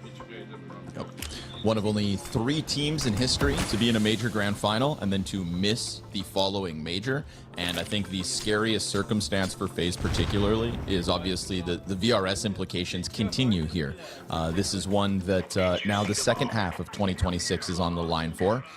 This is one where you've already got 2 forfeit losses that have yet to be stacked against you in the negative points. So you got to kind of pull out of this tailspin if you're a FaZe clan. I got nothing but respect for the sake that they did indeed show up. I think lesser men and lesser professionals would have just kind of maybe found a way to wiggle out of this event. But they're here, and they've got a team on the other side in Inner Circle that has shown us a bit of promise, being able to take a map off of each of their opponents so far in this run. You know, plucky group of inexperienced players that are just kind of looking to break into top 50 and really make a test of things in the next year.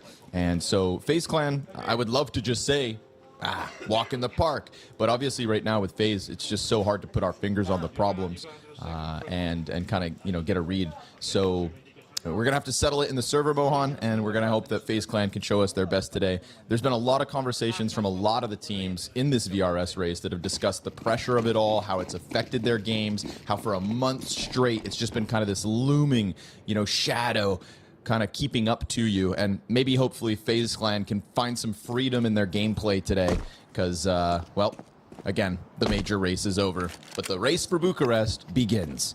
From a 0-2 group, leave it to FaZe Clan to do something nobody's done before, and that'll be kind of their tale and their attempt here today. I mean, their practice, they've been trying their hearts out, preparing as much as they possibly can. You know, they're ready to play CS. And the question is how do their travel day go, I think, essentially, and how much are they able to leave behind, compartmentalized when it comes to that loss. Well, Frozen goes down right away. He's been a hero for FaZe Clan, I'd say. And down to 4. Here comes the lower walk up. The rotations are already in place, though. Very good rotation. Yeah, and a clean one from Headtrick. Then the Dark player activates. Zero Fix coming through to cut down the numbers. Dolly and Captain Kurtka barely alive in this situation, so Brokey catching another kill, grabbing a USP, and looking for the bomb plant, but the Berettas ready to roll. And those Berettas better come up big, I was going to say, because your other player's still such low HP, but all's good for Inner Circle, and their Nuke kicks off with a CT pistol win. This is, of course, the map pick of FaZe Clan, and Inner Circle going to try to catch their breath early with a pistol victory. And this is, you know, two teams who, they just played each other first round of the event. I'd be like, all right, FaZe are definitely going to win this. But the difference between these two teams, Connor, is that Inner Circle earned their way to a 0-2. FaZe just showed up 0-2, no practice. They haven't got their hands on these tables, and they aren't used to being in Bucharest all that much. They might even be a little bit jet lagged. Well, luckily for FaZe, they've played a many PGL event, and luckily for us, PGL events are, you know, gold standard in terms of consistency. Let's hope, for FaZe's sake, they can try to tap into that. But yeah, we've already casted Inner Circle. They're gonna be another like sort of wake-up call team, because we saw that they really skill checked Legacy on their map pick back on Ancient, and it's because they were just very efficient mechanically. I think they definitely, like on paper, they're not as good of a team as FaZe, but mechanically they might be better right now. Watching that game, watching the trades go down in favor of Inner Circle looks like no problem. But the QB sneak for character and the bomb flank goes down. That's what they're looking for. Man was looking to make a bit of money. He's going to get swarmed and dealt with here. So, done for. But yeah, like a real big skill check. And I think, you know, watching that game versus Big yesterday, there was just like a severe lack of trades, which it's you know, we've seen FaZe push to the brink so many times, but usually that's just when they can kind of let go and actually go and show off their individual skill, because they're a very individual based team. They're very defaulty. They're very like sort of, you know, be liberated, take peeks, and show off how much better you are as players. But they never really got there versus Big. Like, they couldn't show off those trades. They're just, a lot of players are just failing on in really important individual moments, which was sort of the thing I just didn't expect to see. And if that happens today, well, it's going to be more of the same. You know, Inner Circle, again, they're not really up there in the rankings. And Big actually, you know, they qualified for the major, and they've been quite good, right around 20. Crossfit twists into Secret, goes unnoticed. He's going to have a raw challenge sitting in front of him. Oh, but he loses it out to Headtrick. He's able to fall back as we get this ramp play coming through instead. Flashbang's got Zero Fix looking into the wall. And he's going to strike from above. Nice. Snap down. Triple kill for Zero Fix. And that is what you love to see for Inner Circle's first challenge versus the gun round of FaZe Clan. And, you know, ZeroFix, gotta say, at times yesterday felt like he was kind of out of his depth in some of those clutches. We saw kind of like an awkward little split-second decision that's going to cost you in a 1v1. And it's nice to see him have a big moment early on. I think that's going to be kind of Inner Circle's hope, is to, on an individual level, show FaZe Clan they can keep up mechanically, show that they've got form. And a little mow down here as FaZe Clan skip a clear is a great way to put those rifles to rest. Yeah, I mean, it's excellent. That's an excellent play and a mechanical ability from another Inner Circle player. I think their main regret playing against Legacy was the veto. And so, you know, here we are again on Nuke, obviously. But now that I think they've got a Nuke official out of the way, I think that's where if they practiced at a time, they probably learned a lot yesterday. I'd love to see the evolution of Inner Circle once we get over to the T side, because it felt like that's where our criticisms really fell on them. You know, their inability to kind of scale with outer control. That's kind of what cost them some moments. Twist's Tech 9 and Kerrigan's Desert Eagle suddenly find a little life in this 2 versus 5. That was looking like an excellent round from Inner Circle. They kept the pressure on the smoke very high. And now, in this one, it's ZeroFix to recover the little bit of HP Twist's had over. Kerrigan, who is coming off his career highest rating yesterday versus Big. He's got 7 bullets and no reload. Well, unfortunately for Kerrigan, he doesn't get another shot. And ZeroFix is feasting on the energy that FaZe Clan are letting them build up. Very costly round, considering that was a 5v2. But, hey, it's 4 straight for the Inner Circle. Oh, yeah, we were looking at their T side and seeing a lot of the upper splits with Mini, and they were doing 2 and 3 players, which that's like Arts Furia was doing that a lot. They would try to go for splits in that way. FaZe Clan also very famous for doing those mini splits. So I wouldn't be surprised if those were 2 of their influences for how they wanted to play.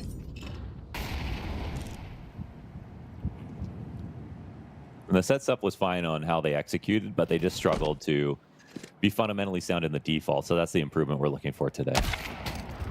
Nice approach, Brokey. Yeah, I mean, head-to-head op duel, head trick, passive on the angle. Thought he would get the jump on the peak, but no, sir. Over the box goes Brokey. That's into kind the of 5v4. Yeah, and that's kind of the perfect example of, like, you know, a team that's not comfortable on the map and what can happen. Devil's in the details. Very much. And Brokey the kind of guy that might dance with the devil on a Saturday by choice.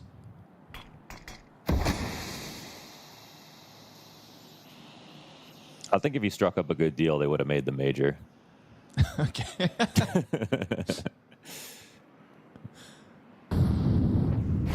Oh, it hurts, man. It hurts, but hey, that's Counter-Strike in 2026. Captain Kirko still looking for duels outside. He finds that frag on Brokey, so double kill from him. And we still go 2v2. Drop into the back of the site. Awkward by Dawi on the reload. Unfortunate there that the A1S goes dry. So here we go, ZeroFix. I was critical of his clutch abilities yesterday. Let's see this one in a 1v2. It's Kerrigan up first, Frozen tucked inside of the hut, so he will find 2 separate 1v1s. And he gets the first one without taking any damage. This is good stuff. ZeroFix gonna tap that bomb and try to get this Frozen reaction. Oh, it works. He's sticking it, and that is much better. No hesitation, no fumbling of the clutch. ZeroFix off to the races today with a 7-1 start. Look at him go, talking that smack immediately as he will find Inner Circle's 5th consecutive round. Oh man, FaZe are getting chirped at by anybody. Every single team they play against are getting chirped. So that's a very nice clutch. I mean, he was super early to the retake, so I like the squeaky pathing. That definitely caught him off guard a little bit. Kerrigan periodically comes in to watch it, but this is also just a great call out in terms of exactly where Frozen's playing from. I don't think he made a noise. Got him. Ooh, fast moves here from Jacob as he's already over top of main. 5v4 for FaZe Clan. Man advantage did not net them a round win a round ago, but this one was very quick to the execute, and now we've got Brokey down in stairs, escorted by Twists. We've already seen a clean scramble in the pistol from Inner Circle downstairs, and right now they're just kind of lingering inside of main. So not as quick to it if FaZe Clan decide to just evolve slowly towards lower, but they pause outside, and now the angles have opened up for Inner Circle yet again. Kill back is good. Challenge for Frozen gets picked up by FaZe, and then we get ZeroFix, who does not go down easily, as all of a sudden all 3 CTs still on this upper floor.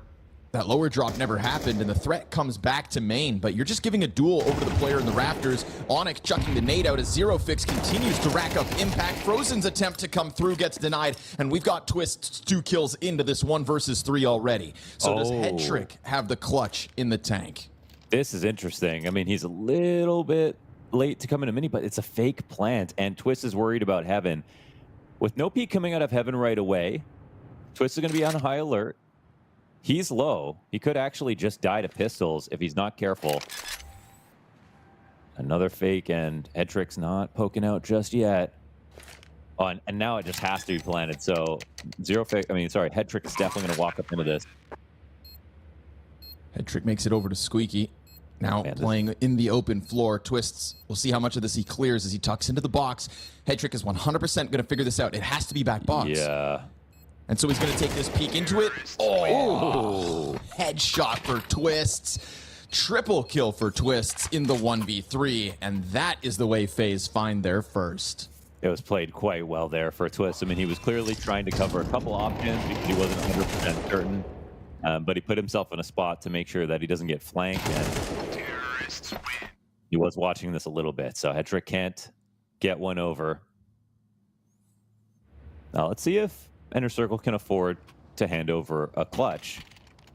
That was a very costly round, actually, but yet they've still got a full buy. It's been a couple of costly ones. The 1v3, the 2 versus 5 attempt as well from FaZe Clan that boils down to the ZeroFix clutch. So that's why Inner Circle find themselves strapped for cash.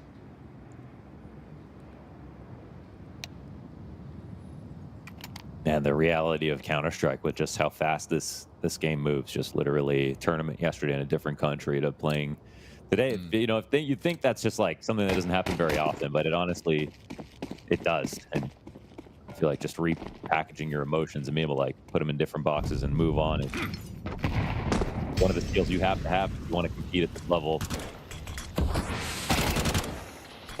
Captain Kirka opens up v Jacob. Twist's already crossed to red. And Kerrigan's also going to try to draw attention. Dowie doesn't bite on that at all. And that's going to allow for Twist to just tuck into secret as Kerrigan doubles back to the other FaZe Clan members who still remain in lobby. This is kind of big that Dowie's here, though, because he knows it's not a mini wrap. And Twist can come back and take a peek, and he'll actually get a good fight if he does. Dowie hears this. But yeah, but right now he's not worried about Dowie. It's like worst case, there's a trade coming through, but Kerrigan might just run into this. And this is a curious moment. He's throwing so much utility, but if he doesn't come to peek this, then it's like Dowie knows that no one else has to move. We'll see who catches who off guard. Conversely, Dowie's not worried about someone coming back out of secret, but he's not. Twist isn't going to be. They're going to. Oh, what the? Oops. But they've got a bit of a bait going on.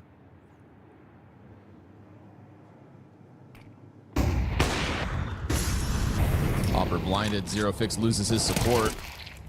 Still wins the duel and gets into the cover to dodge Brokey's opshot launch. Dowie as he activates, getting back around into the lobby. And on top of that, Onyx already got both kills by the time Dowie gets there. The slowest burn flank you could have asked for. And the Deagle headshots back-to-back out of Onyx instead, who was just trying to serve up as a split in that pinch. Instead now Twist, who has had positioning over towards Secret this entire round. The round absolutely fizzles out for FaZe Clan. They had their chances to get into that ramp play, but ZeroFix again. Rock solid defense, 10-2 so far this half. Inner Circle respond instantly after FaZe Clan's first. it's a pretty beautiful round. I mean, and the fact that Dowie gets into that spot, FaZe Clan don't realize it because they never find him, but he's the guy who has the info to call out the fact that the wrap smokes are totally fake. They can stay doubled up on ramp, which is exactly what FaZe Clan didn't want. And even though they got their utility out, man, it's another case where like Brokey just needs a trade right there, and then they actually have a nice position. They got the op off the line. They couldn't take out the rifler 1-for-1, and then they had to go back to upper, which was obviously always going to lose. We got a scout out on Kerrigan, AK for twists, pistols on the rest. And that scout will find tags. Damn, okay. Kerrigan playing freed up, finds damage on head trick after finishing Captain Kurtka. And Twist's AK now activating as Brokey's got his hands on that Kerrigan scout. So this is kind of one of those carefree moments. FaZe Clan just go flying outside, find their contact, find their fights, try to keep this one simple. They're going to threaten this A site as we get this vent tuck from Onyx. Looking to clear its Twist. He goes down, and that's 2 other players confirmed. Off to peek into it, and that is Jacob's headshot collected. So pressure now on Zero Fix for another clutch. He'll deny the bomb plant instantly and close out. Zero Fix today is looking like a whole other beast. Yeah, he's lapping it up, man. I love that. He's having an incredibly impactful and productive map here. Very nice rounds out of Zero Fix. Another clutch for him. And they were just not ready for 2 coming up through heaven, a 3rd guy upstairs. Now, this wouldn't have been the site they took if they were worried about this. But they did have the ability to cross if they wanted to, so just really running into Inner Circle's strongest position.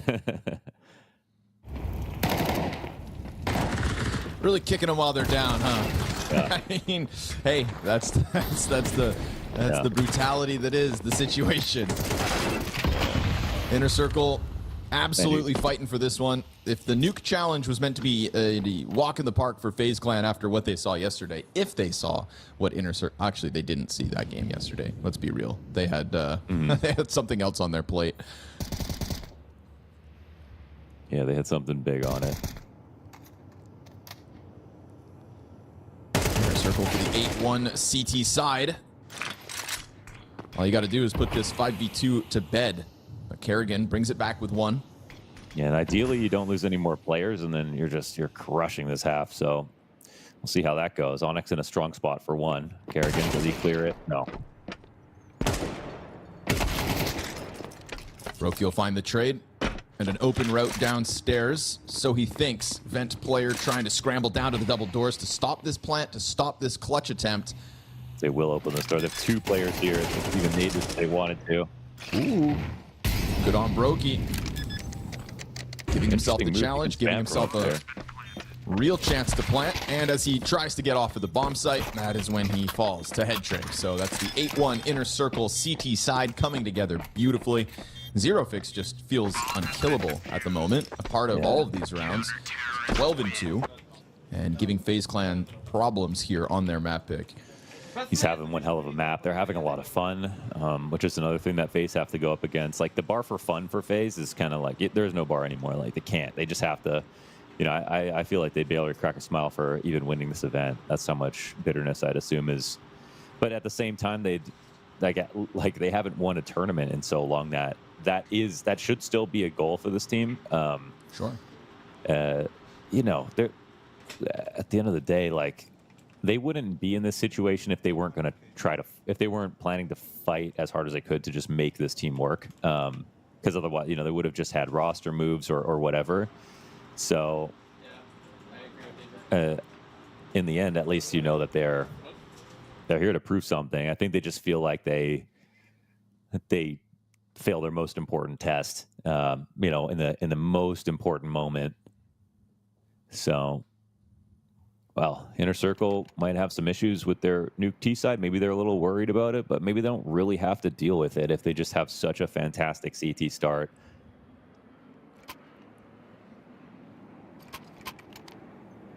Just keep brutal for them in the way phases. of prep too. You know, they didn't have a night to prep really. They just had a night to travel, to come and take photos, and Inner Circle know that they're going up against FaZe Clan, so it's a distinct advantage there too.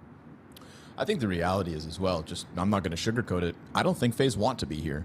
I think FaZe, in certain ways, just wish that they could have kind of rolled over and stayed in bed today, but that's not the reality of this industry and what FaZe Clan signed up for. And again, also the brutality of this tailspin in the VRS situation, that you've got 2 forfeit losses that are also going to start to chew away at you. Are we going to see a situation where FaZe, who are probably going to maintain this core in some way or another, could start facing a lack of invites in the second half of 2026? I mean, that conversation is still a bit far off, but with, again, how brutal things can get so quickly,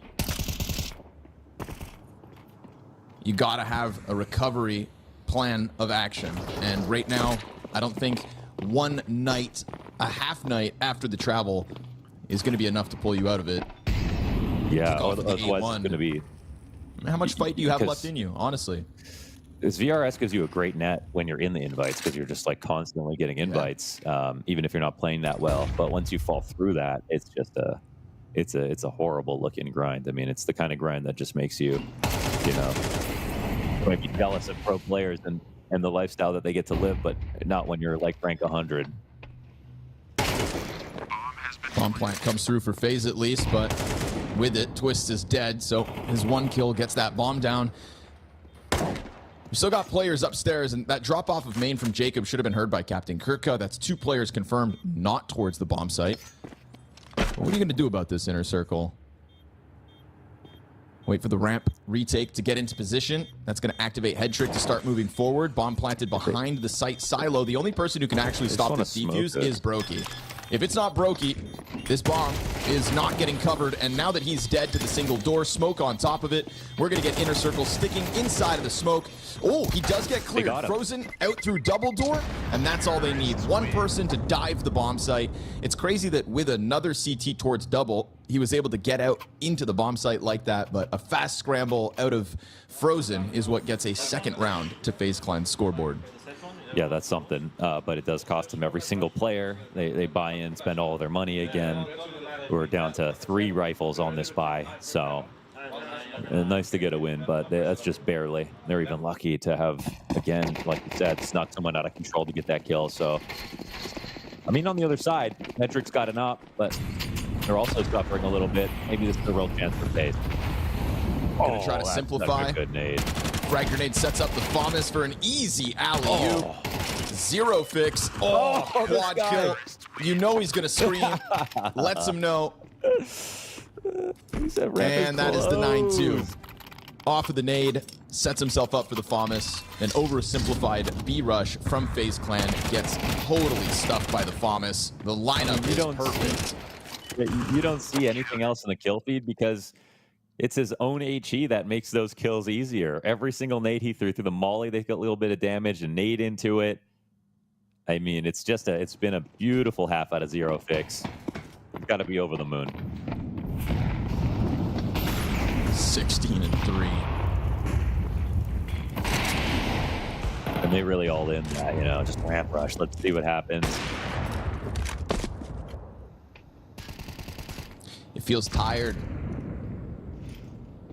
It's good. Could this be the first time a team has to do 2 exit interviews 2 days in a row?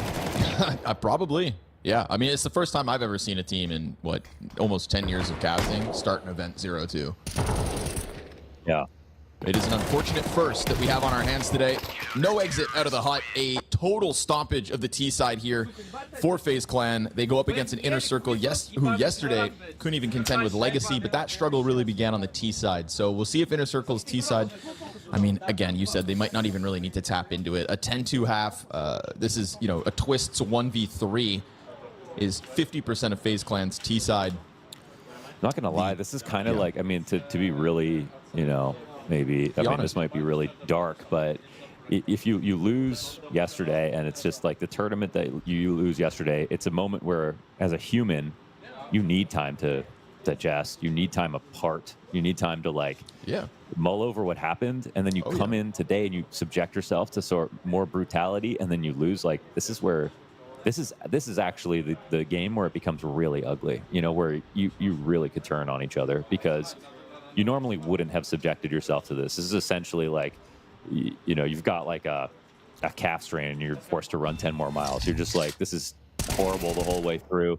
You know you're not supposed to be doing it. You're doing like mentally so much damage to yourself, I think, by just having to communicate with your teammates who are all trying to win in a moment where you just don't even have the energy. You feel like you just don't have the emotions, I feel like, to put into pulling out the win. And yeah, now I think this is where even, you know, real damage can be done.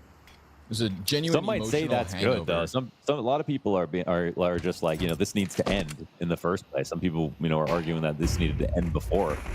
Sure. So, and yeah, pistol kind of solves all the problems for here for Inner Circle. So there's the first kill.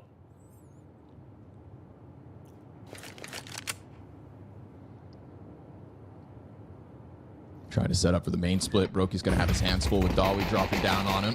Jacob collects 2, and wow, Broky actually puts a bullet to the back of the head. Dawi flies over top.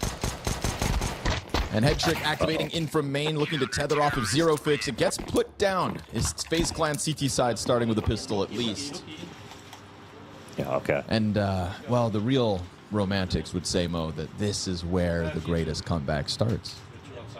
I mean, without it. I mean, did you see that, the Anubis map when they played against Big? Yeah. There was like that, the second pistol where Broky's jumping away and he gets tagged. And if he just had gone right behind that wall, it like literally would have had a pistol and maybe you would have seen some kind of fight out of him. But without that, there was just no way. They just got completely stopped. So absolutely gives them a chance. No bomb plant, but still a buy. Well-placed nade softens up 4, and it's an all-in on Frozen, who's got 2, at least to his name. M4 retrieved, challenge out of hell, and Broky and Jacob quick to the scene to stop Inner Circle in their tracks. That's FaZe Clan doubling the rounds off of the pistol, and the first conversion. Now a save comes out of Inner Circle, and you're going to give FaZe Clan a little wiggle room within the CT side. All the FaZe Clan fans that have tuned in for just one more hit, give me one more dose of that magic. Enjoy it while you can.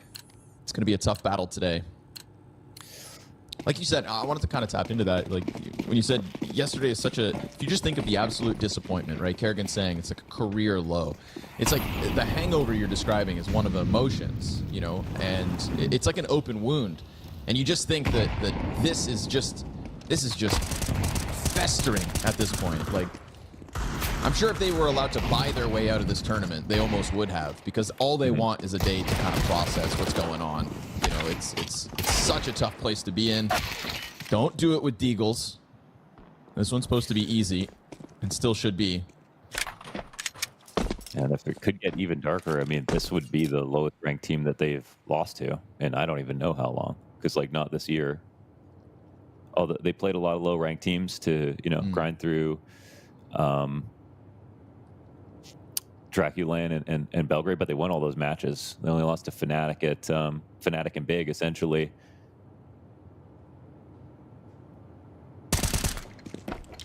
So it's kind of even weird to entertain the thought that they could lose this match, but 10-4 for now. 10-5 in a second.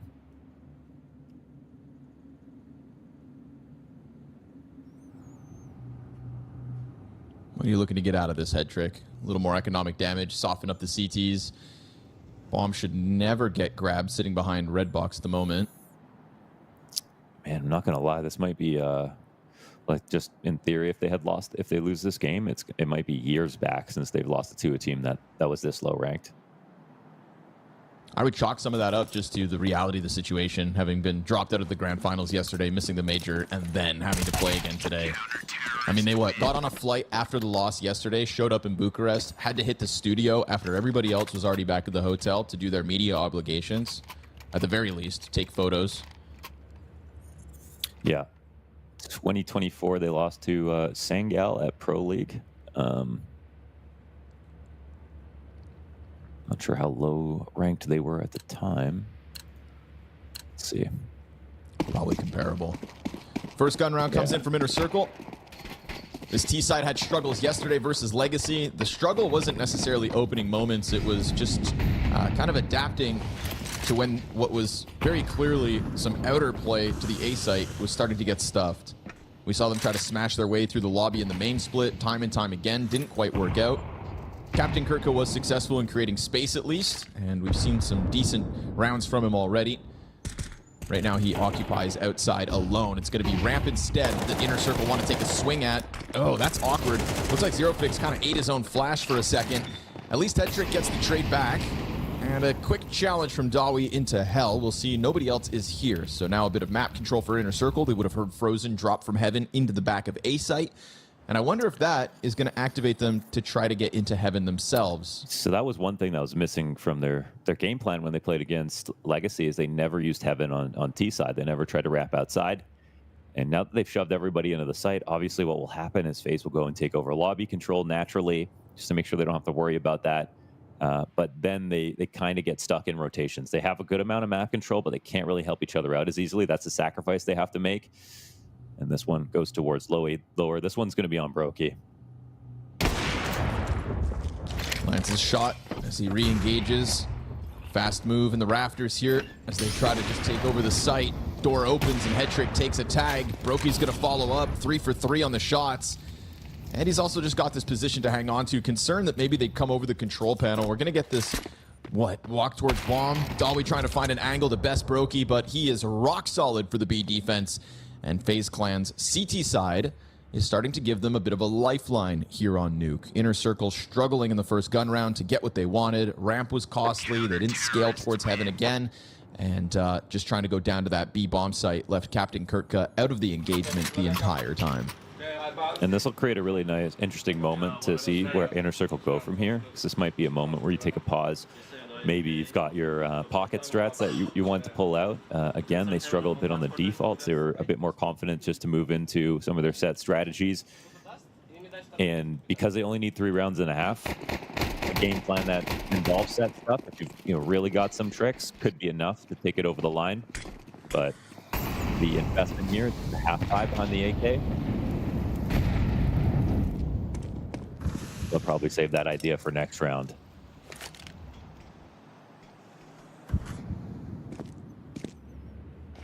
But if FaZe know anything about this team right now, it's cutting off the outside cross. That's how you start it off. AK changes hands to Dawi. Couple pieces of utility here for Inner Circle once they can threaten this B site. Twist is just going to jump on the double door, confirm that they have indeed crossed beyond Captain Kurtka. Sometimes he plays outer on his own, as we saw last round.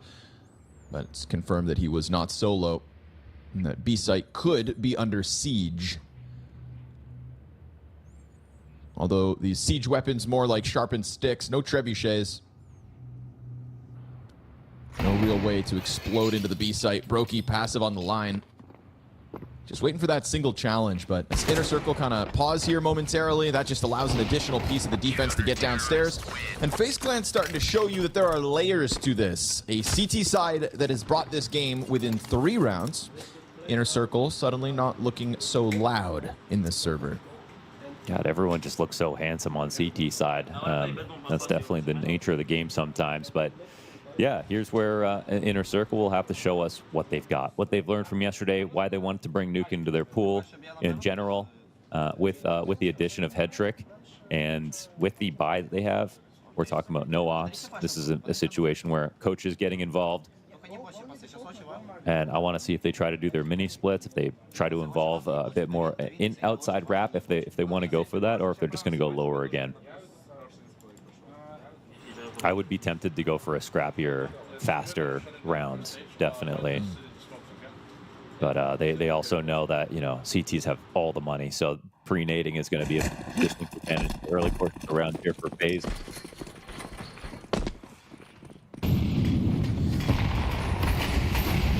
There's going to be a faster move by ZeroFix, just gets the vent dive instantly. They're going to know about it with the Molotov popping down there, so there's no secrets here for Inner Circle. FaZe Clan pressed up against Red as Captain Kurtka looks to do his thing alone versus Kerrigan and Twists. The rest of the T's had escorted him here, but this reload, he's going to get jumped on by Kerrigan. That's an opening kill here for FaZe Clan as we see Inner Circle sent back to the lobby where there is a push from Jacob. That's a great way for Inner Circle to try to get this equalizing kill. Sure, Zero Fix has been downstairs since the get-go, but nobody's been able to join up with him just yet. Yeah, they're trying to scare him. I mean, it's a rotating down a little bit too quickly, but FaZe are not biting on that. They still had some presence outside.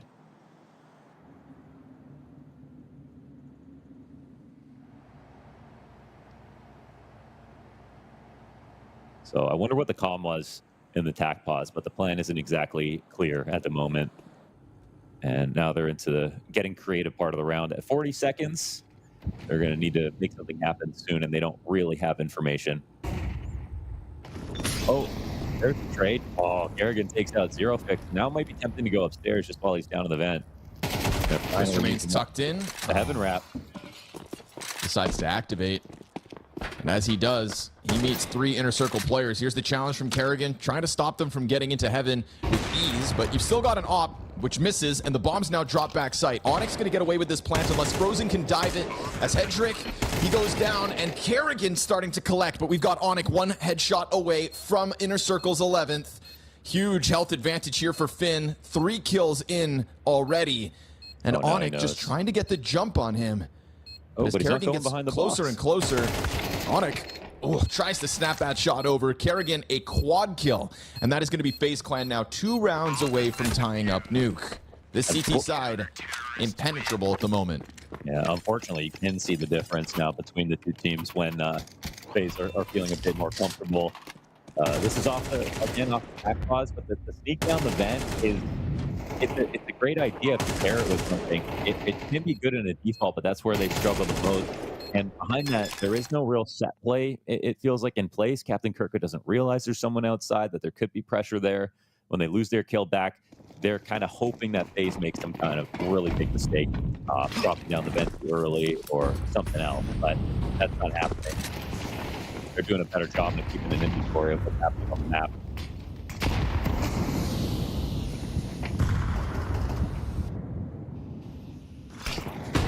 Pushed into the vent preemptively. Yeah, not going to get away with that twice. Good reposition here from Twists. Makes the first kill easy. Still yet to see a single mistake out of FaZe on the CT side, but a Dawi entry onto Brokey fast is going to put this B side under threat, and ultimately Inner Circle still so close to victory that they can just simplify things. This straight up rush down into the B site. We'll see if Dark gets cleared.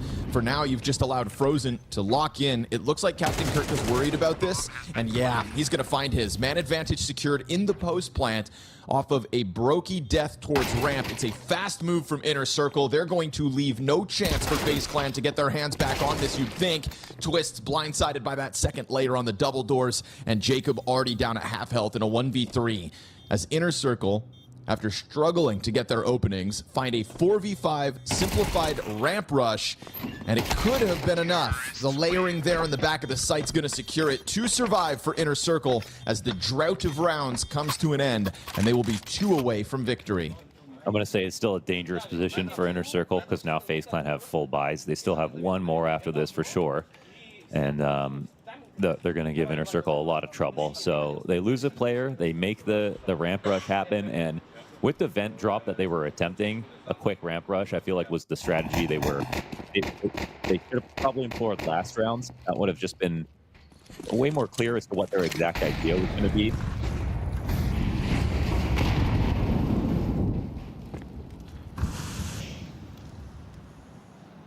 But they capitalized on a Brokey miss inside the ramp. Made sure not to forget about the potential for Brokey as well. Kerrigan's in a great spot to catch mini lurk.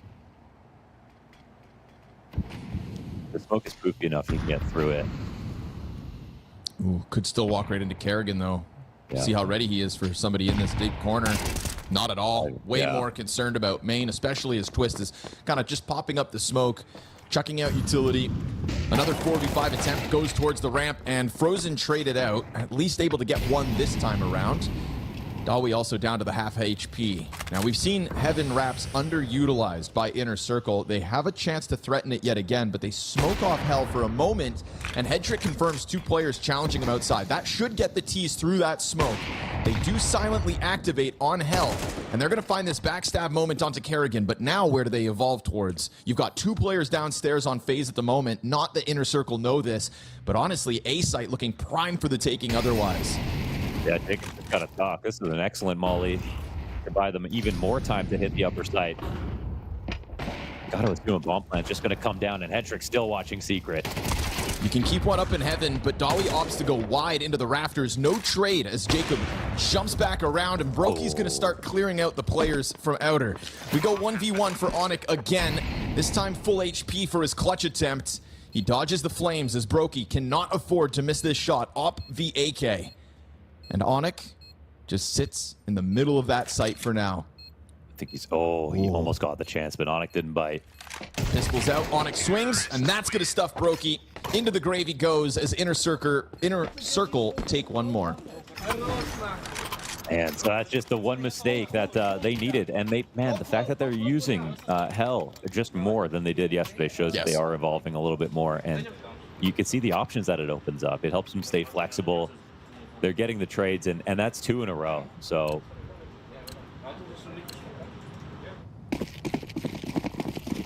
12-8, they can close the map now.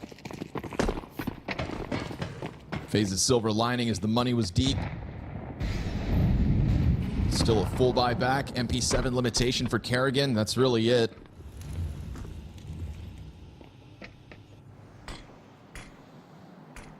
But as Inner Circle show us the smallest evolution in their T side, it pays off in spades. 4 map points secured versus a struggling FaZe clan today.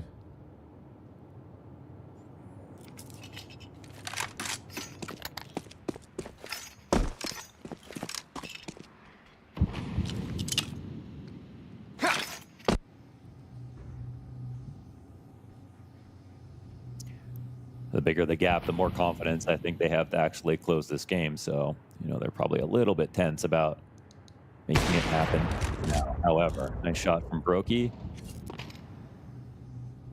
And they've locked down what was supposed to be a lower split.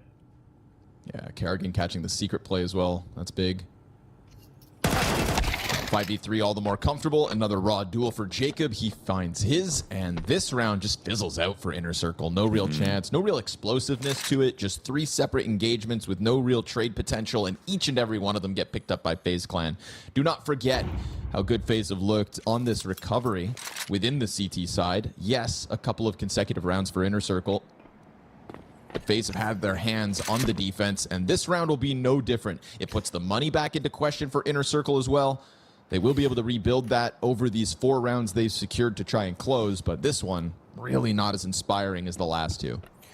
This does remind me of when, Headtrick was on bait, and when they're playing well, they would spread the map, take lots of fights, and when they were on it, they would just kill everybody and take both sides at once.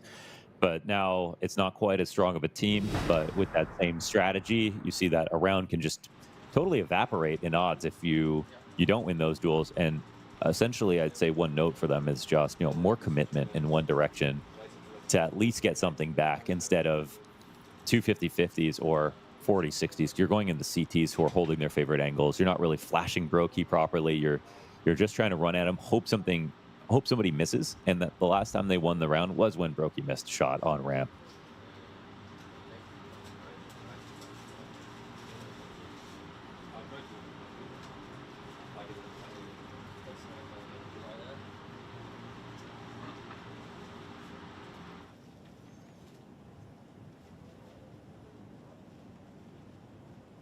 Tech pause, so no talking as we see the cash here for Inner Circle. Uncomfortable on Onyx and Zero Fix.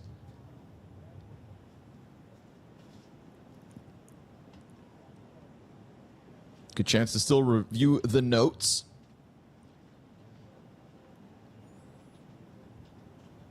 I think Inner Circle's hopes still bank on the fact that we've seen a better T side out of them, even though this has still been struggling. If you weren't here for their legacy game yesterday, you'd know that they just got stuffed far harder.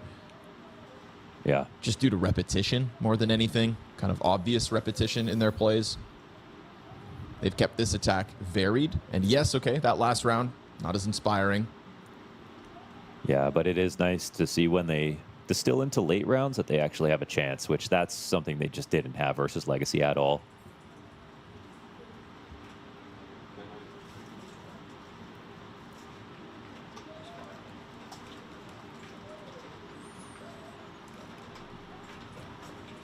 Everyone ready to go again, and this buy will come through.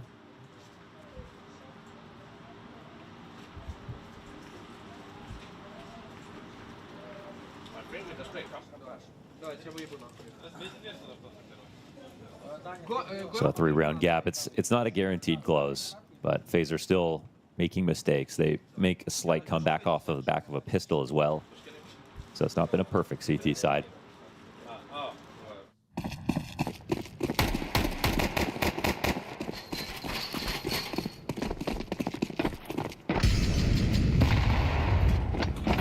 Trying to go back into that ramp play early. They're going to dive through that Molotov. Frozen, it's awkward now.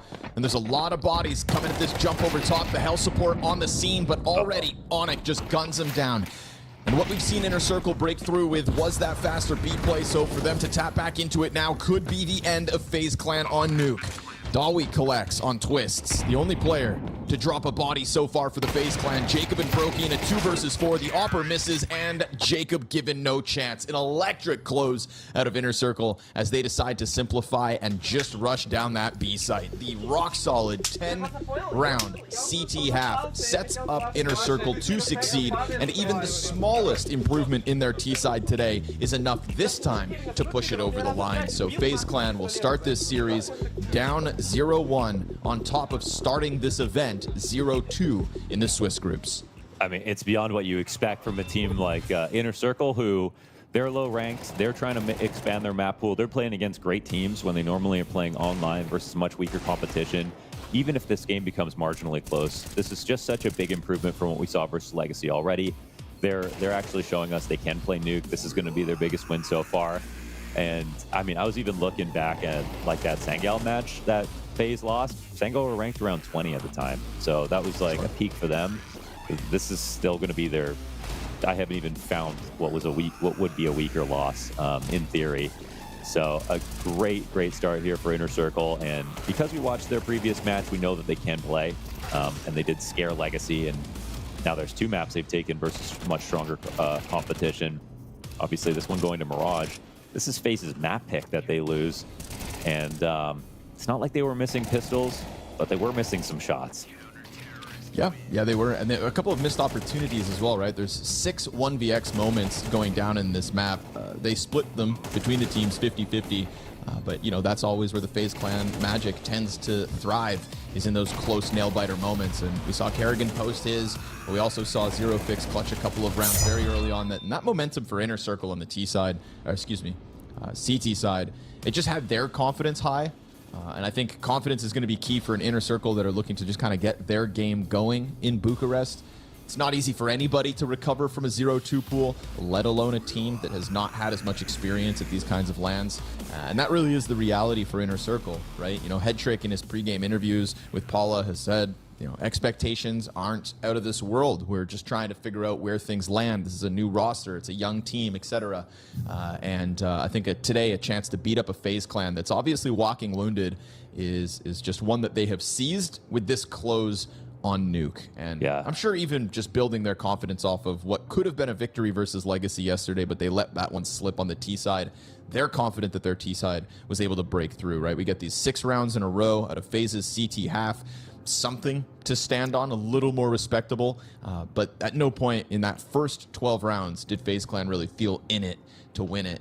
So a tough go of it, and things will move on to Mirage, but Inner Circle setting themselves up for an excellent day here in the 0-2 group.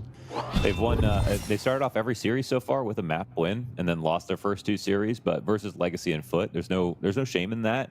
But I think when you look at the Legacy match, it's winning Legacy's map pick than losing their own.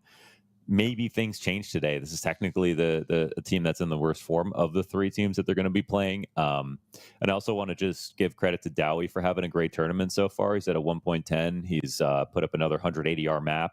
He's playing against very, very tough competition too. This is not an easy run so far. and he's had a lot of impact. Obviously, Zero Fix was the star of the show right there, but his consistency across all these maps, I think, is pretty remarkable. So, yeah, I mean, FaZe, like, if you let them win this map, then maybe they would get their spirits a little bit higher. But because Inner Circle have already closed this out and they go on to their map pick, and we're talking about Mirage, they're going to be happy to play it. It's not like they played a little bit closer against Legacy on Mirage, still lost. How do you describe this? FaZe should be able to win this series, but now that the hard part's out of the way, I think for Inner Circle, they gotta be the favorites right now. Yeah, it just feels like that. Capitalizing on a rough day for a FaZe clan that probably don't want to play Counter-Strike, but are here and are still trying to fight. Commendable, respectable, but not enough on Nuke. So this one begins with an Inner Circle kickoff. Shout out Zero Fix one more time after that map, because I think I was pretty harsh on him yesterday. Maybe fairly in those clutches, but this game, he found his game, he found his confidence. He got to ride that high versus FaZe, shouting the entire time throughout the CT half. But we'll be back for Mirage as FaZe Clan's struggles in 2026 continue to find new lows. She said she loves you. But she can't love me. But I love you. Yeah. Look, all of my men's going crazy. I gotta break on myself, I amaze me. Like I'm back in the 80s. I won't play window anymore. What's going on? Play your role. 1xBet. On to the next one.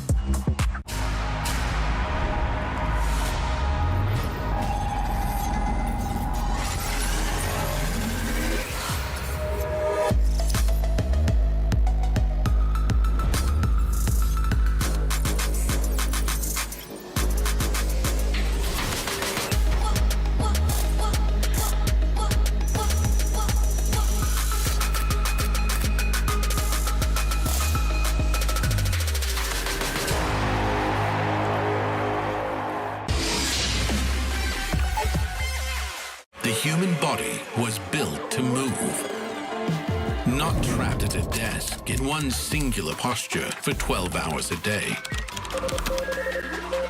It's time your chair evolved. This is Secret Lab Titan Evo. Ergonomically engineered for you, gamers, hybrid workers, artists, backing your every move.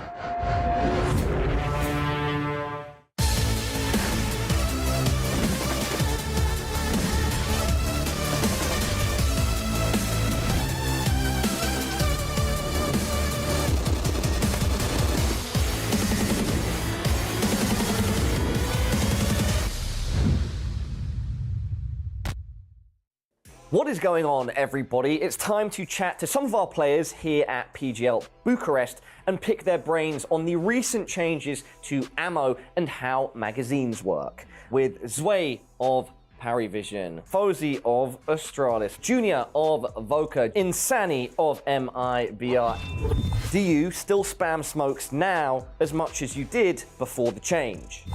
Yeah, I think so. I think you just gotta be a bit more careful. I think you can still spam smokes, you just can't overly do it. And you have to make sure your mag hits 0, or else you're just, it's just completely over. Let's say when I'm going window on Mirage or something, I shoot the vent, I reload once, then okay, someone like Jabby on short saying, okay, shoot the ladder vent for me, shoot it once, and then reload again. You know, that's kind of the situations when you're getting cooked a bit. But like if I have M4, then yeah, I think I play the same with the spams. To be honest, I didn't really spend a lot of my bullets before to smokes, and now it's like even lower ammo, and I don't have to do it at all. As an offer, I don't really spam a smoke because you don't want to give your position away. Yeah. So I don't spam smokes, but it helps that riflers can't spam me anymore. Yeah. Nah, I actually don't do it. I play in some positions that requires spamming a lot of the smokes, but I'm kind of getting concerned about it right now and kind of conserving my ammo. So it made a very different. It's very different now. How's it been having to build that awareness? Did it happen quickly, or has it been a struggle? Nah, I think it's fine for me. I think especially with the op, it's not really affecting me. Like I think 5 or like a little bit more than 5 bullets maybe is often plenty, you know. You have to reload it. Yeah. And you can't like rotate around and reload, or else, yeah, you need a fresh mag, but with an op like most of the time, especially with the 5 bullet nerf. It's rarely that you even see 5 people and get to shoot at 5 people anyway, right? So exactly. And you just hit them anyway, right? exactly.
Difficult day in the office for a FaZe clan that now finds itself map down versus Inner Circle, and an Inner Circle that's looking to bank on an evolution day to day here in Bucharest.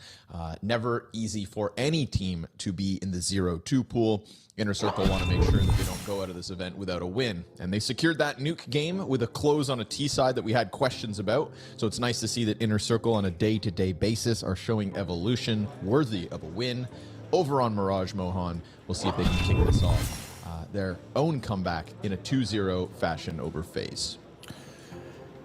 Yeah, I mean, so far, like, FaZe have won their last 4 Mirage games, like, pretty one-sided, but it's not versus great competition. Again, it was at the locals, and outside of that, when they played anyone decent, they lost against Ty Lupain, Astralis, Mao's Eyeballers, and randomly picked up a 13-2 win over PARIVISION at Cluj at the beginning of the year.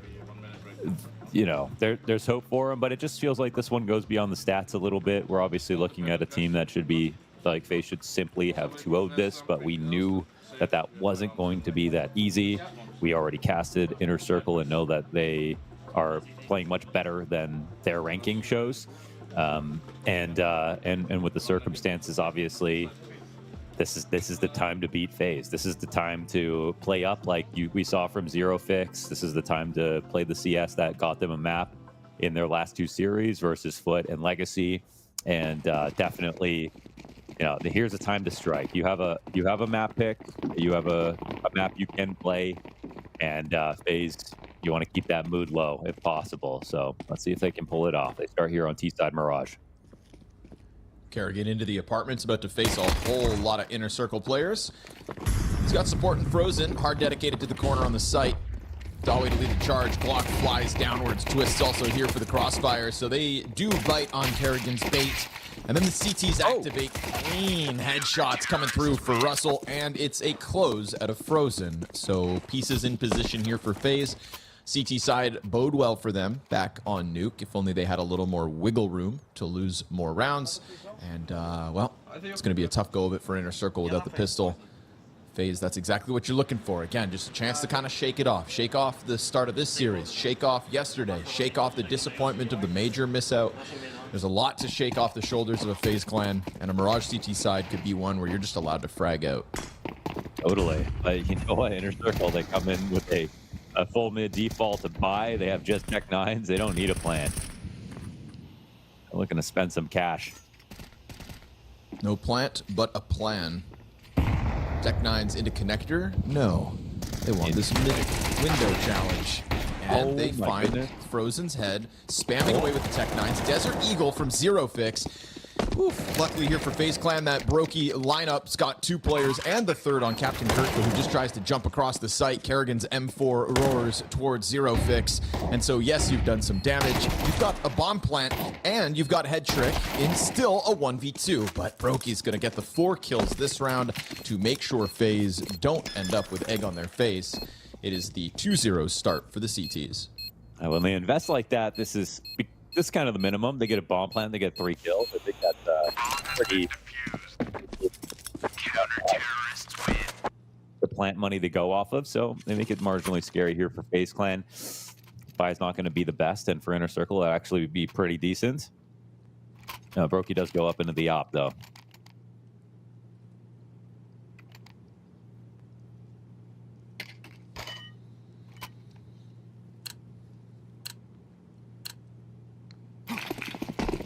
See what we get with this Inner Circle T side.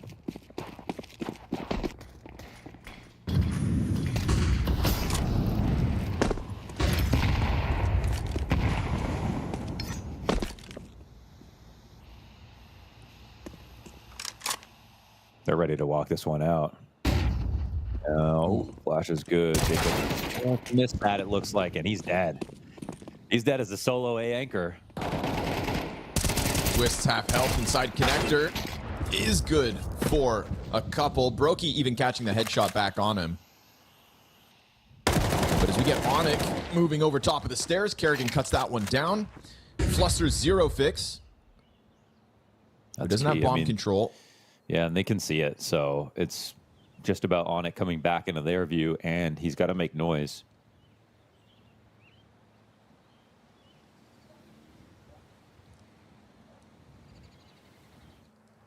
little HP to make this happen.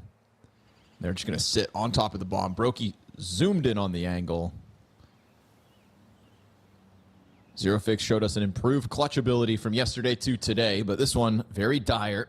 And we'll see if waiting this amount of time is eventually going to get the CTs to check their flanks. No, I mean, they have it already. So Kerrigan's just caught this covered for Brokey. They're willing to sit in these spots. Forced to eventually move. Stop shot. ZeroFix in for the Still bomb gotta plant. be dead, right? Spam him down. No. Let the bomb go down. That's money made by ZeroFix. And yes, he'll die, but at least able to recover that bomb and get away with something. Somehow, yeah, just the op shot missed means the bomb plant. A couple of misses from Brokey, but overall, a good start. 5-0 for him. Counter-terrorists win. And definitely another situation that could have got out of control for FaZe. It's Kerrigan who comes out of that smoke inside of the window to take out the stairs player and make that a done spot.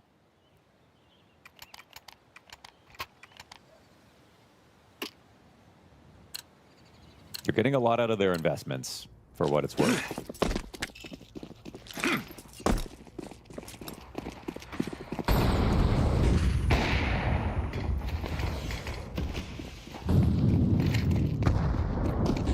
A nervous moment for Jacob, and once again they have no ticket player.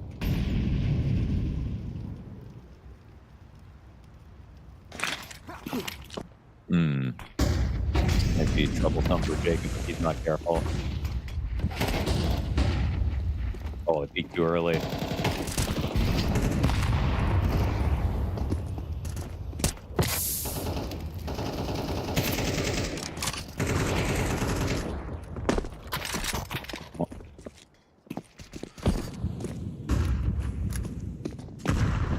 He has the bomb, though.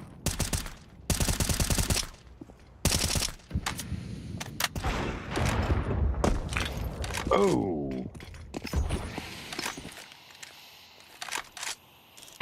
Treat yourself to a bomb plant. I would definitely recommend doing that sooner rather than later. I don't know. Why is everyone too afraid to tell him is the other question. Bomb has been planted.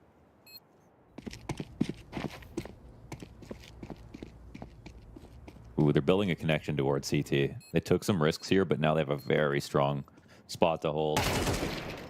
Oh, however, ZeroFix goes too deep.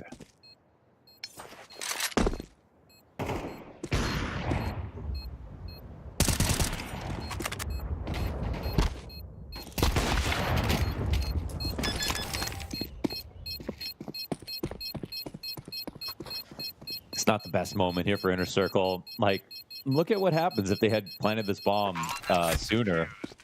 How easily that could have resulted in it just going off with no time for FaZe. And if they had, instead of pushed one player into CT to take a raw duel versus somebody there and had the op on the line and just held, they have the bomb planted for them. Then they could have their third player in the site simply watch the flank or play selfishly. There's no way for an A-ramp flank to, get them if they're doubled up in CT spawn. So there was actually a number of ways Inner Circle could have closed that position, and instead it just becomes another round where they get 3 kills, they get a bomb plant, they get another buy. They bought every single round this game, but they don't get rounds.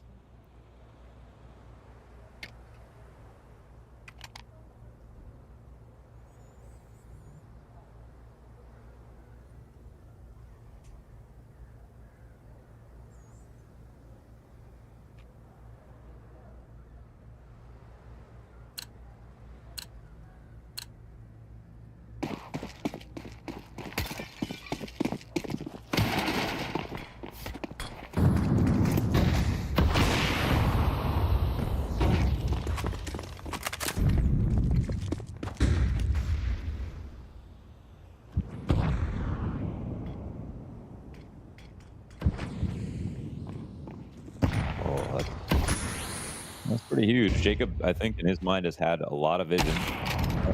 Yeah, there's supposed to be watching it just in case.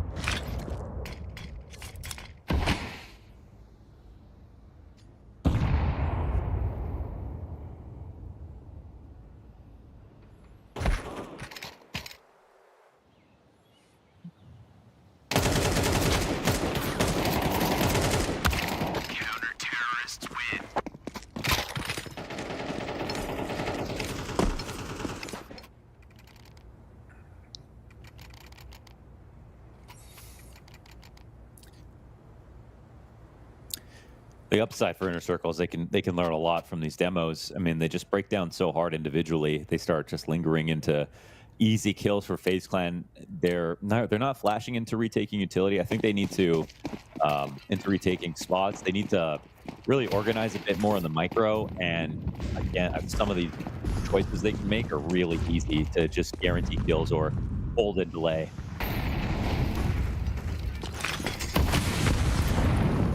Gonna try to bomb a site. Fast move, and Frozen not yet called on. Kerrigan and Brokey make quick work of the exit. There is no exit, in fact. Stuck inside of the windowsill, all 5 players dead. This is the FaZe we all sign up to watch, Mohan. Rock solid stuff in the face of an Inner Circle challenge that can't even catch a kill. Yeah, maybe they'll find a way to make the major somehow still. Who knows? Like, you never know when they're going to start playing well, but this is just such a low rung on the list of tests that they sort of need to pass to, and they can impress anybody. The fact that they're already down a map is very FaZe, obviously, but yeah, it's been a good round so far here on Mirage.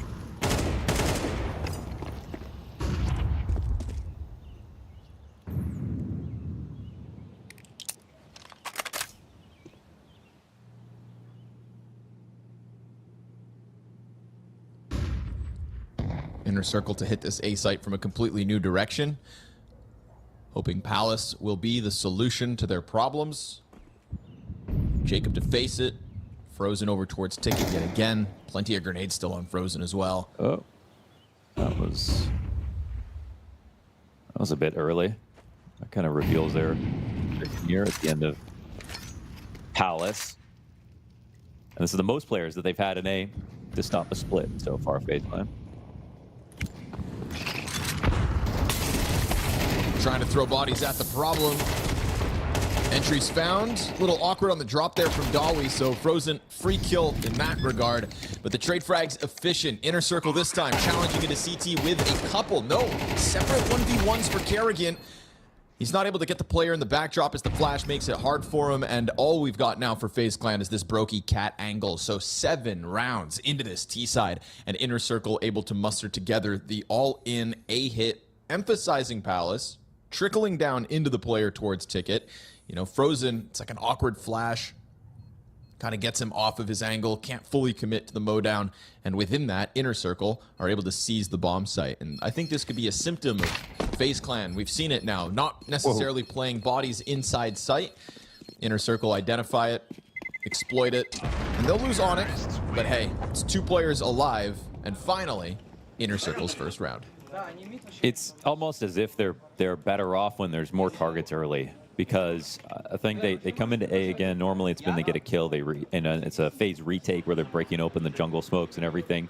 But while the exec is coming in, that's when they're getting that first kill entry. That's when they're opening up the site and creating an ability to plant the bomb. But FaZe have been able to take advantage of being behind smokes, breaking them open, flashing for retake, getting spam kills. And instead of Inner Circle, you know, they don't have to think too much potentially, like to keep up with the smarts that FaZe have. And that's where they can shine.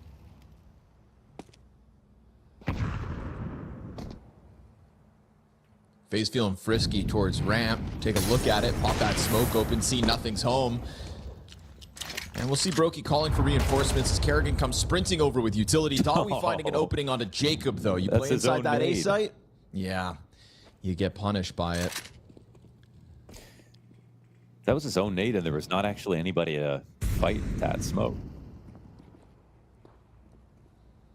Small mistakes, big openings. Inner Circle gonna try to push through into twists. It's a one and done from the Canadian.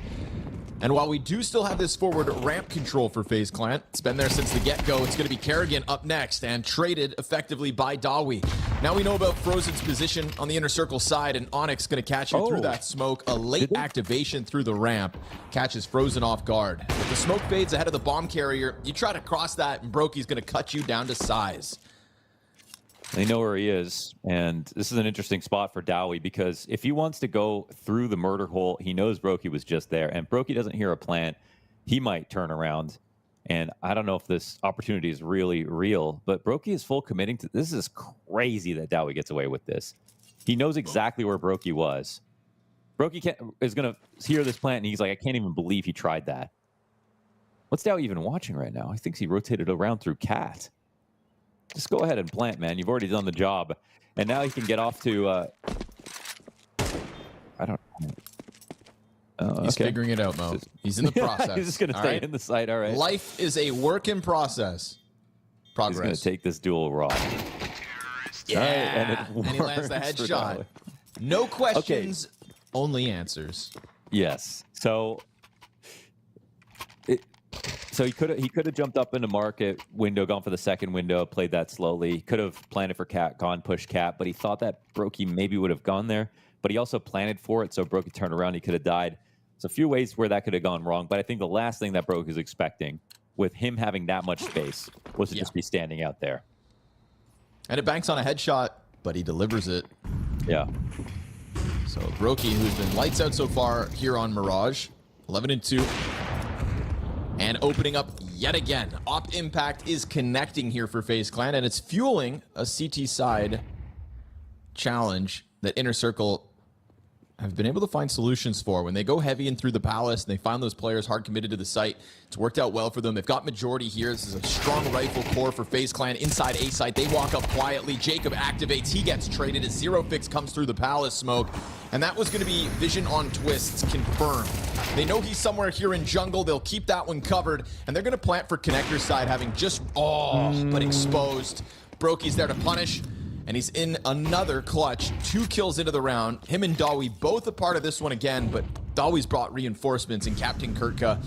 They're still concerned about Ticket. And Brokey goes for the quick move into jungle instead. You give them some space, they're going to start pushing, and that's exactly what they should be doing.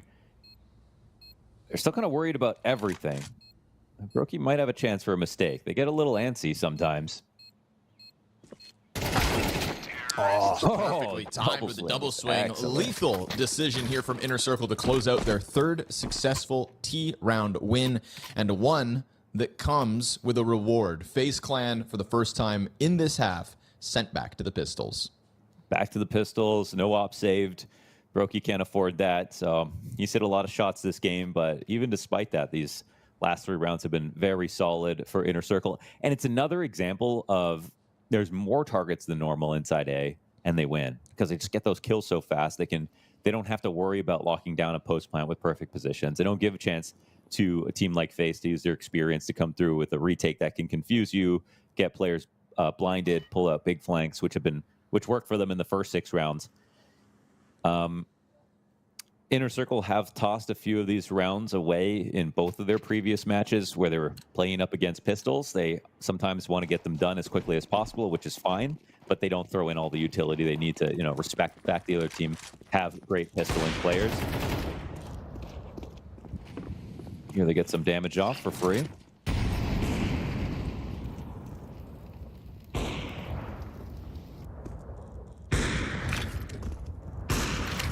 Very light A site at the moment, even before you take into consideration the lack of guns for FaZe.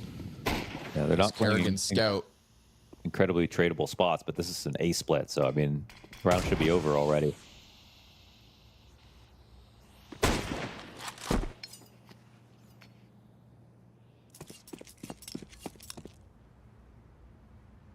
There might be a moment where Inner Circle think a little bit too hard about this and FaZe make a move, but for the time being, they're just clasping their hands and hoping that Inner Circle doubt themselves and go B. I don't think Kerrigan's going to be able to dissuade them just with a scout.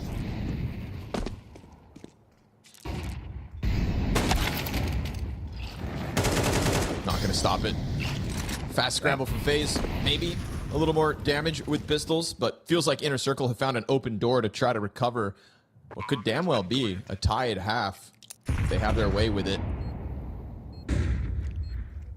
Yeah, totally. And then ticket challenge. That's all that's going to be left here for FaZe. Just group up, see what they can get done inside of an A site that's eventually going to be evacuated. For now, they'll stick around, and Captain Kurtka chance to pad the stats as they hear this now encroaching. Just kidding. Everybody starts to try and leave, but now Murderhole's being watched as well, so you're not getting out of here. Captain Kirk has got you in the kill feed. All 5 up for Inner Circle, making the absolute most of this round versus the single scout. It's a full comeback. Excellent here for Inner Circle. And then, you know, they bought for the first 5 rounds in a row. They got lots of kills. They got bomb plants off of it. So they definitely made those rounds competitive too. But we want to see Brokey getting back on the op. I think anything but an 8-4 after a 6-0 start is going to feel like a failure.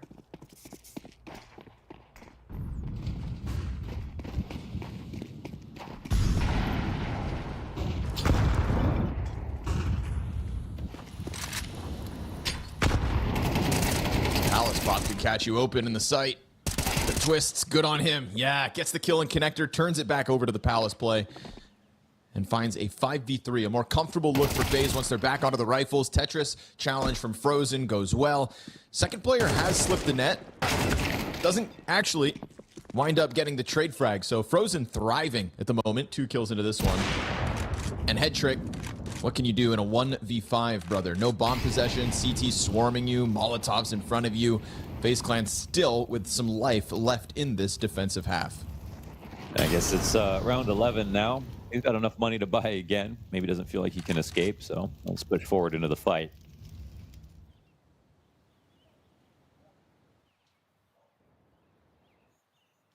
And every second that ticks away, I don't know. Fedrick's getting out of this one alive.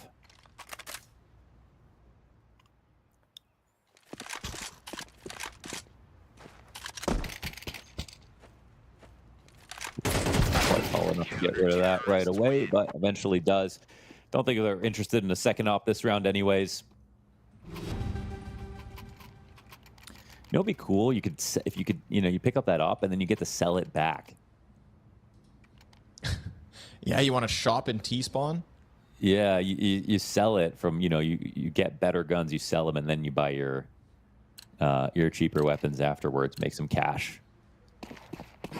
Maybe some ultimates too while we're here, you know? UAVs and stuff like that. Yeah, kill streaks, dude. Dogs, chopper Dogs, gunners, tactical nukes. Turn X-ray on. Temporary wall hacks, dude. Yeah, sign me up. I could use it. Brokey did not know that someone had pushed this far up, I don't think. Ooh, clean lineup. Kerrigan. What a 3K. That's what we're talking about. 3K for Kerrigan. And an easy close towards this B site. Brokey gonna put 0 fix down. And ultimately, FaZe Clan walk away from the CT side of Mirage with a respectable scoreline. It's just obviously everything's so tainted with FaZe at the moment that even when they find success like this, we're all just kind of holding our breath to see, like, you know, old man still got it, but we want to make sure he doesn't fall over on the dance floor. You know, we can't let him get too excited. Yeah, it's been a sketchy month for FaZe Clan, but hey, 8-4 CT side versus a team like Inner Circle's months. I mean, you know, it is crazy when you look back. It's like we're all gonna remember Budapest so fondly, but they start Budapest in the first stage.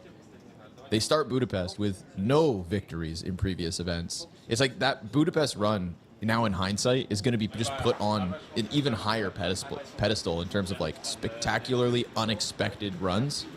And you know, maybe it really is one of the cases of like you don't know how good you have it until it's gone. Could have been the greatest major run ever, but since it didn't happen, Cloud9 are that team. Right. They'll hold on to it. Yeah.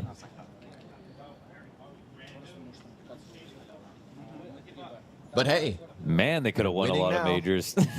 Come on, they're winning now. Yes, they're winning today. What about today? Well, they're winning this half. Yeah, true. They're not even winning. Okay, they're 4 rounds up on this map today. Really just boils down to like how much more of this phase do you want to see? And some people want to see less of it now. Some people want it to just end, Mohan, but there are still the hard, dedicated fans. They got out of bed today to watch FaZe Clan what could be for the very last time. Let's be real. They lose this best of 3. You have no idea if this roster, what occurs. I mean, FaZe Clan is such an unknown anomaly. If you go and just look at Kerrigan's tweet from yesterday, it's very cryptic, you know, uses the words, "I hope I survive this." And I think that's very strong language. But obviously, his world does probably feel like it's crashing down around him. And in that way, there is a part of him that probably died yesterday. Not all of him, but a part of him. Sure. Yeah. Might die right here, too, if he's not careful. But that bomb gets planted now, full test. Look at the lurkers in place here for FaZe Clan. Inner circle move fast. It's actually going to be a problem. Uh-oh. Yeah, there it is. Now those T's are going to be watched for sure. Keeps it clean. Kerrigan's just trying to buy time for this flank to still come through. Nobody's really checking the back. Now they are. They finally turn. Dawi whips around, kills Brokey. Bomb's already defused. And it's going to be a CT side kickoff here for Inner Circle. Remember, this is their map pick. They're up a map. FaZe Clan have given us reasons to doubt as of late. And this would be a great chance for Inner Circle to just tie this game up and ride the momentum that they started to earn as that first half went on, right? They finished with 4 terrorist round wins. That's 4 of the last 6 rounds of play, though. So don't let this 6-0 FaZe Clan start go up in smoke. Yeah, you'd hope not. You know, we are watching this first half and going, 4 rounds. I mean, Inner Circle's T side, maybe not too bad. Trying to keep it simple here to catch Captain Kirka off guard. He will get back into the cover, but that just cues up the Twist's wallbang. It's a lot of bodies confirmed outside of the ramp, but Inner Circle still thinking about middle first. Nobody home, not yet. It's a slow burn flank from Kerrigan through underpass, while everybody else on FaZe stalls out towards ramp. Man, you still have Onyx over in B. Trying to play this carefully. Kerrigan will totally get spotted right now, and now the A players have to move. This also will pull Onyx. I mean, they gotta get this bomb planted, but no smoke, and they don't have CT control. Good cover, at least. Yeah. Twist trying to keep the round alive. First with the wallbang, now with the bomb plant coverage. They're playing the open floor, signing up for these duels. Great double out of Frozen, but he gets mowed down in the 1v1. Onyx making the most of the lesser weapon. Inner Circle convert, despite FaZe Clan's best efforts. It's a costly one for Inner Circle with only a single player left. But we saw them survive similar spots back on map 1 as well. It's an M4 kept by Onyx. Into the next one. Captain Kirka, good on him, because I feel like you could have very easily just died there, but he's able to find his one, and every kill matters as it gets whittled down to the clutch. Yeah, and it's going to be a kind of a low buy. I mean, they're going to get what they can here with the one gun that they've saved, but FaZe Clan are not in a super strong position to buy themselves. They got a deagle on Jacob. They have a little bit of utility. I feel like a lot of this match rests on this round.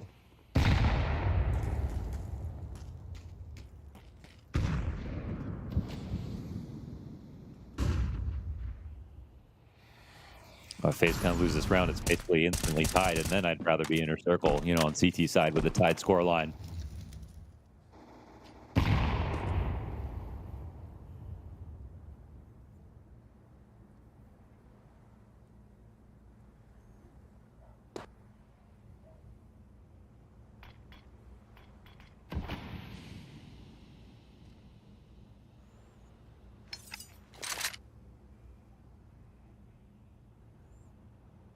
Hitting the pause button, FaZe Clan. Yeah, they really are. I mean, I can understand wanting to try to make Inner Circle nervous or overthink, for sure. Crosshair's a little high here for Dawi, as we can see.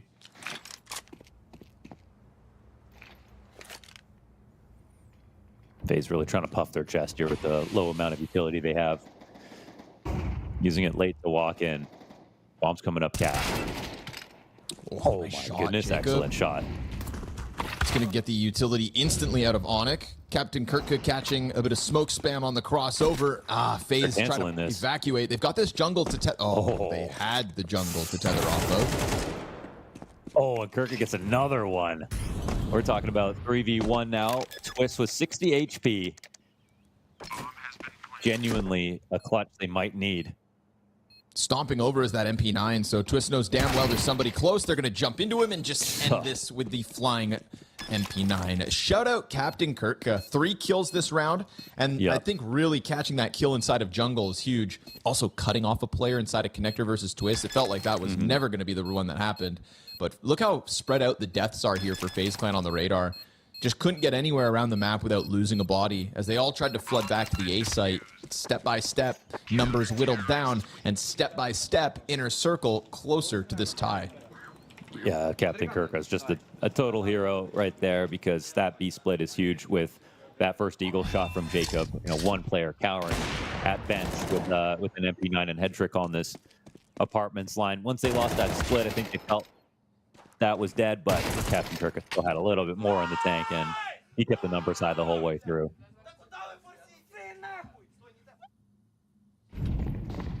Clearly, Inner Circle starting to feel themselves now.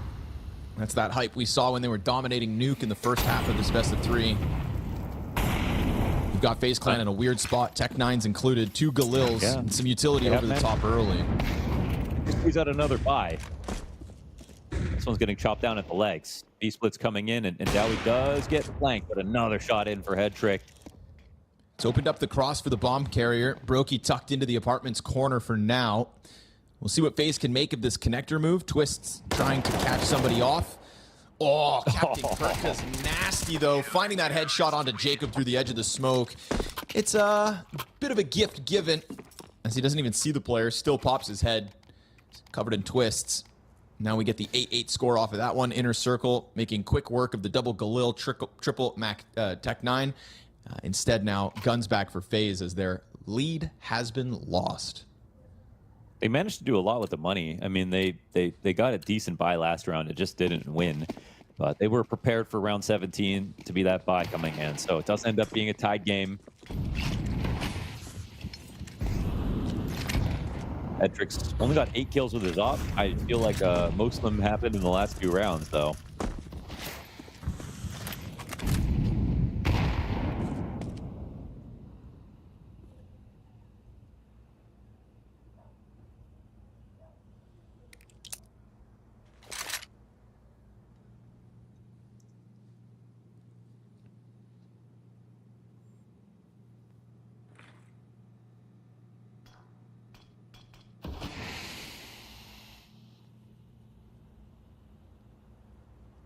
This is a 5-round CT streak for Inner Circle. 3 of them feature a bomb plant for FaZe.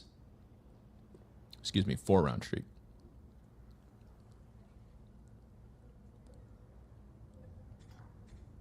There's been moments of success, but just nothing on the scoreboard yet for the attack. Man, they tried to turn this into a CAD split last time, but they're just trying to dress it up like it's similar, but it's coming towards A this time around. Dowie won't be watching this. They have one player here inside of jungle. Oh, and a late connector smoke. That is pretty brutal. They wanted to move off of this.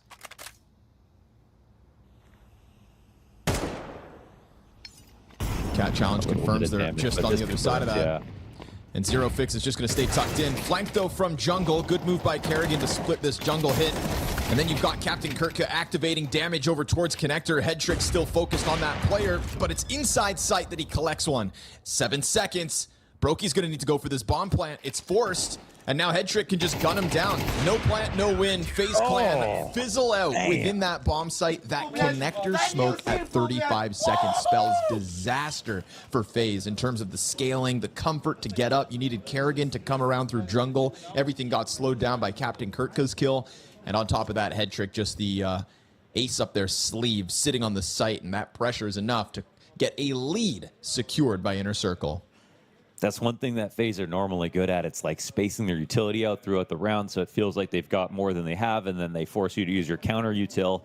Inner Circle were very, very wise to hold on to a little bit of it, and it's that same pause in the middle of the round that we've seen from FaZe when they were on the low buy to come forward with their idea, but not after just holding to see if maybe Inner Circle would make a mistake, but they just didn't. And the fragging is looking really solid, and Head Trick, again, his op is just getting better and better by the round. Counter-terrorists win.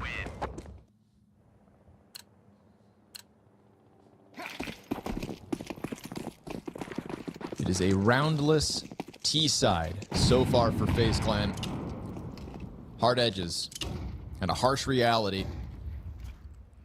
Will Tech9s be enough to break through? We've got tidbits of utility here for FaZe. They're just going to go into the A execute. This is going to be Captain Kurtka under challenge. He chucks out his incendiary, but they're already well ahead of it. And Jacob's just looking to gun something down with the Tech9. We'll see what kind of a retake comes together for the CTs. As Zero Fix finds one through smoke. It is Dawi to catch another.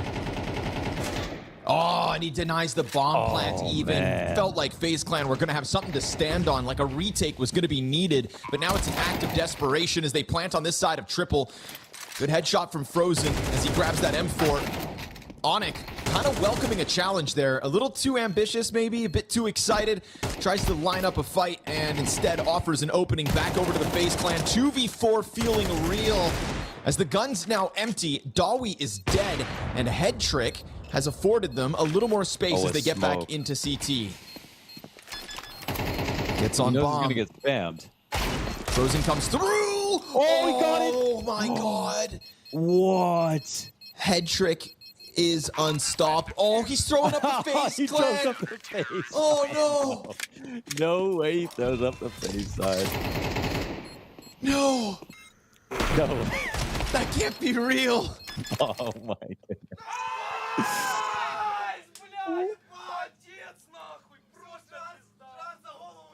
That is the best pop-off so far.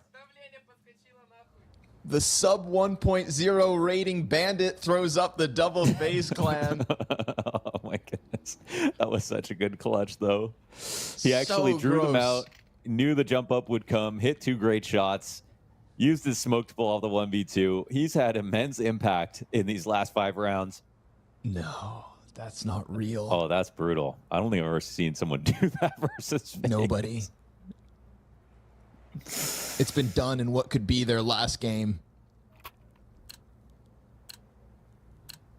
Oh my God, that was dark. That was savage out of Head Trick, man. No rest for the wicked. FaZe Clan just back into the gun round. Gonna try to flush out Zero Fix towards middle. He actually dodges this nicely, getting up in through the smoke. Yeah, and with the molly, they know no one's crossed. It's kind of awkward for FaZe. And he found a way to get out of there too, so it's a bit of a reset, I'd say, in favor of Inner Circle. Double ops will go stronger by the second.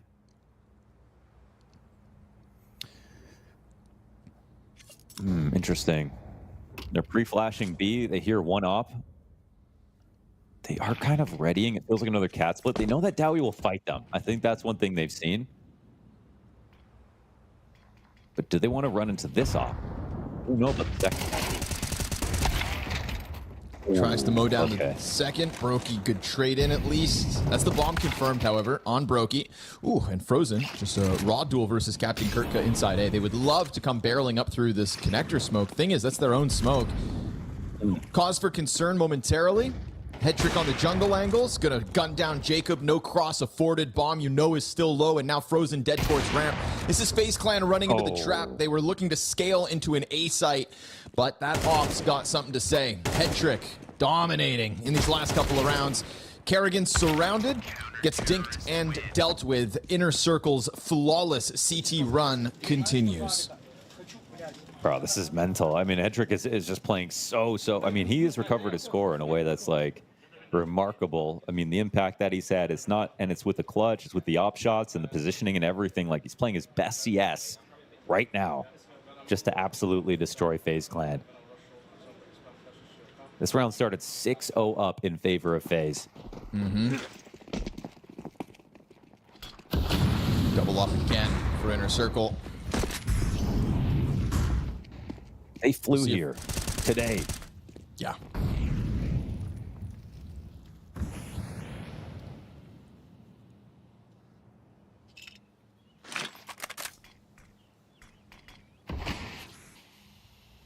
And I'd love to know how low ranked is this win if Inner Circle closes this out, because I've scrolled years and I haven't found a loss that's technically this low for FaZe. Online, nothing. Inner Circle Valve ranking 72.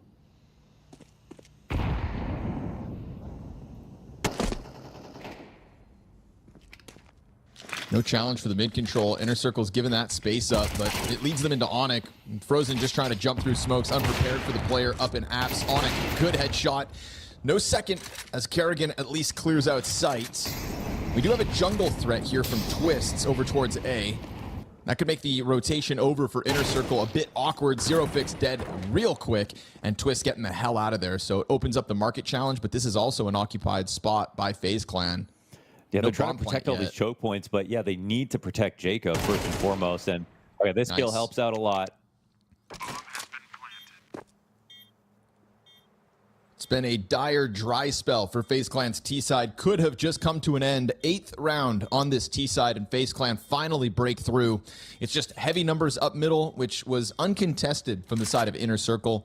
They allowed a lot of that space to go down. They had even a 5v3 for a moment, but it's Kerrigan who's the guy to bring us back. I would actually be attempting this if I was Inner Circle. I'm definitely trying to punish exits because, yeah, like Jacob's going to go pick up the SOP. They keep 3 alive, which is nice for their money. Oh, okay. Well, they do get 1 of 2. 1 of 3. Terrorists win.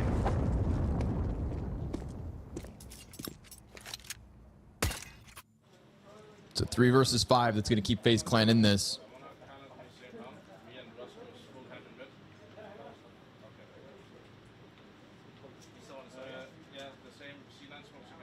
Money's fine for the side of Inner Circle. 2 rounds from eliminating FaZe Clan out of PGL Bucharest in dead last place.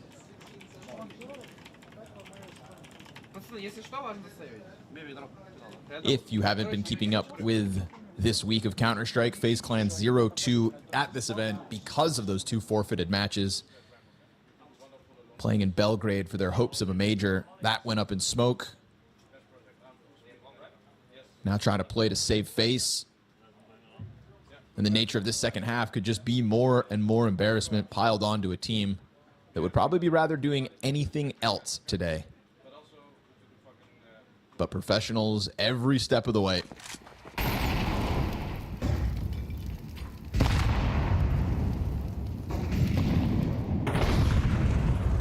That A emphasis. Kerrigan's dead in underpass. It's an aggressive move from Headtrick, who has been lights out on this CT side, and that is what he has delivered round after round. Wallbang headshot onto Jacob. Captain Kurtka keeps himself alive. They stall towards Tetris, eating these flashbangs one after another. And Zero Fix going to be freed up, so he thought. Twists is able to creep in through connector. Still untraded by Dawi, but Captain Kurtka from inside A-site collects yet again. Twists falling into the crosshair of Dawi is going to offer over a clutch attempt to Brokey, but not one he really wants to have to try. He's got a bomb picked up at 56 HP versus 3 remaining Inner Circle members. Oh, man, it looks like we're going to start writing up this obituary. Inner Circle, just another fantastic round. Headtrick, another fantastic round. And Brokey, yeah, this has got to be magical, but there's going to be guys watching this. They've got this covered. It is series point now for Inner Circle. They are about to actually do the job. It's a long list of teams that could have stood in front of FaZe today with the hopes of eliminating them and crushing them even further. Inner Circle, the ones to step up to that task. We saw limitations in their T-side yesterday versus Legacy, despite picking up maps in each of their series so far this event. This is a team that sits outside of the top 50. This is a team that would be one of the lowest ranked opposition to ever defeat FaZe Clan in a match.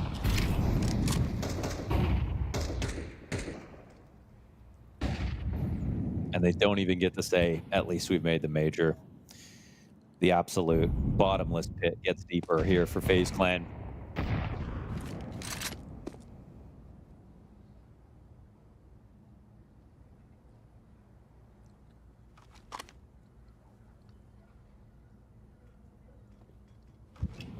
This is a roller coaster. Not one Counter-Strike player in the world envies FaZe Clan for having to ride. It's a sad reality that's been quite some time in the making. The Budapest run is what saved it for some time, kept things afloat. but there are no successful real VRS runs before or after said major. And that really puts the future of this FaZe clan in a dire strait.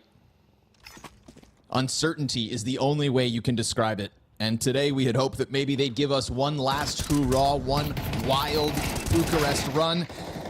And Jacob and Kerrigan cut down to size inside of the A site. Bomb plant here in the 2 versus 2 as Inner Circle's B players will be tasked to try to close this. And as Brokey plants open, he will fall back into ramp, a strong post-plant position here for FaZe to at least try to survive the first of 3 match points. That smoke was a little bit fresh. It's possible that they push towards CT, so they've got to slow down when they approach it. They're not going to see anybody in here. These 2 guys left, I think, are going to be the scariest threats. And Frozen can't win his duel. It comes down to Brokey again. At least the bomb is planted on the front side of site. Dawi's low HP as well. Head trick, though, this smoke. He's going to cover up the diffuser. Brokey's going to have to spray down 13 health on Dawi. That's like all it is. 13 HP, but that's the way it ends. Oh. Not with a bang, but with a whimper. The most entertaining team in Counter-Strike history. No longer fun to watch. Inner Circle victorious in the 0-2 group will not go out of Bucharest empty-handed. FaZe Clan's death spiral continues. They get here today to play this match. They take one of their lowest ranked losses ever. They didn't make the major yesterday. It's all been said already. With a team that has as much attention on it, as much criticism, I can't even imagine what this feels like right now. But that is the end of their Bucharest run after starting down 0-2. A single land match picked up here. From a local to playing against another team that would be at a local and still not being able to win. I mean, what more can you say? This is the absolute bottom for FaZe. It's a scary place to be, and one that I don't think any other Counter-Strike player would envy, but it's just their reality at the moment. And I think if you're a FaZe clan, a quick and swift exit, it's almost like a mercy killing. I think at this point, they don't want to be on the stage any longer. They don't want to be in the spotlight. I think they'd rather just be, from a human perspective, doing anything else than trying to compete in Counter-Strike today. And even if they want to, someone needs to tell them they can't. You know what I mean? Yep. Coach needs to throw in the towel. They need to take a break because then they can do irreparable damage. I mean, the conversations after this matchup and this week that they've had, obviously, I feel like they're not going to be productive. They're not going to be good. It's not going to make anything better. Again, they're trying to exercise with an open wound. They're literally putting in the motions to play Counter-Strike, but like mentally, are they even close to there? Like, absolutely not. There's no way anybody thinks that. So, yeah, I think they've just like they shouldn't have played this game. Yeah, they should not have played this game. On the positive side, it's an Inner Circle that absolutely seizes the moment. It's an Inner Circle that shows us improvements from zero fix from yesterday to today. It's a head trick that was lights out on Mirage and just totally dismantled throughout that second half. I mean, his recovery within this second map, very impressive. If Inner Circle have anything else to say at Bucharest, right, because we are talking about 2 teams that were 0-2 at the start of today, Inner Circle will be thrust into a collection of teams now in the 1-2 pool that maybe they can take another swing at, right? This is a team that has at least won a map in both their series. They get sent down to the 0-2 pool, a clean 2-0 versus a FaZe clan in freefall, and at least you can see the win conditions for Inner Circle put forward today, right? Some rock solid stuff from Zero Fix back on that nuke, and then Head Trick's ability to find big op impact is I think what they were really looking for as a roster. His departure from Bait, you know, that was a subpar performance for an opper. There's a lot of pressure for you to get that impact, get your ratings high. And Head Trick, even within the first, you know, it's been 30 maps with this roster, is kind of still par for the course where he was over on Bait. I think this half was standout, and that's maybe what he needs in terms of getting that runway going for him moving forward in this jersey. It's a highly efficacious half, and there are lots of great things to say about Inner Circle. And you look back at this run, if they make it any deeper, they've taken out FaZe Clan. They took a map off of Legacy, their map pick. They took a map off of Foot. Obviously, Foot can beat anybody right now.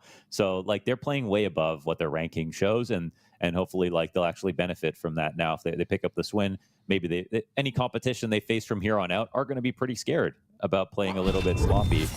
there are tons of things that you can improve about Inner Circle, but I'd say that second half of Mirage showed the best of everything that they had to offer, from the individuals to the rotations. They had to pull off retakes, even to close that game out, and those are some of the criteria they were struggling against to make the win happen versus Legacy and versus Foot.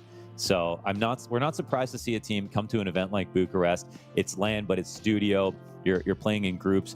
You get to see them improve with the pressure on them, playing against teams that they would normally never get to face, and give themselves a little bit of confidence. It's exactly what you want to see for a team to break into a higher tier of CS. And, you know, when are we going to sort of get used to saying that there's just like, here's a new challenger? Because it feels like every week there's another team that is punching above their weight in our scene. And that's another reason that this has been such a difficult road for FaZe Clan, is because like no one's easy to beat. Yeah, and you know, up next, Mohan, we've got more plucky underdogs. You may have heard of them. BC.Game featuring Simple Electronic and our Portuguese core versus Voca, North American roster, also suffering at the moment from a stand-in situation. And both these teams also 0-2. So we've got elimination on the line in our next matchup as well. We actually get all 4 games today here on the B stream because FaZe Clan at least graced us with their presence. Not for long. It's a here for a good time, not for a long time type deal with them. But BC.Game, obviously another roster that this is an organization that bought out a core in the hopes of maintaining invites to a major. It's a core that they add Electronic and Simple to that then doesn't end up working out. They don't qualify for the major, and instead they'll also just be looking for respect. So there's parallels to draw between our next game and the game that just ended, but we'll save that for when we get into it after this break. BC.Game versus Voca, the last match of the B stream today. She said she loves you. But she can't love me. But I love you. Yeah. Look, all of my men's going crazy. I gotta brag on myself, I amaze me. Like I'm back in the 80s. I won't play window anymore. What's going on? Play your role. 1xBet. On to the next one.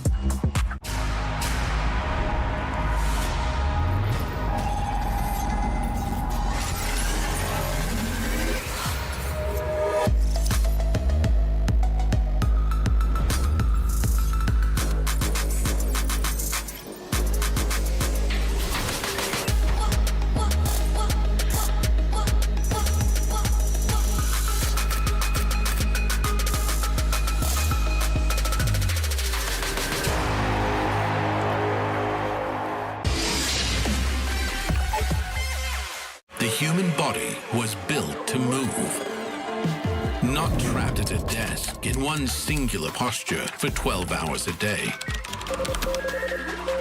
It's time your chair evolved. This is Secret Lab Titan Evo. Ergonomically engineered for you, gamers, hybrid workers, artists, backing your every move.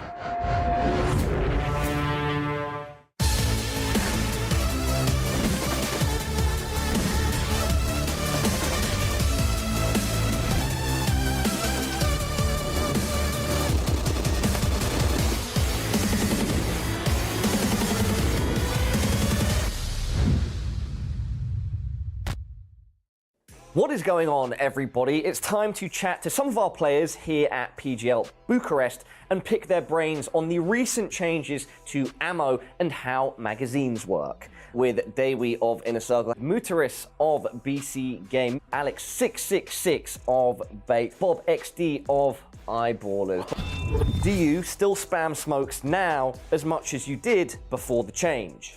I mean, I think now less, because at the first days you kind of were in the old way, but after some time, and sometimes I'm even forgetting about that. You know, like I'm usually play with the case, so like in the case it's 3 clips, so I'm usually like spamming 1 clip, and that's all. Like I have 2 more clips, so it's good for me. I haven't changed my game at all, actually. So I haven't noticed any big differences. Let's say that I'm playing Nuke. I'm breaking the vent and I'm insta-reloading and I'm like, oh, I did something bad. But yeah, I think we don't spend so much through the smokes, or we are more careful, I would say. I think I was playing yesterday official match on Ancient, and I had USP and I was spamming smoke. I forgot that there is like a new update, and I realized I have like 3 bullets left, and situation was like 4v4, and we lost the pistol. So I think I just need to get used to it. Yeah. For me, I felt a lot of difference when I'm with pistols, because sometimes you forget and you just reload, and it was really hard. With M4, it didn't happen so many times, so more with pistols, to be honest. Almost every single one of you that we've brought in here, professional players, has highlighted pistols, that's the main place where it's going to be felt, the change in ammo. Because sometimes you shoot 2-3 bullets, you are used to reload, and it's all good, but now sometimes I'm forgetting and I'm like, oh my god, I only have 12 bullets left on USP. So yeah.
Match 4, day 2 here at the B stream of PGL Bucharest. We have got a BC.Game versus Voca match up next for you guys. And the story of this one, Mohan, is really just BC.Game trying to find some shreds of success. They know that their major run is also out of contention. So that's an unfortunate reality for them to face. Victory here, playing for respect, playing for the big prize pool. There's still a lot to go for, and especially for an org that's invested so much in this roster. It's a very expensive transfer to buy a core within the VRS, the top of it when they were there. They have fallen out of it, but this should be an easy game for them, you'd think, considering that Voca coming over from North America with no real European success, and beyond that even, playing with a stand-in who hasn't played officials for over 5 years. So Rechi's addition to the side of Voca certainly won't make their runs any easier here at Bucharest. You'd think the likes of Electronic and Simple, even without the capable hands of this Portuguese trio, should be enough. Should be. Yeah. Voca obviously took a map off of 3D Max, but 3D Max are another team that are an incredible low right now. Not a lot of confidence, maybe a little bit regretful of the roster move they made, moving out Body. BC.Game are a team that just aren't winning, and it makes sense that these are kind of the stories today, being in the O2 games. BC.Game finally picked up a map after a 6-week drought of being able to even find a single map in a series, but still ended up losing to MIBR. And that's also a game that definitely could have ended 2-0.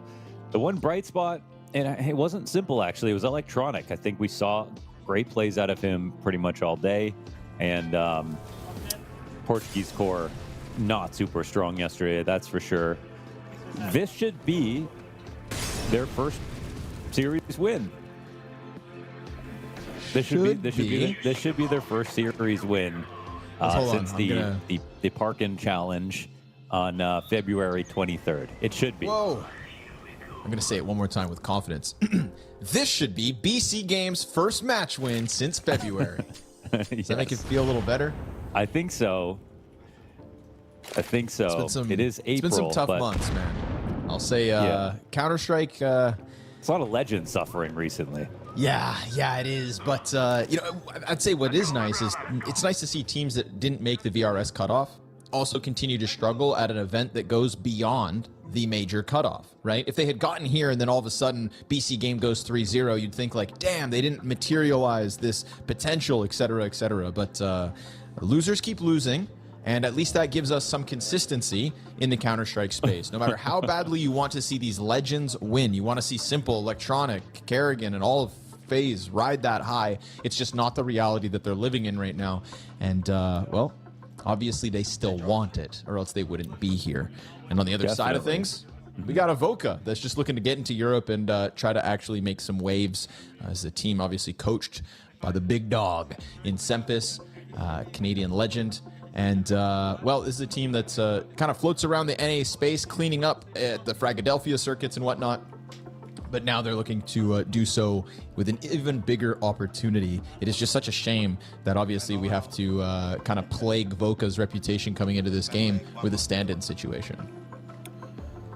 Yeah, no, it's not the best reputation over on Voca, that's for sure. But they do have Junior, and Junior, up until they played here, has kind of been lights out. He's putting up those insane numbers that he has been doing in different years. I think not enough gets talked about with his run on EG Black and actually how good they were for a second with the Walco IGL and him opping. I think he developed so much after Furia. I think he learned a ton. I think he did put himself in a nice spot where NA needs oppers, that he could be one of them.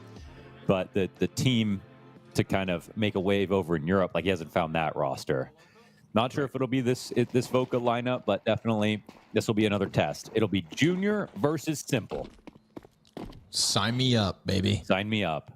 And let's see what we can make happen. Obviously, we talk about the Grim replacement for George as well over on NRG. That kind of, the implosion that was for Passion UA, that roster shuffle kind of cost George his spot. That's one of those moments where I think if you're George, you kind of look at it like, yeah, it's Grim after all. One of the best that America still has to do it, or has doing it. So he finds himself here instead, trying to elevate a roster that could definitely tap into George's wealth of experience. Simple taking some shots down long A has afforded space over to Voca. It's a 5-player strong push over to this A site. And Electronics Berettas replaced by Aragorns. 2 sets of pistols within that defense. Muterus catching Snav is going to push this to the man advantage of BC.Game. Junior with the headshot from downtown, though, as the CTs continue to peek into this. They kind of just offered up that kill back. So then they hit the pause button for a second. They're toying with the idea of going for another duel. But this is a good old-fashioned gunfight. And Muterus catches the long-range USP headshot. Carson has gone unnoticed. They know he was here, so they're going to hunt him down before he can really reposition or make anything happen. There's no bomb plant here for Voca. BC.Game, with the first round win, are on the run to break this losing streak, Mohan. We don't often talk about losing streaks, but this is a tough one. You know, currently down 6 matches in a row. Silver lining is they won their first map in 6 weeks. And that is just, I just don't think I've ever said that about any team, let alone a team that has Simple on it. Yeah, definitely. That might be Simple's longest losing streak, maybe overall. For a guy with a really strong, really long trophy sliding bar. Yeah, that's kind of weird to say. But yeah, the story of career lows here in the O2 bracket.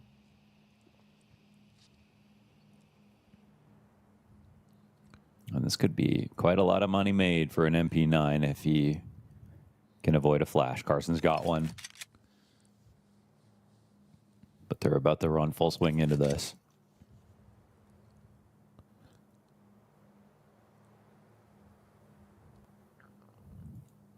Aragorn about to have his hands full when that flash comes out. If that flash comes out. No? No. Goes over instead, and by the time it pops, they're already murdered. Junior's just shot George in the back of the head.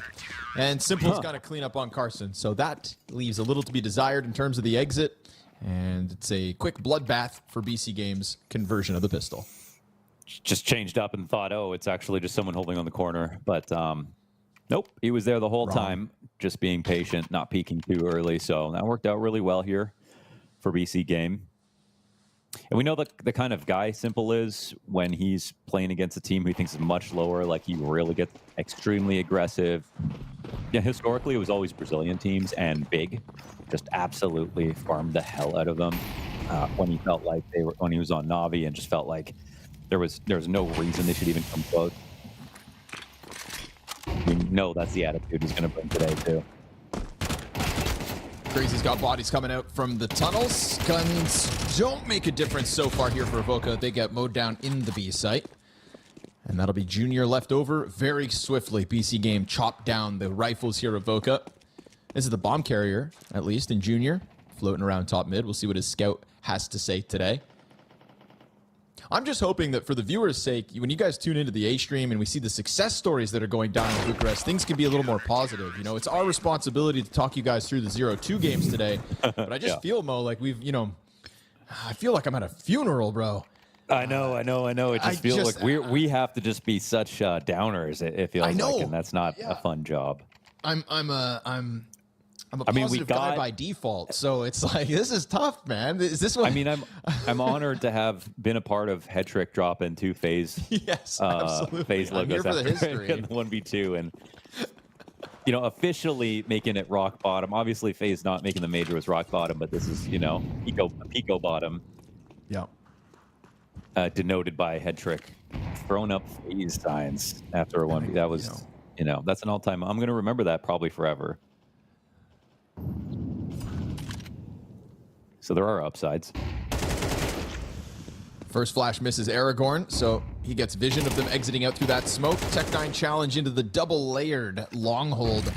Still more utility to come over top to try to find this space, but the Tech9s will have a tough go of closing this distance. Banking on the flashbangs, at least those are finding their marks, but then Electronics just freed up to mow you down. And I think there's going to be a lot of pent-up aggression in the likes of both Simple and Electronic. You just tapped into it, kind of how Simple likes to play versus this lesser opposition with sheer aggression, with no respect.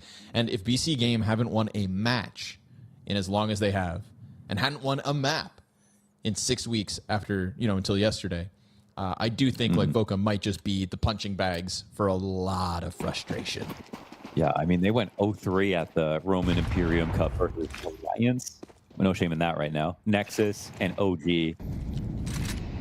And you just know how that's going to feel. And then they come into Bucharest and the teams are harder. They play against the MongolZ and MIBR, but now it's time to get revenge for the 0-3 losses versus that quality of competition back in Roman Imperium. That helps. Well, they come for it, but Electronic gets taken out. Bullet to the back of the brain. As Carson tucked into Xbox.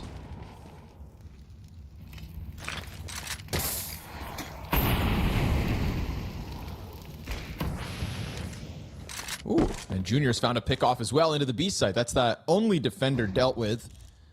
That's after they have given up the mid control they had on the other side of the doors. It feels like Voca's going to take a second look at that now that we've got this open B site. They do have to take a second, just go get the bomb, but, Junior's made inroads. They have vision. Don't really see BC.Game even attempting this. They're still over at long. Oh, that's quite a big find for Junior.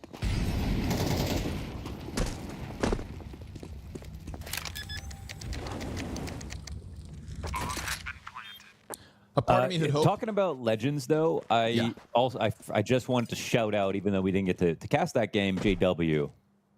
Ah, yes, sir. Because, there are players that have had to drop down, and even, Taz is coaching BC.Game and Tefis is over. There's a lot of players and coaches and everything that have had to go down to get back up and really build themselves up in their new roles and everything like that. And JW has done it longer than most, but he is here for the fight. Like, he really has already impressed us with eyeballers when he played at Blast earlier this year. Now he's coming into PGL. He's super excited to play a LAN. Their team has been putting in tons of reps. They have upcoming talent. He's the one old dog, but still justifying his roles. And he's shown he was willing to go down a Swedish lineup, play in everything, put the ego away, and compete against, 3 times major winner with a major MVP, compete against everybody in the tier 2 and prove themselves versus that. And they are winning most of their matches. And even beating a team like NRG is very impressive. I mean, JW was not that far away from getting stickers again in 2026, right? Eyeballers did not make the major. I mean, the cutoff was right there. Like, there's a reason to believe in that again. And I think one of the coolest things about him as well is, like, during some of the lower parts when he wasn't in the server, he wasn't finding his impact. I remember watching vlogs for Eyeballers where JW is literally just packaging merch on the off time, like so willing to do whatever it is for the organization, riding his reputation. You still see photos of like young Swedish children, literally children, taking pictures with him because he's a legend in his own right. Now there's few people who have like hard fought their way back in, and I think everybody's cheering for them at this event to kind of continue forward because we know that it just takes one deep run to secure a bunch of more invites in the future and try to benefit from that. Look at PARIVISION after Budapest. Have made the absolute most of 2026. Stage 3 invite at the next major, by the way. Yeah. Okay.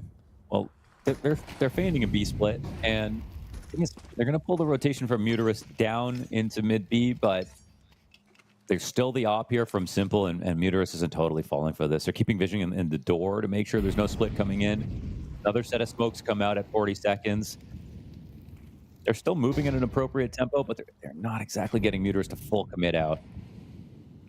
Now it's got to be flashes on Simple. That's the most important part. Ooh, Simple misses. Gives a bit of space over to Voca, but the recovery's good from Simple on the second shot. They'll find 3 players still just here on the brink of the bomb plant. Nobody else challenges. BC.Game know that this 5v3 with the utility to soften up the planter is going to put them in a prime position to still just come through with a smooth retake. The protocols in place for BC.Game should be too much for Voca to handle. We'll see if we get an X-Factor moment out of the half-health junior op or George down on 60. Man, CT start to make this activation. They threw their nades earlier, found some damage for it. Now it's just going to be dry duels. Carson's dead. Junior's the one to collect in the middle of this 3v5. He's going to have to do it all. There's his third. 4th for Junior. Pistols out. Time is on his side. And in this post plant, Junior has done everything to win this round alone. Insane round out of Junior. That is quite a highlight. 4 frags, post plant secured. I wish he just pulled out the op and nailed that 5th one, but still, the statement's made, the round is won, and that is the #1 objective here. Excellently done. I mean, obviously, this is because BC.Game come into this retake. They've thrown all their utility already. They don't have a single flash. They don't have any smoke to actually elicit the peak, and you can really rely on Junior to put a highlight like that together. That's excellent for Voca.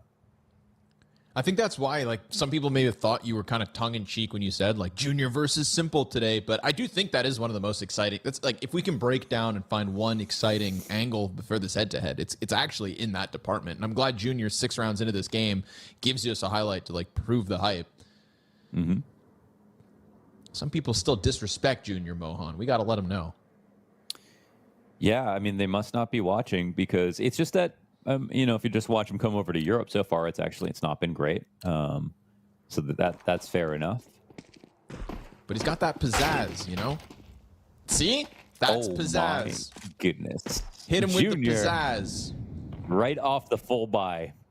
Headshot on the cross. Ass. There's Simple gone.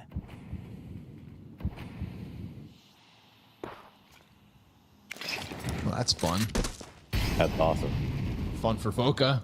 5v4 advantage off of Junior's shenanigans.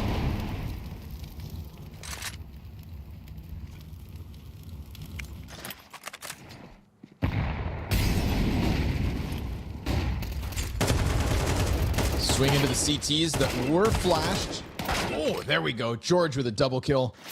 Electronic's going to end his attempt to take over Catwalk single-handedly, but this is an Electronic that's still operating on his own versus what's about to be 4 players pushing up long with utility on the cross. So a dire place for Electronic to be from here on out. Crazy wants to... Ooh, Electronic just abandoning this ship entirely. Doesn't think that they can hold, and I think wisely is thinking about the money first. So he'll get out of here. And off the back of that Junior pickoff, I think that was just perfect because, first of all, it's a clutch into a full buy immediately from BC.Game. Like, let's not worry about that clutch, and he instantly kills Simple across.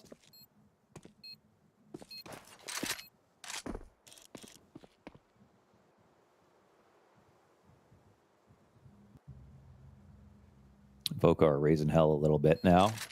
To get 3 rounds, Snav and Retchy have yet to get a kill. Yeah, I think it just highlights the exciting elements of this team for me. And the 2 exciting things about Voca are Junior and George. Yeah. You know, if you're an NA org, those are 2 names that you know you're tapping into just more European experience than elsewhere. Junior's had quite a career playing for Furia once upon a time. That's something that some forget, but... Quick wall bang through the doors here on Simple. Beautiful opening from Junior. And you know what he brings to the table with his op, it's going to be George to try to do with the rifle, and we see it here. Right? What I like about George is like he's got recovery within his most, and in that case we see it. It's not the most kills at the moment from George, but 2 critical ones that keep this win streak rolling forward for Voca. We'll see if Junior can do damage on the doors yet again. Simple in with an op. Are we going to get the Simple Junior head-to-head we hope for? They've done well to have this much money to get the op in play and to give it another shot, but I don't know mentally they'll be able to afford another kill on this door cross from Junior. What kind of spawn is he working with right now? Yeah, he's probably going to go for it.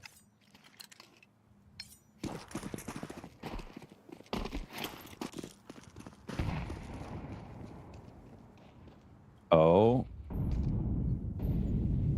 He's not going to attempt this. Save that one for later. Simple going to open it up.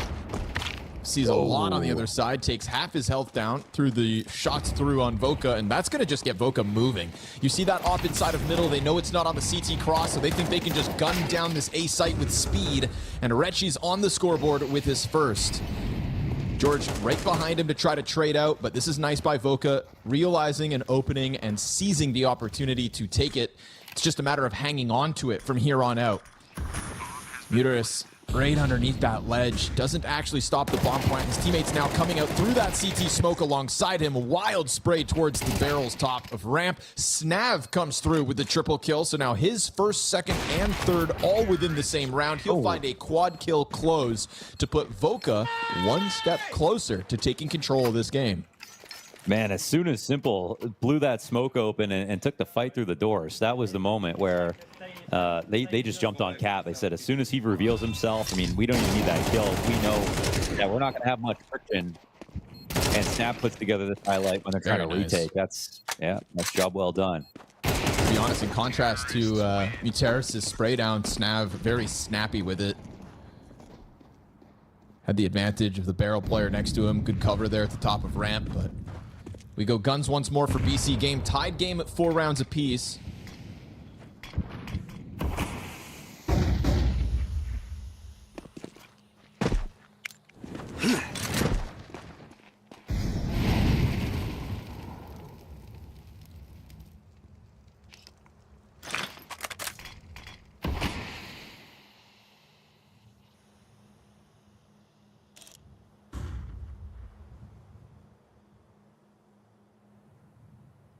And no challenger stepping forward. Simple from the mid duels to now onto that cross.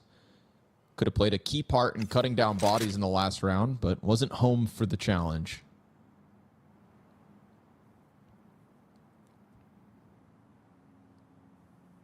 BC.Game will decide to forego any kind of a mid challenge through the doorways. That's freed up Voca to take over Catwalk. It's freed up George to do his own thing over towards the tunnels and just keep this majority of BC.Game allocated to what looks to be the wrong bomb site. So pressure back on Simple soon enough, it seems. They drop down into the spawn, in towards the B split off of this one. Quick transition out of Voca now that they've got Carson committed into the CT spawn, but this triple stack has been here since the get-go. 25 seconds. There's hesitation now. Bomb starts to double back. Junior peels a player off of B. They've lost their long control. There's a bit of uncertainty here for Voca, but luckily for them, banking on individual plays in a AK headshot from Carson onto Simple. That should open up the site. That's going to guarantee their bomb plant. You get Aragorn tagged down to 30 health. Junior's got the advantage at this range. Got to land the headshot, though. And so getting whittled down ever so slightly by this long-range M4. Junior's going to collect the head, and that'll be BC.Game foregoing this 5th one. There was a bit of uncertainty there for Voca, but at least they had so many different positions that they're able to transition back and forth until they find that committed opening. There's not a lot of stuff to say here about BC.Game. Like, they kind of picked their spots right when this round kicked off, went for the 3B lane. They saw the exec coming in, were pretty excited about it, and then Junior got his pick off in the window. And maybe that was the clue to the setup, because they ended up going towards 2 players remaining. But it kind of felt like at that point they could have won on either side with a split. And yeah, I mean, Simple, he's kind of getting pieced up right now. He gets a bullet between the eyes from Carson and CT spawn, just rifling.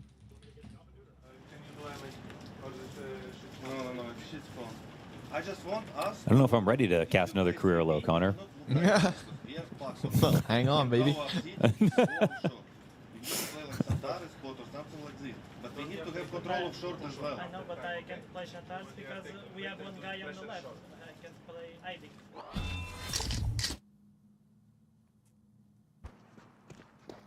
Exactly. Look at this. Yeah, Simple just doesn't even get his shot off. And he's in a spot where he's probably pretty excited that he doesn't have to retake with the op. The exec is coming in his direction. They have long support. They even get the kill on long.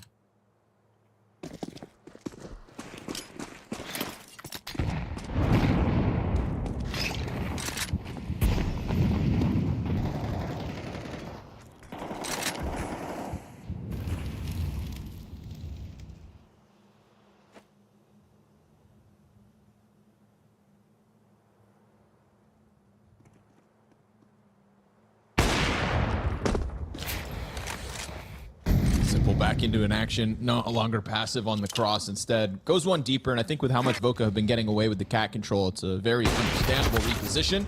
Missed second shot though. Carson swings wide through Simple, and that is going to be pressure on the B site instantly with it. Tunnels walkout could be afforded. Electronics going to mow down 2. There's the individual hero we're looking for. Junior kills him, and Carson still able to catch one with the flames that spread from beyond the grave. Carson gets that kill. Still 2 players walking out mid because they did stop the bomb, but Reggie mows them down. Wow. Uh-oh. That's his second and third kill on that 2-man spray down from Rechi, and Voca steal another. This close, he scoops up. Oh, they walk into it. They walk into it. Oh my goodness. That's a great question. Richie's last appearance on HLTV ahead of this event was in 2021. He was signed on, in the words of Semphis, for this event as a vibes/manager guy. And now he's posting 1v2 clutches as BC.Game get mowed down. He's found an entry up this ramp as well, and a headshot. Reggie is taking over in these last couple of rounds, finding momentum here for Voca, and they are not stopping. This is going to be a 7-round streak out of Voca's T side. Well then. So they got to be hyped about that. I mean, the junior 4K with a snap 4K, you got that highlight. I mean, it's all the ingredients. Simple, he's not hitting 2 shots in a row. I'm sorry. Nope. He just doesn't. He's just not hitting 2 shots in a row. And if they want to win, Simple has to hit 2 shots in a row. And that's not a lot to ask for someone like him.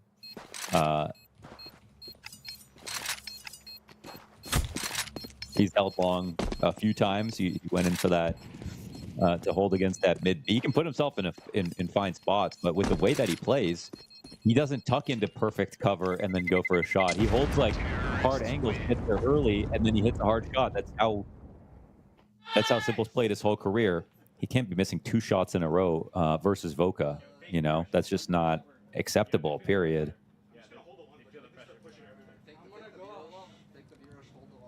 When BC.Game invested in the SAW core, they bought a core that was ranked 22nd in the world for VRS rankings. That would have put them quite solidly within the Cologne major run. It's kind of one of the biggest arguments for having purchased this team. With an addition to the salaries that you probably have Electronic and Simple on, I mean, just to put it bluntly, this could be one of the most expensive failed projects in Counter-Strike history. Just saying. Yeah. I don't know how much Voca cost, but it's probably not as much. But they've got a price. I know that.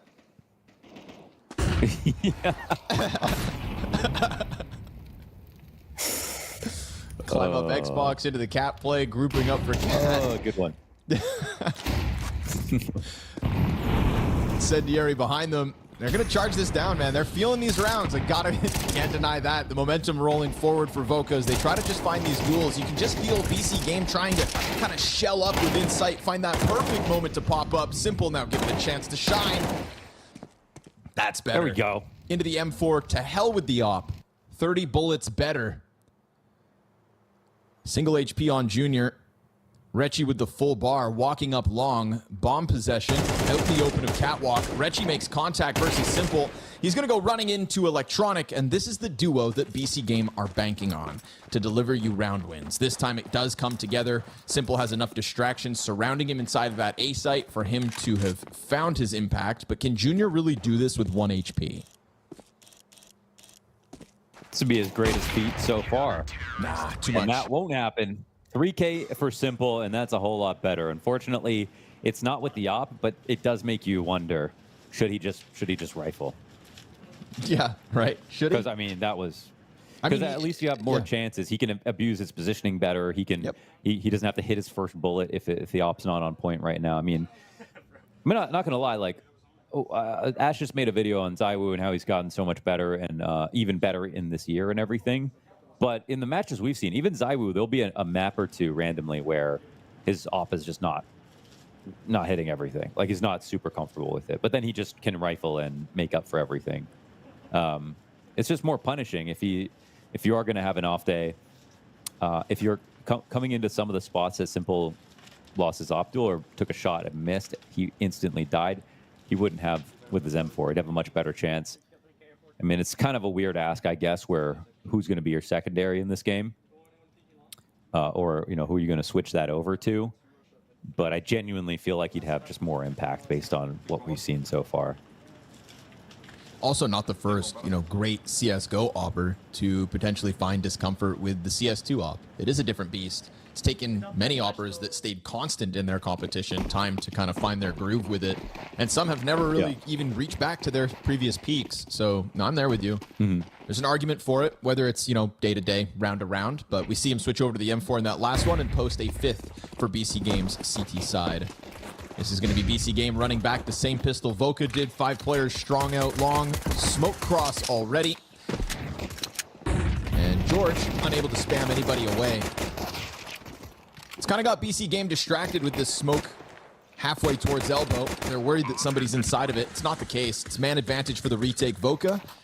This is Voca working with no kit, so they'll go for the boost while they remain smoked off. And Junior finding that one puts the odds ever closer into Voca's favor. That leaves a little to be desired from Aragorn. Here's Electronic's chance to catch him in the open. His Glock gets away from him, and Snav is clinical. Another 4K to Snav. Okay, he's got one other kill this game. The 2 high impact rounds that he's had been 4 kills, and this one's even more than the last. You could argue that in that last 4K, his team maybe could have still cleaned it up. If he only got 2 or 3, it would have been fine. This one is it's just pure impact. Full advantage of this boost too to get that strike from Junior, which is nice. Ooh, just ends it.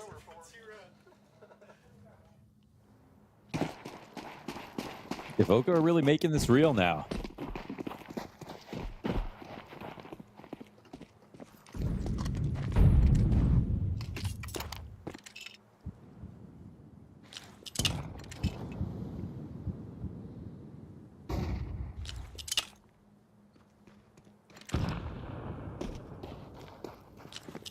Instant force buy for BC.Game features 2 Galils this round on Crazy and Electronic.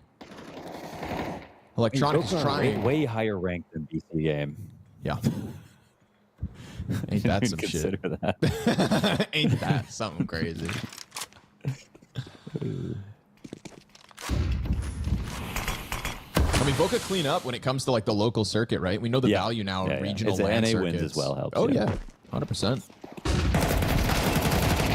Ooh, Rechi's gonna get slammed by that Galil, but it's all good. He's got teammates to pick up all the pieces. George activates off of the car with a double kill. It's a pistol out for George and a Tech 9 here for Simple. Come on, Simple. Run it back. Yeah, bombs. It's by that tunnel's entrance, so let's have to go run and scoop that. But if this bomb even gets tapped and they push 2 choke points at the same time, they're going to come in early. That might be the best move overall. Switching back into the op. Yeah, Junior's going to hit it too. Just swings out wide and drops Simple before he can get anything else in that clutch attempt going. 9th round for Voca secured, staving off the force buy. And that's going to be pistols back for BC.Game as Voca can now start to see the finish line. Huron does too. They won all the right rounds. And I mean, like there was a moment where it was Snav and Rechi were 0 and 5. And they had still won 3 rounds. And then now Snav's got 2 4Ks, which were 2 rounds entirely. Rechi had that 1v2. That's a round for himself as well. And that really explains the lead. This one looks like it's going to be 10-5 in a couple of seconds. That's wild that for the pieces on Voca that don't have a lot of kills, it's not about the quantity, but just the timing of those. Like, extra tip of the hat to Snav. It's a 4K in the pistol. It secures you this advantage in the last round, secures you this round here, now that they're able to convert that. So we're still feeling the implications of Snav's second pop-off moment. And Voca just putting in the work. It's really been Junior to kind of have that X factor.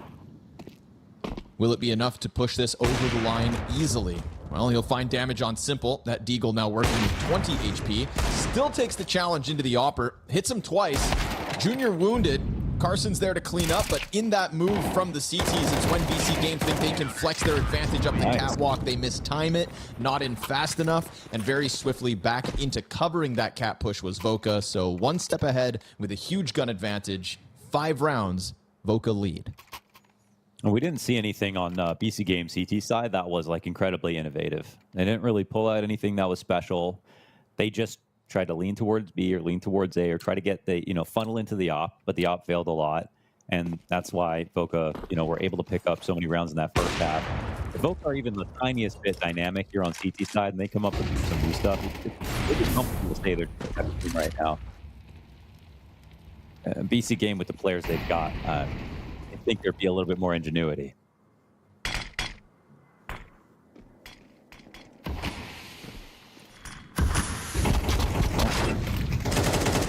Oh, well done. That's quite a call out.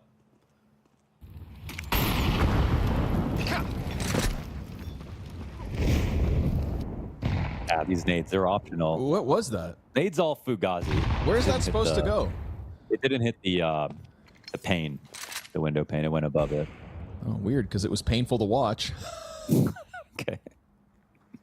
Pre-written one. Okay, 3B setup for the CTs. George is low. I said, go get some info. And he will. Still alive. Wow, the fact he gets out of there with 13 health. Survive that. And then he sees everybody in tunnels. Yep. Now they're tripping out. What do they want to do?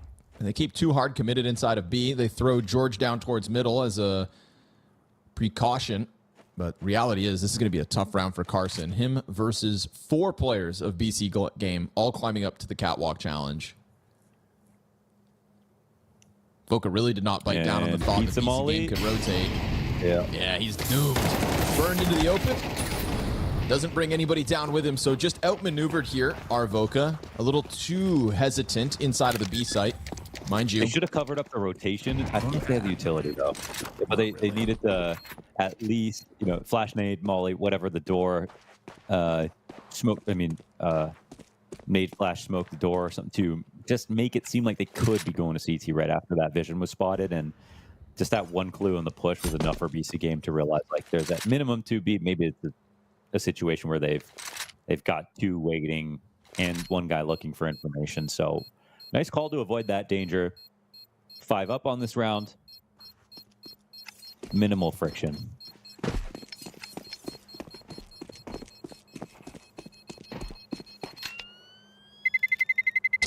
Terrorists win. Silver lining is the comfortable save for Junior and for Retchy, so they'll move something forward into the next.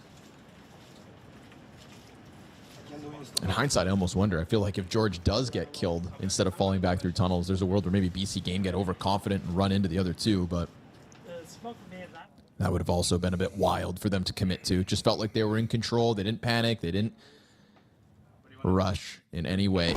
They put the slow squeeze on Voca in that last round, cut the lead down to 4, but we do still have Voca with tools for the job. Double MP7, plenty of utility here for this one as well. Let's see if they get a little more fluid on the defense. Arrogant goes for the corner spam. No damage off of that one. And so back to middle will go for BC.Game.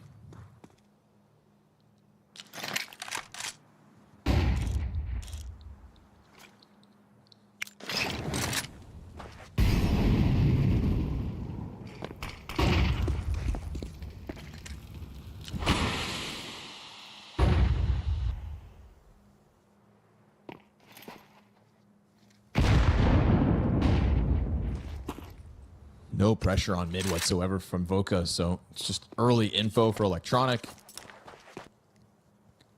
The map control that comes with it, and the long smoke soon to fade.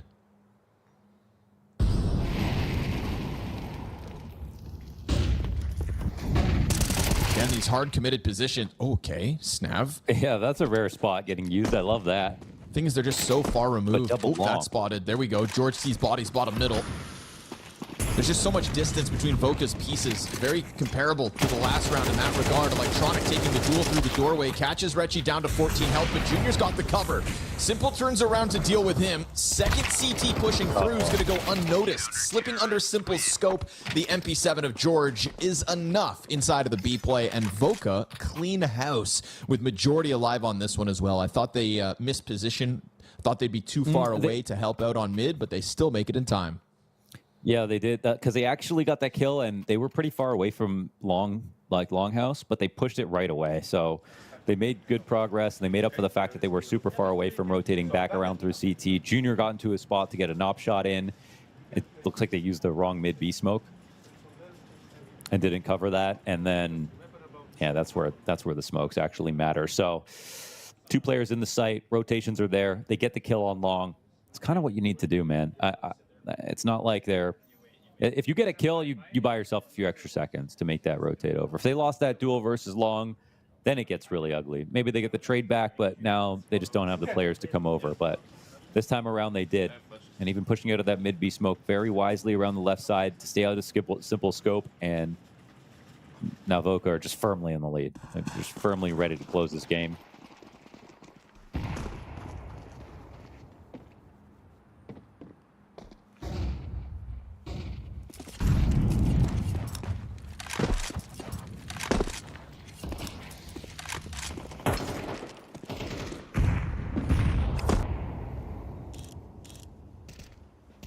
Missing by air. It's him versus Junior. Ooh, barely. We'll take over a bit of cap positioning here with Teres pushing forward, but met by more utility here from Voca, who refused to let this go for free. Carson kind of posturing for the duel, but he wants more utility. That could burn off critical time, as it is going to be, again, BC.Game sinking themselves into the mid play, threatening the mid to B once more with the smoke. Here's where he might smoke it, but if he's going to be even more careful with it. So Molly first. It's going to all be about his timings right now. Snav's joining him on the ramp. They can kind of sense that BC.Game want cat. Smoke now at 40 seconds would be key, but we'll see if they disrespect it, because the execute's in already. Yeah, Carson. Awkward duel, but he gets back into the cover. Keeps his head tucked down just to stay alive. Pop flash here for Snav. That's going to catch the blind. And Junior makes the most of it. Goes back to long control. Holds off Aragorn, but won't see that player cross into the site. Electronic's done a good job of keeping his head tucked down. Catching the Opper with that aggression. It's still a 2v2 for Voca. Doable situation in this post plant. But who is up for BC.Game? It's Simple and Electronic. They're a little crowded up on the site. They wish they could go and get long control, but right now there's a chance for Reggie to get a free frag if they're not watching. There it is. Sidelines Electronic with the instant headshot. Simple back on the op. Finds Reggie first. Up close and personal here from George. Fire just beyond Simple. He's looking for the contact, and instant with the headshot is George. 12th round secured by Voca. That's a labored hold inside of the A bomb site. It's the Snav pop flash that really gets something out of Carson, who is kind of caught awkwardly with the execute timing. They get a little bit of impact, and then big moment from Junior catching the guy on site, but also turning around to deal with Aragorn.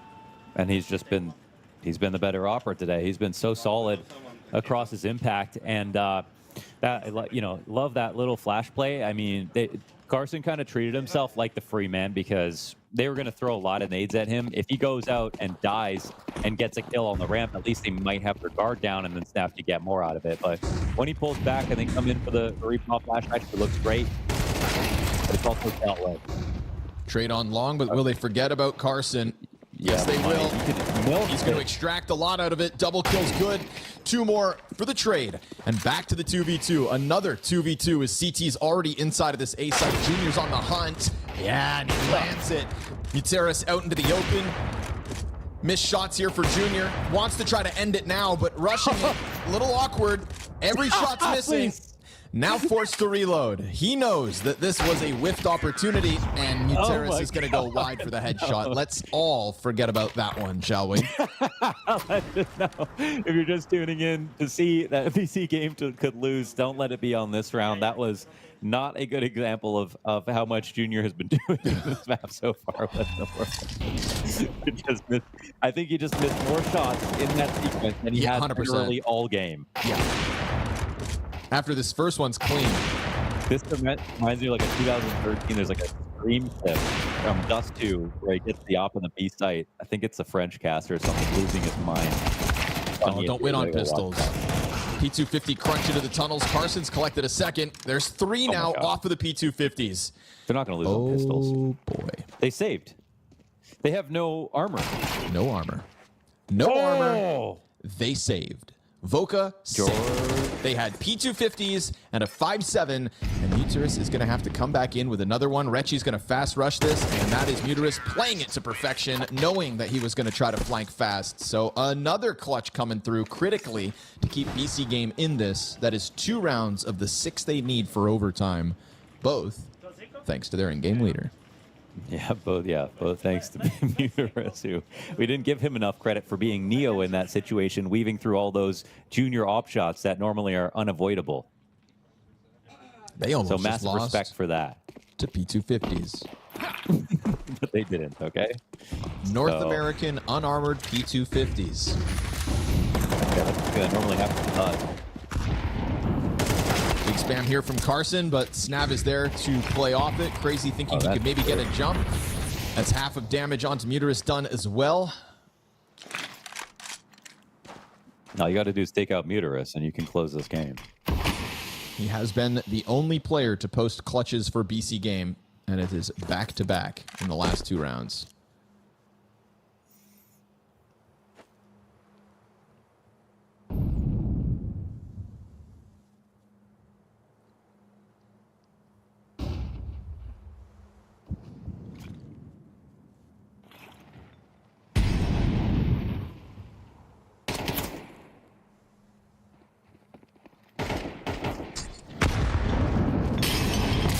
For Carson. Tough path, but they're not approaching the ramp just yet. He's freed up to pop up. Does a bunch of damage, but missed kills. Still tough to stomach if you're BC.Game here. Stiff breeze will blow over 2 of the remaining 4 players. And a deep CT smoke's going to have Junior forced to reposition. You gotta go for it. You saw so many guys up on the site, and you have long, but oh, wait a second. That's all changed. That is all changed. That was a little bit quick from Snav. I think maybe he didn't realize that they were very scared about how little space they had, and they were going to have to peek something. But if he stayed alive a little longer, that comes up cat. I mean, look at these T's. They are so low. Still damage to be done by Junior. He'll snip one off and dip himself to keep majority alive for Voca. Terrorists win. All's good for BC.Game as they string 3 rounds together here, facing a loss on Dust 2. Halfway there, Mohan. 50% of the way to overtime. I think it's possible, but I mean, I honestly feels even less likely than watching FaZe, because, you know, FaZe all of a sudden could become really good. I'm not really sure, you know, how good BC.Game are entirely. Like, Voca have had enough good rounds on this map to show us, like, they can play Dust 2. They're hitting Junior's op is, apart from that one round, really, really good. Scary to think, though, that those 4 missed op shots in a 1 versus 1 could damn well have been the difference between a win and overtime. Now that BC.Game have found this groove 3 rounds in a row, the money's under pressure here for Voca. Although we saw what they could do with P250s. Yeah, I'm just thinking, you know, again, Muterus saves him twice in a row, and possible to get nervous. I think that's kind of what BC.Game are relying on at this point. They really want long control, man. They seem to know that. Change up in the plan, USP for contact. What's Carson going to really be able to offer here? Not much. Good flash, at least. That stuns them. A lot of bodies here. Stuck here, though. George has to deal with the molly. This is interesting. They're literally still here, wall to wall, ready to swing. But is there going to be a flash? Oh my God! Who picks this up? I don't even know, actually, because they could just push. If the CTs jump right now, they're all dead. They try to swing in. Aragorn's got it covered. Simple's there with it. I did lie. I said they. I didn't specify who. Yeah, true. Yeah, they were all like had their nades. It seemed like they forgot, like thought there's no chance. Yeah, like they waited long enough. Like, surely, if there were CTs right there, they would have pushed. And luckily, 2 players still for BC.Game keep their guard up, and they do deny it. Also, off of the flash, not everybody's blind. So just enough for BC.Game. Good thing they had such strong numbers on long, but that is now 4 of the 6 rounds to overtime. And Voca starting to lose chances to close, but at least this round will feature a full buy. Yeah, they're just kind of missing a flash, and I think if And I kind of jokingly said you lied, but actually when you said it, which was like a second before that, if you had to put, oh, okay. Excuse me? That was close. Wow, that wasn't a headshot, actually. Wow. Busting out the auto sniper here versus Voca. Not saving anything for the major. Because they're not going. It's the Bucharest major. No, that was last year.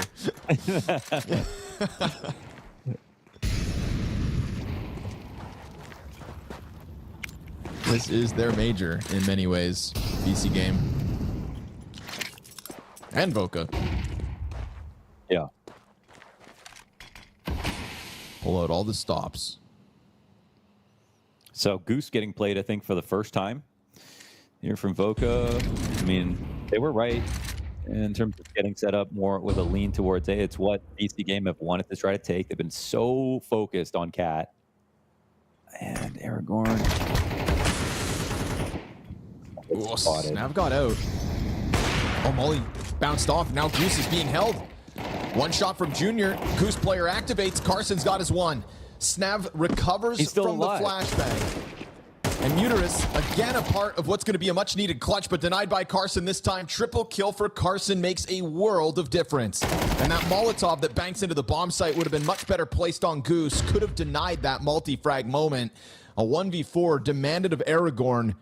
Bomb to be scooped up, and he has 15 seconds to piece this one together. That looming threat of a cap flank is real, but it's not in position. He's worried about it, but they're not there. They're going to come at him from all directions, close this one out. Voca using one of their 6 rounds to close out in regulation, and that is another Dust 2 victory for Voca versus a European team. We saw this same sort of an opening versus 3D Max yesterday. We know that series still slipped through their fingers by the time they got to overtime map 3, but it bodes well for Voca's hopes to try to deny BC.Game and send another team out in an embarrassing 0-3 fashion. I'm not gonna lie, man. We watched like Inner Circle play, and while they made some mistakes and like fundamentally speaking aren't as sound, they at least had some interesting things going for them. BC.Game didn't really do anything interesting in this match, and mechanically they didn't just dominate like they could have between Simple and Electronic. There just wasn't any of that. In fact, all the big clutch highlights and regular 4K highlights were all Voca. That was Snav's 4Ks, that was Junior's 4K, that was a 1v2 from Rechi. I was like, and then they even had chances to make that comeback happen and still couldn't close out. So Voca were just a better team. They had better individual plays. None of the things that you would maybe anticipate being able to say in this match versus BC.Game. But, you know, I'm watching this comeback unfold, but I'm not still seeing incredibly impressive stuff. We're seeing Muterus pick up 2 clutches, them nearly lose to P250s, firmly playing from behind each and every step of the way. Yeah, and each and every step of the way today, and in a lot of the matches that they've played just in recent times, right? I think, I don't know how much we want to sugarcoat it, but it kind of feels brutal to say it. At the same time, maybe BC.Game just sort of feel like another dead roster walking. It just doesn't feel like things quite gel. I don't know what it is. We're not inside of the server with them, but the sad reality is this is a team that just cannot find victory, whether that's often in maps, let alone matches. So this is going to be another one where they're going to have to come back into the series. They've got their overpass pick up next, at least for BC.Game. That's the silver lining. And if there's any value in knowing that Voca have also opened series with Dust 2 victories, still to just lose those best of 3s. But 3D Max, a team that still has more than BC.Game to be proud of in their game yesterday. So we'll see if Voca can actually end it this time around. But respect considering, again, just how lopsided this start was, right? This was a good start for BC.Game out of the gate. It took what was originally Junior's impact to kind of get that ball rolling for the Voca side. George offers some as well, and then we talked about those sprinkled in but still very impressive moments out of like the likes of Snav. His second pistol round with the 4K set them up to really start snowballing that game, earned them so many more chances to close. In a world where maybe those Muterus clutches could have just pushed overtime instead because of Snav's second pistol and the 3-0 start there, it's a victory on the side of Voca. At least for the first map. We'll be heading into Overpass up next to see if Voca can actually get a series victory. One of these teams goes home 0-3 from Bucharest, and you'd hope it's not the legendary Simple Electronic duo, but their life now firmly on the line.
What is going on, everybody? It's time to speak to some of our players and ask them about the recent changes to ammo and magazines. With Mazzinho of the MongolZ, FOZE of Astralis, Insani of MIBR, with Dewi of Inner Circle, Damao of Legacy. Has the new magazine change ever messed you up? Not really, to be honest. I mean, you think about it a little bit more, like in the back of your head, but I don't think it really has an impact. Yes, it is. I think I mentioned it like that. I'm still figuring it out, and from now on, I hope it never happens again. But yeah, sometimes it messes me up. Not really. Yeah, doing good, and thinking it's more realistic, but still sucks. It was the first day when I was playing after this update. It was first round. I was playing for City side, and like I was spamming one clip with USP, and I was a little bit surprised when I saw that I have only one more. Yeah, it was only one time. No. No? No. So you really have adjusted very well. Yes, I think only just pistol rounds, spamming and things, but instantly when I saw the ammo changing, I put P2000. And then we started because there is two magazines more. I see. So you're playing P2000 now? Yeah. Okay. Yeah. So that's a change? Yeah, that's before you were playing with USB? Yeah, true. That's a change. That's a change. Not that easy, because we were playing on, I think it was Rotterdam, and on official match we were playing with bullets, no magazines, and at that time we were playing FaZe, and we were having just magazines, and they were different, so not that easy to adapt. It doesn't really matter that much, but I'm all for it, like adding like another layer kind of on top of everything else. And I mean, I still think people spam smokes kind of like people used to do before, but I think you gotta think about it a little bit more now, and maybe it removes a little bit of randomness to the rounds, like especially on maps like Nuke on outside.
Welcome back, folks, to the battle for the bottom of the barrel. Here on the B stream, we've got the BC.Game versus Voca Map 2 queued up. And, well, Mo, we can say it as it is. It's a struggle of a start for both these rosters at Bucharest, but somebody's going to win today. And that's why they're still fighting hard for their hopes of continuing on in this tournament. Ultimately, much more positive things to say about Voca after their Map 1 win. We saw the X Factor come through from them. We saw some good adjustments. We saw them identify the BC.Game threats, and I think deal with that. And so props to them for a victory on Dust 2. I just hope for Voca's sake that, unlike yesterday, a Dust 2 victory doesn't lead them to another nail-biter loss on a decider map. They've got a chance to actually close out versus BC.Game to send this core into a spiral alongside FaZe. Will the other underdog win this series with a stand-in on top of it? Voca's day has not been made easy, and yet they fight on. They do. I mean, they even the comms during that last match. What the hell is going on? Is what they said after Reggie got that 1v2. And I mean, they play this map. They play it. They win it. They've won their games recently. They haven't played against. They haven't won any versus any Europe. I'm going to sneeze. Bless you. No cough button at home. They are going to be able to be competent on this map. And for what it's worth, one impressive stat I always look for on Overpass is how's their T side, and they have an above 50% win rate on their T side, which means they're going to have strategies. Hopefully, they can implement with everybody here and make this one competitive and give BC.Game a run. Dust 2 is impressive as a team. BC.Game is the team that we're kind of expecting to see more from. They struggle heavily actually on T sides on Overpass, and I just feel like that it can be as good as you want on CT side, but even winning 3 rounds can be too difficult sometimes. That's what caused their MIBR to be so close. Ooh, Berettas gets shredded by Aragorn. Fast into the entry. It's going to be a simple pistol round here from BC.Game. All in B rush, supported with those flashbangs. Met by a Molotov on arrival is George. We've got this late play out of Simple, still kind of keeping an eye towards T-spawn just in case. They're adding layers to it as well with the Heaven boost up. And George finally given a chance to take a look towards sight, but boosts go both directions. Retchie wants up. No threat to pull on. Crazy. Yeah, boost is worth it just to punish the immediate attempt at the retake. It's a bit of a dire one here as Junior finds himself 1v5. But BC.Game tiptoe into him, so he'll gotta get that individual form flowing. He was pretty rock solid back on Dust 2, and he is making something of this as well. If only he had a kit to truly threaten the defuse. But that's not a part of the equation, so he's gonna have to forego this round. BC.Game will start their usually tough T side with a pistol round win. I wonder if the buy is going to come back in. Obviously, it's going to be tempting for Voca, and they know that BC.Game a little bit weaker on T side. And Junior's got a couple of kills, so I might just be thinking about a strong third round. BC.Game preemptively going to go right for those AKs and Galils, just ensure they can get, because the early part of this first half is where they can just guarantee some T rounds and take the edge off when they move over. Because again, that's just going to be the difference if there is going to be an upset today. This first half.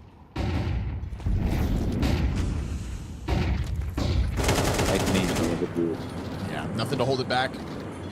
We saw P250s and a 5.7 threaten around the back on Dust 2. USPs, I don't think so. Lucky to get a kill. Simple meant to be the victim of that, but he'll survive the couple of dinks that hit him. Electronic gonna mow down the short tube push, and BC.Game to the 2-0 start. MIBR, when they played against BC.Game, did have some formidable rounds, but they also lost to like pistols and things like that. So they both exposed weaknesses, but showed weaknesses of their own. There's no Overpass superstars in the server right now.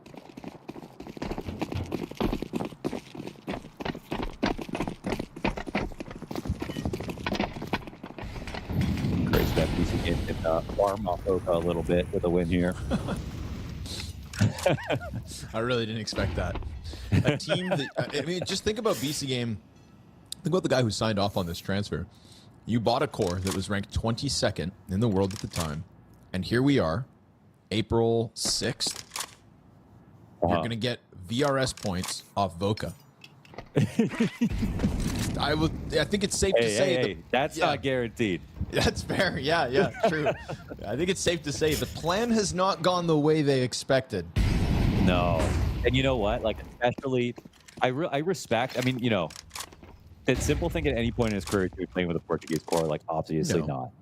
And this team is like, it's brought together as a Frankenstein lineup because of VRS. There's no other reason. This would never have happened otherwise. So I respect trying to make something work from that perspective, like bringing players together that would have never played together. But yeah. Rechi's going to get killed by this short push from Aragorn. That MAC-10, very valuable, and just charging down the B defense, gets beyond their angles. George going to get a nade on arrival, and Aragorn good on just keeping his head tucked. Fortunately, George would have loved to have just left, but he's locked into it, and that frag grenade's going to find him. Yeah, utility here. Big triple kill moment for Aragorn, and that is going to win a third consecutive BC game round. I like that they were just ready to strike. It was just no frills on that whatsoever. They got short control, instantly turned that turnkey solution into a B attack. Nothing required except for that little bit of map control that's so easy to find on T side.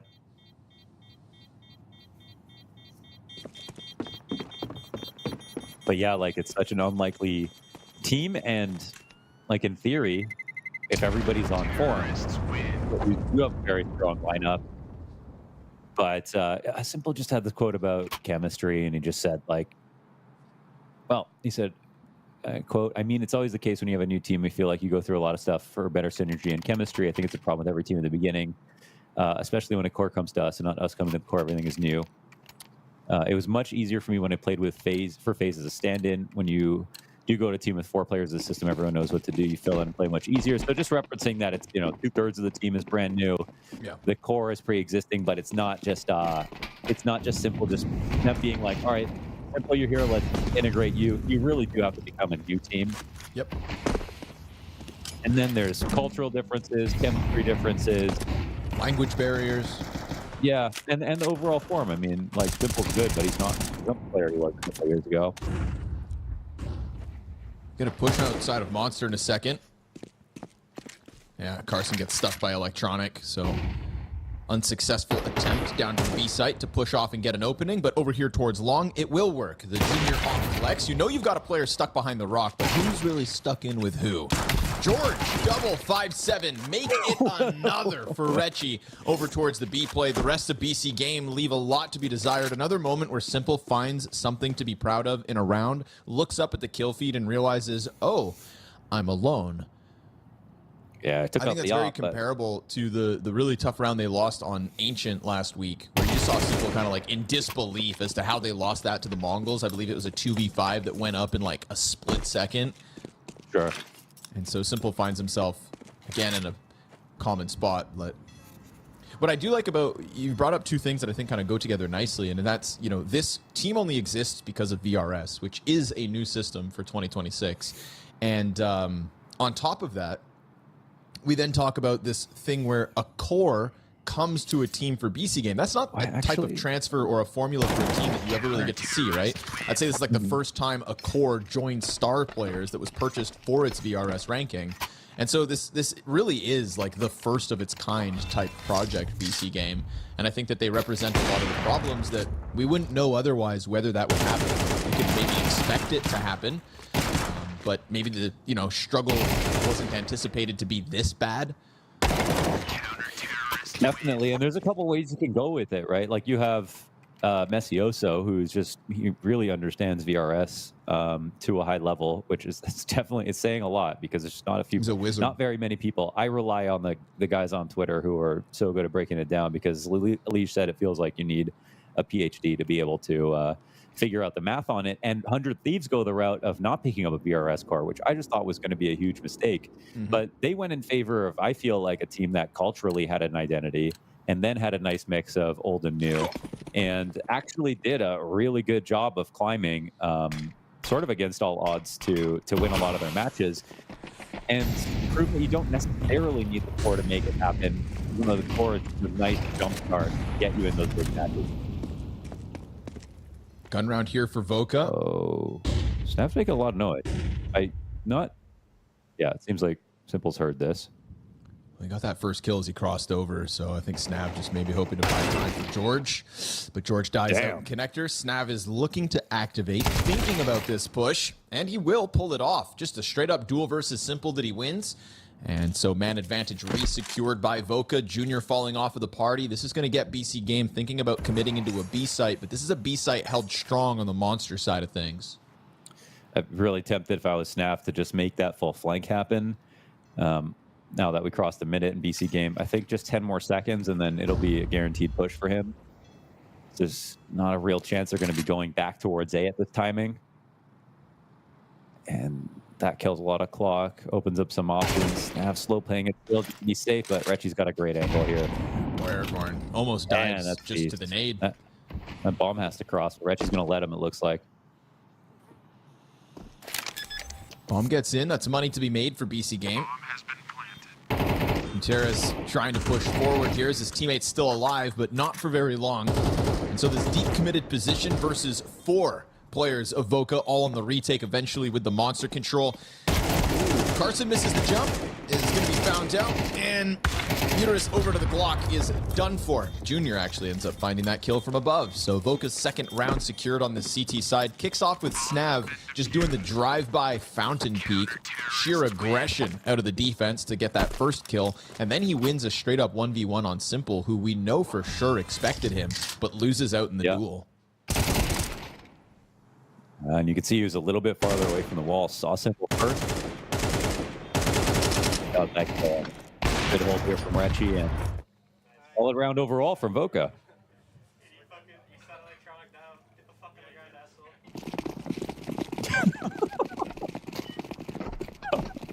I don't know, George. I don't know, George said it like that. That's awesome. All right. Peek down Monster. Aggressive opening. Rechi gonna start dropping nades, but he's bolstered. And his incendiary absolutely misses, but he decides to just hard commit, get into that one. And, well, it's going to keep the numbers low on the BC.Game. Continuous challenges through this Monster just keep coming. And Electronic's going to feast. That's a quad kill for Electronic, folks. One-man army outside of the Monster. What carnage for Voca on their terms that could wind up costing them around. And Junior goes unspotted, but with the amount of action over here, you'd think he's going to be leaning towards B. He's going to have to use every bit of genius he's got to figure the situation out, but he's really putting himself in a good spot. Some of this comes down to timing, and Aragorn will get the better of that. So Junior goes down. That's not picked up. A massive round out of Electronic, just waiting for them to constantly swing Monster. That's maybe the sloppiest attempt here from Voca we've seen so far in this match. And I mean, that's saying a lot. You know, you'd think Voca would be the one making more mistakes, but here, just a touch too scrappy. I mean, they're close to getting the 2K that just tips the odds in their favor, but right they really wanted to lock that round down because they had just won their second and money was important.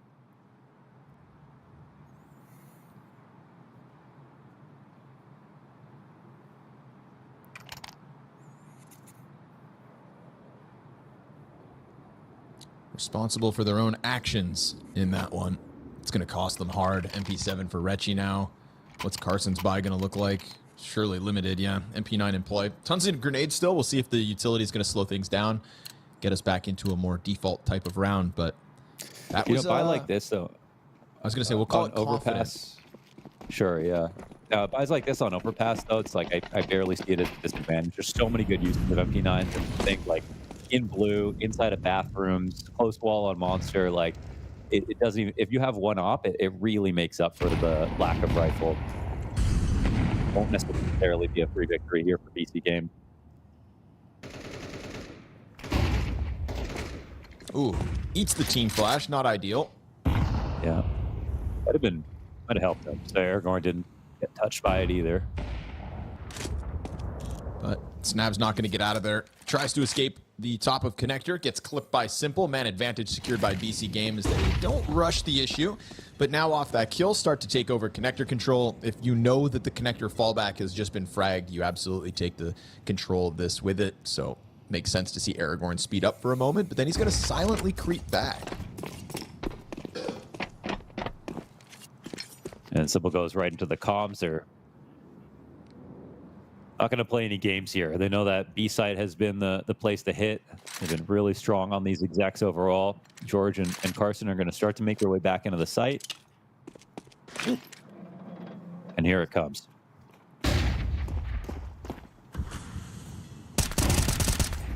George catches one with a flash in hand. It's a bit of damage, still no death for BC.Game to have to stomach. There's the first two. George slicing them off of the side of the pillar. Terrace just giving himself a smoke to plant around. And Carson gives up his position with this MP9 spam. Starts to move it forward, just straight up dies to Crazy. No instant trade out of Wrenchy either, as Crazy's able to just still hang on to this corner. MP7 gets there on Uterus. He knows he's still stuck, but that third layer in Simple activates. But Junior knows damn well that both players are down beneath him. The question is, how the hell do you get him out of here? That helps. Crazy's still down beneath. Boy.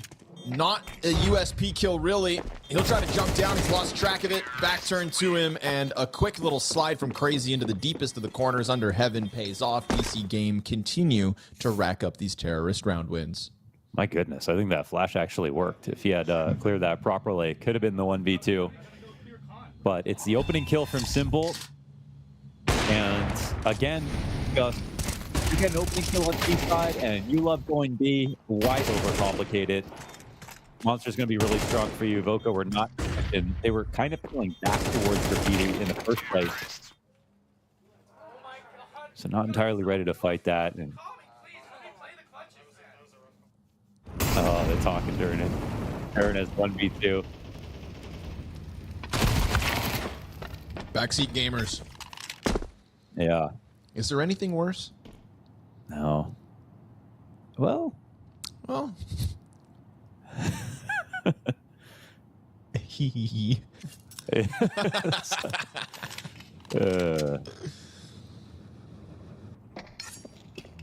No one's ever been banned for backseat gaming. Okay, yeah. Bring it home. Get this long activation by Junior. What are you going to do with the USP? Yeah, that works. Oddly enough, though, I think it's a good flashbang. All right, that works out, Carson. Yeah. My goodness. Electronic just mag. I like the visualization, though, like the three guys swinging on him from that wood wall. Yeah. Yeah. No, if they did triple swing, I feel like Electronic gets all headshots. Deep push by Crazy is going to catch this off. Snab trying to make it happen, but confident peaks by BC.Game. They know they got the edge, but do they really? Because it's still that's 2v2. The Junior USP that's gone unnoticed. It's going to be tough to pull this off without a kit, but George had a smoke. Simple nails the shot.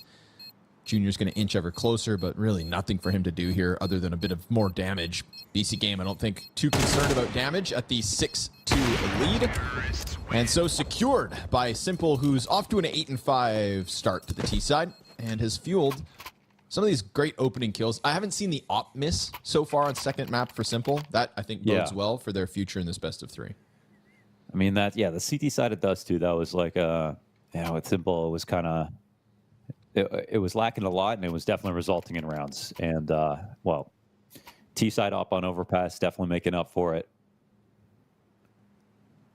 So it's a touch of sloppiness again that Voca kind of let BC.Game back into this. They were about to tie it up. Kept fighting towards Monster in that previous round. It wasn't a lot of CS. It was more just trying to get the trades, scrim peeking, and that you don't want to let a lead go or any kind of T side round go on this map.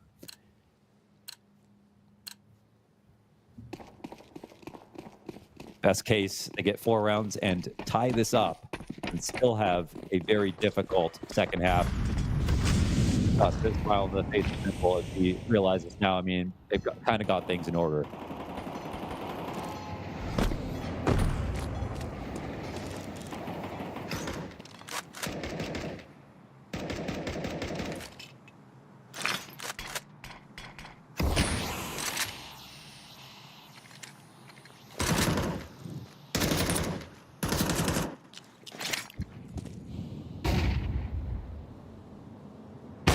the name of the game here in round 9. Junior waits it out. Knew it was coming with that flashbang pop, so 5v4 secured at least by Voca. Like you said, 4 rounds in a row, best case just to tie. Got an activation of BC.Game in short side. Simple looking for his pick. Seems like a great time to boost. Yeah, he saw that pressure trajectory on from the Monster. nade. He knows for sure there's one down here in the pit, so there's a high likelihood George could overstep this accidentally. Oh, but missed shot by Simple. There it is, first whiff. That's what we're talking about. Nice placed nade that literally bounced off Carson's head. Wears the frag like a hat.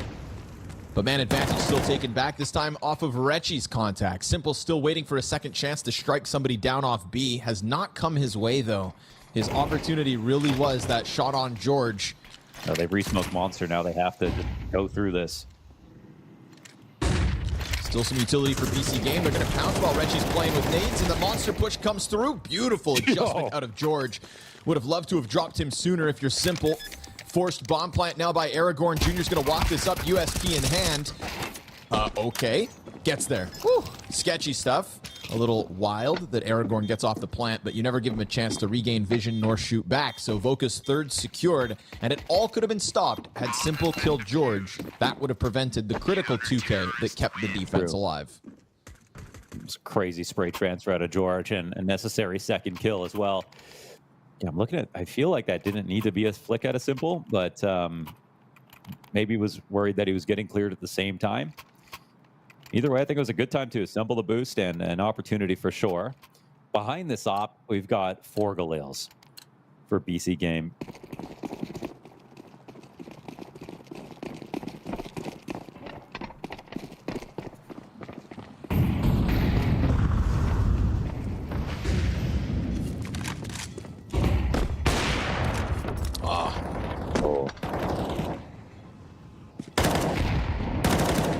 It's a tough try. At least you get Aragorn into connector control with confidence off of that, so it's not all in vain.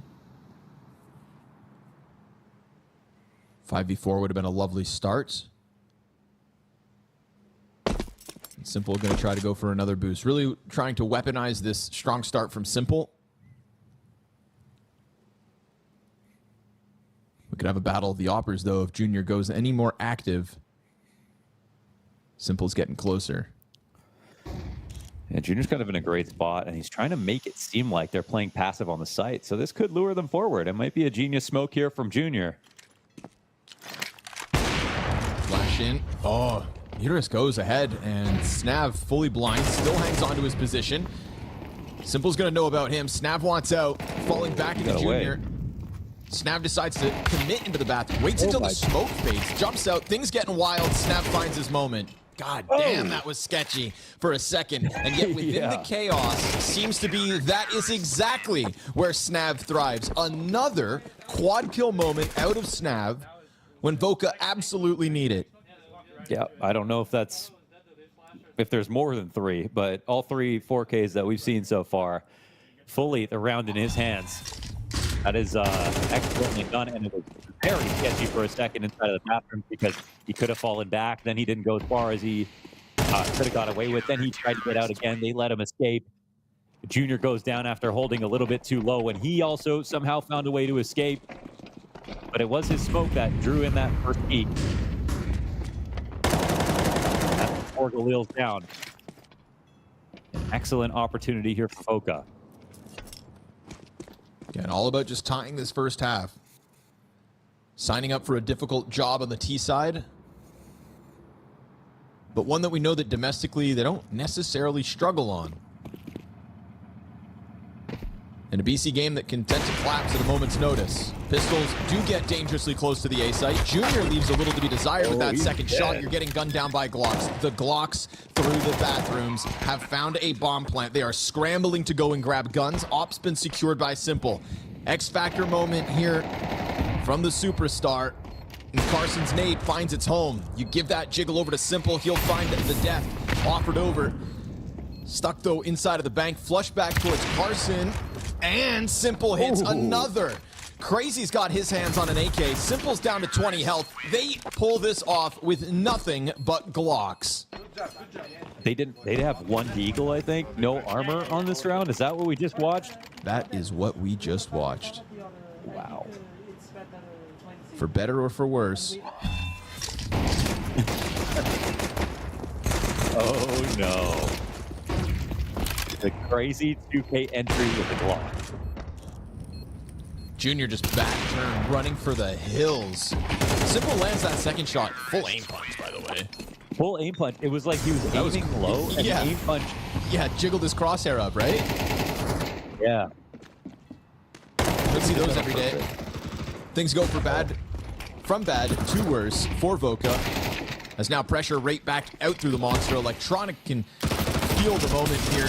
Tries to seize it in its entirety, and the damage he did is worth it as Aragorn finishes that one off. Still, it's a little bit chaotic in the middle of all of this commitment, but looks like the bomb has been able to secure a plant. And Junior just missed timing on this graffiti crossover for the 12 health that Electronic has left. Yeah, it would be too hard for him to come and clear this. Electronic can kind of play it however he wants. But it is the last round of the half. They're going to go for it. Junior's going to get blindsided the moment Electronic feels like he can peek out. Yep, there she goes.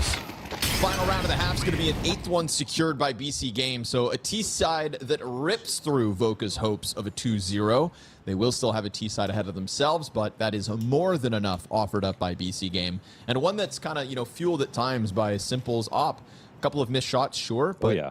I feel like the consistency was definitely better than what we were getting back on Dust 2. Yeah, especially to win that round where Crazy gets the 2K entry. He doesn't have armor, but he uses that op in spite of the aim punch and still gets a second kill.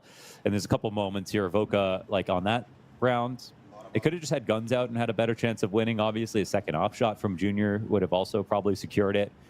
But in the end, it's the Voca trying to fight too hard versus Monster on that one round, that Glock round, and that kind of kills their chances of coming out ahead on CT side. Could have been 6-6 or better, but at least we see BC.Game playing up to the level of expectation we have for them.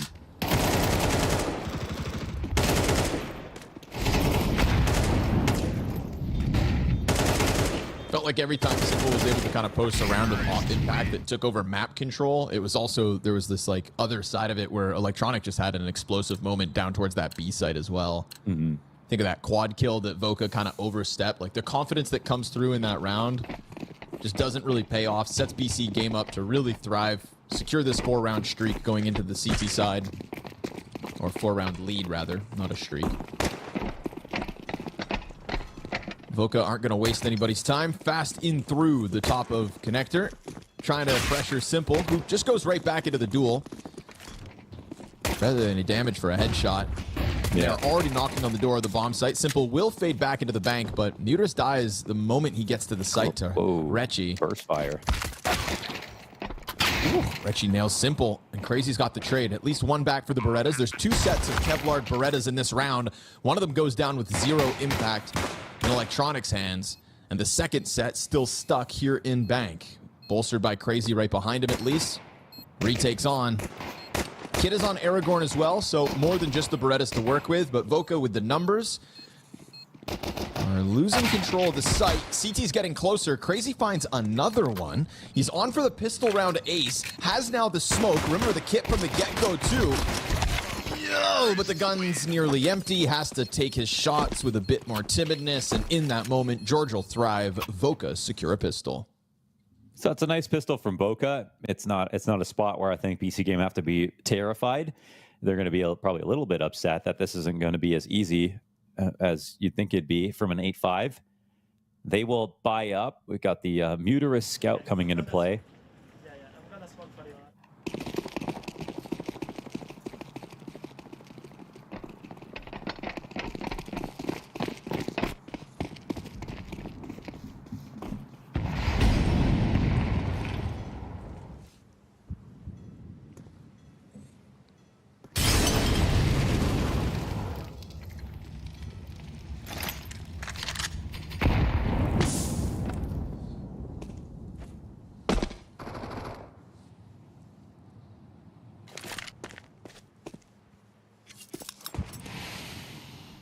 overly aggressive opening move from the CTs, just a sudden George walk out into the B side. Feels like that was very unannounced.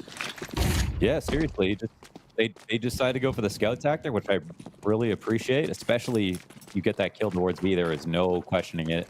If it was over towards A, you might take your time and still assess how's bathrooms, is there a stack that we can't find, but that kill just wins the round. BC.Game can take these into the next, make it a 2-round game. Little silver lining, free save.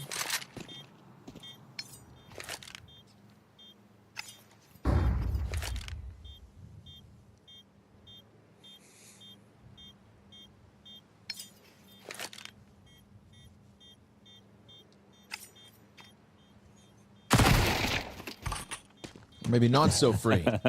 Electronic has to pay the piper. It is really important to get as many kills as possible. And it's like your T side, you can kind of have whatever. It doesn't really matter. On CT side, you want to be fully loaded. You want to have as many incendiaries and ops as possible, and that's 4 deaths. So that is a considerable rebuy here, which I don't even think BC.Game will participate in. Actually, they're looking to recycle those guns.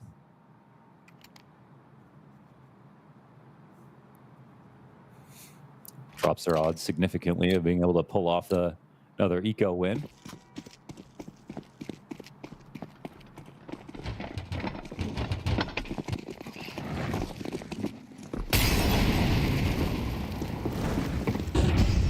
And here it comes. All in B. Charge him down, why not? Meant to be no resistance. Deagle's got the 1. Crazy was given a second chance, and he will collect. Oh, third for Crazy. Almost gets the fresh mag in. Junior says enough's enough. The fact that he recovers, because the second kill was just straight up spam, right? While blind, half blind, starts firing off rapidly. Simple's Desert Eagle not quite looking to pack as much a punch, but the damage has been done on George already. Junior goes flying back around to Graffiti. Simple's going to come down, clear out water. George is now dead. And as Junior has gone for the heaven rotate to try to lock this in, Simple is going to threaten the defuse. Doesn't have a kit to pull this off. Junior just gives it the jump spot. And now Simple doesn't have the time to pull it off. So dangerous round here made possible by Crazy. The fact he recovers from the spam for that third instant headshot is beautiful. Yeah, it is. Terrorists win. Well, they pulled out a round versus MIBR in that last overpass game, and Simple gets away with 1 HP and that Galil.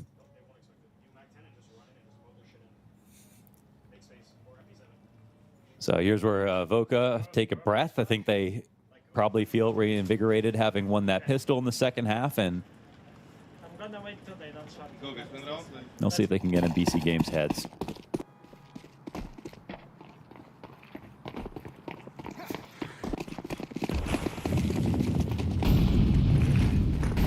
Charge, huh? And it's just another full strength. Yeah, why not? Try to slam it home. It's going to cost Carson. Aragorn with the USP, collecting another one. And there's Snav holding off on the fast flank from Crazy, who doesn't wait at all. Rushes the fact, goes straight through to it. Muterus fighting a duel to short side. Snav confirming him. And that's going to be utility pressure to just try to get this bomb down. Bomb had to be picked back up, but luckily Heaven remains smoke. Simple tries to test the edge of it.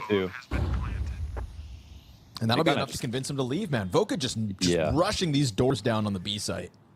Again, it's like that moment we were watching Inner Circle, and I'm like, that's the kind of round that you probably want to call. You go fast and aggressive, and you really lean on your aim, which we know that Voca have.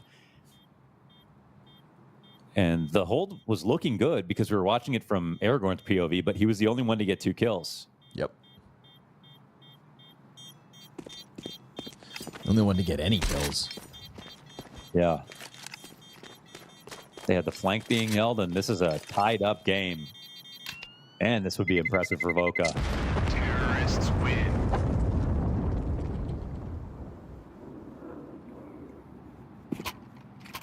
But just so important for BC.Game to keep any guns moving forward. Just make sure the economy is like enough for when you buy. You just never want to have 5 deaths coming in, using your loss bonus, spending every single dollar, missing a couple of incendiaries. If you keep 1 or 2 guns, especially the op, then you make sure that everyone can have every little bit and the kits because that's when it really feels like your CT advantages come in. Like there is the map bias that gives you some natural advantages, but it really has a lot to do with the economy. You can do small damage.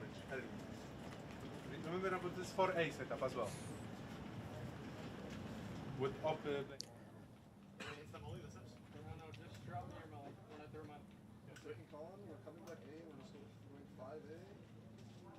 You know that's not the last time they're going to rush B. No, sir. Takes confidence to try to charge that down. Also takes like this bit of an overstep, I think, through connector.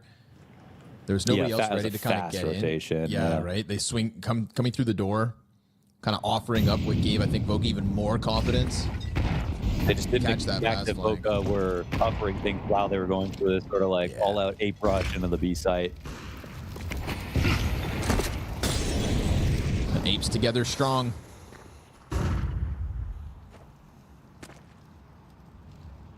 And now back to a bit more of a controlled aggression. Still taking over map control, but Junior is going to pay the price for that wallbang damage. Nicely lined up from inside sight by Muterus. And utility trickles out of BC.Game's defense. It's a low utility situation for BC.Game in what's left of this round, but Voca at the minute mark at least have taken over connector. Sure, it's damage for Junior to have to deal with, but hey, at least it's your opper. We'll see what he can do from the back line in terms of just trying to support, as Voca will look to sink their teeth into A this time. It's a moment where Voca, if they want to go super quiet, fine, but they actually, as you say, have a huge utility advantage. That's going to burn Snav out. It's going to confirm they're inside of the bathroom. Simple had an idea. I'll call Muterus over because of that volley. Long duel for Crazy picked up as Carson awkwardly just kind of caught jumping up around. Collateral for Simple, of course. And Voca meet their maker on the approach to that A site. It's one thing to lose your solo long player. It's another for your front runners in bathrooms to get that kind of stuffed. So George and Junior off to the save. 2 players held by Voca. BC.Game back to the lead after forfeiting it to this Voca T side. They didn't really want to make it a full exact, but this would have been actually an excellent round to end B. They had seen that there was literally no utility over on that side of the map, and it was the only bit of utility was on Simple. He was the only one to hold on to it and used it to get information, call for a rotation, and set himself up for a good op shot. They have up, right? Yes. Into the mouth? If you want.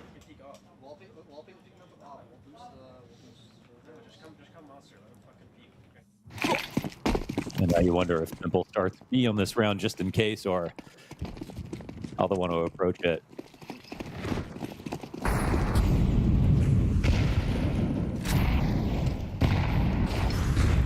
A lot of preemptive utility coming out of BC.Game towards that B site.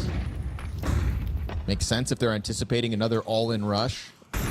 Short's going to be a point of contention here. Electronic has flashes setting him up. Junior forced to give up the angle, but as he walks around this, Electronic gets a freebie. There's been this constant looming threat of boosts and wallbangs, so it makes sense that Junior's looking for that instead, but nice tethering off of the BC.Game pieces to get that trade. It's a flash through monster that gets denied by Ferecci. Aragorn 2 ready. And the Snav Carson 2v4 at the B-bomb site. They catch the player walking up short side. Crazy ready to respond to that one. And Carson will answer without taking damage. That's how you start a 1v4. That reload from Aragorn, though, is just a bait. Muterus is here to cover it. So BC.Game playing with their food a bit in this one. 10-8 secured, majority alive. And that B defense looking much better in this round.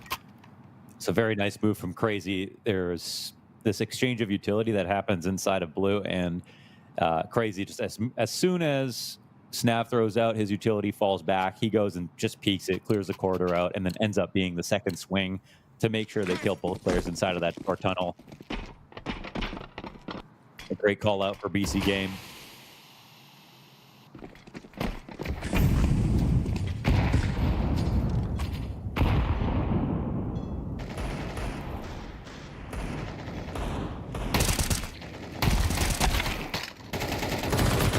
Tech9 trade to connector, but again, pieces ready to trade out. BC.Game kind of feels like filling themselves out in terms of map control. Not going to get caught off by a couple of guys in connector. This will be a bathroom walk-up afforded to Voca. We saw this get cut down to size by Simple's collateral last time. He eats a flash, and George finds the headshot on Aragorn without taking much damage. Double from George, the only gun that Voca have to work with, and it blows the door down on the A site. What a couple of shots out of George. Damn. Well, well, well. There's no Kevlar on his teammates, but Junior still grabs an op in the middle of all that. By God, they don't have a kit. Yeah. I mean, time's coming down. Yeah, they don't have a kit to work with. Is there one on the ground here? There's one behind the boxes. Oh, okay. They can go and catch that. Gonna have to wrap around. He doesn't actually grab it. He doesn't get the kit. That's a 10-second defuse. He's gonna have to stick this entire time down. Cover offered here by Electronic, and all 3 kills, but is there still time? Oh my goodness, they pulled it off. You're Wowza. I don't know. If you don't They did not have the lineup inside of the smoke, and if any of those bullets hit, man, Muterus could have been dead. There is no way BC.Game pulled that out. Oh. Huge coverage by Electronic. Tech9 is frantic to get him off that defuse. Good thing they had the smoke. Yeah. Oh.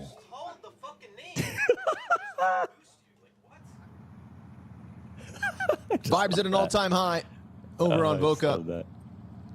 I think that's the wavelength that they operate at, though. Yeah, you're a reflection of the company you keep. I think it's a stressful environment over on Voca. It's them against the world, Launders, and sometimes them against themselves. You know, us players from NA, we just got to get it out. You know what I mean? We're not like these Europeans that just that make snide remarks and are passive aggressive. No, we say it how it is exactly right when we feel it. Yes, it's a release. It's the benefit of all speaking the same language. Yeah, just being straightforward.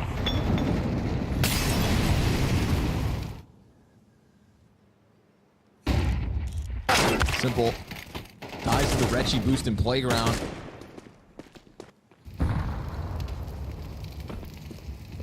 Voca know that could have been their 9th. Dangerously close, BC.Game, to offering up that one. Oh, George killed. What's George doing? George is doing George things. George finds 2 towards Monster, and it is also Carson and Retchy to combine for another. So Voca just play the extremities of the map. We don't get to see how that Monster push went down, but clearly CT's trying to make a move. And George just won without getting into his sight. Kind of has better ideas. Holds him back. A couple of what could have been moments here for Voca means this game is still very much possible. The money bottomed out on the side of BC.Game as they come back in with this buy. I love how they just still look pissed. That's awesome. Of course. They're just like clearly thinking about the fact that they could just be tied now, but they have just given themselves actually a great chance.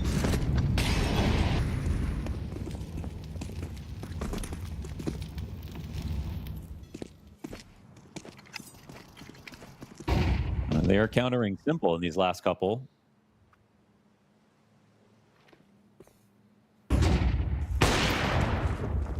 Simple misses a chance at an opening kill.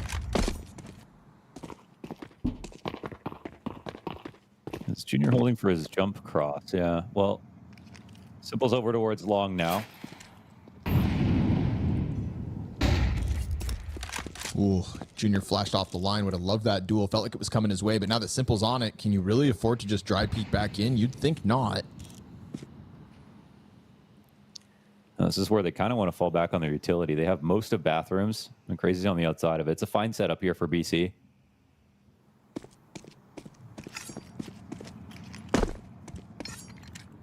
They're chain smoking Monster, so I think they feel decently secure over on B, but at the same time, they want a bit more space back, and I think they hear someone jump away. Crazy losing support. Good. Loses vision as well, but still spams down Snav.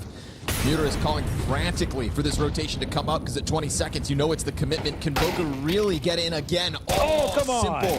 Blasted out of this one. Muterus activates, can't manage a multi-frag. It's Electronic to step it up a notch. 10 to the clock.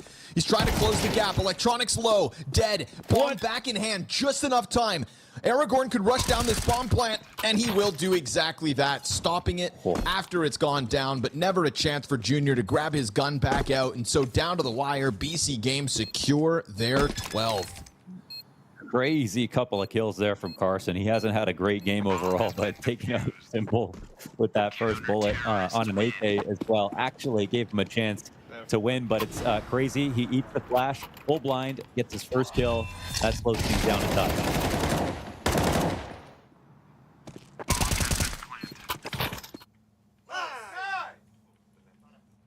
Whew. Sigh of relief for the side of BC.Game. Can't even really fault Simple in that one, but he got blasted. Yeah, there was no chance there.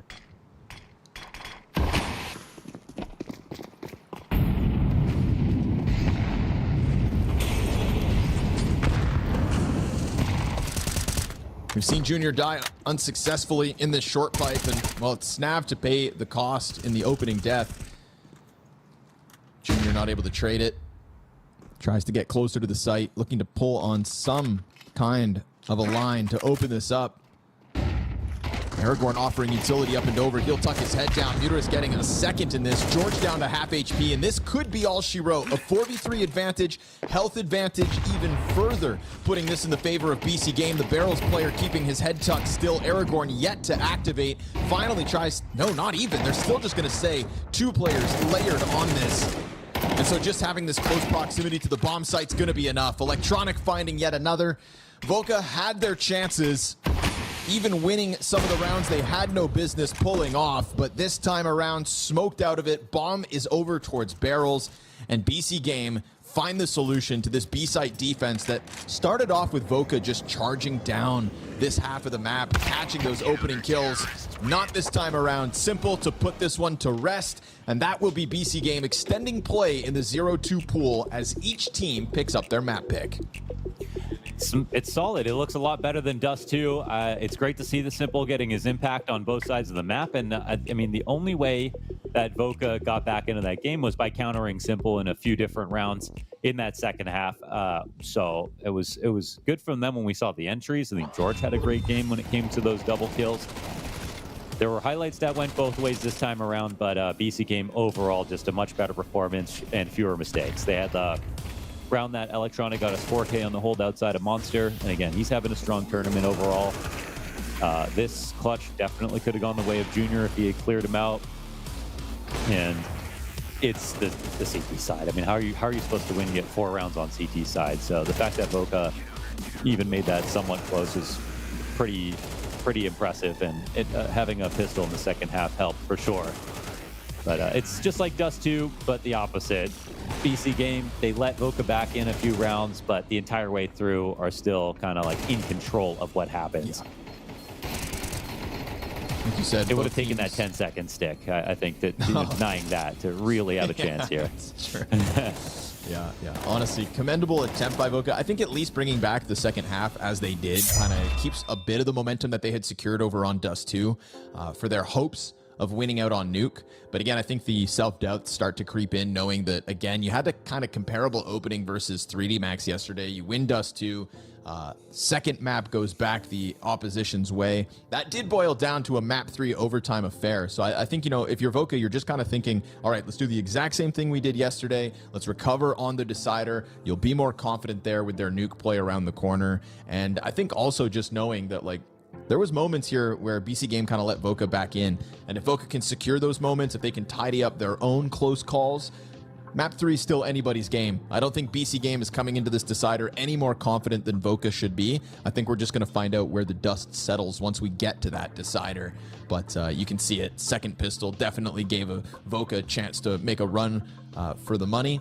BC.Game, however, just far too good in the first half that Voca really had no chance. So a 13-10 Dust 2, a 13-9 on Overpass, and soon we'll get into that decider of Nuke to see where this one ends. Again, 0-2 game for day 3 of PGL Bucharest. We'll see you guys for that decider after a brief break. She said she loves you, but she can't love me. But I love you. Yeah. Look, all of my friends going crazy. I gotta break on myself, I amaze me.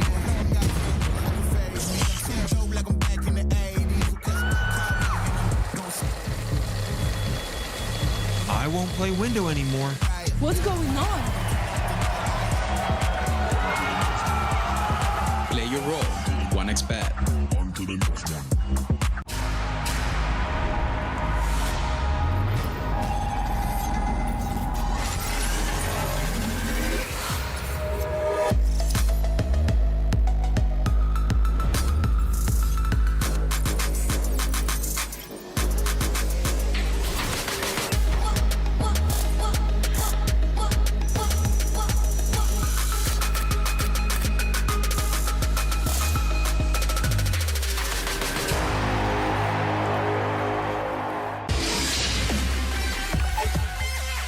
The human body was built to move, not trapped at a desk in one singular posture for 12 hours a day.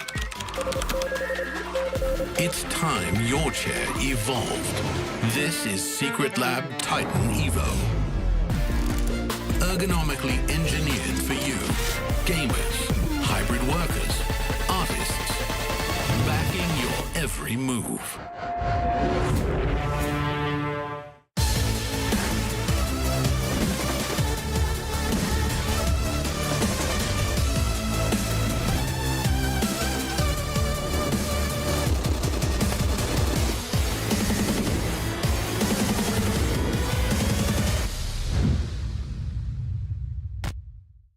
What is going on, everybody? You're all in for a very special treat because I'm down on the floor with an absolute legend. We've got Simple of BC.Game. Hello. What's the vibe in the team right now? You know, talk to us about how everything is.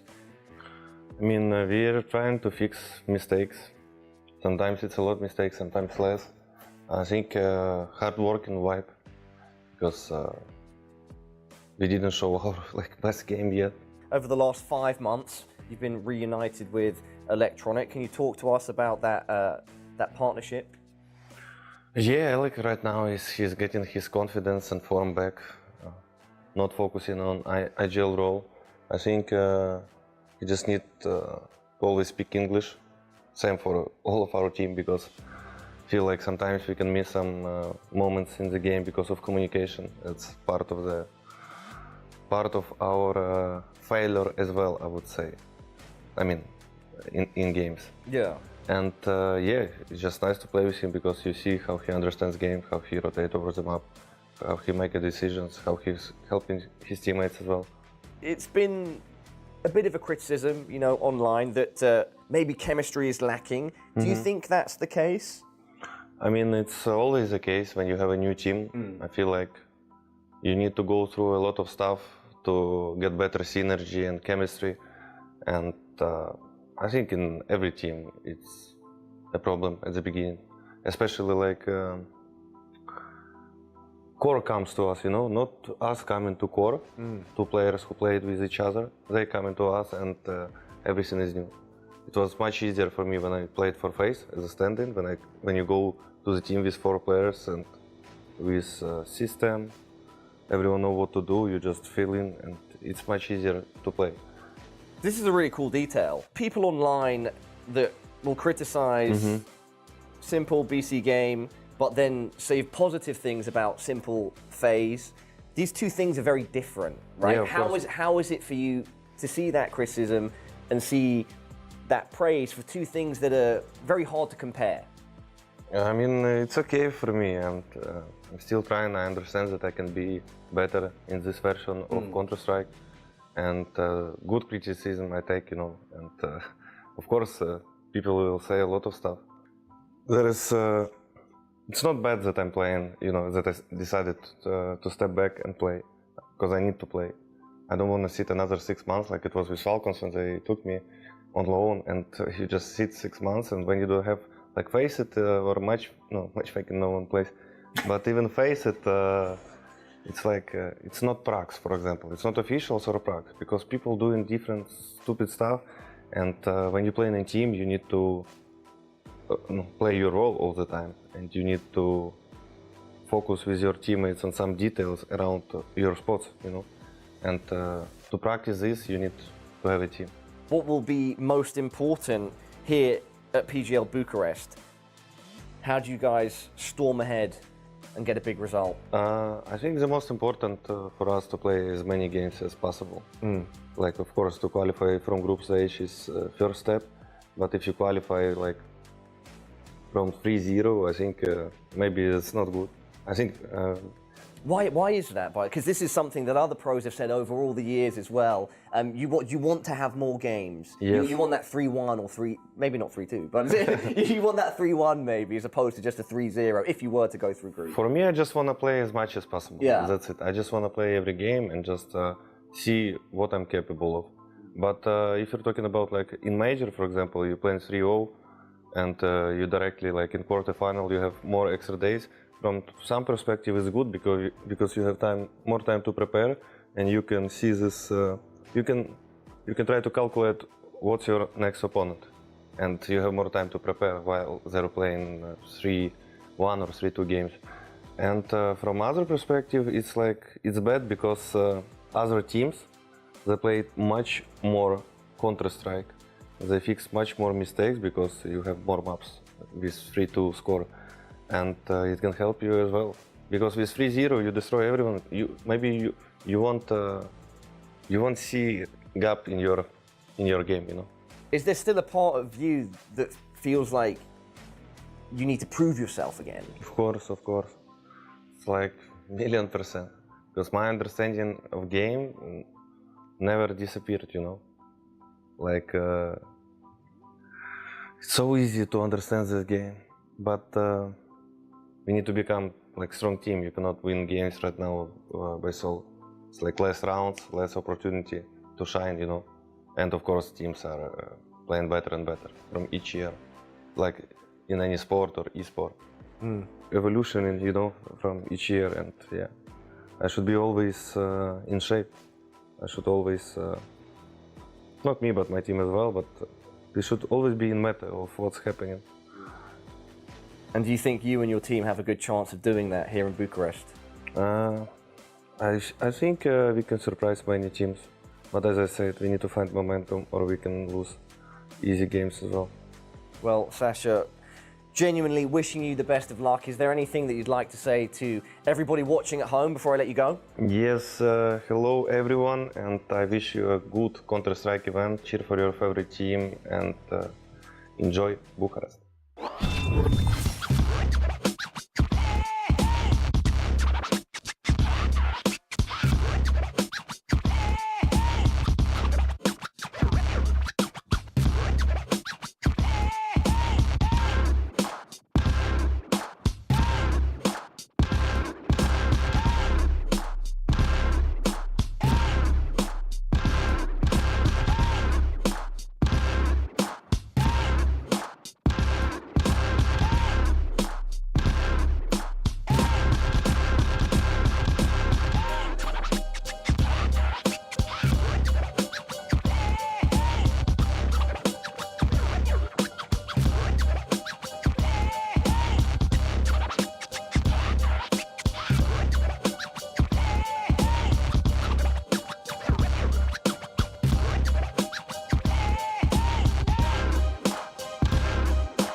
This is where it ends for either Voca or BC.Game. Final map of the event. Whether you like it or not, you've started this one 0-2. You got a stand-in situation on one side of the coin, Mo. You've got a struggling BC.Game on the other that should be able to pull out of this, you'd assume. Again, they're playing in the stronger region.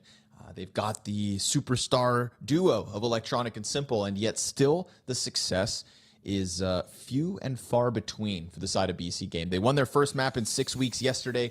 Can they win their first match in quite some time? We're about to find out here on Nuke.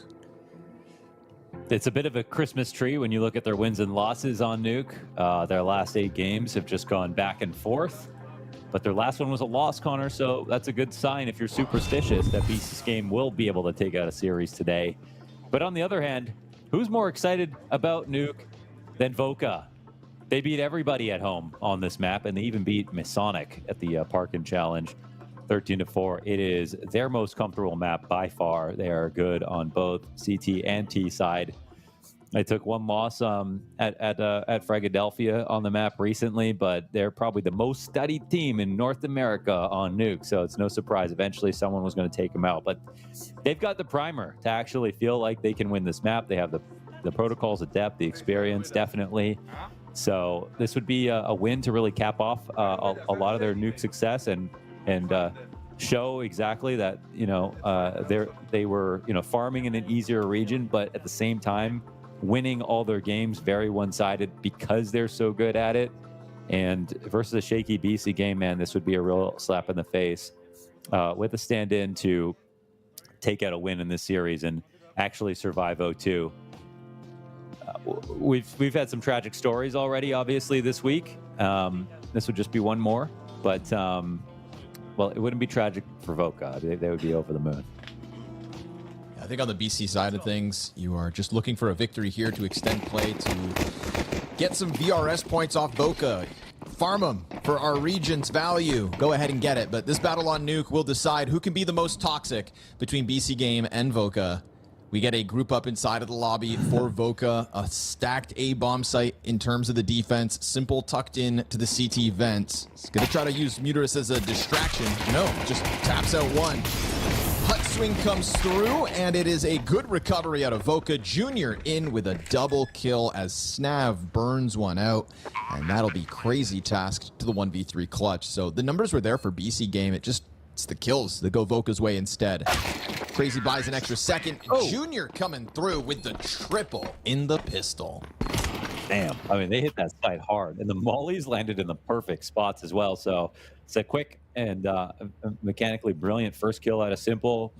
One bullet, one headshot, just like that. But from there on out, Voca just full control of that attack. And I think they're happy, again, to not have to deal with a retake and just come through with all those entries. So they go quickly into the buy.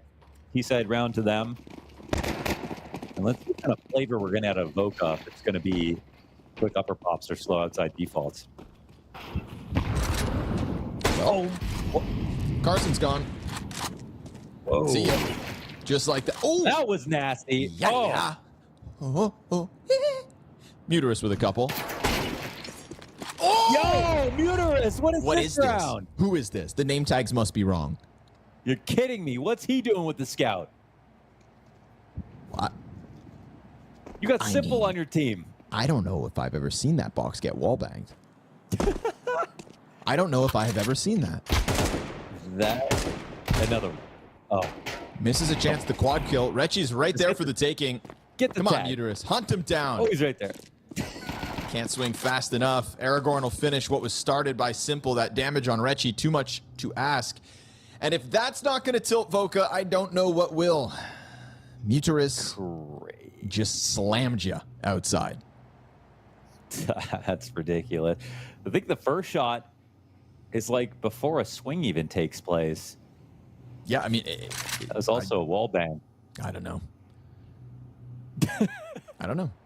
I really don't know. You just said, check him, PC, without saying it. Wow. Muterus.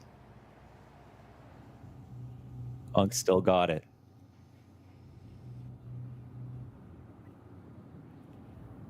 Junior over here pretending like he can actually win this round when there's really no chance. No chance in hell, brother. You're dead to Electronics flank. A little labor, but we get there. Wowza. Yeah, he wasn't even done peeking, man. Nah, brother got steamrolled here by Muterus. I mean, that was a smoke. I think the smoke landed like their default smoke and spammed through it. Oh, wow. Yeah. It's even better than that. And then this one's sick. And then this one's nasty. Talk about this one though. Give me the third. Give me the third. Give me the third. Oh, you're kidding. Muterus.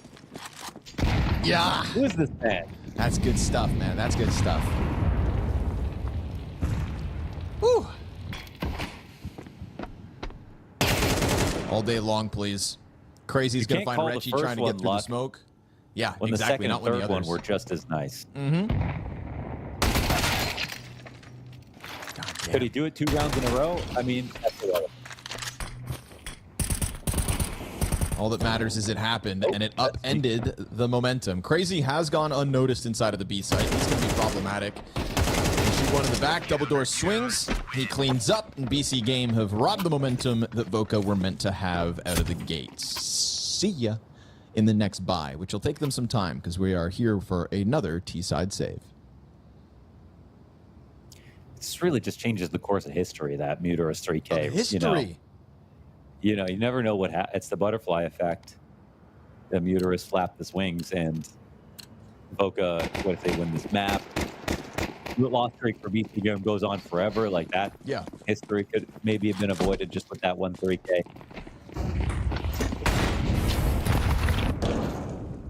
Electronic's going to burn George to a crisp. Junior just wants this bomb plant.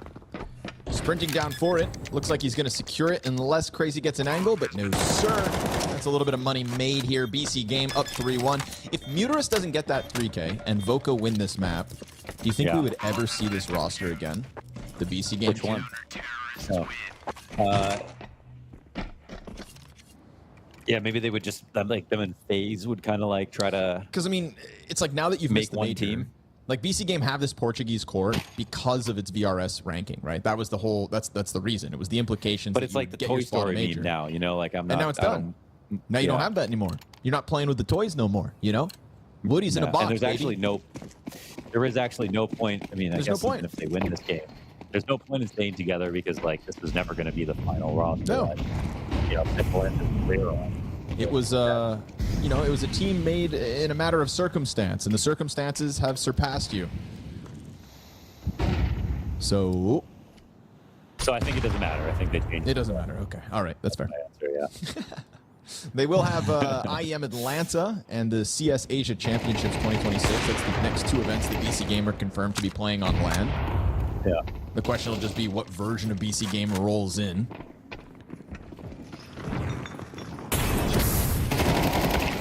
Electronic swinging wide because of the fire at his feet. The guns here have secured some positioning down towards lower. Simple just waiting for a chance to strike him down. Missed off shot on the shoulder that appeared, and a good wealth of utility expended there to just get the space. You flush Muterus down into the site. He opts to go for the duel. Crazy picks up a 2K off of the timing, opened up by that aggression. Man advantage, smokes fade. The frags keep sailing in, and more utility here for Voca to just try to secure this bomb plant. It's a half-health Snav and a full-bar George, and Simple catches George in the backdrop. Snav's going to find backs turned. Crazy's considering it. Simple's the victim. He doesn't know that Crazy's in this smoke, and so that will still be what catches him off, and 2 players survive for BC.Game as this 4-1 CT lead secured. I like how fast Voca are moving. Like, they're sailing into the space, they're getting bomb plants down. The pistol was really close. The second round, they just got to kind of forget about it. That's, you know, probably wouldn't happen twice, but the fact that they did is just to test their mental resilience. Got into a spot here in lower where actually had a real chance of just getting a lot of kills and winning off of that. But Crazy's been the star of the show. He's had a great last map. He's having a great one here, too.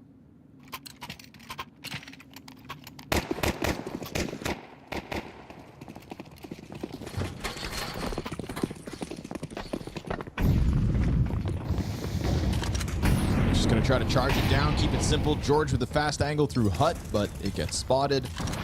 They'll chuck down their defensive utility. And we'll keep an eye on Snav to see what that AK can get done. Like a snake in the grass, Snav is coiled, ready to try to strike into that A site, but doesn't like what he sees and tries to reposition. Just them running elicited some utility usage, but like the adjustment here from BC.Game, if this comes ramp, which is very likely to, we've got two. No miss by Simple. No op kill here from Snav. That's the gun still on the ground as Junior doubles back, Tech 9 in hand. Carson thinking maybe he's created space, and with that kill, he has indeed, only momentarily. However, as Junior will look to slip the net downstairs once again. Thought. Actually kind of sticks around, gets exposed, and it's going to be majority alive here for BC.Game, who are absolutely speed running the first 6 rounds of this CT half. And it's kind of because Voca are running at them pretty quickly, even on their lower hits. Like, it's impressive how quickly they're getting into readying a site hit and making Nuke look like people overthink it sometimes, but at the same time, they're not converting the rounds. Even if they're very close to 1 or 2 trades that does seal the deal. BC.Game very happy to see this faster pace. Set up adequately to defend against it.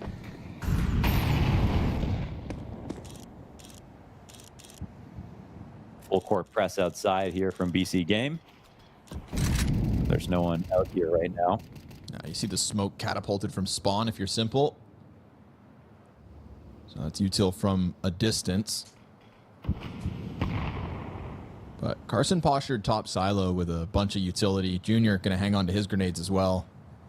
Feels like we're waiting out that smoke. Very dangerous flank. They're dead up here. Starting to make his move. Carson just avoids getting spotted, and they do find space, but look at this. Muterus goes unnoticed. Oh, Mo's down 2 as he recovers vision. They didn't see him on the edge of that vent. Junior and Rechi recovering the front of sight, but they are still pressured by Heaven. And we get this crawl outside of Hell from another piece of Voca.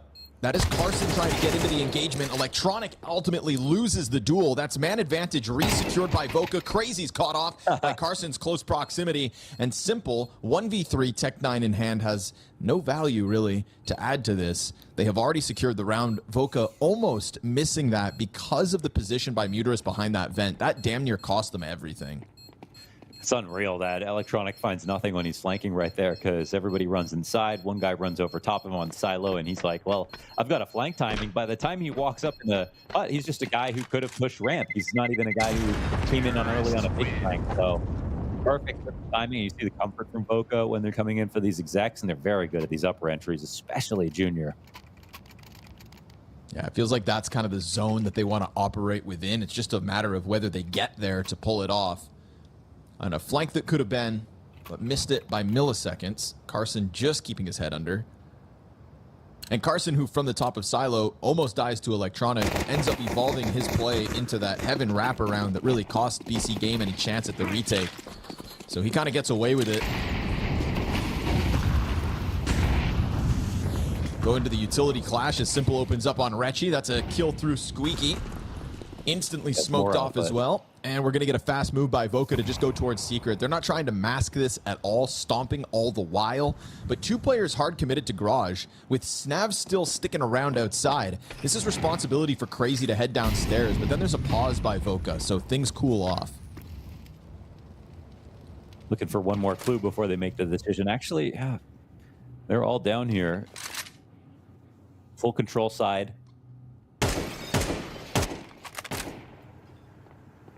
See if this works out a bit better than last time.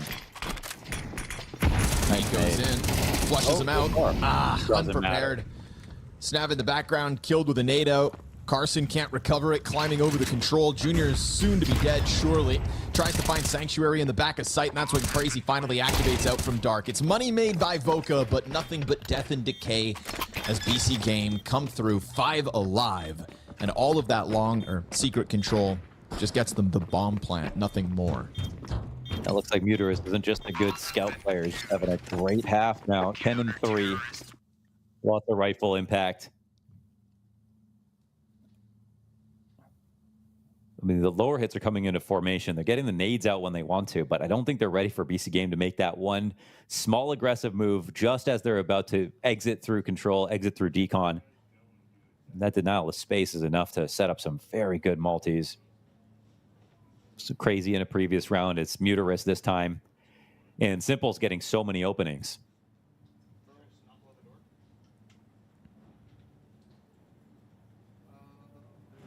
Which is more what I expected, you know, when we watched this game out of map 1.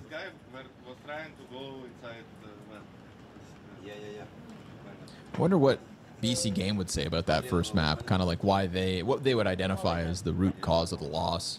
I do feel like some individual moments were just whiffs. Sometimes boil down to that simplicity, you know?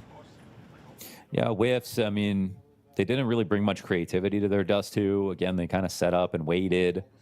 They weren't. You can tell when the communication's low, when people aren't flash retaking things, when they're not double pushing. They didn't do any tunnels pushes. They kind of just played reactive the entire time. Maybe they thought this game would be easier.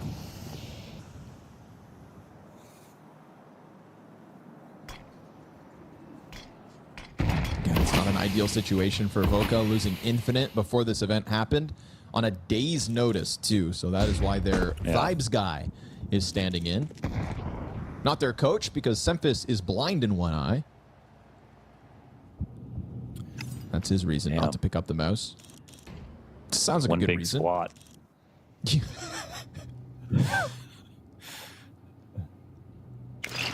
I heard Gavin has 2 glass eyes. So. Yeah, so what's your excuse, Semphis? Carson's gonna swing that door open. Uterus survives the challenge, won't be able to best Junior. He was able to get that bomb onto site in a moment. It's a double control push, though, so that means no cover for Junior if Crazy decides to push this. Oh, he did kind of run at this. We want it. He's not going. Okay, lets the plant happen. Junior then runs over. It's wild, it's weird, and it's still Crazy to come up with kills. Now nobody's on top of the bomb, and the last place left is Rechi, 1 health, off to save the op. BC.Game, 7-2 lead. It's very kind of him to give him plant, but you know, Crazy kind of he knew how he was going to win and give them plant all the same. By God, Launders, it looks like BC.Game are. They're having fun. They're having fun. They might actually win a series. And you got to celebrate the wins. Again, they're here to pull the upset off and farm some VRS points off of Voca. So. Those sweet, sweet North American VRS. They had to earn them. Nice and greasy. And like a drive-through, this third map, feeling quick.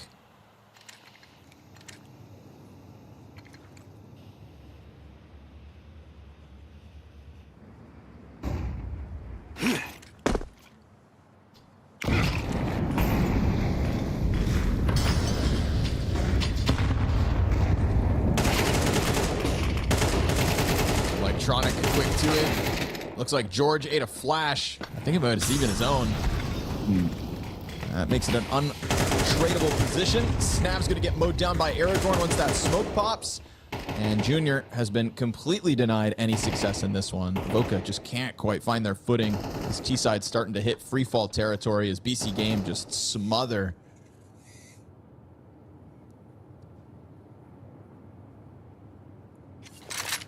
They didn't throw their HE from far back enough, and that just gave Electronic a little bit of time to reposition and take those fights on his own terms. He also continues to have another good map.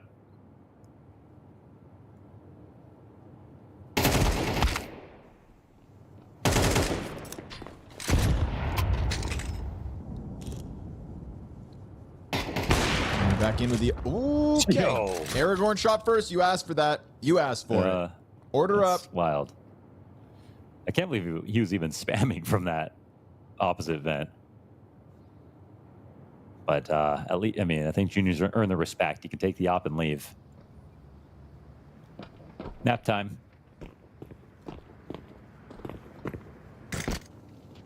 Counter-terrorists win.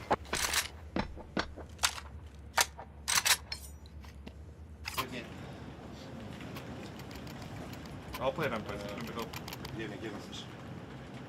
I can break. Let's play to break. They didn't rush ramp and didn't do ramp, okay? Yeah.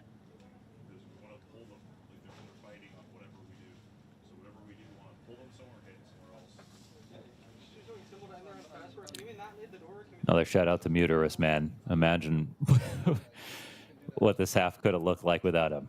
Yeah.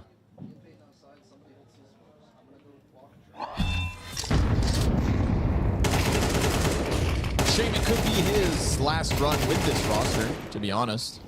I wonder if it's going to be a leader change, with the implications of VRS no longer valued.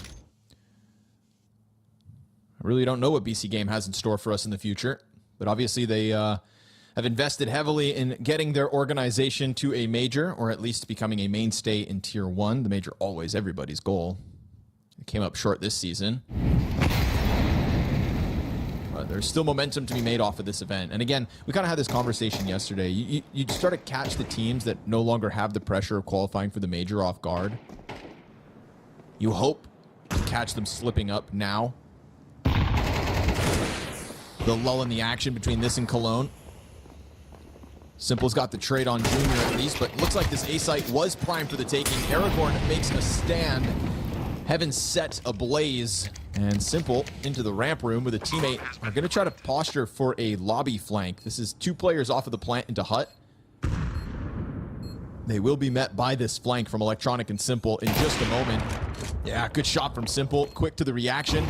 Carson's going to look to sign up for the challenge. That gets traded by Electronic, who then gets confirmation on Snav. 1 step too far within the hut. Perfect retake comes through from BC.Game.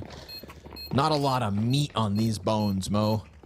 No, he's there chewing through them. Every peak looks just like they know exactly how far someone else is going to be out. They have control of the timings. Off to the races, man. Round 12, and it's been a speed run. Voca have not given up on trying to approach each site quickly, but the trades aren't there. Besides some of their upper entries in the 2 rounds that they won.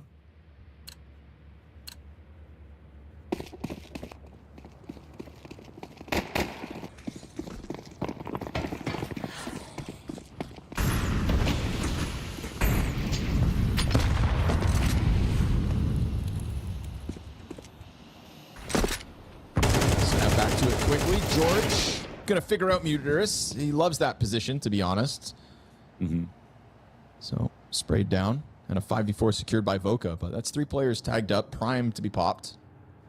AKs and an AWP for all of BC.Game. Simple's been passing every test every time he makes contact so far. It'd be nice to see him just get through an entire map without us having to say, like, ooh, the Simple miss. You know, he's provided more on map 2 than map 1, but let's see if he can keep it flawless for the 3rd. Aragorn did kill Rechi. Junior a bit too deep on that corner, and they don't know that Electronic's on their rooftop. Outer control looking tested. Activation here from Crazy. Ugh, that leaves a little to be desired. That could have cost Voca a couple of bodies, but now Electronic's just going to take the ladder, wrap back down, force this flank. Saw the bomb just exit out through Squeaky. And while they're going to be anticipating somebody up in heaven, it's actually going to be the double lobby retake. Electronic already tucked into hut, waiting for Simple to arrive. They're in perfect spots to trade this. I mean, it should be no way they can get out safely. Junior's not going down. He'll react as Electronic gets his 1, and Junior's going to secure the 2nd for the close here. So Voca at least 1 round for the road, but still a lights-out CT side coming through from BC.Game. That is a 9-3 CT half, 3 separate one-off rounds. The first, the last, and a simple round in the middle is all Voca established on the T side. Maybe it's not enough based on how well BC.Game are playing, but Voca will be happy to switch over. I think a pistol really changes the conversation. As we're used to saying, obviously, in maps like this.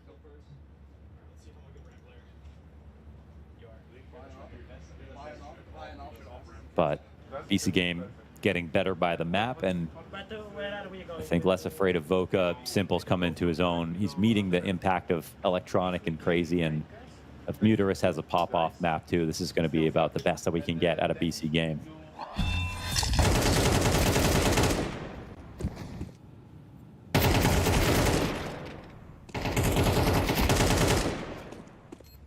Hard-fought battle in the face of the step-up from BC.Game's pieces. Junior coming through as a consistent force for Voca. Still probably the most exciting individual element of this roster. We saw it from the get-go back on Dust 2. He was the reason that game got competitive as BC.Game started it off on the correct foot.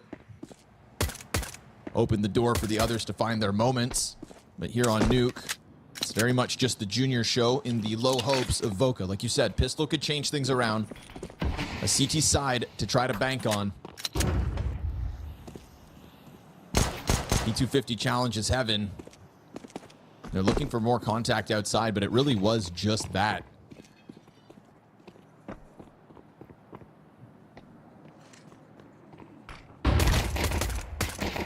Ooh, missed chance for Snav. That would have been a great opportunity to blindside. George's Berettas inside of main. Sees the shadow of Aragorn, but won't be able to stop him. And Snav finally recovers one. He's now down low, forced to reload, will not be afforded an escape. It's Carson with the multi-kill up from heaven. Junior starting to flank main.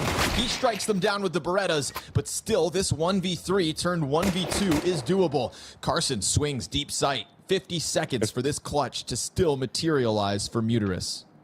I mean, he's been the most clutch so far. Lots of time and HP.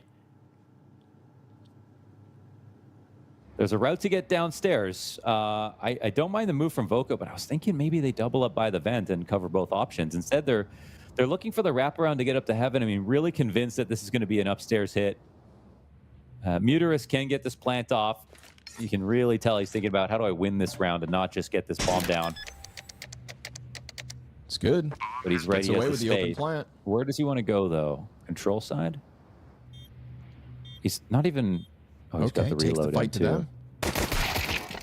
Carson's got it. Nicely done by Carson. Triple kill here in the pistol. 4 kills in the entirety of the first half. Walks away with the triple in this round. And that'll give Voca a lifeline. Something to work with on the defense.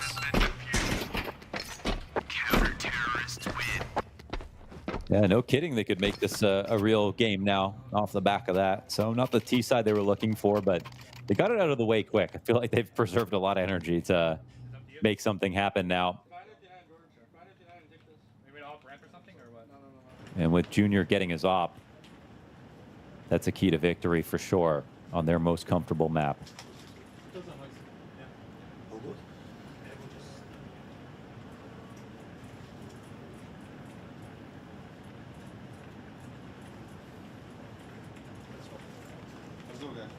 Bora.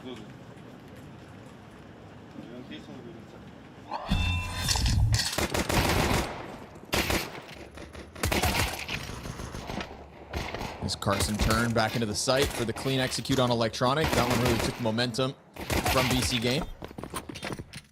And he's there to end the round as well. So force buy situation off of the bomb plant for BC.Game features a Galil, 2 MAC-10s, double Tech 9, and a look outside off of the instant wall of smokes. Utility as well within the A site to just kind of keep the defense preoccupied. Junior has lost a teammate. It's George that dies to the MAC-10 first. Flood down into Secret's going to catch Carson off guard. That's now an M4 upgrade afforded over to BC.Game, and this B defense is nowhere to be found. Yeah, they've really turned water into wine with this. They've closed the gap with their smaller and worse guns, and I mean, it's just an instant force save situation. Surely, no rotations downstairs. Reggie's here, but he's kind of just risking his life if he gets too close. And 3-gun save would be pretty massive. For a world that they could actually win this round, I wonder.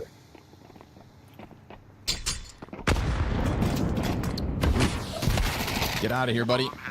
Should have left when you had the chance. Simple goes roaring through the bottom of the ramp, and, well, it's one thing to lose the pistol and win the force. It's another to dominate that force buy. Those MAC-10s just absolutely overwhelmed Voca. Not sure how George ends up dying first, but it was a short-lived round for George. And unfortunately for George, too, you know, he's kind of tried to be the supportive piece to Junior at times, but he is having a rough go of it now on Nuke. Left it all on the table back on Overpass, I assume. They could really count on him for massive entries. And CT side can be friendly, but it's going to be one of his few chances if this game gets out of hand too quickly in the second half.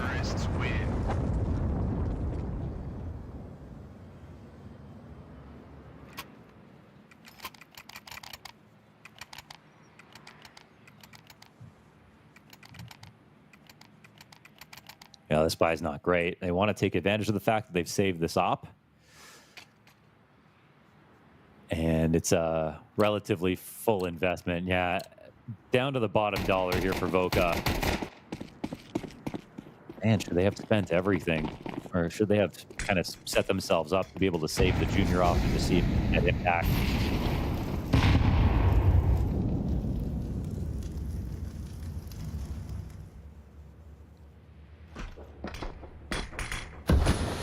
MP9s and Hut have a hope.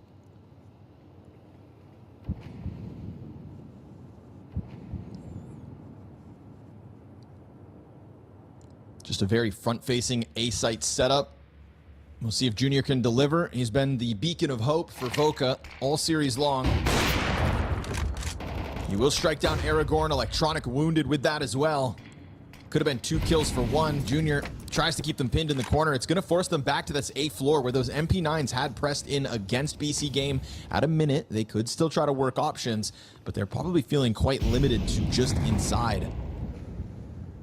Oh, so what a lurk here for Electronic. Beautiful. He's low in HP, and Junior is just none the wiser. No nades means Junior isn't going to turn around. I mean, maybe if they start making noise behind him, he can actually lure Junior forward. Still no rotate He's so downstairs far back as now. well. Oh, my goodness. This is behind enemy lines. So now they're at risk of just losing a lot of players, too, if they're not going to come and clear Electronic. Junior still doesn't move. Did this guy lag out of the server? What's going on? Electronic makes it up into the A site. Junior now reacts. They never thought that was a possibility that they'd happen to do that with absolute silence. Now, Junior, that's the bomb. He's getting away with it. A second kill is collected by him. The bomb is going to jump into the back of the A site, frantic to get this down with mere seconds left. And that is while Voca have gone downstairs at the end of this. It was feeling like the B squeeze once Electronic activates. In reality, now it's going to have to be the double CT Heaven retake. Wild round on our hands that Junior for a second looked like he was going to get nothing. Walks away with 3 kills this round. We've got a player tucked in back sight. Carson and Recchi into the retake, stomping forward. Crazy pops up. It's a Carson trade and now a MAC-10 moment demanded of Simple. Tap on the bomb. Time is of the essence. Carson back turn, worried about that Heaven flank. This round is crazy. And as Carson will be flushed off of the bomb site, Simple grabs it. That round had everything. It's incredible that that comes remotely close. I mean, I guess once Electronic's up in Heaven, he's thinking we can take the A site for sure, which makes sense. It's just that he didn't clear an angle that he could have cleared for free. I guess is the weird part. Junior was really just watching outside, as you do with an op. Left ramp, and obviously wanted to watch something. He gets the kill. Electronics probably like, wait, what? Where is he shooting from? And luckily, they have 2 players with that bomb to trade.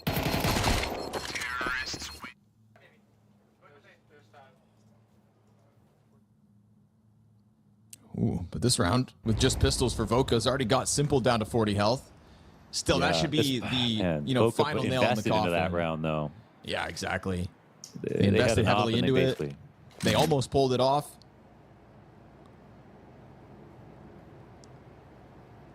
But they made this bed, and now they must lie in it for round 16.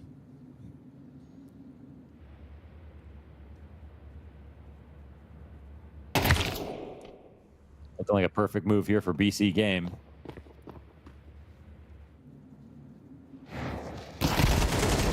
USP up in Heaven, looking for a swing. It'll go through the flames. It's a wild spray. Carson catches the headshot. There's a flurry of frags going down on the A site. Guns picked up here by Voca, who do not have Kevlar to play with. And Simple's Heaven flank's going to be perfectly timed. Spots both players. Whoa. Sketchy for a second. Recovers the moment. And that's going to be BC.Game sitting on plenty of map and match points. Yeah, I mean, obviously, if Voca had won that round behind the op, then they just, they kind of just save their chances of being able to buy more and everything. But when they invested and lost, they just put themselves into a buying spiral. They have to force down every round. This round, they're not going to have much to work with either. No, I just go me. Certainly won't have the op with no one saving. And oh, they actually do. Junior, never mind. They've just enough. Not too bad. They don't have kits.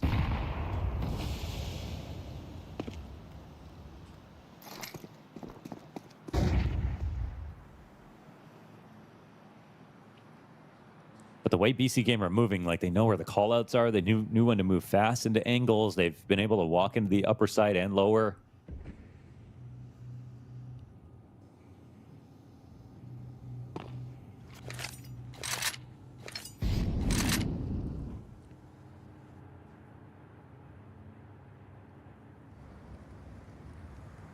Junior solo ramp responsibility yet again. Util flashing him in. Has to give up the angle. Pokes back in for his frag. Then it's the Aragorn trade back. And they don't overdo it. They don't flood out with that in anticipation of some kind of an A press. BC.Game look to take a look back. Oh, damn it. Carson slipped off the hut. God, and then he makes a bunch of sound trying to get back into this boost. That's awkward. Oh, yep. Very, oh, God. Oh, Jesus.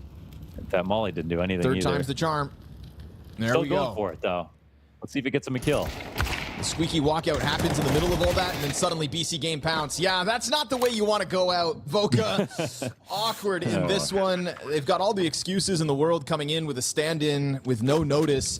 And unfortunately for them, it is back-to-back days where they will have an opening victory on Dust 2, only for the game to go up in smoke around it. This is a much-needed victory for a BC.Game that has failed to make the major, much like FaZe, but in today's matchup, at least will extend their tournament life here at PGL Bucharest. And when you think about all the VRS points there are to be earned, it's a bit of a feast here for BC.Game on Voca's stature. It's a great meal. It's a match with all the fixings. And so they will be content that they can continue to play here in Bucharest. Voca sent home early alongside FaZe Clan. Yeah, for the circumstances at hand, I mean, even the fact that they won the first map, you'd wonder what was going to happen here with Voca. And I think they showed off some impressive stuff, I think, to the tune of, you know, punching above their weight a little bit like we saw from Inner Circle. And there were definitely some good take-homes, I think, overall. They shot pretty hard. They had probably an equal amount of highlights. But conversely, it was good to see Simple finally get into form. Muterus highlight of the night with this Scout 3K, that's for sure. In terms of output, Crazy and Electronic, I think we're consistently beast throughout this series. And while Voca, I think, you know, who the hero was sort of changed hands in any given round and sometimes in any map. We didn't get the same Georgia we saw in map 2. Junior had an amazing Dust 2, but you know, wasn't taking over the entire series overall. So the outcome you could have expected, BC.Game winning and Voca really threatening them. It's a shame that obviously Voca, after their regional runs and success here in North America, kind of get to Europe with such an asterisk. And it's just one that's also kind of unforeseen. Sometimes you know of visa issues well in advance. Turns out, based on what Sempus's interview said, that, you know, Infinite kind of failed to enter the country, so he had 1 day's notice. Like, they had 1 day's notice to catch anybody. They didn't have a stand-in in place that was willing to be the backup for a 10-day trip to Europe, so they just brought in Rechi as a placeholder. And, you know, it's just this, again, kind of like this sequence of unfortunate situations that end up kind of souring Voca's run to Europe yet again. We know that every NA team aspires for their big breakout moment and a chance to kind of turn heads on an international stage. And unfortunately for Voca, that's not going to be this event. You know, you look to Astana, where we have the very first collegiate Counter-Strike team to qualify for an S-tier event. That'll be the next hope, I think, for one of these plucky North American underdogs and a team that you can kind of root for, as their story is really one of like a Cinderella-esque run. When on the other side of things, in today's matchup, it's just a fizzle-out moment here for Voca.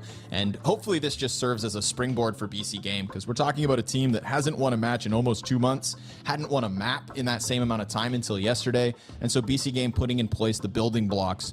Although, again, you know, I think critics will take away from today's victory just in the kind of level of opposition they went up against. But you can only beat the players that are put in front of you. BC.Game achieved that today. They close out our B stream with a 2-1 victory. And then we have our schedule for tomorrow.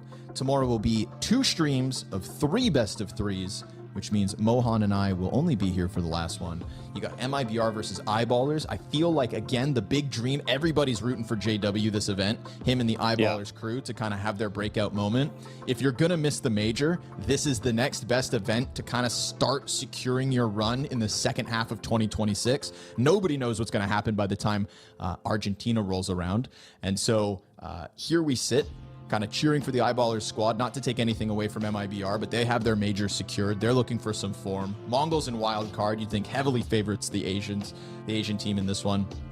And then a PARIVISION 3D Max Stomp that I think should just be PARIVISION also solidifying their place at the very top, Mo. They're not stage 3 for no reason. But it looks like you and I will cover BC.Game yet again tomorrow versus FOKUS. Oh, fun. Let's get it.